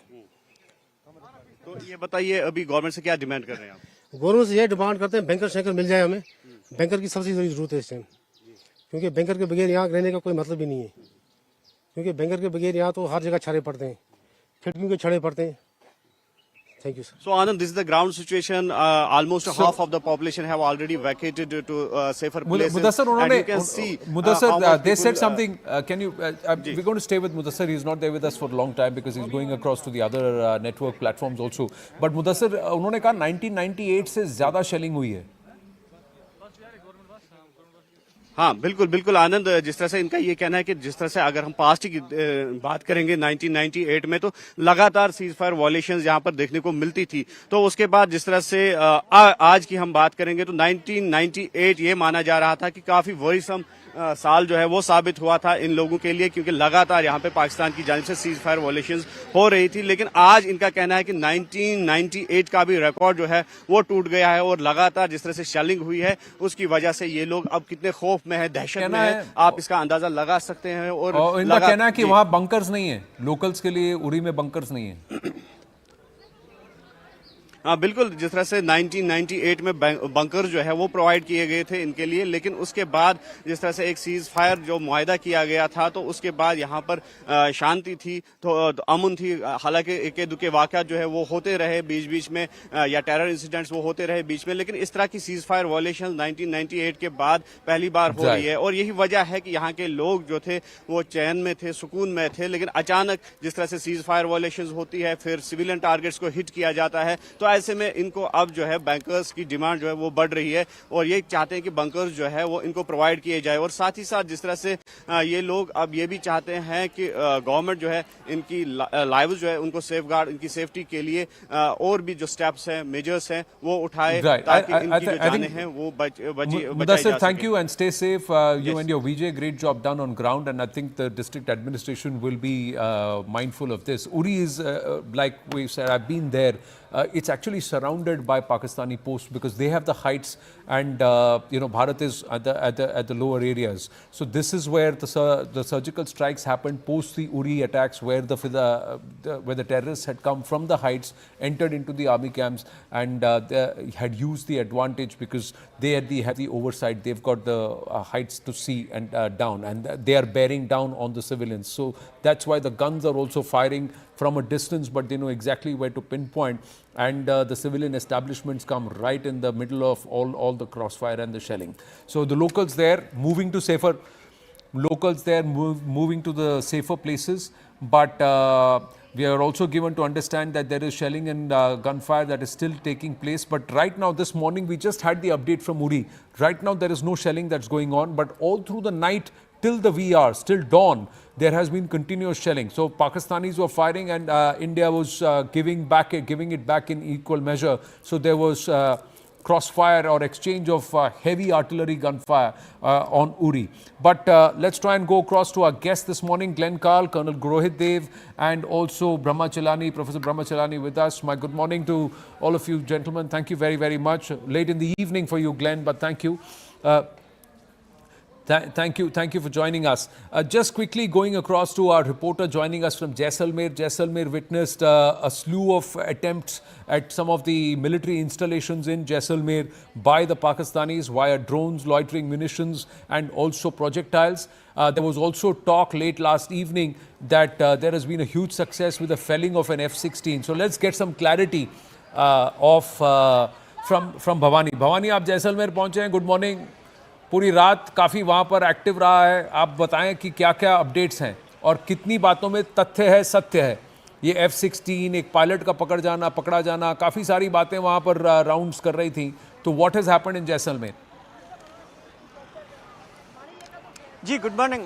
इस वक्त जैसलमेर में हूँ. जैसलमेर में हनुमान चौक पर हूँ. ये वो जगह है जहाँ रात में जिस तरीके से जो यहाँ पर तस्वीरें हैं, रात की तस्वीर थी जहाँ पर हनुमान चौक पर, जहाँ ड्रोन जिस तरीके से यहाँ आसमान में मंडरा रहे थे और मेरे पीछे मिलिट्री जो एयरबेस स्टेशन है वहाँ उसको टारगेट किया गया था. अब की तस्वीर, एक तस्वीर बता देता हूँ, फिर बाकी बात करेंगे. अब देखिए कि जैसलमेर की तस्वीर. इस वक्त आप देखिए कि लोग यहाँ पर, दुकानें खुल चुकी है, लोग आ चुके हैं, चाय पी रहे हैं आराम से. हमने काफ़ी लोगों से अभी बात भी की और भी बात करेंगे. यहाँ पर अब लोगों का कहना, जो दहशत थी, रात को डर था, वो दहशत अब नहीं है और ब्लैकआउट खत्म कर दिया गया. जैसलमेर के अंदर रात भर से ब्लैकआउट था, वो खत्म कर दिया गया. जैसलमेर ही नहीं, बॉर्डर के तमाम डिस्ट्रिक्ट्स हैं जहां ब्लैकआउट फिलहाल खत्म कर दिया गया. यानी कि अब बिजली बहाल कर दी गई है और लोगों में इसलिए विश्वास बन रहा है, हौसला आया. और अब जो जिस तरीके से जो ड्रोन हमले हुए थे उसमें वो तो नाकाम किए ही थे एयर डिफेंस सिस्टम ने. अब उसके बाद में क्योंकि रात को कई सारी खबरें आती रही, लेकिन वो क्योंकि सेना की ओर से पुष्टि नहीं हुई, इसलिए हम उस पर बात नहीं करेंगे. पायलट की बात थी या बाकी बात थी, किसी की अभी पुष्टि नहीं है. एक तस्वीर जो साफ थी कि जिस तरीके से रात को अटैक हुआ था उसको नाकाम किया गया था और शहर के अंदर न कोई कैजुअलिटी हुई किसी तरीके की, न कोई जख्मी हुआ. और जो हवा के अंदर ड्रोन को गिराया गया है वो हमारे एयर डिफेंस सिस्टम की ताकत थी जिसको गिरा दिया गया. उसी की वजह से लोगों के अंदर एक विश्वास बना और लोगों में भरोसा बना. हम लोगों से बात भी कर लेते हैं. आप बताएं सर, किस तरीके से रात को जो आपने देखा, मंजर देखा? बिल्कुल देखा. जिस तरीके से आपने ये देखा होगा कि ऊपर ड्रोन देख रहे थे, डर लगा आपको? डर तो लगा ही है ना, डर तो लगा ही है ना. लाइटें बंद थी, हम अपने बंद कर दी लाइटें बंद.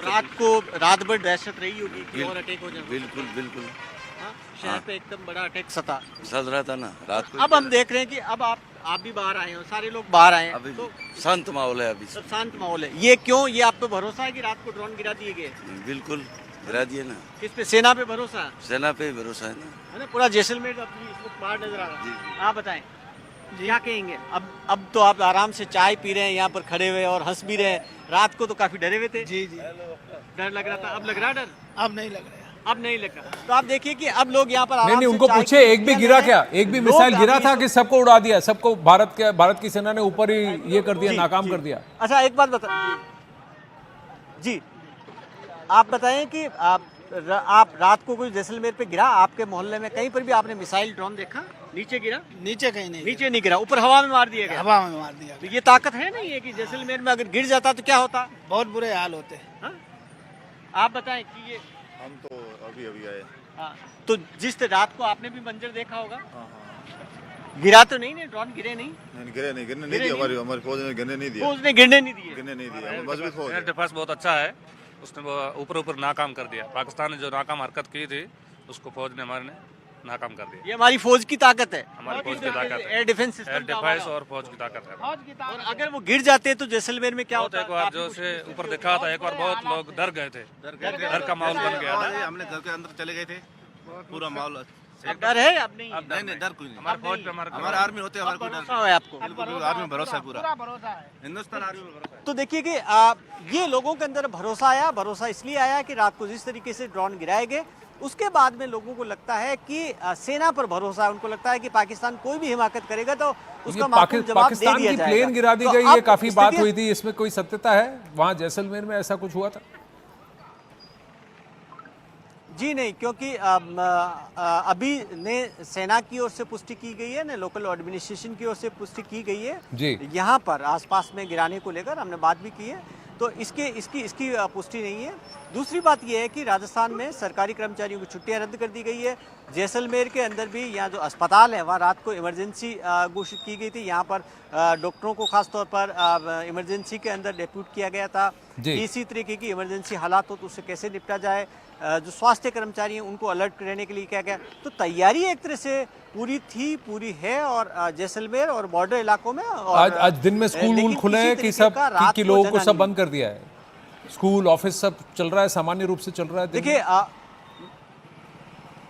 स्कूल कॉलेजेस बंद है, स्कूल कॉलेजेस जैसलमेर में भी बंद है और इसके अलावा बॉर्डर इलाके हैं वहाँ पर भी बंद है अभी, क्योंकि सरकार की ओर से आज फैसला लिया जा सकता है कि क्या वो ओपन करेंगे या नहीं करेंगे। वो स्कूल कॉलेजेस को ही बंद रखा गया, बाकी जो सरकारी दफ्तर हैं, बाकी संस्थान हैं, वो सब खुले रहेंगे। बिजली को जो रात भर जो ब्लैकआउट था, अब वो ब्लैकआउट बंद कर दिया गया, यानी कि अब आज दिन भर बिजली रहेगी, शाम को क्या फैसला होगा वो लिया जाएगा। जी थैंक यू भवानी, आप भी सेफ रहें, विजय भी सेफ रहें। जो लोग हैं उनको भी कहिए कि हमारे भी प्रेयर्स उनके साथ हैं। चाय का मज़ा उठा रहे हैं तो हमारे लिए भी एक कप चाय, एक प्याली गर्म पी लें। Thank you very, very much. With big update, our guests are there with us. Just want to let our viewers know and our guests know that there is going to be an MEA briefing. So we are expecting an MEA briefing. We'll try and get Siddhant on the phone line to understand at what time. But now I think the government has decided that there is going to be a daily briefing and it's going to be to give all the updates as things have happened. It's been quite an eventful last night, the intervening night of the 8th and 9th of May. Glenn Carl, so that's the MEA briefing. What time it is today, we'll try and get an update on that. The government is actually assessing the current situation and based on that, there will be a briefing. There could be developments over the next 2 or 3 hours. There are still reports of certain amount of cross-border firing and some shelling that is happening, attempts that are happening in Jammu and Kashmir and some regions there. We'll try and get you those updates too. But Glenn Carl, the message from India is very clear. We do not want to go up the escalation ladder, but whatever Pakistan does, now we will mirror that with Pakistan. Is that a fair position to take? The other aspect that India has tried to put out to the world is that it is Pakistan that is backing terrorists. India hit at terror infrastructures. It is Pakistan that is targeting Indian military installations. My only surprise really has been the extent of Pakistan's reactions. There's a pretty classic dynamic that normally occurs between two states that wish to make a statement, affirm their sovereignty, send a warning, and yet not have a general war or a deterioration. And that is you make the counter strike. The party that received the strike for honor and national sovereignty will make a nominal response, and then there is back channel discussion. That's the end of it. And this has not been what's happening. Pakistan has responded more strongly than that would normally play out if one were acting, in my view, rationally. And I honestly don't see what the objectives that Pakistan is engaging in is seeking to achieve. A war can only hurt them, except to the extent that it's a garrison state, and without the military, there is nothing really that coheres, it seems to me. But I confess I am bemused by why Pakistan is taking the steps that it is. India has acted in a classic fashion, and I believe with restraint proper for the circumstance. That's perhaps the reason why, Professor Brahmachalani, that Bharat is now getting to the hyphenation point, where terror state Pakistan is the eventual attempt to try and plug it diplomatically. If you read the statements of Foreign Secretary Vikram Misri from last evening, Ambassador Vinay Mohan Kawatra, and also Ambassador Doraiswamy, that's exactly the diplomatic play. Well, I think India's message through military retaliation is that Pakistan can no longer expect to target Indians with impunity, and that it will be held accountable for the terrorist groups that it nurtures in its asymmetric warfare. I think more fundamentally, India's Operation Sindoor represents a paradigm shift in India's strategic posture toward Pakistan. So far, India had been reactive, willing to let Pakistan off the hook for orchestrating cross-border terrorist attacks. We saw that under successive governments of India. Even when India's national symbols of power, like the Indian Parliament and the Red Fort in Delhi, were attacked, India did not impose costs on Pakistan. When the horrific Mumbai massacre occurred in 2008, even then, India did not impose costs on Pakistan. And under Prime Minister Modi, we have seen a series of attacks. And when Pathankot terror attack, the attack on the Pathankot airbase occurred, India invited the ISI to come and investigate its own attack.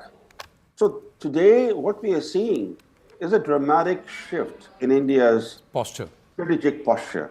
And I think we should recognize that now India is willing to take this Operation Sindoor to its logical conclusion. Yeah. And I think the Pakistani military generals did not expect that India's response would be so robust, because they thought that the way they retaliated to India's operation to the Balochistan airstrike in 2019, they carried out dramatic attacks in India, and India did not respond. So they did not expect that this time India will respond in a robust manner.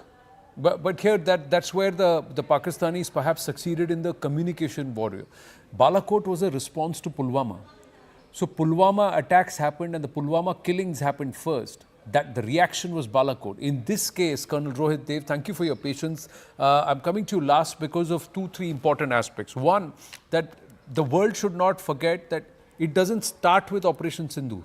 It started with the Pahalgam massacre. Pahalgam massacre was enacted by Pak-backed terrorists. That's the response. The response was Operation Sindoor, where terror infrastructure was attacked. It was not Indian military personnel who were standing in a jihadi funeral. And it is a Pakistan state that gave the jihadis a jihadi funeral, a state funeral. And that prayer, we'll put those visuals if we can, that prayer was led by a US proscribed terrorist, Hafiz Abdul. That is what India is now highlighting, saying Pakistan's military response is in support of jihadis, who they are also mourning as soldiers. Who do you give a state funeral? Someone who accord as someone who served the country as a soldier. So you are saying that these jihadis are mujahideen. They are officially entities of the state.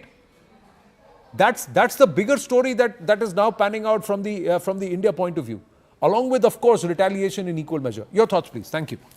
Right. So I think you see, there is always a raison d'etre, and call it casus belli, which was provided to India by hitting our civilians in Pahalgam. So we had an appropriate response, and for the first time in our brief as well, we said two things: non-escalatory and non-military targeting.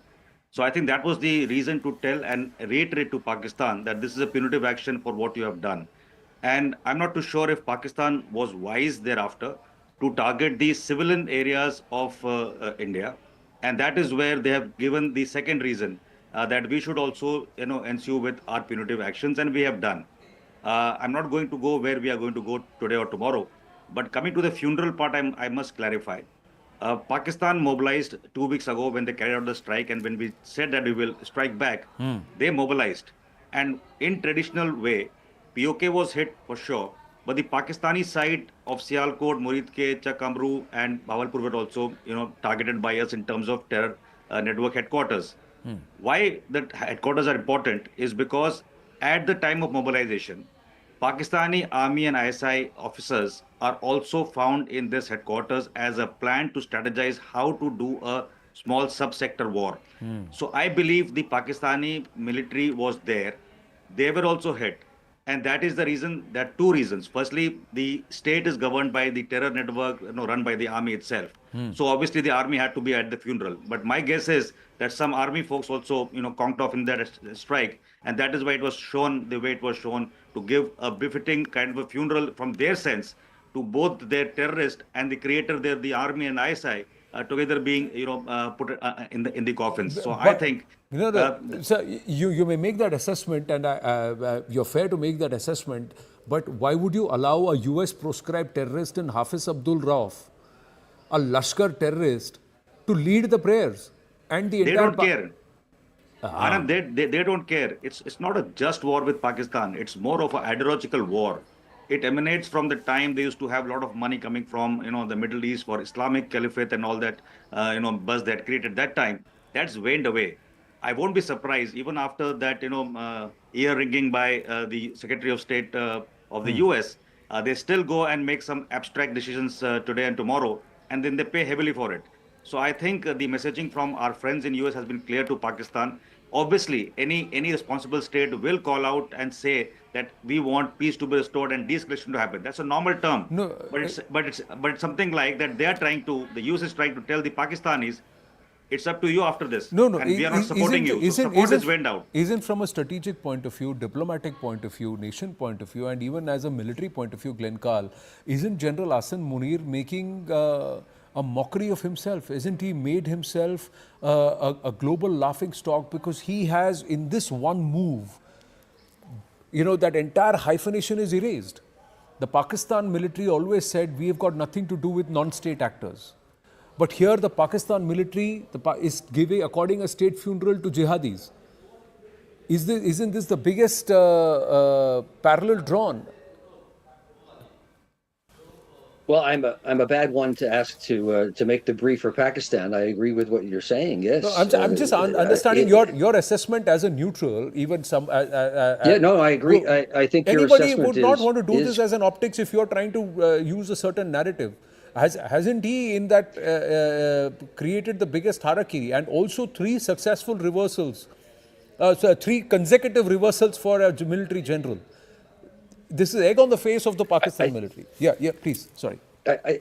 Yes, I think that's correct. And the only way I can make sense of what they're doing is that, as you know better than I think, for the past 50 years, there has been a progressive transformation in the nature of the Pakistani military and the Pakistani leadership and society.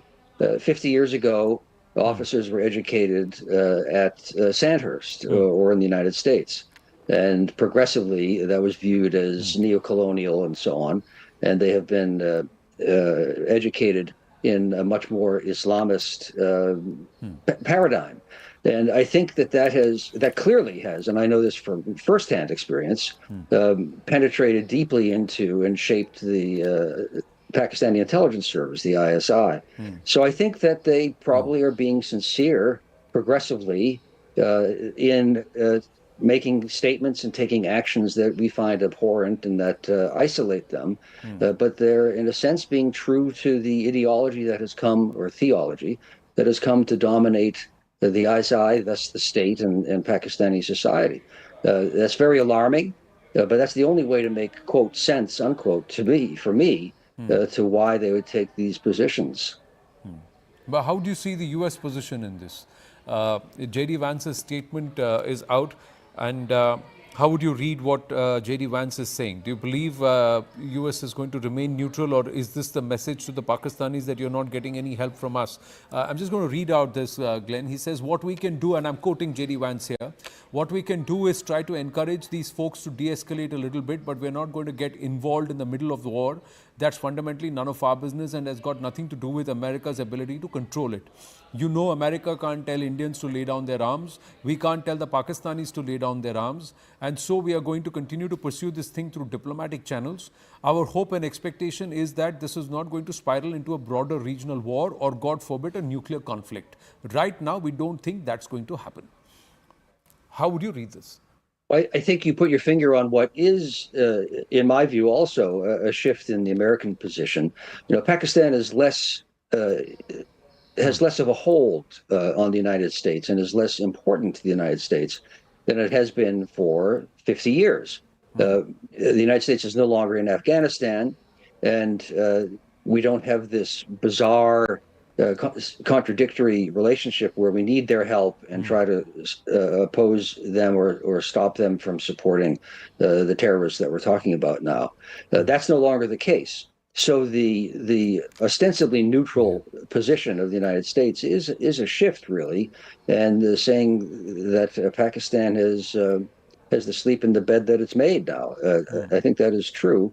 And of course, there are both bromides and yet sincere statements also that the vice president made, that no one wants a generalized war. Certainly nobody wants a nuclear exchange. That's bad for both parties and bad for the whole world. But that at present and for the foreseeable future, the United States is not going to do anything to take anyone's chestnuts out of the fire. Fair point. We've just got more news coming through closer home. Pakistan has violated ceasefire again in Karna sector of Kupwara district. So this is along the line of control. Several areas have also been hit by Pak shelling in Kupwara. Akash joins us with more details. Yes, Akash. Kupwara is in Kashmir, Anand, and is very much sharing a boundary. In fact, the line of control with Pakistan. Pakistan is once again violating ceasefire. In fact, in the morning hours, they have been violating ceasefire. They are firing the artillery shells, and in fact, it is being retaliated as of now. What we have been given to understand, in fact, is that Indian Army. Is very much there to retaliate, and their air defense units are very much protecting their critical and important infrastructure, not just in the hinterland but also in the border areas. Anand, we have been reporting that how at least 45 to 50, drones were downed by Army Air Defense Corps, and now we are learning that since early morning hours were quite peaceful, but once again they have started violation, specifically in the Kupwara and Uri. We have been learning of these gunfires, and in fact the short arms fire as well, and in fact the artillery as well. So this is what we have been learning. But there will also be equal measure or perhaps a far more calibrated, higher in ratio response from the forces. That's what the Indian forces. There's more news. Akash, stay on with us on the phone line. Now, on Thursday night, when Pakistan failed attempts. And Pakistan's attempts were thwarted. This was when they tried to send drone swarms all across, various places along the line of control and the international border and through multiple states and union territories of Bharat. Over 45 to 50 drones were successfully neutralized during a large-scale counter-drone operation conducted by the Indian Army Air Defense units in areas of Udhampur, Samba, Jammu, Akhnur, Nagrota and Pathankot areas. The engagement involved extensive use of L-70 guns, Zu-23mm, the Shurka systems and other advanced counter-UAS equipment, demonstrating the Army's robust capability to counter aerial threats. Akash, so when we look at the UAS or the air defense systems, do they all come under the Army, or is it split between the Army and the Air Force depending upon which installation is being guarded? So it is a split between Army and the Air Force. Army, as I mentioned earlier, Anand, is responsible for the air defense of their infrastructure, their deployment, their troops. But overall, the responsibility of air defense is with Air Force. And in such a time when we have war or warlike scenarios, Air Force, holds the control of the entire air defense system. Even when Army is doing it it is in collaboration and with a coordinated effort in fact, between Indian Army and Indian Air Force. The point that you have, just read out, the guns, the Zu-23 and L-70, these are anti-aircraft gun, Anand, and, were very much used. In fact, when we talk about Zu-23, so it's a twin-barrel 23 mm gun, that has got a caliber of 23 and 152 mm, and was very much used. It has got high explosives and was used against these drones that were sent, to multiple locations, including the military infrastructure, and all of these attempts were thwarted, Anand. Right. So we'll try and put out those images of the L-70, Zu-23 and also the Shilka systems in the coming hour. But we've got more news. Akash, stay on. The Indian Army has now released a statement on what's happened on the intervening night of 8th and 9th of May. It reads, and I quote, Pakistan armed forces launched multiple attacks using drones and other munitions along the entire western border on the intervening night of 8th and 9th of May 2025. Pak troops also resorted to numerous ceasefire violations along the line of control in Jammu and Kashmir. The drone attacks were effectively repulsed and befitting reply was given to the ceasefire violations. So CFVs are ceasefire violations. Indian Army remains committed to safeguarding the sovereignty and territorial integrity of the nation. All nefarious designs will be responded with force. So again, Akash, the tone is the same. Tone is maintained that we will respond. When I say we, the Indian Armed Forces and India as a nation will respond to the kinetic escalation in equal measure. What Pakistan Army attempts, Indian Army will first repulse that and then respond in equal measure. Right, Anand, I want to stress on a very important point here, the Operation Sindoor. It is very much mentioned in the top of the particular tweet. And, it is somewhere a message that the operation still continues. You must be remembering the time where Rajnath Singh said that operation is not yet over. We had several sort of inputs that how Pakistan, is trying to retaliate and will retaliate. And that's the reason why we had, the air defense, in fact, the operational readiness was at all-time high.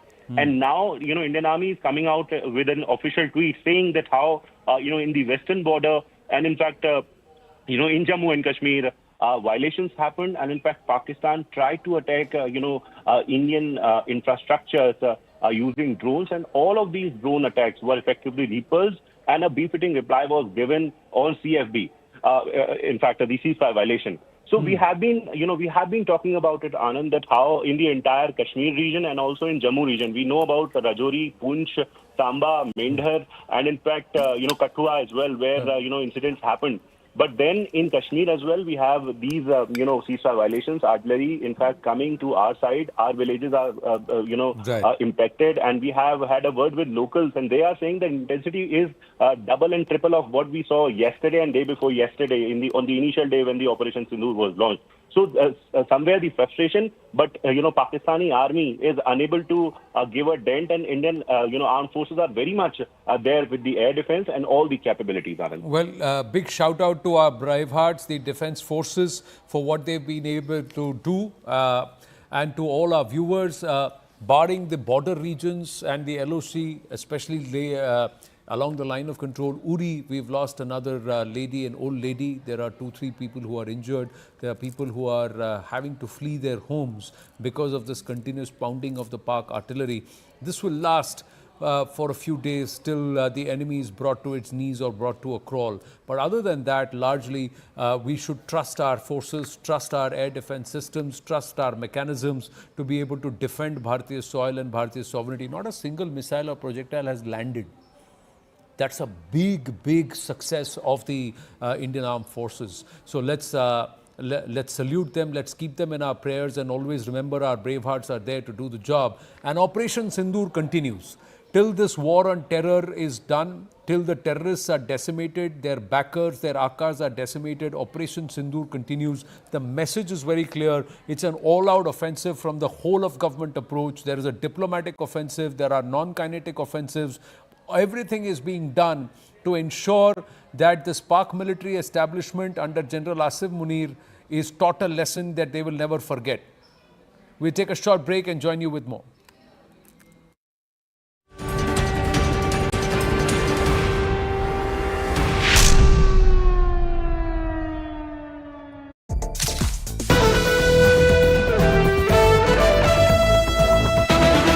General has unleashed.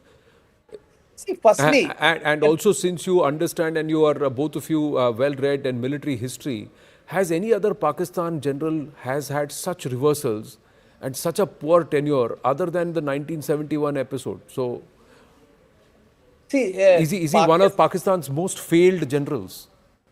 See, Pakistan and its military has had a very unique characteristic. Asim Munir should not have been the army chief. He should have retired.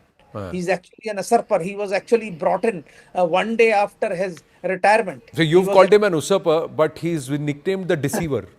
From his major days, he's been nicknamed the deceiver. There's a Pakistani former Fauji who sold us this. We'll put it out on the broadcast later. But yes, Hanji, please complete.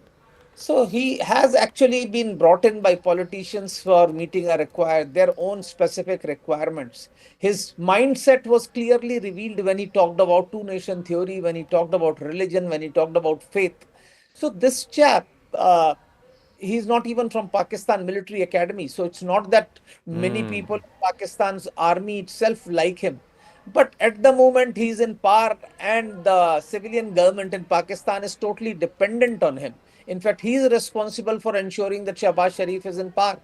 The fake elections, the fraud elections, which they actually inflicted on the people of Pakistan, were conducted under his watch. And he has continued to patronize terrorism, which was very clearly evident with the presence of large-scale army personnel at the funeral of these jihadi terrorists, and the way he has been acting since taking over.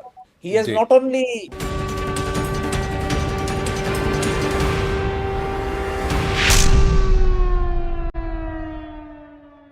हम office गए होते हैं, हमारा office बड़ी problem में है, तो जब वहाँ से निकले तो एकदम से लाइट बंद हो गई, ब्लैकआउट हो गया सारा। तो उसके बाद ड्रोन वगैरह चढ़ना स्टार्ट हो गए, हमला वगैरह स्टार्ट हो गया। तो जैसे रास्ते में आए तो घर पे यहाँ भी सुना कि यहाँ भी हमले स्टार्ट हो गए और पूरी रात फायरिंग वगैरह चलती रही। सुबह तक यहाँ से जोर से गोलाबारी चलती रही। तो उसका हमारी जो डिफेंस है वो अच्छे से मुँह तोड़ जवाब दे रही है। तो हमें मोदी जी पे भी विश्वास है और अपनी डिफेंस पे भी विश्वास है। उन्होंने अपने ड्रोन वगैरह चढ़ाए हुए थे, तो हमारे जो एयरक्राफ्ट वगैरह हैं उन्होंने अपने एयर की मदद से वो सारे ड्रोन वगैरह डिफ्यूज़ कर दिए। एक्चुअली बॉर्डर वाली साइड है, बाकी एरिया सेफ है, ऐसा कुछ नहीं है कि हाँ अफड़ा दफड़ी है।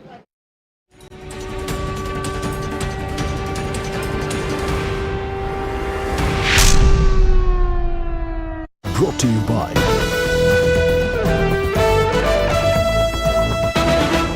General has unleashed. See, firstly, and also, since you understand and you are both of you well-read in military history, has any other Pakistan general has had such reversals and such a poor tenure other than the 1971 episode? So, see, is he one of Pakistan's most failed generals? See, Pakistan and its military has had a very unique characteristic. Asim Munir should not have been the army chief. He should have retired. He's actually an usurper. He was actually brought in one day after his retirement. So you've called him an usurper, but he's been nicknamed the deceiver. From his major days, he's been nicknamed the deceiver. There's a Pakistani former Fauji who sold us this. We'll put it out on the broadcast later. But yes, Hanji, please complete. So he has actually been brought in by politicians for meeting their own specific requirements. His mindset was clearly revealed when he talked about two-nation theory, when he talked about religion, when he talked about faith. So this chap, he's not even from Pakistan Military Academy. So it's not that many people in Pakistan's army itself like him. But at the moment, he's in power and the civilian government in Pakistan is totally dependent on him. In fact, he is responsible for ensuring that Shahbaz Sharif is in power.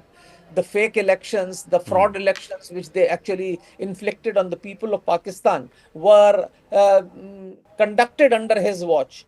And he has continued to patronize terrorism, which was very clearly evident with the presence of large-scale army personnel at the funeral of these jihadi terrorists, and the way he has been acting since taking over. He has not only been indulging in random acts of violence, he has been making statements against Afghanistan, against Pakistan. He is not only that, he has actually gone on to sack some of the lieutenant generals and senior officers in Pakistan army who were slightly more rational. So there are dissensions within Pakistan army, and of course that's been made very clear by the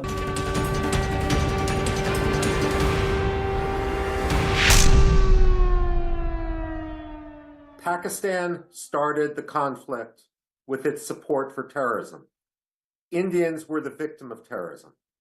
While I was initially critical that Prime Minister Modi had taken so long to respond, in hindsight, it's clear that the Indian military was carefully planning, and the Indian military has shown itself to be far more capable. Pakistan is thrashing about, looking for a way to save face. But Asim Munir should understand that the first rule of hole digging is when you're in a hole, stop digging. The fact of the matter now, looking forward, there can only be one metric by which we look at the diplomatic solution to this issue. Pakistan has to be designated by the United States to be a state sponsor of terror.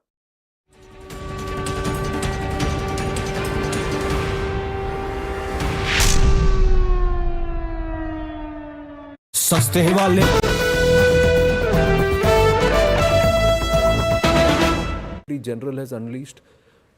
See, firstly, and also, since you understand and you are both of you well read in military history, has any other Pakistan general has had such reversals and such a poor tenure other than the 1971 episode? So, see, is he one of Pakistan's most failed generals? See, Pakistan and its military has had a very unique characteristic. Asim Munir should not have been the army chief. He should have retired. He's actually an usurper. He was actually brought in one day after his retirement. So you've called him an usurper, but he's been nicknamed the deceiver. From his major days, he's been nicknamed the deceiver. There's a Pakistani former Fauji who sold us this. We'll put it out on the broadcast later. But yes, Hanji, please complete. So he has actually been brought in by politicians for meeting their own specific requirements. His mindset was clearly revealed when he talked about two-nation theory, when he talked about religion, when he talked about faith. So this chap, he's not even from Pakistan Military Academy. So it's not that many people in Pakistan's army itself like him. But at the moment, he's in power, and the civilian government in Pakistan is totally dependent on him. In fact, he is responsible for ensuring that Shahbaz Sharif is in power. The fake elections, the fraud elections, which they actually inflicted on the people of Pakistan, were conducted under his watch. And he has continued to patronize terrorism, which was very clearly evident with the presence of large-scale army personnel at the funeral of these jihadi terrorists, and the way he has been acting since taking over. He has not only been indulging in random acts of violence, he has been making statements against Afghanistan, against Pakistan. He is not only that, he has actually gone on to sack some of the lieutenant generals and senior officers in Pakistan army who were slightly more rational. So there are dissensions within Pakistan army, and of course that's been made very clear by the successes which Baloch Liberation Army has actually achieved. That's why I said, is he one of the most failed generals of Pakistan? One, the most popular leader was incarcerated. Wahi unpopular ho gaya. He didn't deserve to be army chief. He became army chief. He usurped somebody's position. Third, the Baloch have bajawed them, the Pakistani military. The Jafar Express is the biggest embarrassment. Usse pehle November last year also they had this when they took over an entire city for 3 days. Then the Afghans, they are upset with him. The Sindhi, the Cholistan project has rendered him very, very unpopular again. That's his pet project, and he's accused of perhaps even siphoning off billions from that, making money off it. And now currently with what he's inflicted upon Pakistan. So, and 3 nights of reversals. एक तो आपने कहा हम तैयार हैं, आ जाओ, कोशिश करो, हमने 9 जगह ठोक दिया उनको, सारे टेरर इंफ्रास्ट्रक्चर ध्वस्त कर दिए।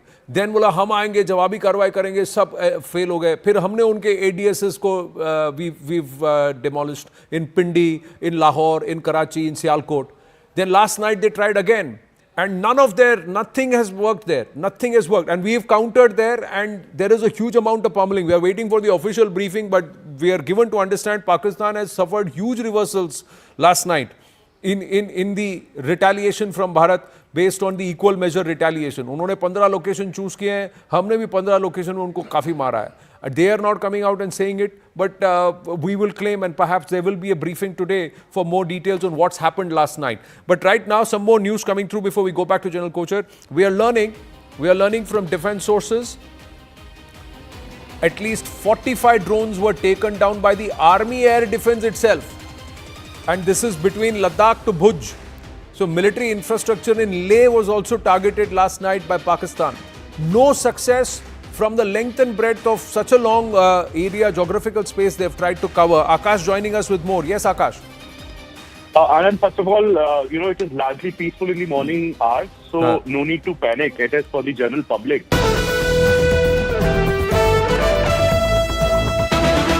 The general has unleashed.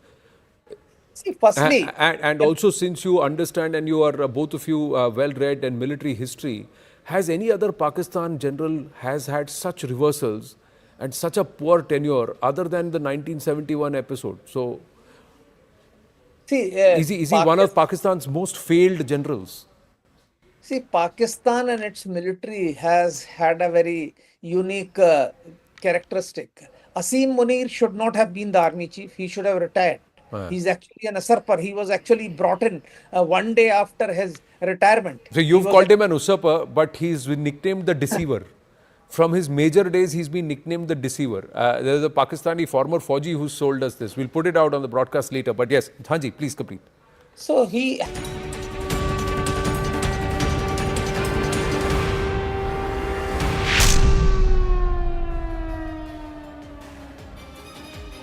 Namaste, Jai Hind and welcome. Thank you for staying with us and our continuing and rolling coverage here on Operation Sindoor. Yes, Operation Sindoor continues post the Pahalgam massacre. Bharat declared a war on terror. The promise by Prime Minister Narendra Modi was to identify, track, punish, and Bharat continues to work on that line. And very clearly, what's been exposed between the 7th and the 9th of May is that the Pakistan military, the Pakistan state is openly backing jihadis and terror tanzeems. So Pakistan is a terror state. Terror state Pakistan is the hyphenation that Bharat is now going to draw on the international fora diplomatically and offensive very clearly. And using that, given the fact that Pakistan military personnel were present at the funeral of jihadis and Pakistan military has responded to what Bharat very clearly said was a non-escalatory counter-terror move, is evidence that Bharat is going to use to the world to also push for putting Pakistan back into the FATF grey list. But there is another war that we will start this morning, Friday 8 a.m. with the info war, the disinformation war, which Bharat is now very actively working. The Press Information Bureau is working really fast to try and counter all the falsitudes being peddled, the canards, the lies being peddled by Pakistani-backed social media handles. The first question, the first claim, the lie that Pakistan has destroyed a brigade, Indian brigade headquarters. That was immediately quelled. The claim that the brigade headquarters have been attacked by Pakistan is fake this whole thing was unleashed and said that there is no brigade headquarters. This footage is an old one. This is a dated footage which belongs to somewhere else, some other entity altogether. And it was countered by the PIB immediately. The second lie was that Pakistan has attacked an Indian airbase in Srinagar. Now this was the video shared by several pro-Pakistan handles. It was falsely claimed that Pakistan Air Force has targeted the Srinagar airbase. And this has been fact-checked again, that there is nothing that happened at the Srinagar airbase. These were all pictures, dated videos more than a year and a half ago, some even more than 5 years ago, which are being used by the Pakistanis. is old, is not from India. The video is actually from sectarian clashes that took place in 2024 in Khyber Pakhtunkhwa in Pakistan. The third lie, that Pakistan shot down a Rafale jet near Bahawalpur. This is an old image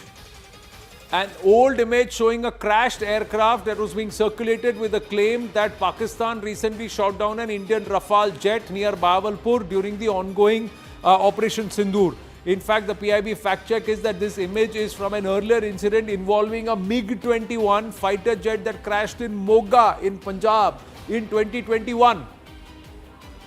So this is an old one. The other thing, lie number 4, Pakistan shot down Indian fighter jets. This has also been caught out.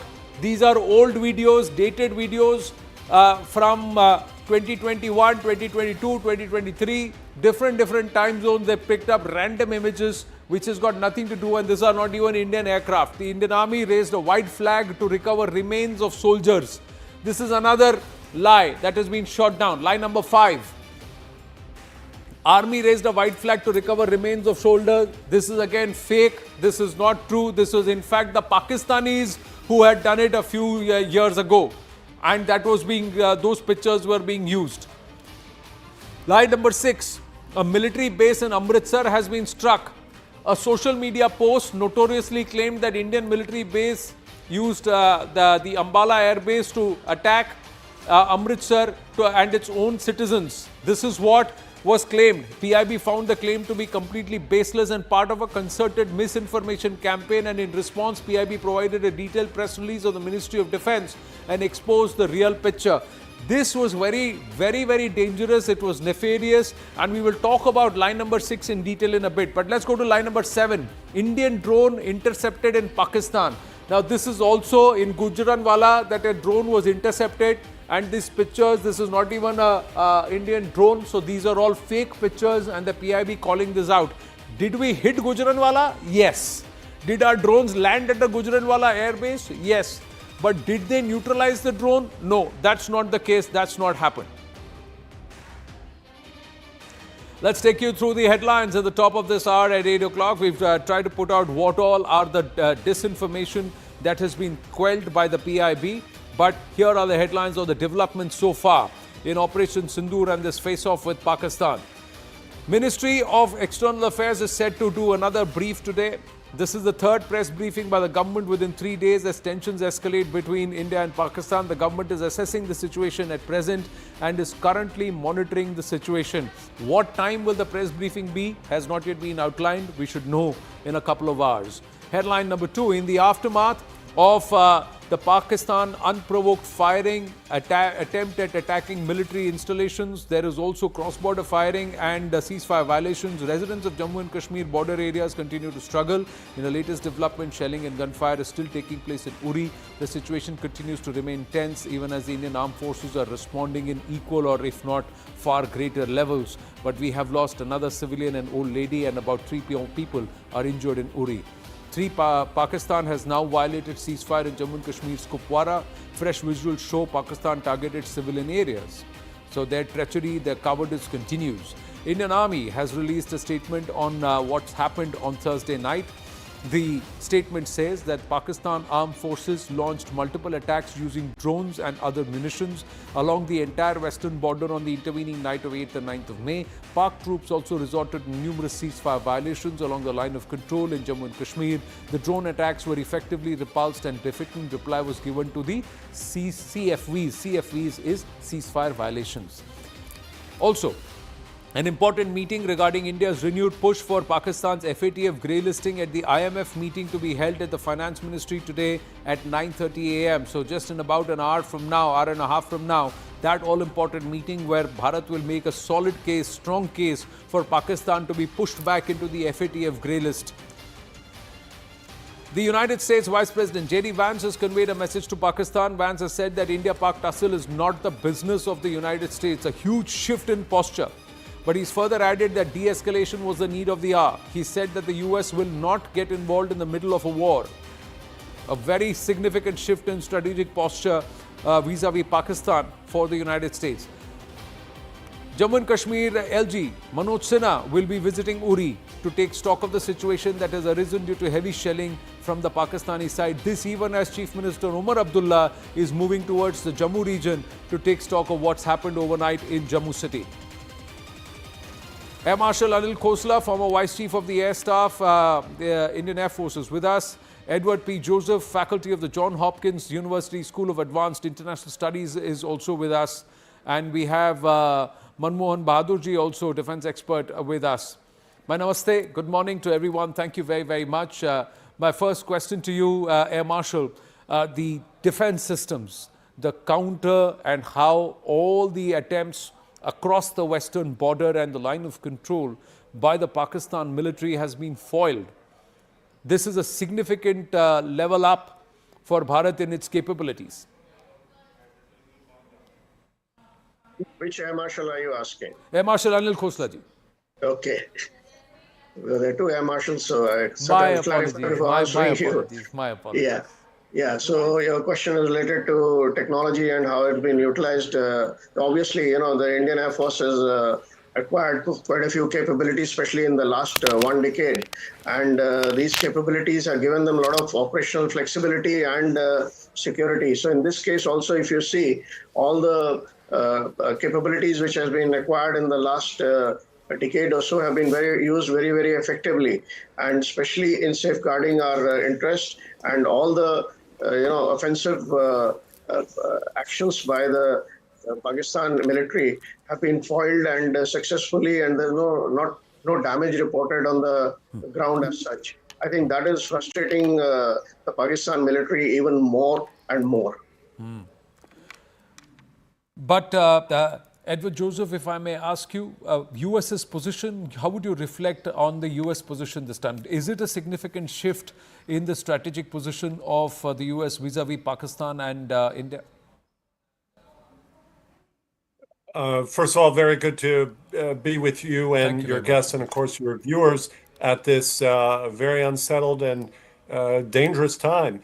The answer to the question is, I don't know that we could call this a shift. I don't know that there was really a pronounced U.S. position.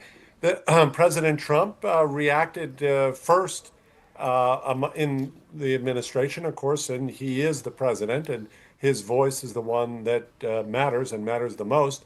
And he reacted with concern, and I think that concern remains in the Trump administration, regardless of who is at the moment, whether it's first it was Secretary of State Rubio following President Trump, and then, as you just quoted, Vice President Vance. There's a call there, and even Vance, I believe, as you quoted, echoed it. The United States wants to see de-escalation. No one wants to see two nuclear powers escalate a very dangerous confrontation, and no one wants to see more loss my of question life. was compared to the past. Previous US governments and establishments have had an investment in Pakistan, and there has been a different posture that has been adopted when the two nations have been in conflict. Compared to that, the current Trump administration and the current position, does that not signal a shift? I understand your question. It's a very fair question. I would say this: the United States has a very strong investment in India. And I think this was made abundantly clear in the previous administration, in the Biden administration, the state visit of Prime Minister Modi. And I think that continues in the Trump administration. The United States sees India as a very significant, a major international power. And the U.S. has keen interests in Pakistan as well, although I would say less so, because our troops are out of Afghanistan, and we no longer have that big operation, civilian operation in Afghanistan. And ironically, let me close here and say this, is that we see that Pakistan, ironically, has suffered major increase in terrorist attacks within Pakistan over 2024, almost a doubling, or I should say about a 50% increase. And the attacks are coming from Afghanistan. Whereas before, when the United States and its troops and its allies were in Afghanistan, the attacks were based from Taliban in Pakistan. But now Pakistan has suffered its own terrorist attacks, quite significant increase, that are believed to be sourced in Afghanistan. But for the United States, again, India remains an extremely important international partner for Well, if that's the United case, States of America. let's hope the Americans take cognizance of a U.S. proscribed terrorist and Hafiz Abdul Rauf leading the funeral prayers for the jihadis who were neutralized by during Operation Sindoor, and with a whole posse of Pakistan military standing there right behind them to be led by a U.S. proscribed terrorist. That picture says it all, Air Marshal Bahadur. And should not Bharat escalate that very picture to the world and say, now tell me what you want to do? This is for whom the Pakistan military stands for. That's right. First, thank you for getting me on your program. You see, it's like this. There is a lot of verbal exchanges that will continue to happen from the leadership of the Western powers. We cannot and should not depend on the posture shift of any country. We are on our own feet because this is our war. Having said that, it's important that we have the international opinion with us. But the international opinion changes with the strategic outlook of a country. The Americans, as the previous speaker said, have got a lot of investment with India, and we are good friends. But I think it would be wrong to say that the Americans have sort of pulled out or reduced their interaction with the Pakistanis. Please do remember, just I think 3-4 days back, it was President Trump who said, I'm friendly with both countries. I'm friends with both the leadership. While we carry on with our diplomatic effort and showing the world what exactly the perfidy is happening on the other side, we need to be on guard to say, to ensure that our interests are not affected. True, but that said, Ji. Yeah, go ahead. Please complete. Yeah, that said, I think we are on a strong footing with the Americans. Let's be clear on that, as also with other Western powers. But it's our war, and we'll fight it.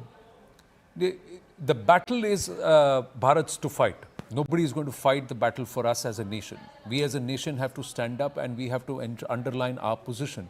But Air Marshal Khosla, in the past, there has been this entire jihadi aspect of Pakistan has been... Pakistan is a failed state. That assumption has been made by nations. They have looked the other way when they have openly backed these jihadis and these terror tanzeems. This time around, can Bharat can hyphenate Pakistan as a terror state? Is that possible? There's a reason why I ask you this. Please pause. We've just got another video. This is far more devious, and this is how devious the Pakistanis can turn out to be. There's a larger angle to what is happening around Amritsar. There's a video of Pakistan shelling that has emerged in and around Amritsar. This is from near Amritsar. This is shelling by the Pakistanis. Akash is joining us with more. Akash, this video is the fact. And there were Pakistani handles, there were Khalistani handles. They were trying to push a thought process or a theory that India itself will choreograph an attack on the Golden Temple in Amritsar. Yes, the narrative is going on since yesterday, Anand, and this video is somewhere showing that how, the air defense systems, in fact, the AD guns that have played a major role, in fact, were in play. You can see the targets being logged and then destroyed. And, the similar pictures were there available on the internet from Israel, Gaza and Russia, Ukraine. You must be remembering, Anand. And this time we are seeing it here in India, and it is all because of Pakistan. They, in fact, tried to disturb the peace and harmony initially in Jammu and Kashmir. And then when, Indian forces, in fact, carried out the sort of strikes that were very much required because of the terrorists present on their soil, now they are, doing all these things where they are targeting the civilian population in some cases, and then the military infrastructure and other establishment. This video is, of course, from area near Amritsar, and there were theories that how they want to create a religious divide, Anand, because there are some sort of theories floating, related to Sikh soldiers and other soldiers. We have in Indian Army, we have soldiers from different communities, and all of them live together, and this is one fact. And this is the reason why, in fact, they are, trying some locations in Punjab. This one in Amritsar, where, air defense is successfully destroying all the drones that are coming towards Amritsar. No, I'm just going to see, it's early morning, Akash, thank you for your thoughts. I'm going to see if we can get Tushar Gupta of Swarajya or Abhijit Iyer Mitra on the phone line, or can they get them to join us live. But because Air Marshal Khosla, yesterday, there was this tweet at 2:13 a.m. India time. There is a tweet that's posted by a known Khalistani sympathizer who says, "Attention Sikhs, brace yourselves. India might target a Sikh Punjab city with missiles and pin the blame on Pakistan." And soon after, there are missiles that are flying over Amritsar which have been neutralized by our air defense systems. Look how devious these Pakistanis can get, that they wanted to attack perhaps the religious, symbol of Amritsar, the Golden Temple, Harmandir Sahib, and then turn it around and say, oh, see, India has used this opportunity to down a Gurdwara and fuel yet another disinformation campaign. It was in Poonch that a Gurdwara was targeted and Panthis were targeted by the Pakistanis. On the same day, they were attempting this, Air Marshal Khosla. How devious can they get? Yeah, so this information warfare and the hybrid warfare is the talk of the day. I mean, any conflict, these are used effectively by both all the conflicting sides. And Pakistan is known for doing, information warfare. Only thing is they don't know how to do it intelligently. There's so many examples in the previous, even in Balochistan, even now also.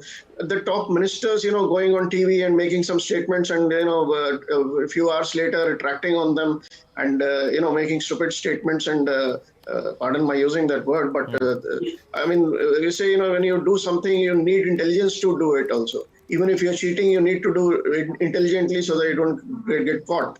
So in my mind, they're doing it in such a way that people can look through it. And also, in this digital era, the digital disinformation, misinformation, which you mentioned above, spreads very fast and very easy in these, but the gullible people, they get, carried away with it. With this AI coming in, you don't know whether the videos circulating are fake or real, but the technology is available and people needs to be educated. But your previous question got left out on the hyphenation of Pakistan. That's as a terrorist state. I mean, the world has seen in the last few decades, there is no reason for hyphenating Pakistan with terror again. I mean, there's so many examples. Osama bin Laden was found there. The lies which Pakistan churns at, a dozen by every minute, and also supporting terror. The picture which you showed, you're giving straight funeral with the Pakistan flag onto their coffins. You're giving straight funeral to the terrorists. What else hyphenation do you want? I mean, and this time they have crossed a big red line as far as India is concerned. And the Indian sentiments are very, very strong at the moment that we have had it. Enough is enough. But still we are showing restraint, still we are giving you a window of opportunity, but you're not taking it. If you want to escalate, so be it. No, Air Marshal, I want to ask you, Air Marshal Khosla and then Air Marshal Bahadur, and also Edward, please weigh in on this. Should Bharat diplomatically start hyphenating Pakistan as a terror state? Should Bharat now openly start calling Pakistan a terror state Pakistan, especially after these pictures, when you have jihadis being given the state flag, the national flag, a state funeral? Then you're calling them mujahids or official soldiers of the country, Air Marshal Khosla. That's what you're doing. Yeah, definitely. I think we've been doing this, what you're asking us to do, that, hyphenating with the terrorists and calling it a terrorist state. I think we should up the ante and, make it very, very clear in all our writings, in all our saying, in all our diplomatic engagements. And whenever we take the name as Pakistan, we should always add to it, like what you're saying is a terrorist state, Pakistan. Marshal Bahadur, because Vikram Doraiswamy picked up the picture. the UK, India envoy to the UK. In that interview, he's picked up the picture and he showed it. Vikram Misri ji showed it.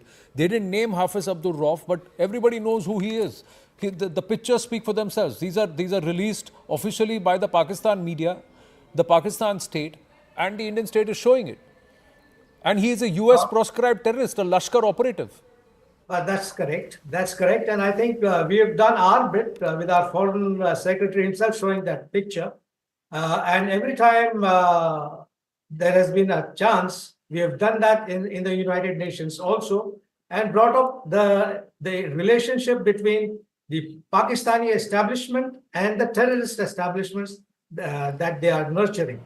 So this has been conveyed in no uncertain terms, and that will continue to be conveyed in no uncertain terms at all international fora, because this is a fact of life.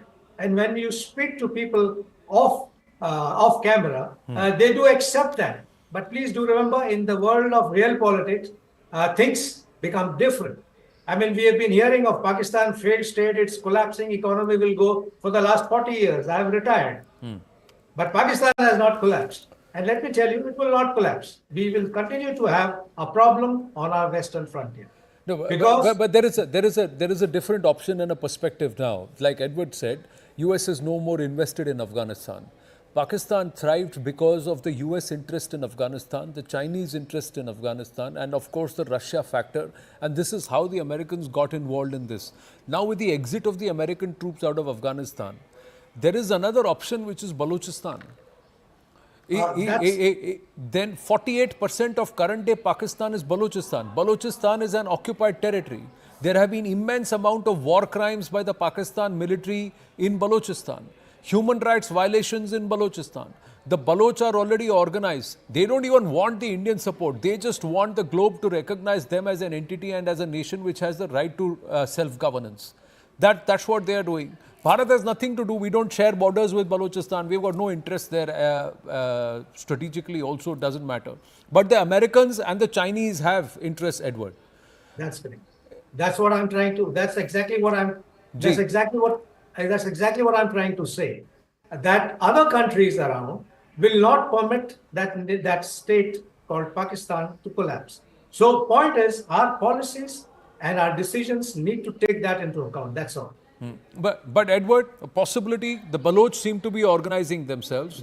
If there is a clear leadership, if either China or America move in at a time and say, we will organize. If you look at Balochistan as a spread, it gives them the cushion that they want, strategic cushion, because of which Pakistan in the way got shape under the British rule in 47. There is a geopolitical thought process there, but things have shifted, dynamics have shifted. Yes, if the question is directed to me. Yes. With respect to Balochistan, I think that there's an irony here in the sense that there are reports that, for example, that Iran is potentially one of the countries that is apparently considered as a mediator here. And we had just last year, January of 2024, we had an exchange of strikes, air strikes, military strikes between Iran and Pakistan, in which there was suspected terrorism from Balochistan, and Iran initiated with strikes against Pakistan into Pakistani territory, and Pakistan retaliated into Iran. And so if there's concern there about India attacking within Pakistan, well, you have a precedent on both sides. You have a precedent of Iran going into Pakistan territory, and you have Pakistan doing an attack into Iranian territory. So no one should say, well, something that India has done is completely unprecedented, because of course it's not.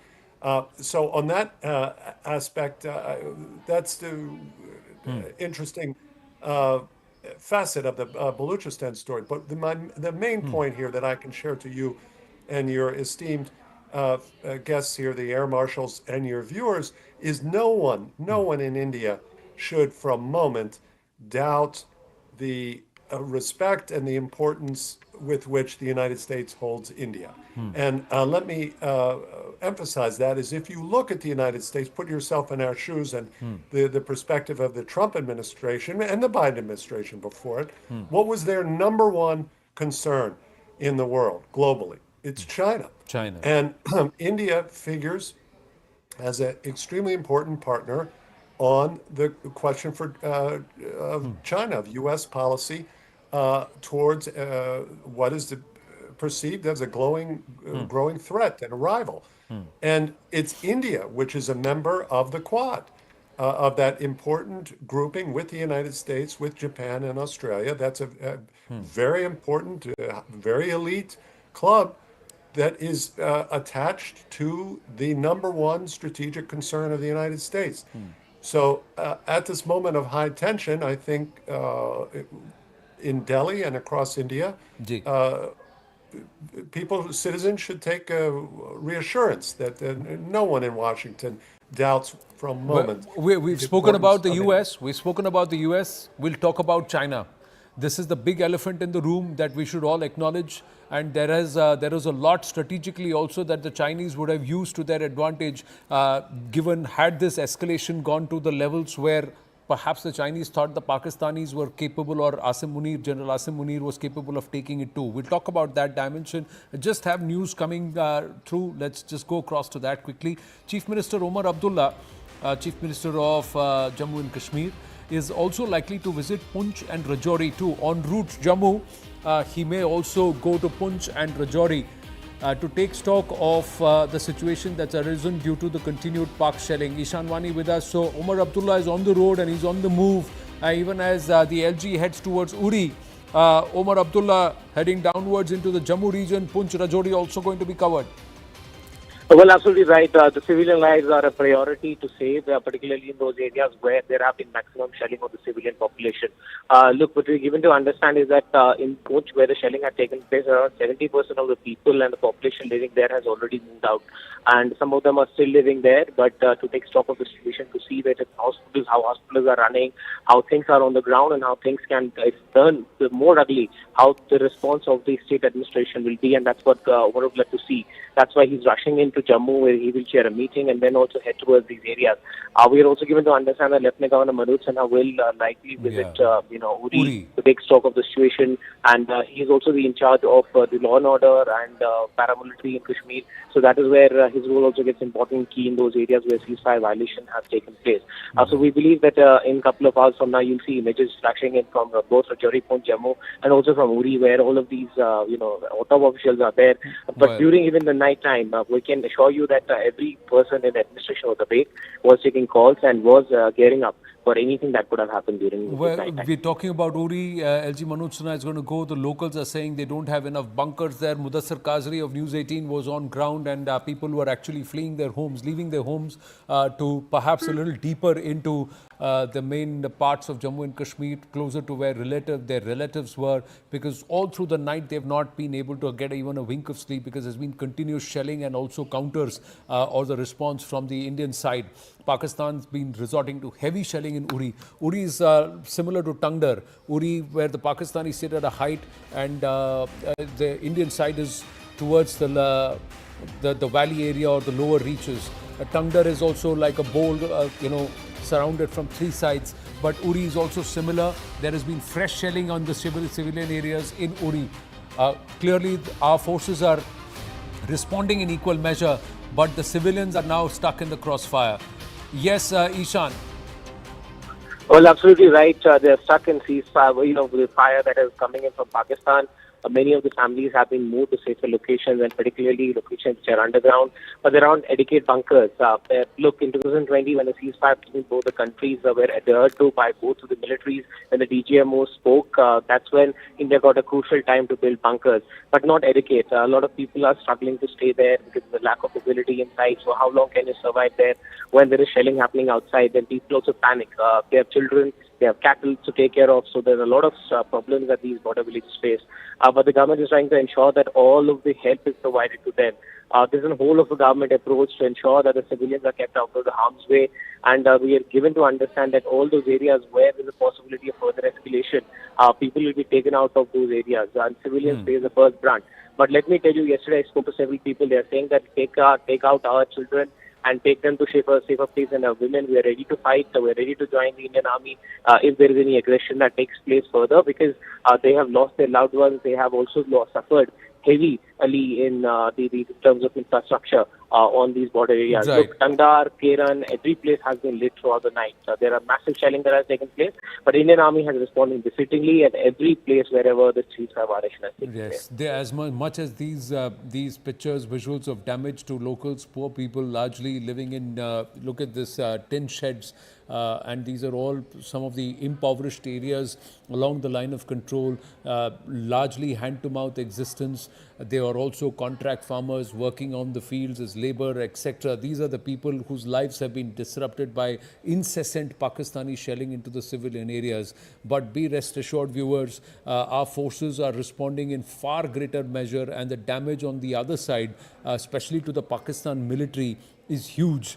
There is a lot of cost that the Pakistan military will have to bear for inflicting this pain upon our civilians and our people. And that's the assurance. I'm going to request our guest to please stay on with us. We're compelled to take a short break. It's 8:32 on the clock. In just about an hour is that all-important meeting where the non-kinetic offensive will start taking shape of trying to push Pakistan back into the FATF grey list. We'll talk about that, and we'll also talk about the China factor when we come back. Stay with us.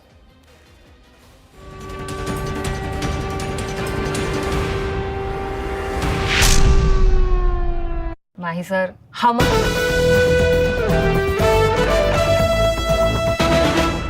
General has unleashed.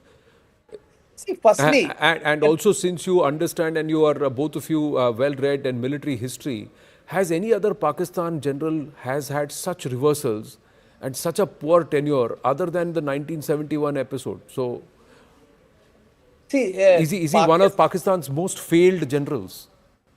See, Pakistan and its military has had a very unique characteristic. Asim Munir should not have been the army chief. He should have retired. He's actually an usurper. He was actually brought in one day after his retirement. So you've called him an usurper, but he's been nicknamed the deceiver.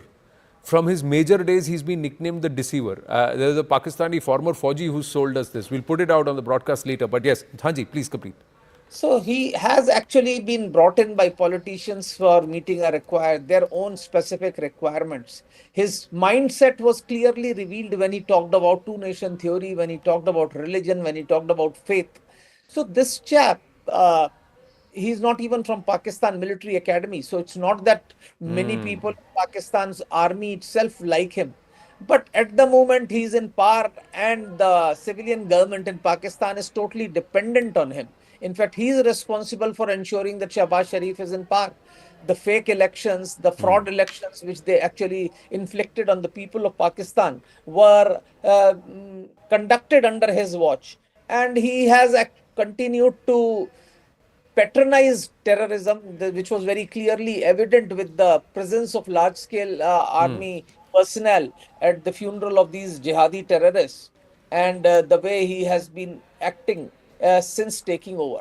He has not only been indulging in random acts of violence, he has been making statements against Afghanistan, against Pakistan. He is not only that, he has actually gone on to sack some of the lieutenant generals and senior officers in Pakistan Army who were slightly more rational. So there are dissensions within Pakistan Army, and of course that's been made very clear by the successes which Baloch Liberation Army has actually achieved. That's why I said, is he one of the most failed generals of Pakistan? One, the most popular leader was incarcerated. Wahi unpopular ho gaya. He didn't deserve to be army chief. He became army chief. He usurped somebody's position. Third, the Baloch have bajawed them. The Pakistani military, the Jafar Express is the biggest embarrassment. Usse pehle November last year also they had this when they took over an entire city for 3 days. Then the Afghans, they are upset with him. The Sindhi, the Cholistan project has rendered him very, very unpopular again. That's his pet project, and he's accused of perhaps even siphoning off billions from that, making money off it. And now currently with what he's inflicted upon Pakistan. So, and 3 nights of reversals. एक तो आपने कहा हम तैयार है, आ जाओ कोशिश करो, हमने 9 जगह ठोक दिया उनको, सारे टेरर इंफ्रास्ट्रक्चर ध्वस्त कर दिए। देन बोला हम आएंगे जवाबी कार्रवाई करेंगे, सब फेल हो गए। फिर हमने उनके ADSs को we've demolished in Pindi, in Lahore, in Karachi, in Sialkot. Then last night they tried again. And nothing has worked there. Nothing has worked. And we have countered there, and there is a huge amount of pummeling. We are waiting for the official briefing, but we are given to understand Pakistan has suffered huge reversals last night in the retaliation from Bharat based on the equal measure retaliation. उन्होंने 15 location choose किए हैं, हमने भी 15 location में उनको काफी मारा है. They are not coming out and saying it, but we will claim, and perhaps there will be a briefing today for more details on what's happened last night. But right now, some more news coming through before we go back to General Kochhar. We are learning from defense sources. At least 45 drones were taken down by the Army Air Defense itself. And this is between Ladakh to Bhuj. So military infrastructure in Leh was also targeted last night by Pakistan. No success from the length and breadth of such a long area, geographical space they've tried to cover. Akash joining us with more. Yes, Akash. Anand, first of all, it is largely peaceful in the morning hours, so no need to panic. It is for the general public.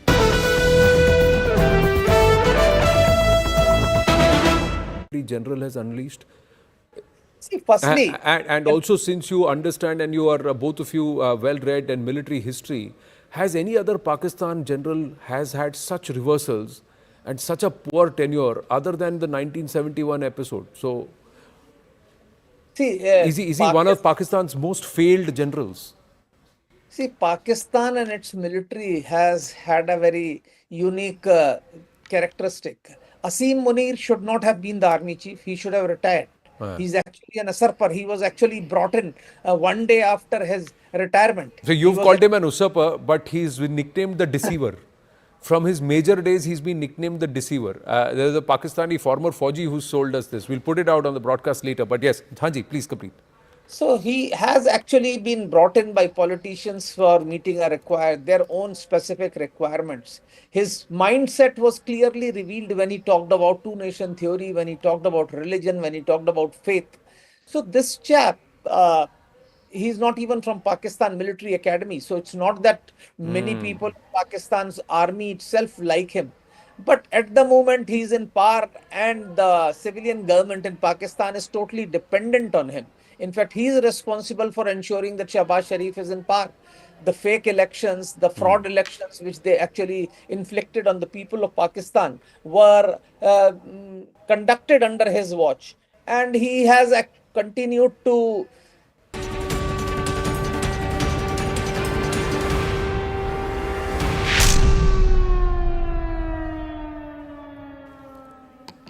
Thank you for staying with us. Continuous coverage here, live and rolling on Operation Sindoor, which is still not over.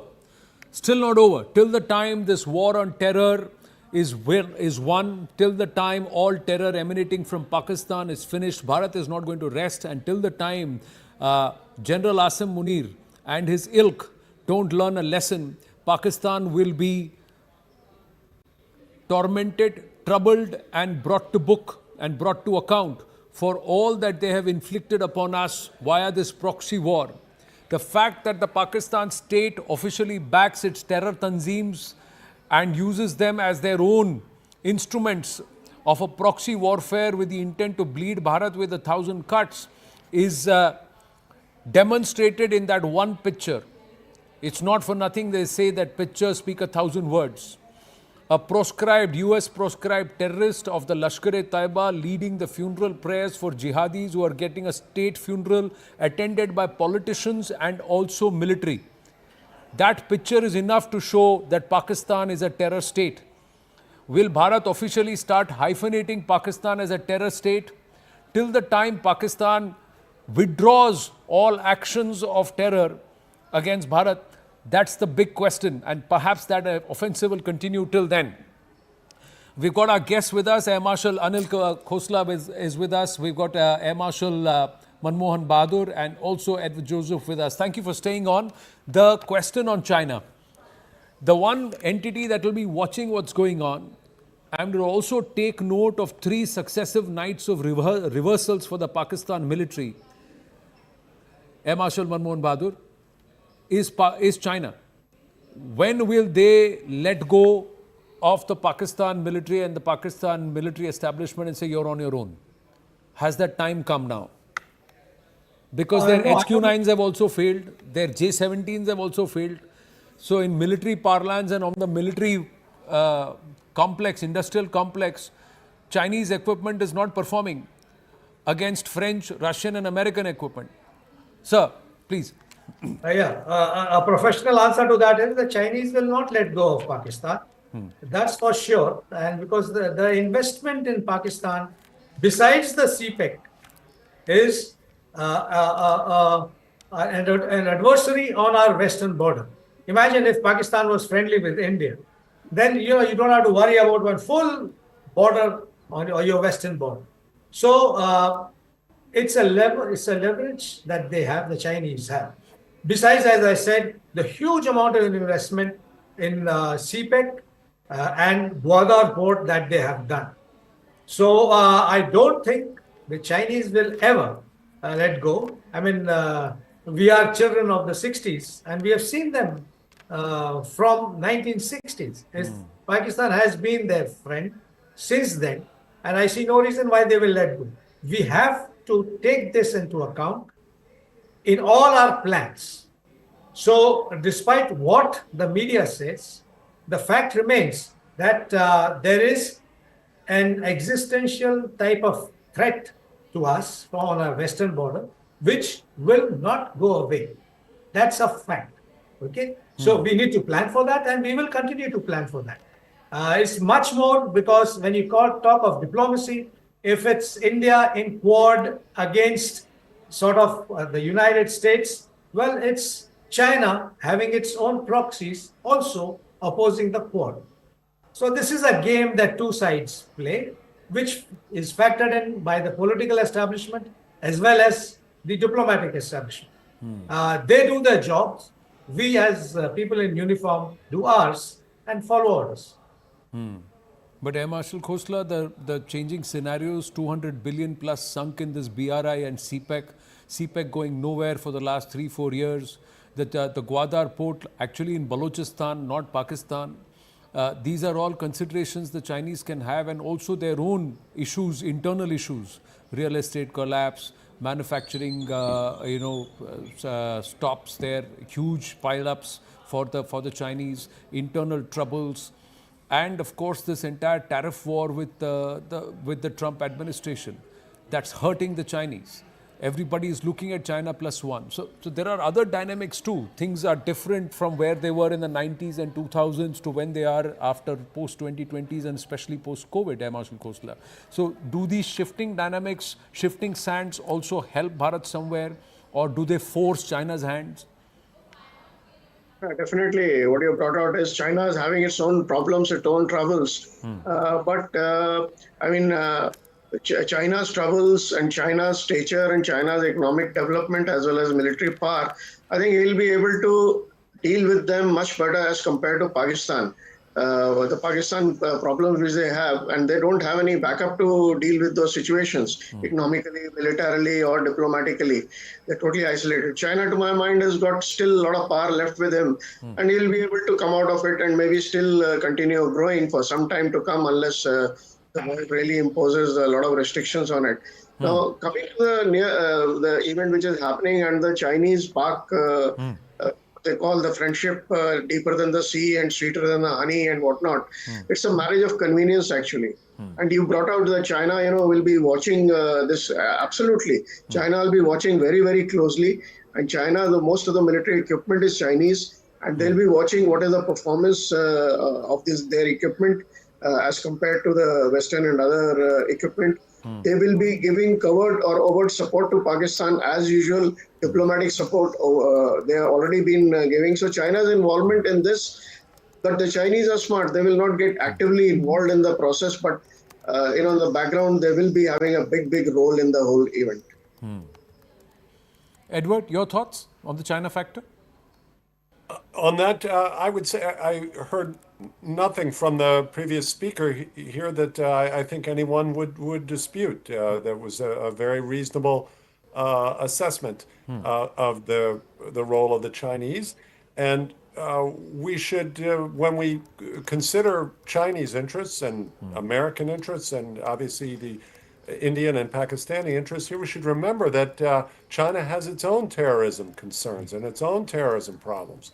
So China has to also weigh that in here. And again, what I pointed out here before, and soon, if you'll permit me, sir, I'm going to wish you all a good night. It's nighttime here in the United States. But what I mentioned before, that ironically here, Pakistan is a very significant victim of terrorism. They're having a dramatic increase in over 2024, over 1,000 fatalities in Pakistan from terrorism. This is an increase of almost 50% from the year before. So, and this is a very serious and dangerous problem. We, of course, experience this in the United States. We see this elsewhere in the world, that this phenomenon, it's extremely dangerous. And of course, this conflict is extremely dangerous with both countries having nuclear weapons. And I would just say this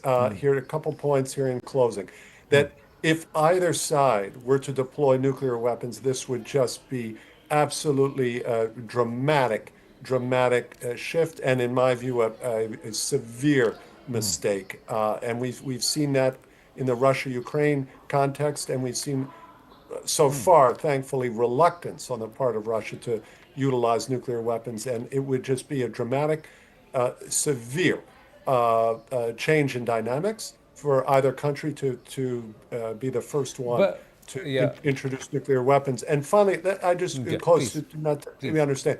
India, as I said, remains extremely important in American eyes. That doesn't mean, of course, that U.S. has no interest in Pakistan. The U.S. has interests in maintaining a good and open relationship with Pakistan. The point that Vance was making, this is very important to understand. The point that Vice President Vance was making is not that the U.S. has no interest in this. He repeated it. He repeated very clearly what President Trump had said and what Secretary Rubio said, that the U.S. wants to see de-escalation. Vice President Vance repeated that. It's that what Vance said, the U.S. is not rushing to jump into the middle of this as to intervene in some fashion. I would imagine, though, if the situation were such, or if Delhi or Islamabad sought U.S. mediation, that I believe it would be forthcoming. I want to thank you for the opportunity. Thank you, and have a good night's sleep. Be rest assured, Bharat is never going to get into the nuclear option. Bharat has huge amount of responsibility, and it enshrines, nuclear deterrence is enshrined in its entire doctrine.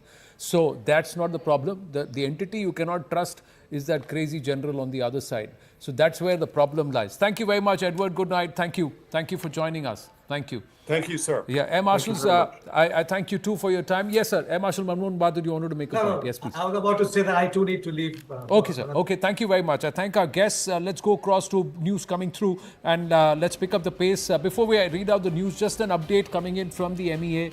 There is no briefing at 10 a.m. If viewers are getting it from other platforms who are sending that's not happening, there's no meeting at 10 a.m. There is a press briefing.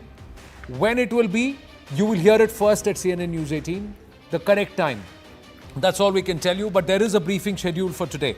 Now, more news. The Pharma Doctors Association has asked medical services to be on standby and hold blood donation camps. Yesha Kotak is joining us with more details. Yes, Yesha. Absolutely, Anand. In fact, all the doctors who are part of the Federation of All India Medical Association have been given instructions about being prepared for any kind of an emergency and be responsive in case of a disaster. In fact, apart from that, they've also been asked to have a coordinated system in place with local authorities. This, in fact, has been given. This instruction has been given for doctors across the entire country. Apart from that, like you mentioned, they've also been asked to organize nationwide blood donation camps, particularly in the wake of this escalating border tension. This is because, of course, we've seen that there have been several injuries which have been reported from Jammu Kashmir so far, and which is where when it comes to summer months, it is mostly the associations which face the crunch of having excess blood in their banks, and which is why now blood donation camps have also been asked to be organized across the entire country, so as to be prepared in case of any eventuality. But apart from that, we've also seen how the Institute of Chartered Accountants of India has also postponed the examination for CA, which was to be held on 9th and 14th of May. Yes. So that's what they have done is that the examinations, the intermediate and post qualification course examinations, International Taxation Assessment Test (INTT-AT), May 2025 from 9th to 14th of May stand postponed. The revised dates will be announced in due course. This is from the Institute of Chartered Accountants of India, as Yesha was just mentioning. The FEMA doctors have now come out and said that we would like to run blood donation camps. Anybody and everybody in that area, in that region, if you're able and if you can, please go ahead and donate blood. We will require it. At some point in time. There are already many who are facing grievous injuries and also some who have minor injuries. There will be others who will be ailing. It will always help if you can step up and donate blood, especially along the areas on the western border and along the line of control. We'll also try and see if we can get you. Yesha, thank you for your inputs. We'll try and get you. There is the other non-kinetic offensive, waters. So the tap was off all this while. Now some taps are going on. The Bagliar Dam gates, sluice gates are opening. We'll get you those visuals when we come back after a break. Stay with us.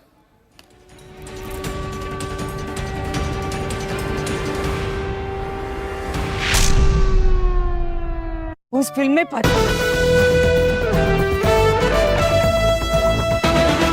The general has unleashed. See, firstly, and also, since you understand and you are both of you well-read in military history, has any other Pakistan general has had such reversals and such a poor tenure other than the 1971 episode? So, see, is he one of Pakistan's most failed generals? See, Pakistan and its military has had a very unique characteristic. Asim Munir should not have been the army chief. He should have retired. He's actually an usurper. He was actually brought in one day after his retirement. So you've called him an usurper, but he's been nicknamed the deceiver. From his major days, he's been nicknamed the deceiver. There's a Pakistani former Fauji who sold us this. We'll put it out on the broadcast later. But yes, Hanji, please complete. So he has actually been brought in by politicians for meeting their own specific requirements. His mindset was clearly revealed when he talked about two-nation theory, when he talked about religion, when he talked about faith. So this chap, he's not even from Pakistan Military Academy. So it's not that many people in Pakistan's army itself like him. But at the moment, he's in power and the civilian government in Pakistan is totally dependent on him. In fact, he is responsible for ensuring that Shahbaz Sharif is in power. The fake elections, the fraud elections, which they actually inflicted on the people of Pakistan, were conducted under his watch. And he has continued to patronize terrorism, which was very clearly evident with the presence of large-scale army personnel at the funeral of these jihadi terrorists, and the way he has been acting since taking over. He has not only been indulging in random acts of violence, he has been making statements against Afghanistan, against Pakistan. He is not only that, he has actually gone on to sack some of the lieutenant generals and senior officers in Pakistan army who were slightly...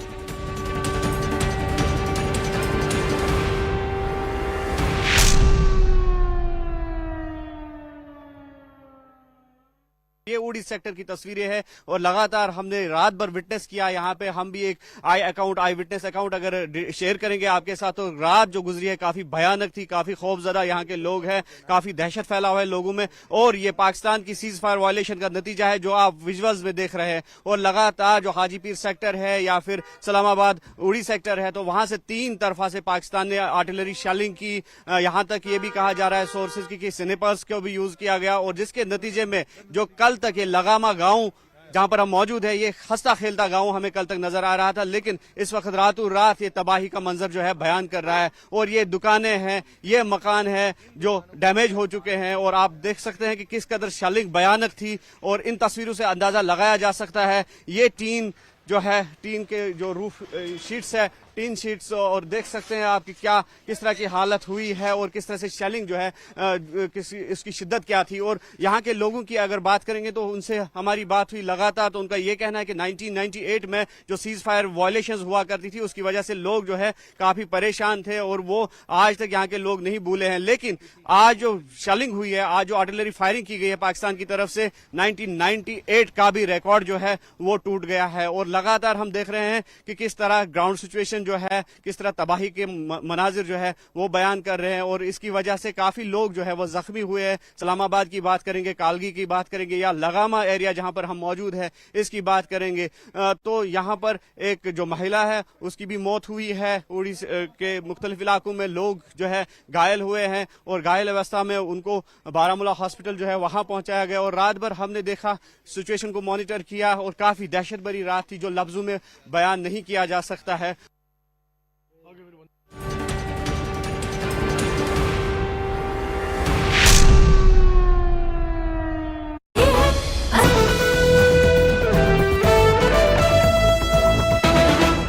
General has unleashed.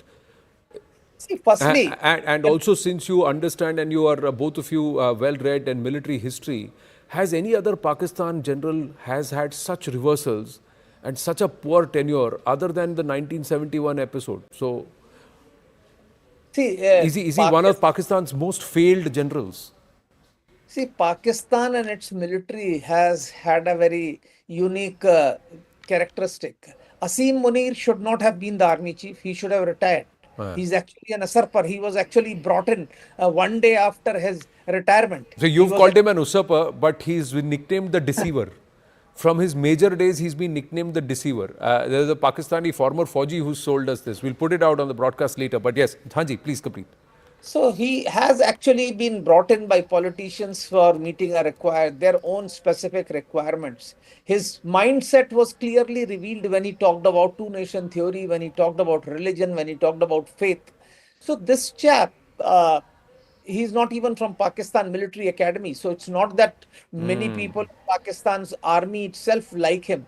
But at the moment, he's in power, and the civilian government in Pakistan is totally dependent on him. In fact, he is responsible for ensuring that Shahbaz Sharif is in power. The fake elections, the fraud elections, which they actually inflicted on the people of Pakistan, were conducted under his watch. And he has continued to patronize terrorism, which was very clearly evident with the presence of large-scale army personnel at the funeral of these jihadi terrorists, and the way he has been acting since taking over.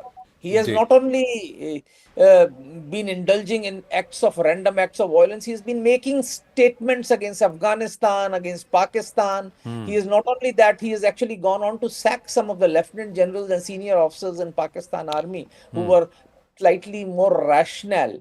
So there are dissensions within Pakistan Army, and of course that's been made very clear by the successes which Baloch Liberation Army has actually achieved. That's why I said, is he one of the most failed generals of Pakistan? One, the most popular leader was incarcerated. Wahi unpopular ho gaya.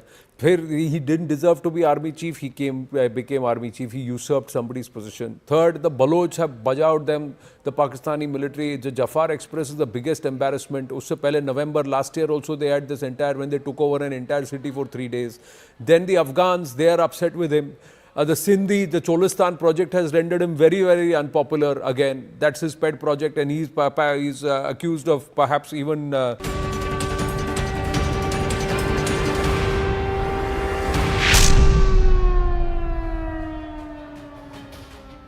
Namaste, Jai Hind, and thank you for staying with us here at CNN News 18 on our continuous and rolling coverage on Operation Sindoor. Post the Pahalgam massacre, Bharat has said enough is enough. Prime Minister Narendra Modi promised a war on terror, especially terror emanating from Pakistan, where he promised to identify, track, punish. A whole of government approach is being witnessed, where Bharat, via Operation Sindoor, only targeted terror infrastructure. But the Pakistan military and Pakistan state have come and targeted Bharat's military installations not once but twice. So it's a military response for a counter-terrorism measure that automatically hyphenates Pakistan as a terror state. Bharat is building up to that. As we get you pictures, things are under control.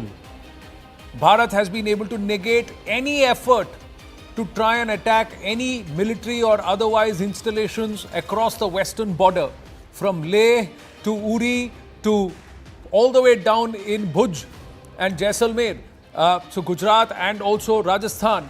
There have been multiple attempts across 15 to 17 locations which have been thwarted ably by the defense systems that we put in place. Our armed forces are on the vigil. Our forces are awake. Our forces are not just guarding the territory but also the skies, and doing it in such a way that not a single projectile or loitering munition fired by the Pak military has been able to find its target.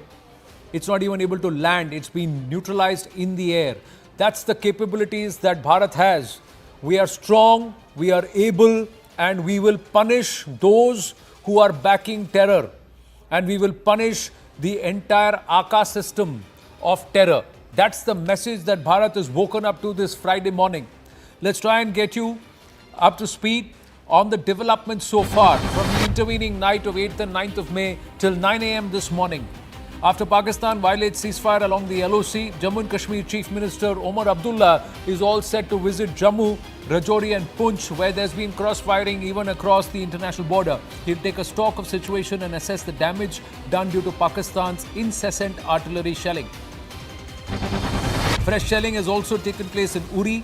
The shelling has taken place in civilian areas. There has been another death. An old lady has died. 3-4 people have also been injured, and locals are trying to move away from the shelling areas. The Institute of Chartered Accountants of India has postponed the CA examinations that were scheduled to take place between the 9th and the 14th of May. The revised dates will be announced soon. Federation of All India Medical Association or FIMA has called medical professionals to remain on standby and organize blood donation camps to ensure medical needs for the armed forces personnel and civilians during these escalated times are met. Ministry of External Affairs is set to brief the media today, so it will be a joint briefing as we've seen so far, but and this will be the third press briefing by the government within 3 days. The time of this briefing has not yet been updated.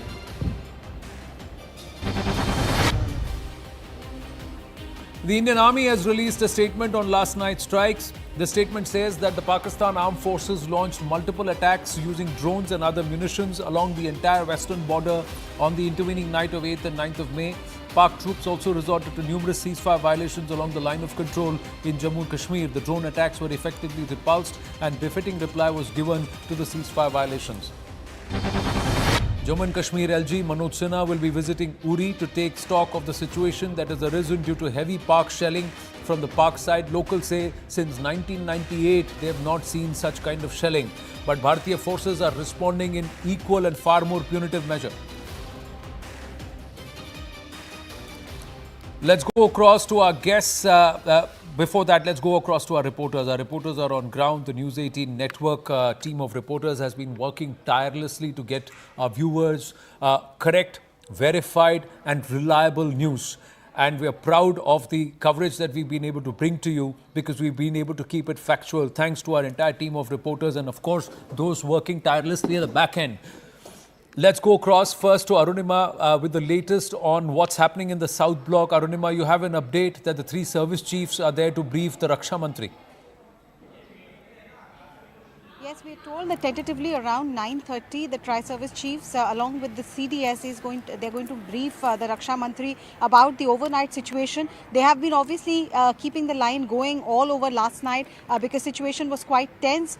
Yesterday afternoon also, India responded effectively in Lahore, in Rawalpindi, in Karachi, and then Pakistan's misadventure started overnight. they were all foiled. There were at least 8 missiles that were taken down. There are unconfirmed reports about Pakistani aircrafts also. But amidst all of this, the tri-service chiefs are going to meet Raksha Mantri. Operation Sindoor is very much on. We're also being told that Home Minister is likely to meet the DGs of all border guarding paramilitary forces. He had a call last night with BSF DG and CISF DG. He's also been keeping the line going with the DGPs of all the border states, because situation is quite tensed after what happened in Jaisalmer in Rajasthan, Bhuj in Kutch of Gujarat, Punjab, Pathankot, Jammu and Srinagar were on fire. The entire LOC and international border was on fire. So what is it being done to keep the civilians safe? That's the mandate that the Home Minister is keeping, while Raksha Mantri and the tri-service chiefs are ensuring that the military has a free hand in taking on Pakistan. I think we are also possibly looking at, even though I'm waiting for that confirmation, but possibly after Raksha Mantri's briefing, Raksha Mantri, NSA and Home Minister could meet the PM again. So there could be another round of meeting at the highest levels of government, Arunima. That's what you're telling us. We'll come back to you in a bit.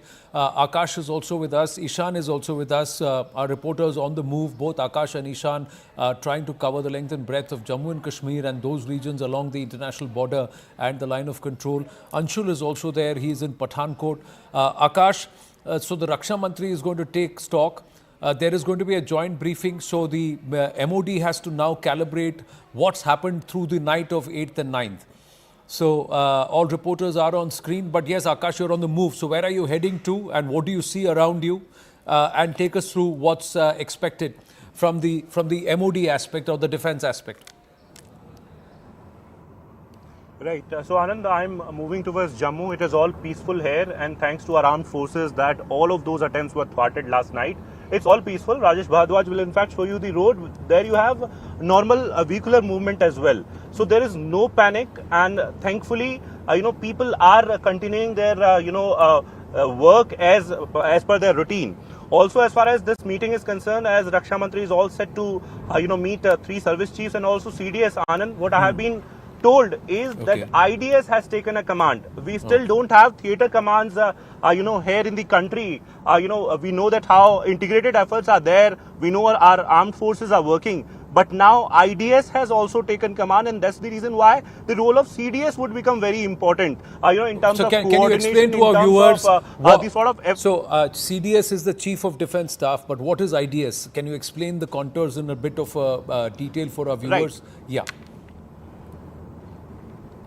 So IDS is Integrated Defence Staff. When we talk about IDS, so the whole idea is to have an integrated effort, by the armed forces in any sort of contingency. India has been working on integration of these armed forces. In fact, we have been working on theaterization, where we can have different theaters, and rather than any singular force, any army, air force or navy, we will have a combined command where one officer can lead all 3 forces in a particular theater. Though we don't have any operational theater as of now as far as these borders are concerned, but these efforts are somewhere showing that forces are already working in an integrated manner, because we have seen that how both Indian Army and Air Force have thwarted the attempts. In fact, when we talk about IDS, so we have been told that all the information flow or, the coordination will be taken care of by the IDS now. And that's why CDS, the role of CDS would become very important. CDS is someone who heads the Department of Military Affairs, and DMA is, a department that coordinates between these armed forces. So now armed forces, are working jointly. A jointness is something that is very much seen. Now coming to the aspects of different weapons and the sort of attack that was seen last night. No, we'll come to that. Leh Ladakh to I'll come to the breakup of what was used to defend our skies and what kind of defense systems in a bit.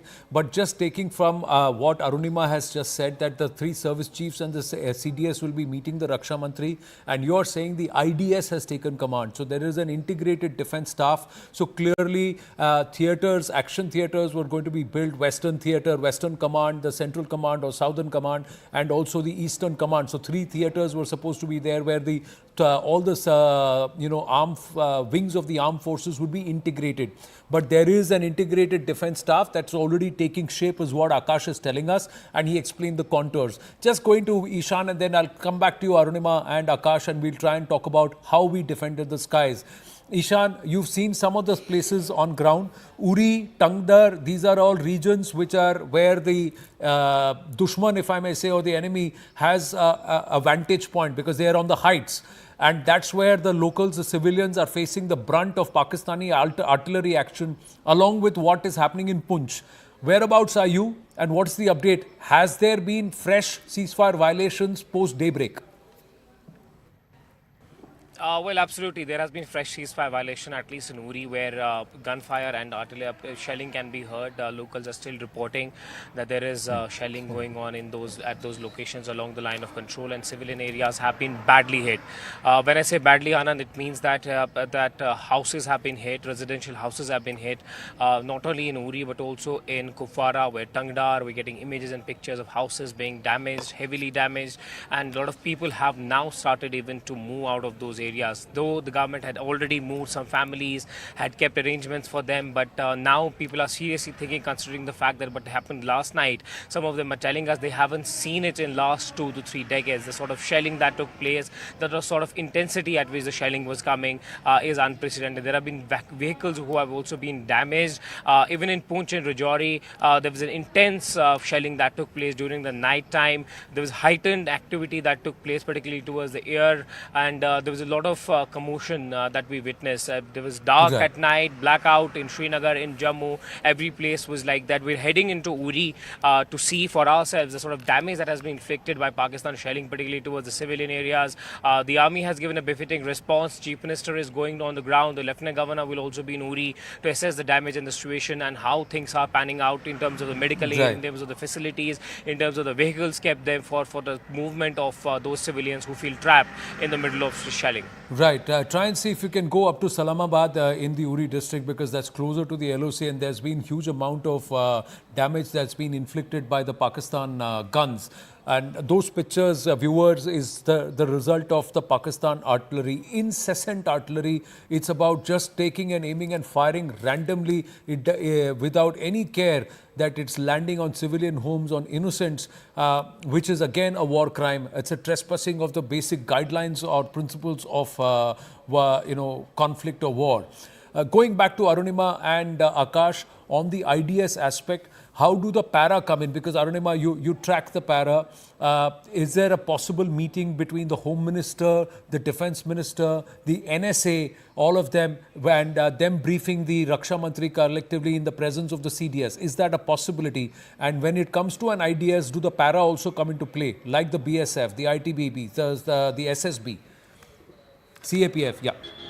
See, Border Security Force, Anand, is already working under the command of the Indian Army. On the line of control, it's the Indian Army which is at the front line, but BSF is also working within the command of Indian Army. So when you ask whether under the IDS, BSF will also part of the command because they're already under the Army, effectively, yes. But essentially, IDS would mean a joint command of the 3 services, the Indian Air Force, the Indian Navy, and the Indian Army, of course. Now, when you ask whether the string of meetings, briefing of the Prime Minister will continue, very, very high possibility, because the situation as it is unfolding is very fluid.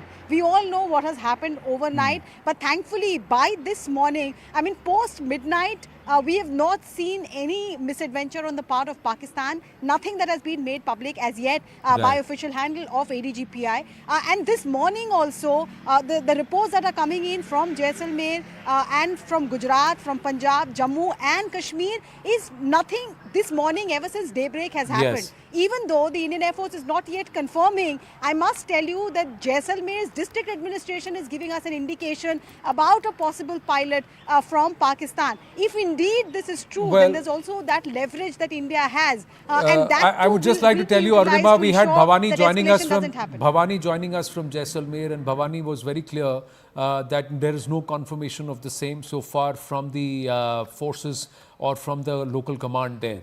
Whether there has been an F-16 downed or whether a Pakistani pilot has been captured alive, there has been no confirmation of the same. So we're going to stay with that because Bhavani is on ground. So we'll stick with that till there is any confirmation otherwise. So that's what we will do, because the rest then becomes conjecture. But like you said, that this is a situation that's fluid, and clearly the Pak military and Pak establishment has decided to escalate the situation. They are not wanting to tone down the entire bluster. So clearly Bharat will have to recalibrate and be ready for perhaps taking it a notch up and telling them that you can keep raising the decibels, we'll only hit you back harder and louder. Akash, the fact that it was all firecrackers in the sky, it was unnerving for the people. A lot of explosions through the night. A lot of people watching on TV also got a little worried. But the most important aspect is not a single projectile landed on the intended target. They were all neutralized in the skies itself. How did that happen? We talked about the MR SAMs, we talked about the Akash, and we also talked about S-400 all through the 8th. But on the 9th, there are some new dynamics also that have come into play. Right. So, Anand, air defense, is one crucial aspect of any sort of war, especially in the current times. We have seen Russia-Ukraine, where air defense is playing a major role, and we have seen the Israel-Gaza as well. Though the nature of both the conflicts or the war, is different. But in Indian context, this is very important given the fact that this is not a full-fledged war, and it started, with, India in fact, avenging what happened on 22nd of April in Pahalgam, then Pakistan retaliating to it, and then, India giving it back. We have categorically mentioned that we don't want any escalation. In all those two press conferences, and in fact the communication that is there on social media, it has been categorically mentioned. Our External Affairs Minister, is in fact, talking to the international community and in fact the heads of the states that how we don't want any escalation. But if, they will try to attack us, then we'll give a befitting reply. Last night when, the attempt to destroy our air defense was thwarted, yesterday morning, we in fact destroyed their air defenses, and in fact, as Arunima was pointing out, there are different cities were hit. No civilian target, but yes, the air defense and the air radars. Now, when they tried, our air defense was in play, and in any warlike situation, Anand, I was mentioning it earlier. Air Force is the force that takes command of the air defense, the entire air defense. Indian Army has got one AAD unit, that is Army Air Defense Corps. We have officers, we have got weapons for it, we have AD weapons, we have in fact MRSAMs for that. But Indian Army is responsible for their their infrastructure, their units, and in fact they are there for the tactical deployment. As far as air defense is concerned, in this particular case, what we saw was an integrated effort, where in fact in Leh, where I was told that in fact the Corps headquarters there in Leh was targeted, a drone was sent there. The L-70 guns in fact played a major role. These are the guns that were integrated with anti-drone systems and the technologies just a few years back, if I'm not wrong. These guns were upgraded, and then we had these multiple air defense guns for Indian Army. Akash is of course with Army as well, and there is an integrated command with Air Force that was in fact taking a call as far as Akash Air Defense, Akash Tir, which is, and also S-400 is concerned. Right. For drones, Akash played an important role because it was able to in fact detect and engage the targets before before these drones are hitting the actual target. So it was a success for Indian Armed Forces. And they were able to thwart all of these attempts. We don't have even a single report, Anand, where we are learning about any sort of destruction, damage, or the claims that Pakistani social media handles are making. At this point in time, we know about the sort of action that Indian Armed Forces have taken, in reply to what happened last night at around 8 p.m. starting from Jammu Airport and the nearby areas. But we are, in fact, we will wait for the official, press conference where details would be out, and in fact, we'll get to know as to what was the kind of reply that Indian Armed Forces have given. Well, thank you for that comprehensive explanation. We'll try and also put it out into visual graphics for our viewers in some time. It's all happening as we speak. It's continuous live rolling coverage. Our teams are also working round the clock at the back end to get you the latest, authentic, verified information here on the News 18 network, especially on CNN News 18. Plus, please subscribe or sign in, follow the PIB India or PIB fact check handles on X, because the Press Information Bureau is also working tirelessly to try and quell a lot of disinformation that's being peddled by Pakistan. There was a devious attempt, viewers, before we go across to the next development, devious attempt by the Pakistanis to work along with the Khalistanis, their own puppets, to try and create an atmosphere that the Pakistani military will target Amritsar and perhaps the Harmandir Sahib there and blame it on Bharat to say, see, Bharat has now attacked Gurdwara and Harmandir Sahib, and create this entire misinformation, disinformation campaign and a lopsided narrative on social media. All of that was quelled because of these air defense systems that neutralized, and we've got visual proof that the drones and the firing and the projectiles were coming from across the international border. It was the Pakistanis who were doing this.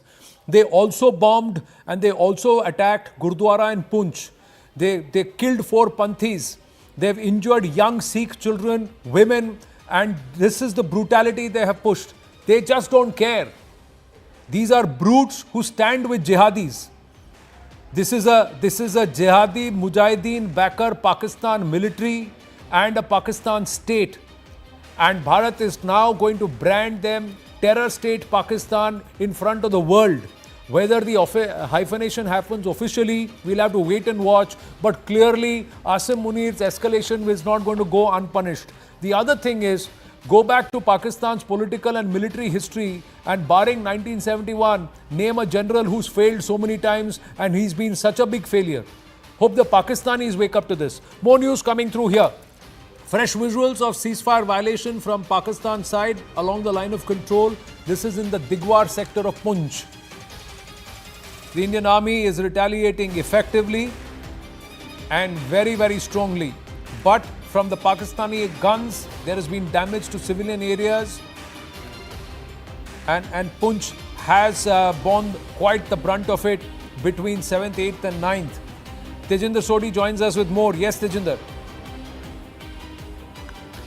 Anand, you see, Pakistan has been continuously targeting the civilian population, and this time they are using the Chinese-made SH-15 self-propelled Howitzer guns, which are made by China's Norinco, and they are being used by the Pakistan Army to target the civilian population. These guns they, have an extended range, so they are being used to target the civilian population in Poonch, in Uri, and in other parts of Jammu and Kashmir along the line of control.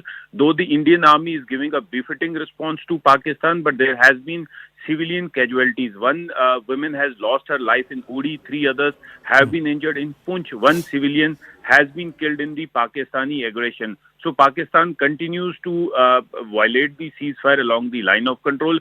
There was another incident of cross-border firing in the Samba sector, wherein the border security force foiled a major infiltration bid from across the border. Several terrorists who were attempting to infiltrate into the Indian side, they were also eliminated by the border security force. So the situation along the entire stretch of line of control in Jammu and Kashmir remains tense. There has been several incidents of ceasefire violation in the Karna, Keran sector of Kupwara district, but yes, the Indian Army is paying in an equal caliber to Pakistan. The retaliation is on. There has been firing going on in several locations in Poonch, Rajouri right now as we speak. In Digwar sector, Pakistan once again targeted the civilian population, but the Indian Army is right now responding in an equitable manner to the Pakistani aggression. Yes, Anand. Well, thank you for that update, Tejinder. Stay safe. There has been a lot of pounding that Jammu region also and Jammu city has endured. And but it's all been thwarted. It's been thwarted by our defense systems and our mechanism. Lieutenant Colonel Atul Holkar is with us, geopolitical expert is joining us. We also have Group Captain MJ Augustine Vinod with us at this point. And we will also be joined by Major General Indra Balan, Kargil war veteran and also currently military technology advisor. We'll go across to all of them, but let's just quickly understand what are the non-kinetic offensives that Bharat is already undertaking. The tap is on, so the dams are opening. We'll get you those pictures also. That's fresh trouble, which the Pakistanis don't seem to have accounted for with the Indus Water Treaty being put in abeyance. But along with that, there is a financial offensive. Now, this is the financial offensive. New Delhi has put in motion a plan to isolate Pakistan globally and not just at the UN Security Council. Now, India could take this fight to the International Monetary Fund, and whose bailouts are key to keep Pakistan afloat. There is $1 billion release that is scheduled on the 9th, that is today, and Pakistan is going to have that meeting. So there is going to be a meeting in a short while from now at 9:30, where Bharat is going to very aggressively tell the IMF, look where your money is going, look what they are doing, and don't give them any more money. Don't do this. The other part is the FATF blacklisting. The FATF blacklisting, Pakistan, let's try and understand this. In the last 5 years, Pakistan has received several IMF bailouts and doles. A $6 billion loan under the extended fund facility was given to Pakistan in 2019. A $3 billion standby arrangement was agreed upon in 2023 when Pakistan had emerged out of the FATF grey list in 2022. Now, the political crisis compounded with an economic downturn and drove this nation into a debt burden to terminal levels. Now, last year, a $6 billion loan was approved in September, and just last month the IMF reached an agreement with Pakistan on a new $1.3 billion loan program and reviewed an existing bailout. Now, if approved, this would unlock an additional $1 billion for Pakistan in funding. The FATF grey listing will stop any of this funding to be used and any further resources, and also Pakistan's ability to raise any money internationally. So there are two aspects. One is stop this $1.3 billion bailout, and the other one is push for Pakistan to return back into the FATF grey list, if not blacklist. Pallavi Ghosh joins us with more. Pallavi, the external debt of Pakistan is to a level that Pakistan as a nation can never chukao. It's an endless bucket. Can Bharat stop any more money being put into that bucket? Because that money is being drawn towards terror and jihadis and state funerals for jihadis. You know, Anand, there's plenty which we have to provide evidence to the world, and they're called multilateral development banks, or the MDBs. So what the MDBs include are, of course, the IMF, there's World Bank, there's the EDB. Now, countries like Pakistan depend a lot on this aid because their own economy is not generating much of revenue. And, you know, they say that we have, for example, road infrastructure, colleges, hospitals, you know, those kind of infrastructural developments does require money coming in from these MDBs. And that is what India has been offering evidence to show that this is the money you're giving them, supposedly for infrastructural development. But what is really happening is that money is now being diverted to fund the school of terror. And what India has been saying, and which I think they're going to say it once again today, is that, mind you, the school of terror is not limited just to India. The problem is that whether you're talking about bomb blasts or, for example, the London Bridge blast, or you talk about the Moscow theatre blast, all of them can be tracked down to some way or the other to Pakistan, because Pakistan has an entire network with, say, Hamas and the other terrorist organizations. So it's not just about India. You have to cut off this kind of a lifeline to Pakistan to ensure that terrorism across the world, all the archives of terrorism, face so much of trouble that they don't have any lifeline to survive. After all, if you don't have money, where are you going to keep your terror hideouts or units ready and thriving? So that is the pitch which is going to be put forward by India. Even as we speak, very shortly, the internal finance ministry meeting is going to begin. The Department of Revenue is the nodal department, because Financial Action Task Force, or the FATF as it's called, 1989 it was set up, to deal specifically with money laundering. Pallavi, even as we speak, look what Reuters is citing. It's citing the Pakistan government saying, we urge international partners to support de-escalation amid escalating war and the collapse of our stock markets. We appeal to international partners to provide more loans after the heavy losses caused by India's retaliation. Look at their narrative. The whole story is Pahalgam massacre happened and then Operation Sindoor happened. It's the Pak military that resorted to escalation. Can India convince the international fraternity, look who's the villain here? See, Anand, when the entire narrative, which is again going to be pushed by Pakistan whenever those meetings start beginning, is that, look, we have not indulged in any war of terror. It is India which is warmongering. In fact, India, you believe it or not, India should be put on the grey list. And India should be held accountable. And because of this warmongering and needless provocation coming in from India, our economy is in shreds. So why should the poor people of Pakistan have to pay the price for it? Let the poor people of Pakistan first boot out the military and defang them altogether. The first person who needs to go is General Asim Munir, who many are now calling him as Mullah Munir. Perhaps let's go across to our guest. Thank you, Pallavi, and ask them. Major General Indra Balan, in the political history of Pakistan, Group Captain Vinod and Lieutenant Colonel, good morning. Thank you for your patience. Thank you for your patience. A lot of things are happening, so we're just trying to be on a live and rolling coverage. But General Indra Balan, in Pakistan's military history, has there been a far more failure as a general outside of what happened in 1971? He's failed on all fronts. Yeah, Jai Hind, Anand, it's great to interact with you on the national channel. Firstly, yes, directly coming to your question, Asif Munir has been a failure right through. But if you were to compare, I think where have been the successful general at all? Where is the comparison? Whom will you compare with? You see, any war that India has fought with Pakistan, any war that's been initiated, it's been a failure for them. India has not only given a befitting reply, but in all the wars, they had to withdraw and they have suffered a humiliating defeat, 71 being the worst. So, if at all, certain generals, whether it is Bajwa or some of them who tried to support democracy, who had a more rational thinking, every other general has been a failure. Asim Munir, of course, tops the list of failures. All said and done, his provocative speak, anti-India speak, anti-Hindu speech, and also talking of how Pakistan is going to, retake Kashmir, the jugular vein concept, all this whipping up of passions. I think it is never done by a general. No general speaks like this in political language. I don't think he even knows what his army is capable of, what his army's limitations are, where his army is going to be in case of a war with India, how they are going to be routed. I don't think he's ever done any strategic, tactical, or geopolitical analysis of the whole thing. He's possibly purely a military general with an ISI mindset of carrying with him the baggage of getting Kashmir back somehow or the other. But it looks like his design is going to entirely fail. And we have clearly thwarted every single attempt by Pakistan, even in the current context.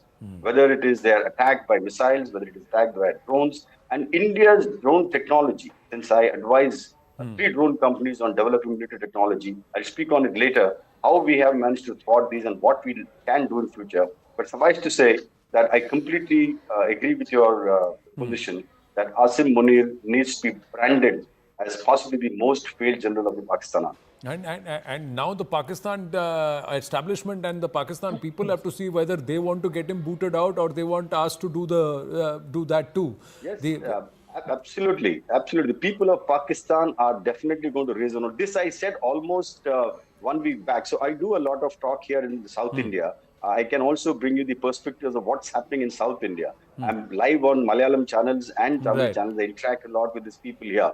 So there is a fair amount of, interest here in South India about what's happening along the borders. Though people in South India are not suffering as much as the people in Jammu, Poonch, Rajouri, that sector, and Punjab, etc. But I think South India is completely integrated with the North in with the psychological support, moral support. And here there's a different narrative also happening about what would be the impact in South India should Pakistan trying to further foment a religious divide by targeted attacks on Hindus, by targeted attacks on Sikhs, where it may all lead to. There's another narrative that's happening here. So I'm also capable of trying to bring you what kind of narrative is happening here. But that notwithstanding, I think India has stood together and we are here to spoil the designs of... Here's what the Pakistanis tried. The Pakistanis tried to attack Amritsar. And then they activated the Khalistani social media handles thinking they will succeed to say that, see, they took off from Ambala and they have bombed Amritsar. That's what they wanted to do. But it all failed because of our air defense systems.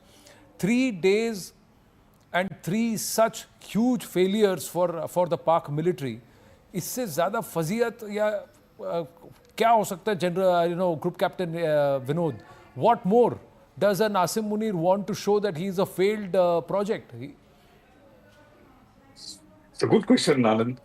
Garhwal, I mean, my wife is from Garhwal, Garhwali में कहावत है, थोड़ा मारे बहुत रोए, बहुत मारे चुप. मतलब if you hit someone little bit वो रोता रहेगा, वो लगाओ तो वो चुप हो जाएगा. Asim Munir is like that. अभी इतना मार पड़ा है, अब तो चुप है. But what I wanted to, explain to our viewers is about the air defense part. I mean, been an air defense pilot all my life. The air defense part, I mean, 24th of October last year, with one of your friends, I was discussing about air defense, and I said, if you do not give adequate importance to an air defense, might as well hand over your country on a platter to the enemy. So that's what I said and explained it to them. And so I'll take Well, 2 Captain minutes, Vinod, Anand. we've just got an update. Just need to bring you up to speed because it's a live and developing situation. There's an air warning that's been issued. It's been received from the Air Force Station of a possible attack. Sirens are being sounded and all are advised to remain indoors and away from balconies. Tejinder Sodhi joins us and this is in Chandigarh. Tejinder, when did this happen, Tejinder? Just a few moments ago, the Deputy Commissioner of Chandigarh has issued this alert. He's saying that an air warning has been received from the Air Force Station of a possible attack. So, across the entire Chandigarh, sirens are being sounded. It's been more than 15 minutes now that the sirens are going on in Chandigarh. So the administration has advised people to remain indoor and away from the balconies. This is the advisory which the Deputy Commissioner of Chandigarh has issued to the people. The sources are saying that there is a possibility of a drone attack in Chandigarh. So the precautions are being put into place and the air defense mechanism has already been activated in and around the entire area to ensure that any possibility of a drone or any projectile attack from the Pakistan side is thwarted, as India did last night when Pakistan tried to attack the civilian airport in Jammu and other military locations. All those projectiles that were fired from the Pakistan side were destroyed by our air defense mechanism. So right now a similar kind of alert has been sounded in Chandigarh, where the Deputy Commissioner is saying that he has received this warning from the Air Force Station. Yes. Right. So Chandigarh air sirens have gone out and there is a Deputy Commissioner saying that there could be an air raid, a possible air raid, not necessarily aircraft. It could be projectiles, long distance, or even swarms. Drone swarms that come in. So two gentlemen here who are working on drone technology. Lieutenant Colonel Atul Hodkar, your thoughts before I go circle back to Major General Indrabalan and Group Captain Vinod. This current posture by the Pak military, is it suicidal for them? Are they hurtling down a path of no return for them? Jai Hind, Anand. Jai Hind. We need to be very, very careful in coming days. See, you got to understand the Pakistani army has a general heading which the army doesn't like, has a political prime minister which the Pakistani people didn't elect, and Pakistan has a population which no one cares for. It's into a leadership vacuum and a divided home. People, political parties, and army, they all divided. If you look into the army also, the army is also divided. I'm not sure that how many generals are currently ready to support Munir's, this adventure. And if you look into, Pakistan itself, all the 4 provinces are fighting against the central forces. And you have the BLA, you have the TTP, you have the Taliban on one side, you have the Sindh unrest, which is currently going on. And Punjab is not ready to take this on. I don't know whether Mariam Nawaz has ever spoken to Munir and asked him to back off, because there is no one appears to be in control of Pakistan. And I really dread at this stage, because when you have a madman with no control heading a particular country with nukes in hand, we need to be very, very careful.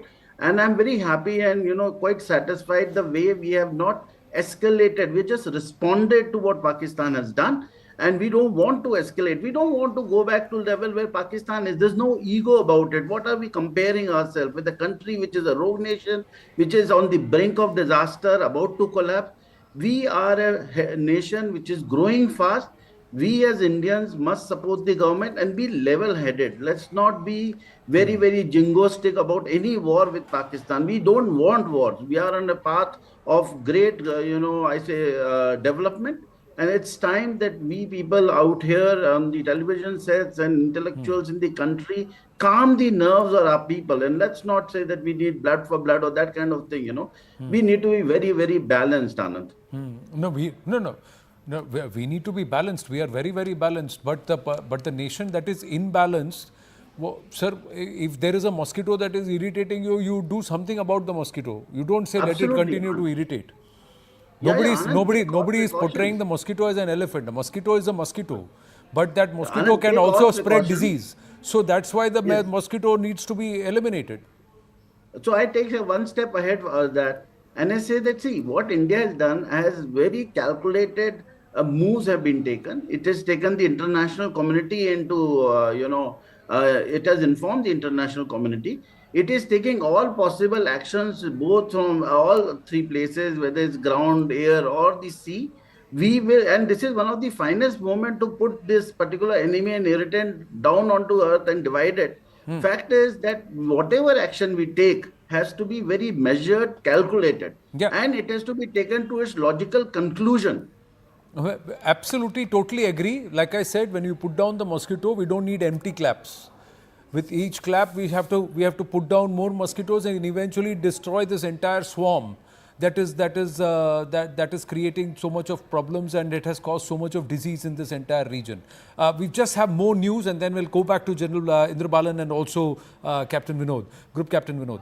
Media reports claim Pakistan government saying we urge the international partners to support de-escalation amid escalating war and collapse of stock markets. Siddhant Mishra is with us. Siddhant, Pakistan is desperate. They say, "Aur paisa de do, loan de do, hamara band bach gaya hai," and somebody intervene.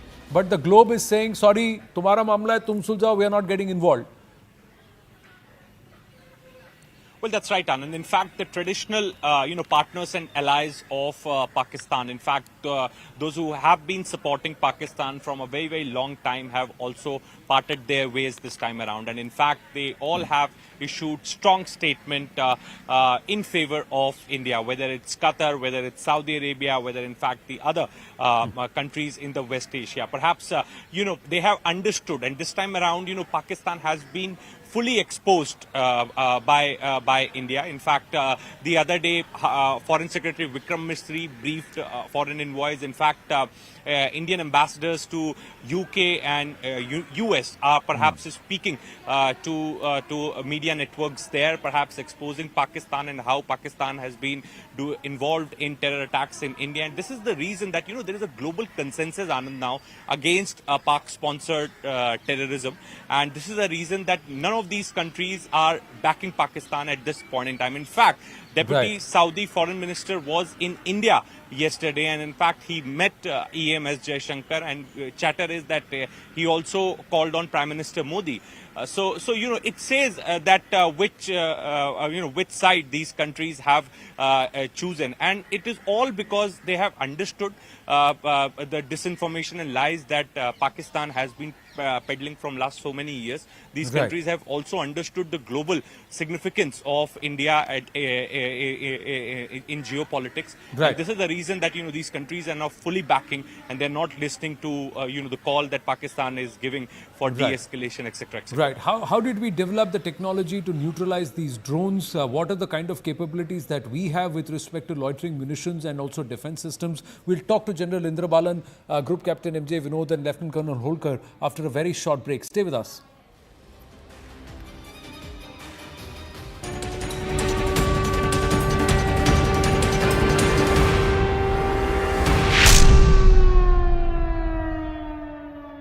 आपके घर के खाने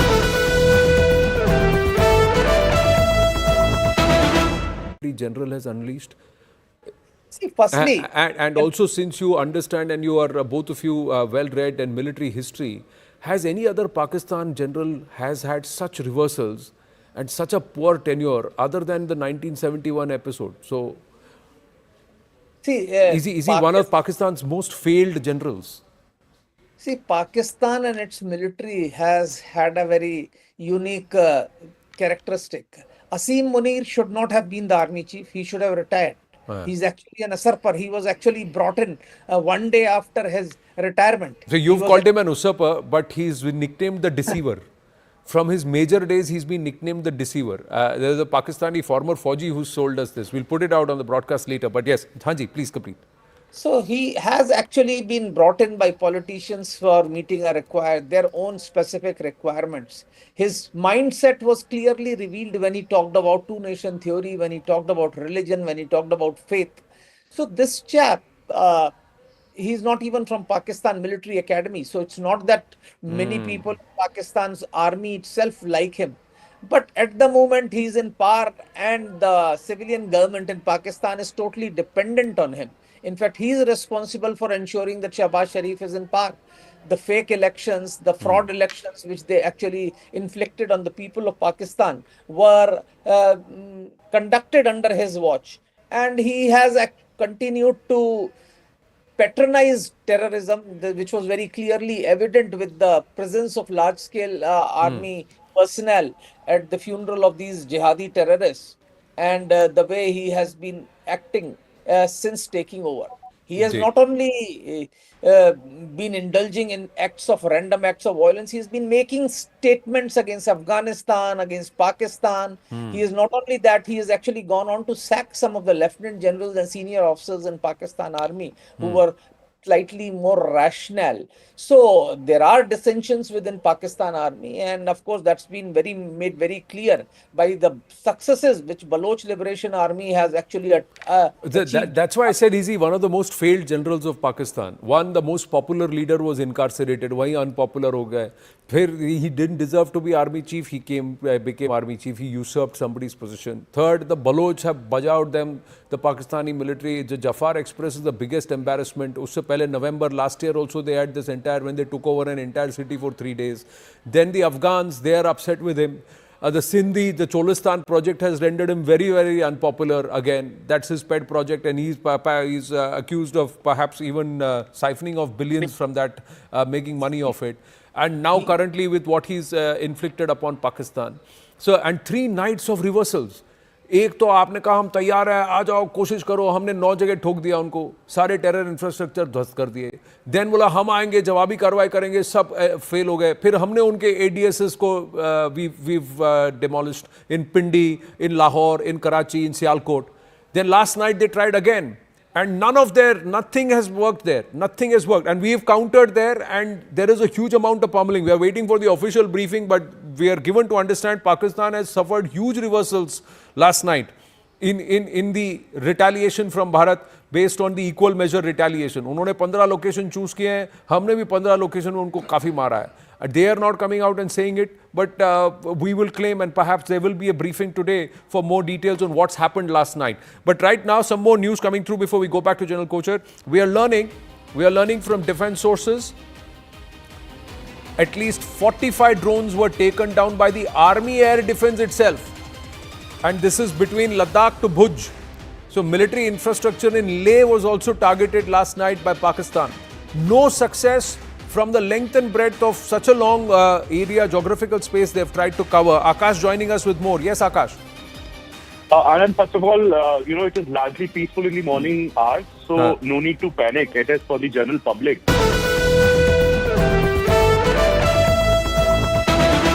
The general has unleashed. See, firstly, and also.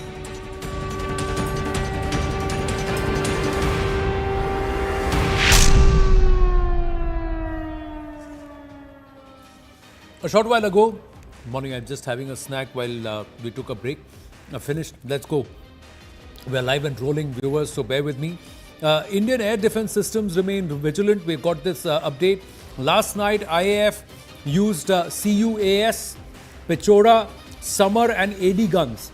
So a short while ago, we got you what the army had used, including the 23mm guns. So Pakistan's bid to send drones was thwarted by the Indian Air Force and the Indian Army. The Indian Army is saying across the western border about 15 to 18 locations, they themselves must have neutralized at least 50 drones. The Air Force with the S-400s, the MR-SAMs, the Akash, and including that now so many others that have been now named. Let's go across to Akash and then we'll take this to General Indrabalan and Group Captain Vinod along with Lieutenant Colonel Holkar to talk more about these defense systems and the integrated air defense systems that we now got to help us thwart these threats. Yes, Akash. So, Anand, as far as air defense is concerned, so we have been discussing it since morning, that, we have got a layered air defense, both in Air Force and in Army. And we have been, learning that counter unmanned aircraft systems were very much used. Pechora was very much used. Summer, that is surface-to-air missile system, that is an integration of S-400, Akash and MR-SAMs, was very much used. It is a layered system where, call is taken on the basis of threat that is coming. S-400, remember, has got a range of 400 kilometers. It can, in fact, identify a threat coming from 400 kilometers, in fact. And, these, in fact, surface-to-air missiles were very, in fact, useful last night. We have seen, in fact, multiple sources have confirmed that how, these systems were very much employed. AD guns is something, in the last few months, we have seen that both Indian Army and Indian Air Force have carried out, some sort of upgrades in the AD systems, AD guns. And, in AD guns specifically, they have focused on UAVs. In the conflicts around the world, we have been seeing an increased and intensified, in fact, use of UAVs, drones. We have seen that how Iran, Akash, Iran, let's just take this across. I've got limited time, so let's just take this across to the experts who are working on this kind of tech and also advising multiple firms on this. General Indra Balan, CUAS, Pechora, Summer and the AD guns. This is what the Air Force has also pressed into service last night to guard our skies. Yes, please. Yeah, so I will leave the air defense experts to talk on the air defense. Suffice to say that we have an integrated air systems which range from short range to medium range to long range to ballistics and all that. The S-400 is the most recent addition with 3 units in place. What I'm going to talk about is how we are going to counter the drone and how India is going to have an edge on the drone warfare, which is what it seems is going to be in the offing if this sub-conventional military arsenal standoff attack continues for a longer time. So drones are here to stay. We've seen what happened in the Ukraine war. The drones have been effectively used by both sides, more by Ukraine. India's drone industry is from nascent. It has upgraded itself to a large extent. India has mail drones manufacturing capability, hail drones manufacturing capability, swarm drones manufacturing capability. Plus, also India is manufacturing counter drone systems. So here, what it seems has been used is kinetic counter drone capability, both by using air defense weapon, which is something very fantastic. Directly hitting the drones using air defense guns is like, shooting a crow which is flying and we're trying to bring it down, or some system that we're using air guns, which is with high-tech drones being flown. So this is something very new, and India has very, very successfully done. I think compliments to the air defense people to have used a conventional system to bring down drones. But that apart, our industry is working on developing different types of counter drones, whether it is called a spoof technology, whether it is called navigational spoofing, communication spoofing, or magnetic spoofing. We are also capable of doing killer drones, kamikaze drones. All this is being developed by the industry. Right. What I think the industry, we have more than 60 companies in India of all large and small ranges which are working on all this. South India is the heart center of the drone technology. I think the government would really do well if these companies are right now empowered, bring out their technology and display their technology might on the international border. At this point, I think yes, Group Captain Vinod, quick comment. I have to wind up, but yes, please. What's been pressed into service by the Air Force? Ji. Yeah, in fact, Anand, as Blackwood Abbott, Varsha, my wife, she had gone just day before to deliver some of the drones that we make to the army at Jalandhar, and then she got stuck. And currently, as we speak, she is in the army with her team, stuck because it is completely blacked out and nobody is allowed to go in, nobody is allowed to come out. So the point I'm trying to make is, taking a leaf from what General is talking about, that being indigenous and both in terms of design and development and the production, that is what sets us apart. We are not, for most cases, dependent on import. That is one. Second, quickly I'll cover a point about air defense. In air defense we have something called mass, mix, and mobility. In the mix, we need to have a long range vector, a medium range vector, and the short range vector. Though in the long range we have S-400s, in the medium range we have the Akash and SAM-3s and all that. But the close-in weapon system, and all three have to hand over from one to another. So we have a backbone called ISCCS. And your boots on the ground is covering, that we have integrated now the Army AD as well as the Air Force AD on one singular backbone, which works so beautifully like the well-oiled machine, which is the reason why none of those Swarm or whatever makeshift drones that came from Pakistan did any kind of damage over us. Over to you. Right. Lieutenant Colonel Holkar, I have to wind up, but please, yes.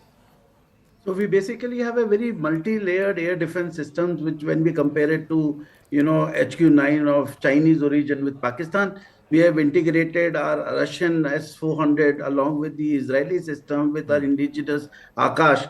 And I can tell you one thing which the NATO really dreads is S400, and it's got a range of as much as 600 kilometers. So we can see deep inside Pakistan. And yesterday, I mean, the way we saw our entire AD system, counteracting the Pakistani movement, it was amazing to watch. None of these, as the officer before me said, could penetrate our defense system. Let's wait and watch further.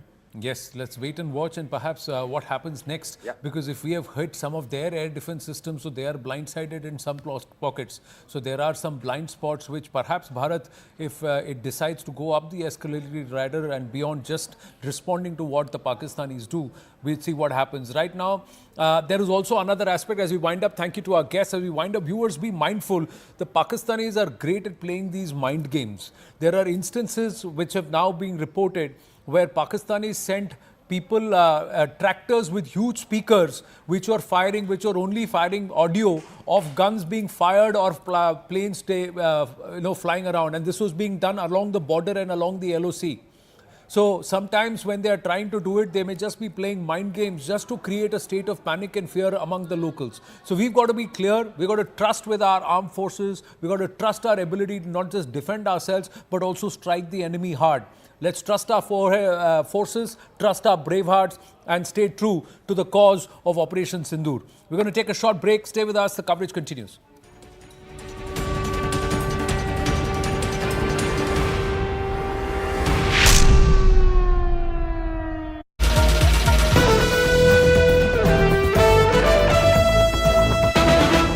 General has unleashed. See, firstly, and also, since you understand and you are both of you well-read in military history, has any other Pakistan general has had such reversals and such a poor tenure other than the 1971 episode? So, see, is he one of Pakistan's most failed generals? See, Pakistan and its military has had a very unique characteristic. Asim Munir should not have been the army chief. He should have retired. He's actually an usurper. He was actually brought in one day after his retirement. So you've called him an usurper, but he's been nicknamed the deceiver. From his major days, he's been nicknamed the deceiver. There's a Pakistani former Fauji who sold us this. We'll put it out on the broadcast later. But yes, Hanji, please complete. So he has actually been brought in by politicians for meeting their own specific requirements.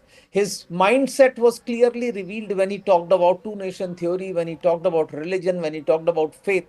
So this chap, he's not even from Pakistan Military Academy. So it's not that many people in Pakistan's army itself like him. But at the moment, he's in power and the civilian government in Pakistan is totally dependent on him. In fact, he is responsible for ensuring that Shahbaz Sharif is in power. The fake elections, the fraud elections, which they actually inflicted on the people of Pakistan, were conducted under his watch. And he has continued to patronize terrorism, which was very clearly evident with the presence of large-scale army personnel at the funeral of these jihadi terrorists, and the way he has been acting since taking over. He has not only been indulging in random acts of violence, he has been making statements against Afghanistan, against Pakistan. He is not only that, he has actually gone on to sack some of the lieutenant generals and senior officers in Pakistan army who were slightly more rational. So there are dissensions within Pakistan army, and of course that's been made very clear by the successes which Baloch Liberation Army has actually achieved. That's why I said he's one of the most failed generals of Pakistan. One, the most popular leader was incarcerated. Wahi unpopular ho gaya. He didn't deserve to be army chief. He became army chief. He usurped somebody's position. Third, the Baloch have bajawed them. The Pakistani military. The Jafar Express is the biggest embarrassment. Usse pehle November last year also they had this when they took over an entire city for 3 days. Then the Afghans, they are upset with him. The Sindhi, the Cholistan project has rendered him very, very unpopular again. That's his pet project, and he's accused of perhaps even siphoning of billions from that, making money off it. And now currently with what he's inflicted upon Pakistan. So, and 3 nights of reversals. एक तो आपने कहा हम तैयार है, आ जाओ, कोशिश करो, हमने 9 जगह ठोक दिया उनको, सारे टेरर इंफ्रास्ट्रक्चर ध्वस्त कर दिए. देन बोला हम आएंगे, जवाबी कार्रवाई करेंगे, सब फेल हो गए. फिर हमने उनके ADSs को we've demolished in Pindi, in Lahore, in Karachi, in Sialkot. Then last night they tried again. And nothing has worked there. Nothing has worked. And we've countered there, and there is a huge amount of pummeling. We are waiting for the official briefing, but we are given to understand Pakistan has suffered huge reversals last night in the retaliation from Bharat based on the equal measure retaliation. उन्होंने 15 location choose की.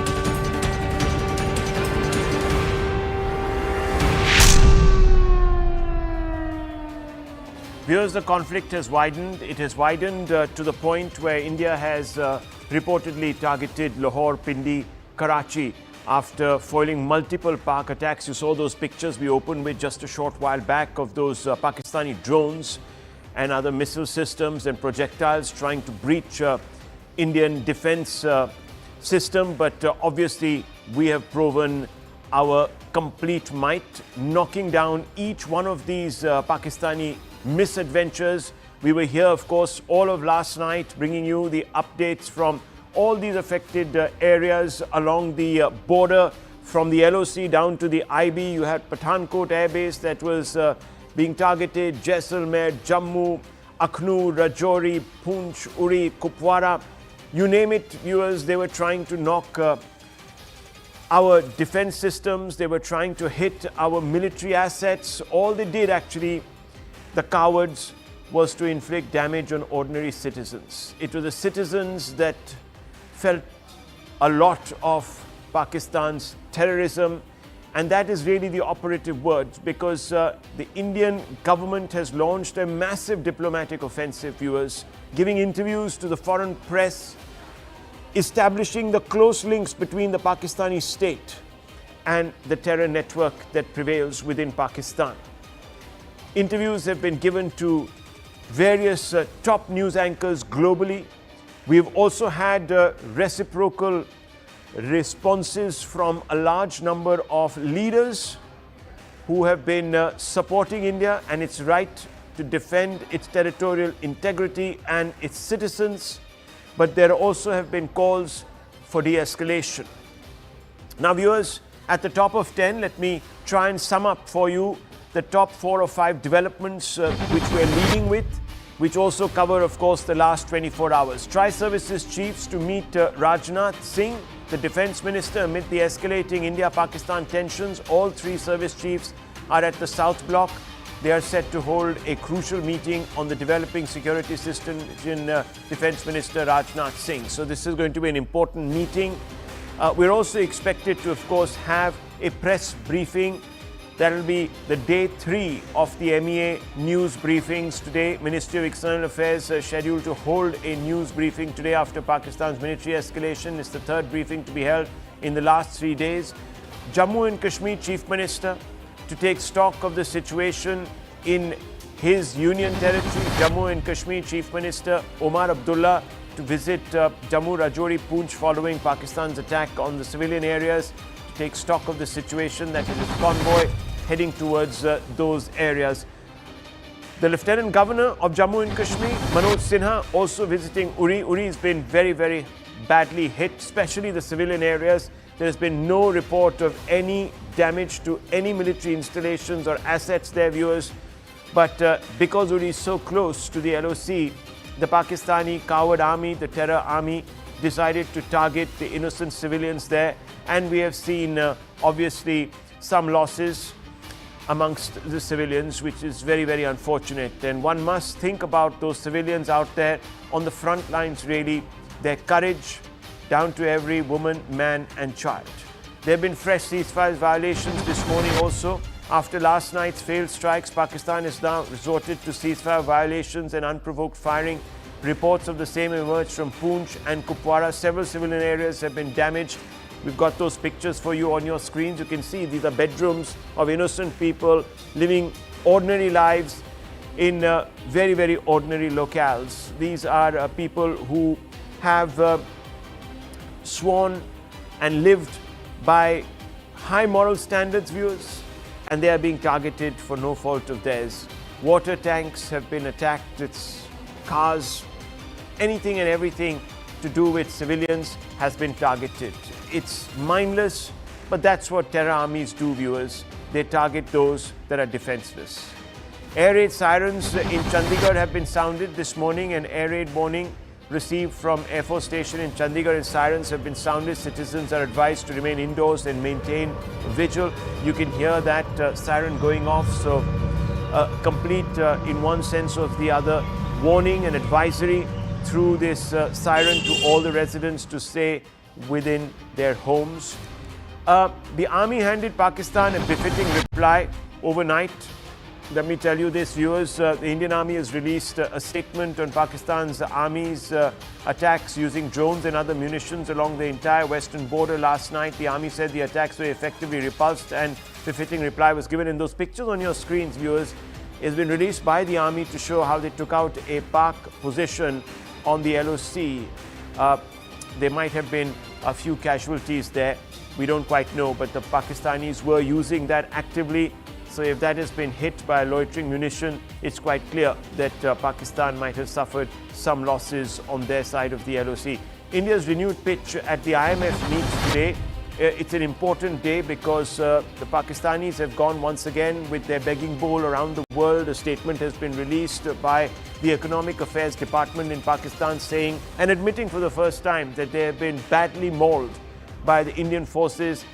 Heavy losses have been inflicted, they have said, and they are hoping for donors, as they say, to pitch in and help them mount a defense of their country. So India is going to try and thwart that because we know that that money that comes from donors for public welfare is immediately channeled and spent really on defense expenditure to try and buffer their own capacities to take on India and, of course, line the pockets of the terrorists that they harbor. So India is going to now lobby with the IMF. Renewed pitch. India has once again pushed for Pakistan's grey listing at the FATF at the IMF meeting in Washington. Remember, Pakistan managed to extricate itself. It's got very great personal skills and its diplomats are very good at playing the victim card. And a few years ago, they got off that FATF list. Sources say that India has verbally presented new evidence about how the funds are being used for terror funding.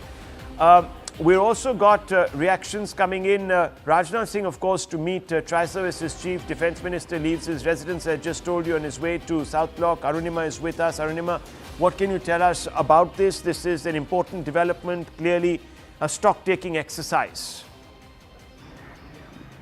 Yes, every briefing that is happening is obviously leading more results. Raksha Mantri, the Tri-Service Chiefs, and this is an integrated command right now, which means all three services are working in tandem. They're working as a single command, and because the Border Security Force at the line of control works under the Army's command, so that's also a factor. So integrated command is functional. CDS is also expected at that briefing, and it is also being said that post this briefing from the Tri-Service Chiefs and by the CDS, Raksha Mantri could also meet the Prime Minister. We have been seeing how consistently National Security Advisor, Raksha Mantri and Griha Mantri have been briefing the PM. PM also met all the secretaries yesterday. Home, other secretaries were also present there who are dealing with civilians and dealing with issues that must be kept in mind as far as civilian security is concerned. But this particular meeting, we are expecting Raksha Mantri any moment at South Block now,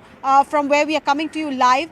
He's left his residence. We are told that post midnight things have been under control. India gave a befitting reply to Pakistani misadventure with swarm of drones yesterday, and since then things appear to be in control, but they are still anticipating that Pakistan could try and escalate the situation. So for that, India is prepared, and these string of meetings should be seen in that light. Absolutely. We're also being told now, and of course, you've been reporting that BSF has foiled a major infiltration bid at the international boundary in the Samba district. Arunima, what can you tell us about this? This is part of that ongoing attempt to try and overwhelm Indian defense systems, isn't it? So while the swarm of drones were still being taken down, while the loitering ammunitions were being tackled by India's air defense system, BSF surveillance grid picked up an infiltration attempt in the Samba sector. This is on the international border, and immediately BSF, which is on heightened alert, it went into the action mode. The infiltration was foiled. A number of infiltrators were brought down. Now we are hearing that the suspicion of the intelligence agencies is that this was a Jaish module, and at least 7 are suspected to have been killed. Officially, Border Security Force has only confirmed that they had noticed a movement and they immediately swung into action. This is the BSF Jammu social media handle, which confirmed that yes, they have acted against these infiltrators. But the information that we have now is that seems the suspicion is that this could have been a Jaish module, and at least 7 infiltrators who perhaps belong to Jaish-e-Mohammed have been taken down. I must also qualify here that what Border Security Force is telling us is that the situation is quite heightened at this moment, and therefore it might take them to authenticately get authenticated information if they find any iCard, if they manage to recover any body. But right now the situation is not conducive to that kind of an action because of the tension along the international border, and therefore this is an agency input that we are bringing to you that at least 7 are killed, could be more. Okay, well, stay on with us, Arunima. After Chandigarh, now an alert has been sounded in Panchkula. 2 viewers. People have been advised to stay indoors, away from glasses and window panes, because Arunima has been keeping track of all these developments. Arunima, you're really on top of the news this morning. Arunima, can you hear me? Both in Mohali and in Chandigarh. Yeah. Yes, Rahul. So both in Mohali and Chandigarh, this alert came in because this is what DC Chandigarh put out. What he said was that air siren has been sounded off, and the drill is very clear. The defense drill, the CDS, the civil defense drill that we have practiced is very clear that when an air warning is received from an air station, you must stay indoors, and this is what DC Chandigarh said. Sirens are being sounded. All are advised to remain indoors and away from balconies. Soon after, the Mohali administration also put out a similar alert, saying that there is an alert in some areas of Union Territory of Chandigarh. We are advising Mohali residents in bordering sectors as well to remain indoors, away from windows and glass panes. So Mohali, Chandigarh, Panchkula, they're like Delhi NCR. They're quite close to each other, almost like one unit, one city. So all 3 are now advising their residents to stay indoors, to avoid unnecessary travel, and be away from window panes. That's important because what we saw in the border areas yesterday, be it Rajouri, Poonch, Uri, that there were shrapnels which injured some of the civilians. So stay away from window panes, stay indoors, avoid unnecessary travel, and just get the authentic information that your district administration is providing to you. That's the message from the district administration in Mohali, Panchkula and Chandigarh. Absolutely. Now, very quickly, Arunima, last night, of course, there were all these attempts across the LOC, IB, etc., etc. They were thwarted very effectively. Can you give us a small and quick update, really, on how all of this was executed? There are some details that are coming out over the last few hours. Yes, and very effectively, it is very clear that India's air defense system has risen to the occasion much more than what Pakistan has managed to do as far as their own defense, air defense is concerned. They've tried to escalate the situation. India is very clear that Pahalgam was the original escalation and India is only responding. But after Operation Sindoor Phase 1, Pakistan's misadventure continued. They tried to ramp up their firing along the line of control. There were ceasefire violations across crossed the LOC, killing a number of our civilians. I think the last count was about 15 civilians dead in Uri alone. And India had to respond. So the response came yesterday afternoon also, all the way up to the afternoon, where the air defense system of Lahore was taken down. Same was with Karachi and Rawalpindi. But even there, Pakistan did not stop. Yesterday, once the sun set, we saw all across our line of control and international border, from Uri to Jammu, Udhampur, Arnia, then Pathankot, after Pathankot, Jaisalmer, and then Kutch. All across, there was a swarm of Pakistani drones, loitering ammunitions, which tried to take on Indian assets. But like I said, India's air defense system has really set the benchmark high, and hopefully Pakistan would have learnt its lessons now. Well, let's shift scene a little bit away from the Union capital, where, of course, it's a beehive of activity. Arunima is top of all of that. We're going to be joined by Anshul and Rajan, both from Pathankot and Poonch. Anshul, first to you, good morning. It's been a long night. I know, I'm aware. We were on till quite late into the night. You were very brave and very vigilant. Tell us a little bit about the overnight attack there by Pakistan on Pathankot and the morning after. What is the city woken up to? This entire attack started in Pathankot at approximately 8:30 p.m. last evening and went on till midnight. And then in the morning at approximately somewhere between 4 to 4:30 p.m. there were another 10 sort of projectiles that were fired. A few of them, I was able to see a few of them as well over here. But now a clear message has been sent to Pakistan, specifically from out here in Pathankot, which is just 25 kilometers away from the border. I'll just ask my camera person, Sumit Jaguri, to show you in the visuals over here. This is what Pathankot has woken up to. Absolute normalcy without a sense of fear. This actually tells the fact that the people of Pathankot and the people of this country have absolute faith in the armed forces, in the security forces, because even after yesterday's cowardly attack that was done by Pakistan, hundreds of projectiles were launched towards India, and yet they were not able to hit any of these targets. They were not even able to reach on the ground. And this is something that has given a lot of confidence to all these people, to all these locals over here. Even after being attacked by Pakistan less than 14 hours ago, they are out on the roads. They are back to their normal lives. They are waiting for India to go ahead and give a reply, so that Pakistan does not dare to go ahead and do something as cowardly as it has done. So yes, the people of Pathankot are absolutely motivated at this point in time. Even at this morning, 7 a.m. this morning, people were out from their houses. They were exercising. The blackout was taken out at 4 a.m. this morning, and since then there has been absolute normalcy that is prevailing out here in Pathankot. Okay, stay on with me. Let me go across to Rajan, who's reporting from Poonch. Rajan ji, Pak terrorist army ने दहशत फैलाने की कोशिश की थी पुंछ में और राजौरी में और जो इर्द गिर्द जो इलाके हैं वहाँ पर, तो वहाँ पर अभी सूरत हाल क्या है? जी देखिए, पाकिस्तान की तरफ से लगातार कोशिश की गई है। रात से ही जो है हैवी शेलिंग जो है पूंछ और राजौरी और नौशहरा सेक्टर में की गई है। जब मैं आपसे बात कर रहा हूं तो इस वक्त नौशहरा सेक्टर में हैवी शेलिंग जो है वो की जा रही है। पूंछ में भी जो इलाके हैं LOC के बिल्कुल पास, वहां पे हैवी शेलिंग हुई है। पूंछ सिटी तक भी अब जो रिपोर्ट्स आ रही हैं कि कुछ गोले जो है वो दागे गए हैं। इसलिए पाकिस्तान की डेस्परेट अटेम्प्ट है कि लोगों में दहशत फैला दी जाए, प्रेशर टैक्टिक्स अपनाने की कोशिश है उनकी। लेकिन मैं आपको बता दूं कि 2 दिन पहले पुंछ में हैवी शेलिंग हुई थी। सिटी को टारगेट किया गया था। गुरुद्वारा थे, मंदिर थे, लोगों के मकान और दुकानें जो है ध्वस्त हुई थी। उसमें काफी जानमाल का नुकसान हुआ था, जिसके बाद पुंछ के लोग काफी संख्या में जो है वो मूव कर चुके हैं सेफर प्लेसेस की तरफ।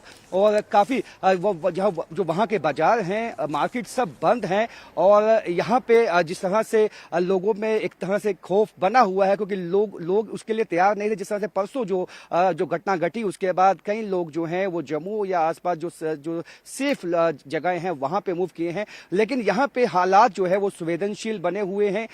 लगातार जो है पाकिस्तान की तरफ से टारगेट किया गया है और शेलिंग जो है वो की जा रही है। जो रिहायशी इलाके हैं उनको टारगेट बनाने की कोशिश की जा रही है, आम लोगों को टारगेट बनाने की कोशिश की जा रही है। यहाँ तक कि कुछ लोग जिन्होंने हमसे बात की उन्होंने बताया कि वो निकलने की कोशिश में थे, लेकिन इतनी हैवी शेलिंग जो है वो पाकिस्तान की तरफ से की गई कि वो जो कुछ लोग फंस गए। और सुबह जिस तरह से कुछ देर के लिए शेलिंग रुकी थी उसमें लोग जो है वहां से निकले हैं। और यही जो हालात है ये पुंछ, राजौरी और नौशहरा सेक्टर के बने हुए हैं। मेंढर में भी वापस जो है पाकिस्तान की तरफ से शेलिंग की गई है। लगातार एलओसी के इलाकों को टारगेट किया जा रहा है और भारतीय सेना भी इसका मुंह तोड़ जो जवाब है वो दे रही है। लगातार जो शेलिंग है, जो यहाँ से रिटेलिएशन है, रिस्पॉन्स है इंडियन आर्मी का, वो भी काफी स्ट्रांग है पाकिस्तान के लिए। और ऐसे में यह जो हालात किस तरह से किस करवट बैठेंगे ये अभी हम बता नहीं पाएंगे, लेकिन कहीं ना कहीं संवेदनशील, जैसे मैंने बोला कि हालात बने हुए हैं। लोग कुछ सहमे हैं।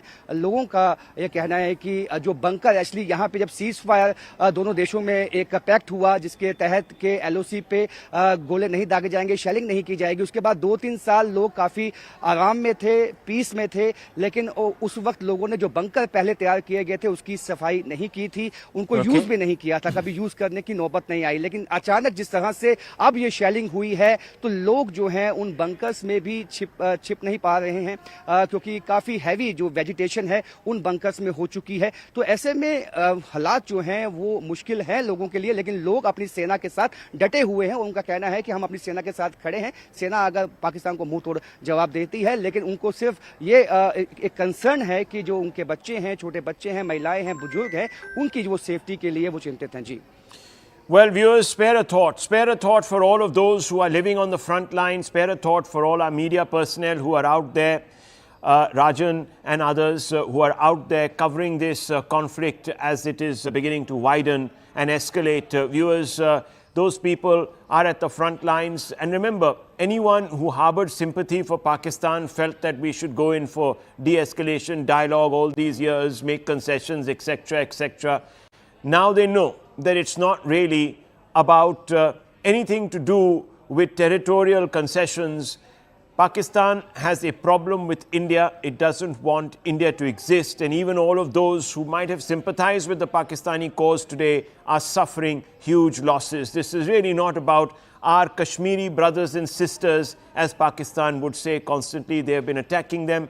And it is the civilians that they have absolutely homed in on, zeroed in on. And I want to open this up and talk a little bit to some of our guests this morning. Sushant Sareen, General Pandey, both of them have been keeping a silent but long vigil all through the night. I'm seeing more of you guys than I'm actually seeing of my own family. Sushant Sareen, very quickly, sum all of what we've been seeing over the last 24 hours. Some of it has obviously been reported at breathtaking speed and breakneck speed. But what I can tell you, and perhaps you could interpret this, the Economic Affairs Division of the government of Pakistan has appealed to the international partners to loan more money after they say heavy losses have been inflicted by the enemy. Amid escalating war and stock crash. So I just hope this is not deep fake, but if this is indeed the case, then Pakistan is sweating. Rahul, I think the contents of the tweet are correct, but I am not sure if it is by the Economic Affairs Division of the Pakistan government or the Ministry of Finance. Apparently, that account has been hacked, but I think the contents are absolutely correct. I don't think anybody can doubt the validity of what the post says. But apparently the account is hacked because, come on, everybody knows that even though Pakistanis are dumbos, they're not that dumb that they will publicly say that, listen, we desperately need money because we are broke. Please remember that Punjabis, when they are broke, they act as though they are the richest people in the world. They'll spend even more money so that in the market, everybody thinks that they're not broke. So please understand the enemy before, we start analyzing him. But having said that, Rahul, I think it's important that we verify news before we start airing it, which is why yesterday on your channel, I was always saying that, look, we are hearing these reports, but I'll wait for official confirmation of what exactly has happened. And obviously, a lot of it was, unverified, and it just got a life of its own. And I think we need to be really careful about what is being churned out on television channels or on other news media, because I don't see any reason why we need to amplify news which is not verified.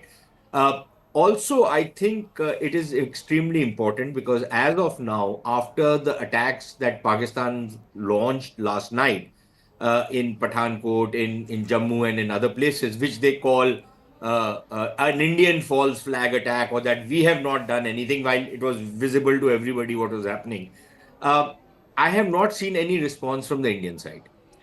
And I am a little disappointed because I suspect that what the Pakis have tried to do is that they've tried to launch an attack. Those attacks have been unsuccessful, but by denying, they are saying, okay, fine, now let's end it here. Are we going to let them get away with it? And I would imagine that if you let them get away with it and you don't do counter strikes, whether at the same level of what they were trying to do or at a somewhat higher level, uh, then again, we are back to square one. That the Pakis will later on gloat that, look, we did this and there was nothing else that the Indians could do. So I would imagine that if we are letting it de-escalate and taking an off-ramp, which the Pakis are trying to take, and letting them take it, we might start losing the plot on this episode. Well, let me just very quickly cut across to Arunima, because that's really where she is, where all these meetings are taking place. And if any information has to come out, it's going to come out from there. Arunima, what are you learning? What's happening? So Raksha Mantri has just arrived in South Block. He was scheduled to, initially we were told that around 9:30, 10 o'clock is when the Tri-Service Chiefs and CDS could brief him. That it seems is a little delayed, but now he is in South Block. The Tri-Service Chiefs are also in South Block. So that briefing about the situation as it is unfolding. What has happened last night, we're all reporting since last night. This morning, like all our colleagues are showing, be it Akash in Jammu or be it Anshul in Pathankot, they're all telling us that things appear peaceful. Chandigarh, yes, an alert was sounded just about half an hour, 45 minutes ago, and followed by that Mohali and Panchkula too. But I can now confirm to you that the Chandigarh alert now is over. Things are appearing to be in control in Chandigarh right now as well. So overall, what is it that the agencies are picking up? What is the assessment of the defence establishment? All of that is being discussed in South Block right now, and there is a big chance that after this meeting, Raksha Mantri could brief the Prime Minister as well as the situation is unfolding. Okay, brief the Prime Minister. That'd be important. Yesterday, of course, you and I were on air when that important meeting between the NSA and the Prime Minister was happening, and now we can understand why that meeting was actually taking place, because there was so much overnight action on the other side of the line, really, that India had initiated. Arunima, there are a few people who are saying that, look, we're a bit disappointed, for example, with the Indian response. Do we have any idea? Do we have any idea of what really transpired? There's also breaking news coming in. I need you to just hang on there, because there's some breaking news coming in. A missile-like used weapon was found near a dargah in street number 4 of Bir Talab area in Bhatinda. Let's go straight across to our reporters to get a sense of what this is. Anshul Singh reporting on this. Anshul, what can you tell us about this, please? So at this point in time, it is expected to be a part of the projectile that was actually sent from Pakistan last night, and which was intercepted by our air defense systems. And since the interception happened mid-air, and that is the reason why these debris have fallen in places where there has been absolutely no damage whatsoever. Now these debris that has now been recovered actually goes ahead and points fingers towards Pakistan as to what were they thinking, and why were they actually trying to go ahead and target civilian facilities. Why were they actually going to target on civilians? Because this is something that is that is absolutely not acceptable. But yes, Pakistan being Pakistan yet again, they tried to go ahead and attack civilian population, and these parts of a destroyed missile is actually proof of how Pakistan was actually trying to kill innocent civilians yet again out here in India. Kill innocent civilians. What are people saying there? I mean, I can see a large number of these people handling this stuff. I don't even know if they should be doing that because it compromises the evidence quality. But nonetheless, what are they saying? What is the talk that is doing the rounds? What kind of missile? Any details? There are some police personnel there also guarding that site now. So yes, the police personnel that you are seeing on your screens right now are actually taking photographs of a place where the debris has fallen, and these photographs will eventually be sent for forensic testing along with the missiles that have been sent. These will be sent to the DRDO so that it could be figured out as to what is the exact make and what is the exact technology that has been used in these missiles. It is also expected that with the in-depth research, we will also be able to find out as to what was the location that was set on these missiles as well. So at this point in time, as we are speaking, the first step is happening. The police is taking pictures from the place where it has been recovered. The second step is that it will be handed over to the agencies for further investigation. But if you speak of the locals on the ground, they say that they heard these loud noises yesterday, and they also heard this bang when this debris fell on the ground. But since it was pitch dark, no one dared to step out from their houses, and since the local administration had also announced a blackout, and hence each and every person followed that. No one stepped out from their house last night. Now, since this morning, since the blackouts have been removed, have been taken back, the locals stepped out, went into their fields to find this massive piece of debris, which is looking even bigger than a drum, being brought down by the Indian forces. So definitely a big success for the Indian forces, as they were able to thwart this cowardly attack from Pakistan, and definitely this is a crucial piece of evidence that could actually go ahead and defame or shame Pakistan on international stage. Well, obviously, we are going to look for markings and other trace objects that can help us locate where this has come from and if it was supplied by maybe China or whoever else it is that Pakistan leans on. So those investigations are on. We'll update you on that. Thank you, Anshul. Let me just quickly bring you up to speed. Political reactions here in India after last night, Chief Minister Yogi's statement on the occasion of Maharana Pratap's birth anniversary today, saying that Pakistan is seen groaning in the front of the world. Pakistan is still being shameless. Clear repudiation by Chief Minister Yogi of the actions of Pakistan. There's been an attempt now, viewers, and you'll see that amongst political leaders in India as well as the diplomatic community, to link Pakistan to terrorism and the sponsorship of terrorism. So expect all these reactions now to lock in on that narrative. Let's listen into what Yogi Adityanath has said.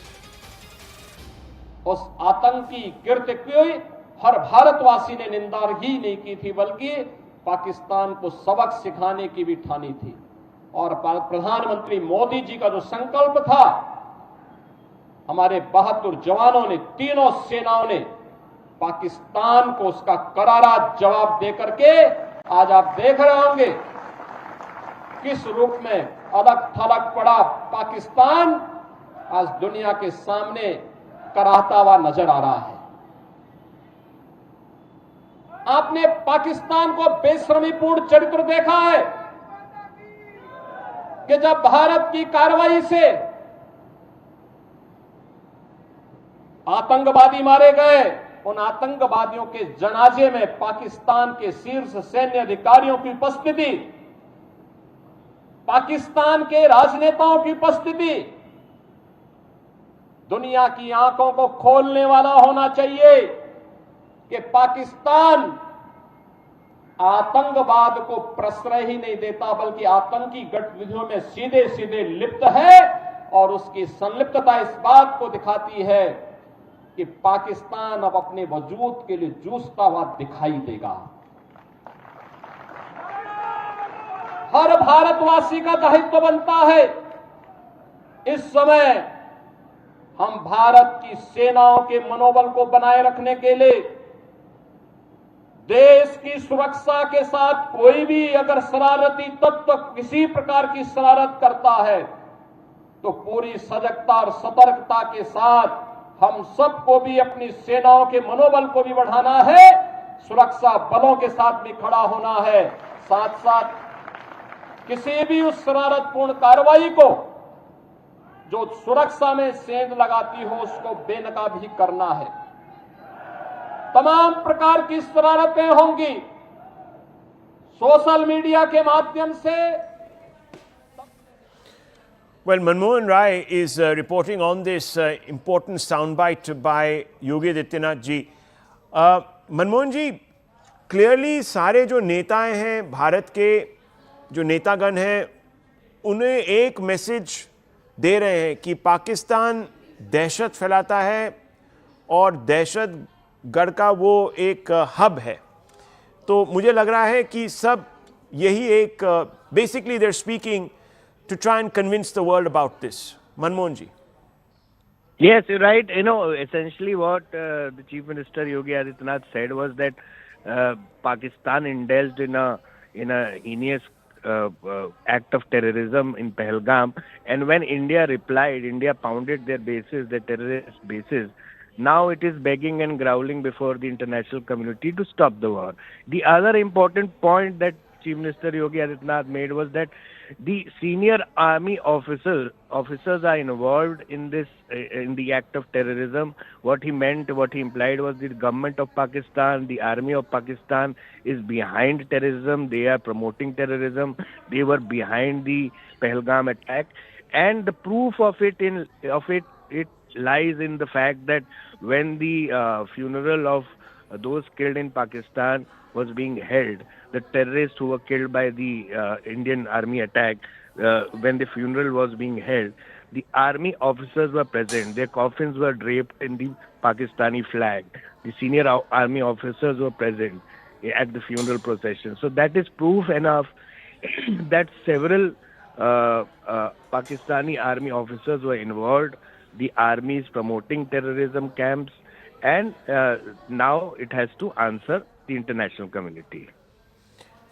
Well, thanks indeed, Manmohan, for that update and putting that development into context. Expect more of those sound bites. Today is Maharana Rana Pratap's anniversary, so you're going to hear a lot more very interestingly woven in narratives.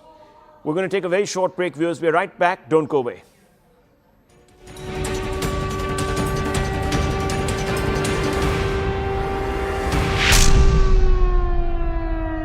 Brought to you by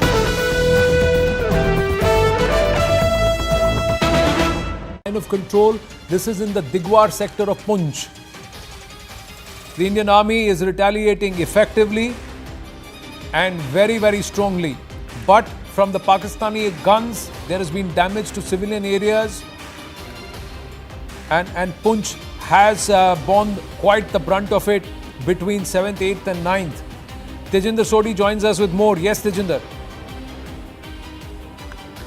Anand, you see, Pakistan has been continuously targeting the civilian population, and this time they are using the Chinese-made SH-15 self-propelled Howitzer guns, which are made by China's Norinco, and they are being used by the Pakistan Army to target the civilian population. These guns they, have an extended range, so they are being used to target the civilian population in Poonch, in Uri, and in other parts of Jammu and Kashmir along the line of control. Though the Indian Army is giving a befitting response to Pakistan, but there has been civilian casualties. One woman has lost her life in Uri, 3 others have been injured in Poonch. 1 civilian has been killed in the Pakistani aggression. So Pakistan continues to violate the ceasefire along the line of control. There was another incident of cross-border firing in the Samba sector, wherein the border security force foiled a major infiltration bid from across the border. several terrorists who were attempting to infiltrate into the Indian side, they were also eliminated by the border security force. So the situation along the entire stretch of line of control in Jammu and Kashmir remains tense. There has been several incidents of ceasefire violation in the Karna Keran sector of Kupwara district, but yes, the Indian Army is paying in an equal caliber to Pakistan. The retaliation is on. There has been firing going on in several locations in Poonch, Rajouri right now as we speak. In Digwar sector, Pakistan once again targeted the civilian population, but the Indian Army is right now responding in an equitable manner to the Pakistani aggression. Yes, Anand. Well, thank you for that update, Tejinder. Stay safe. There has been a lot of pounding that Jammu region also and Jammu city has endured, and but it's all been thwarted. It's been thwarted by our defense systems and our mechanism. Lieutenant Colonel Atul Holkar is with us. Geopolitical expert is joining us. We also have Group Captain MJ Augustine Vinod with us at this point, and we will also be joined by Major General Indrabalan, Kargil war veteran and also currently military technology advisor. We'll go across to all of them, but let's just quickly understand what are the non-kinetic offensives that Bharat is already undertaking. The tap is on, so the dams are opening. We'll get you those pictures also. That's fresh trouble, which the Pakistanis don't seem to have accounted for with the Indus Water Treaty being put in abeyance. But along with that, there is a financial offensive. Now, this is the financial offensive. New Delhi has put in motion a plan to isolate Pakistan globally and not just at the UN Security Council. Now, India could take this fight to the International Monetary Fund, and whose bailouts are key to keep Pakistan afloat. There is a $1 billion release that is scheduled on the 9th, that is today, and Pakistan is going to have that meeting. So there is going to be a meeting in a short while from now at 9:30, where Bharat is going to very aggressively tell the IMF, look where your money is going, look what they are doing, and don't give them any more money. Don't do this. The other part is the FATF blacklisting. The FATF blacklisting, Pakistan, let's try and understand this. In the last 5 years, Pakistan has received several IMF bailouts and doles. A $6 billion loan under the extended fund facility was given to Pakistan in 2019.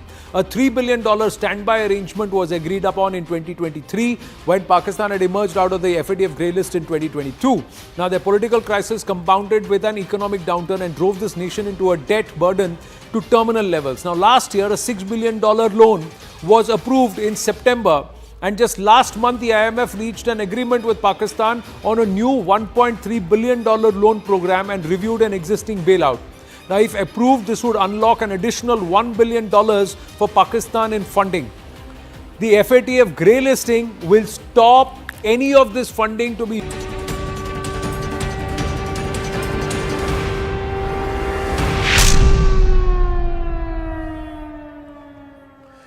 Well, viewers, let me just quickly give you an update. Punjab in focus this morning. Air raid sirens have been sounded in Ambala, Panchkula, Chandigarh, and we are being told that there are also search operations on in Pathankot. So the police there conducting search operations. Anshul joins us for more on this. What's happening? Why are search operations being conducted in Pathankot? Anshul, is there a fear of infiltrators? Anshul, can you hear me? Yeah. Go ahead. In Pathankot. I can hear you. Yeah, go ahead. There are these inputs that infiltrators could have entered through the international border inside Pathankot, and that is the reason why since late last night the search operations are being conducted. What sources within the two suspects at this point in time, and they are being interrogated. But yes, it is suspected that there could be more people who could have infiltrated inside the borders, and that is the reason why now search operations are being conducted across Pathankot, specifically at locations which are densely in forest or near to farms. All these locations near the borders are now being searched by the Pathankot police. But yes, the big piece of news that we are picking up by the way of sources in Pathankot is that at least 2 people have been rounded up by the Pathankot police. The Pathankot police says that they appear to be suspects, and hence the initial interrogation with them has started. Well, viewers, there's always this concern that Pakistan is going to resort to other means, being without morals, and of course led by a desperate general there. Viewers, they're going to try and bend the law to try and strike inside India. There was an infiltration attempt. We reported that was thwarted yesterday. Various agents that were being sent across, could have even been Pakistani regulars dressed in civil clothes, were eliminated. Indian Air Defence forces have also been on the job, patrolling the highways, the airways rather, and ensuring that no projectile comes through and damages military assets. What we are now being told that some were intercepted over Jaisalmer, which also was in the eye of the storm last night. Loud explosions were heard, but we also know that some live ammunition might have been recovered from there. Let's go across to Bhavani, who's reporting when the drones were intercepted and the aftermath on the ground.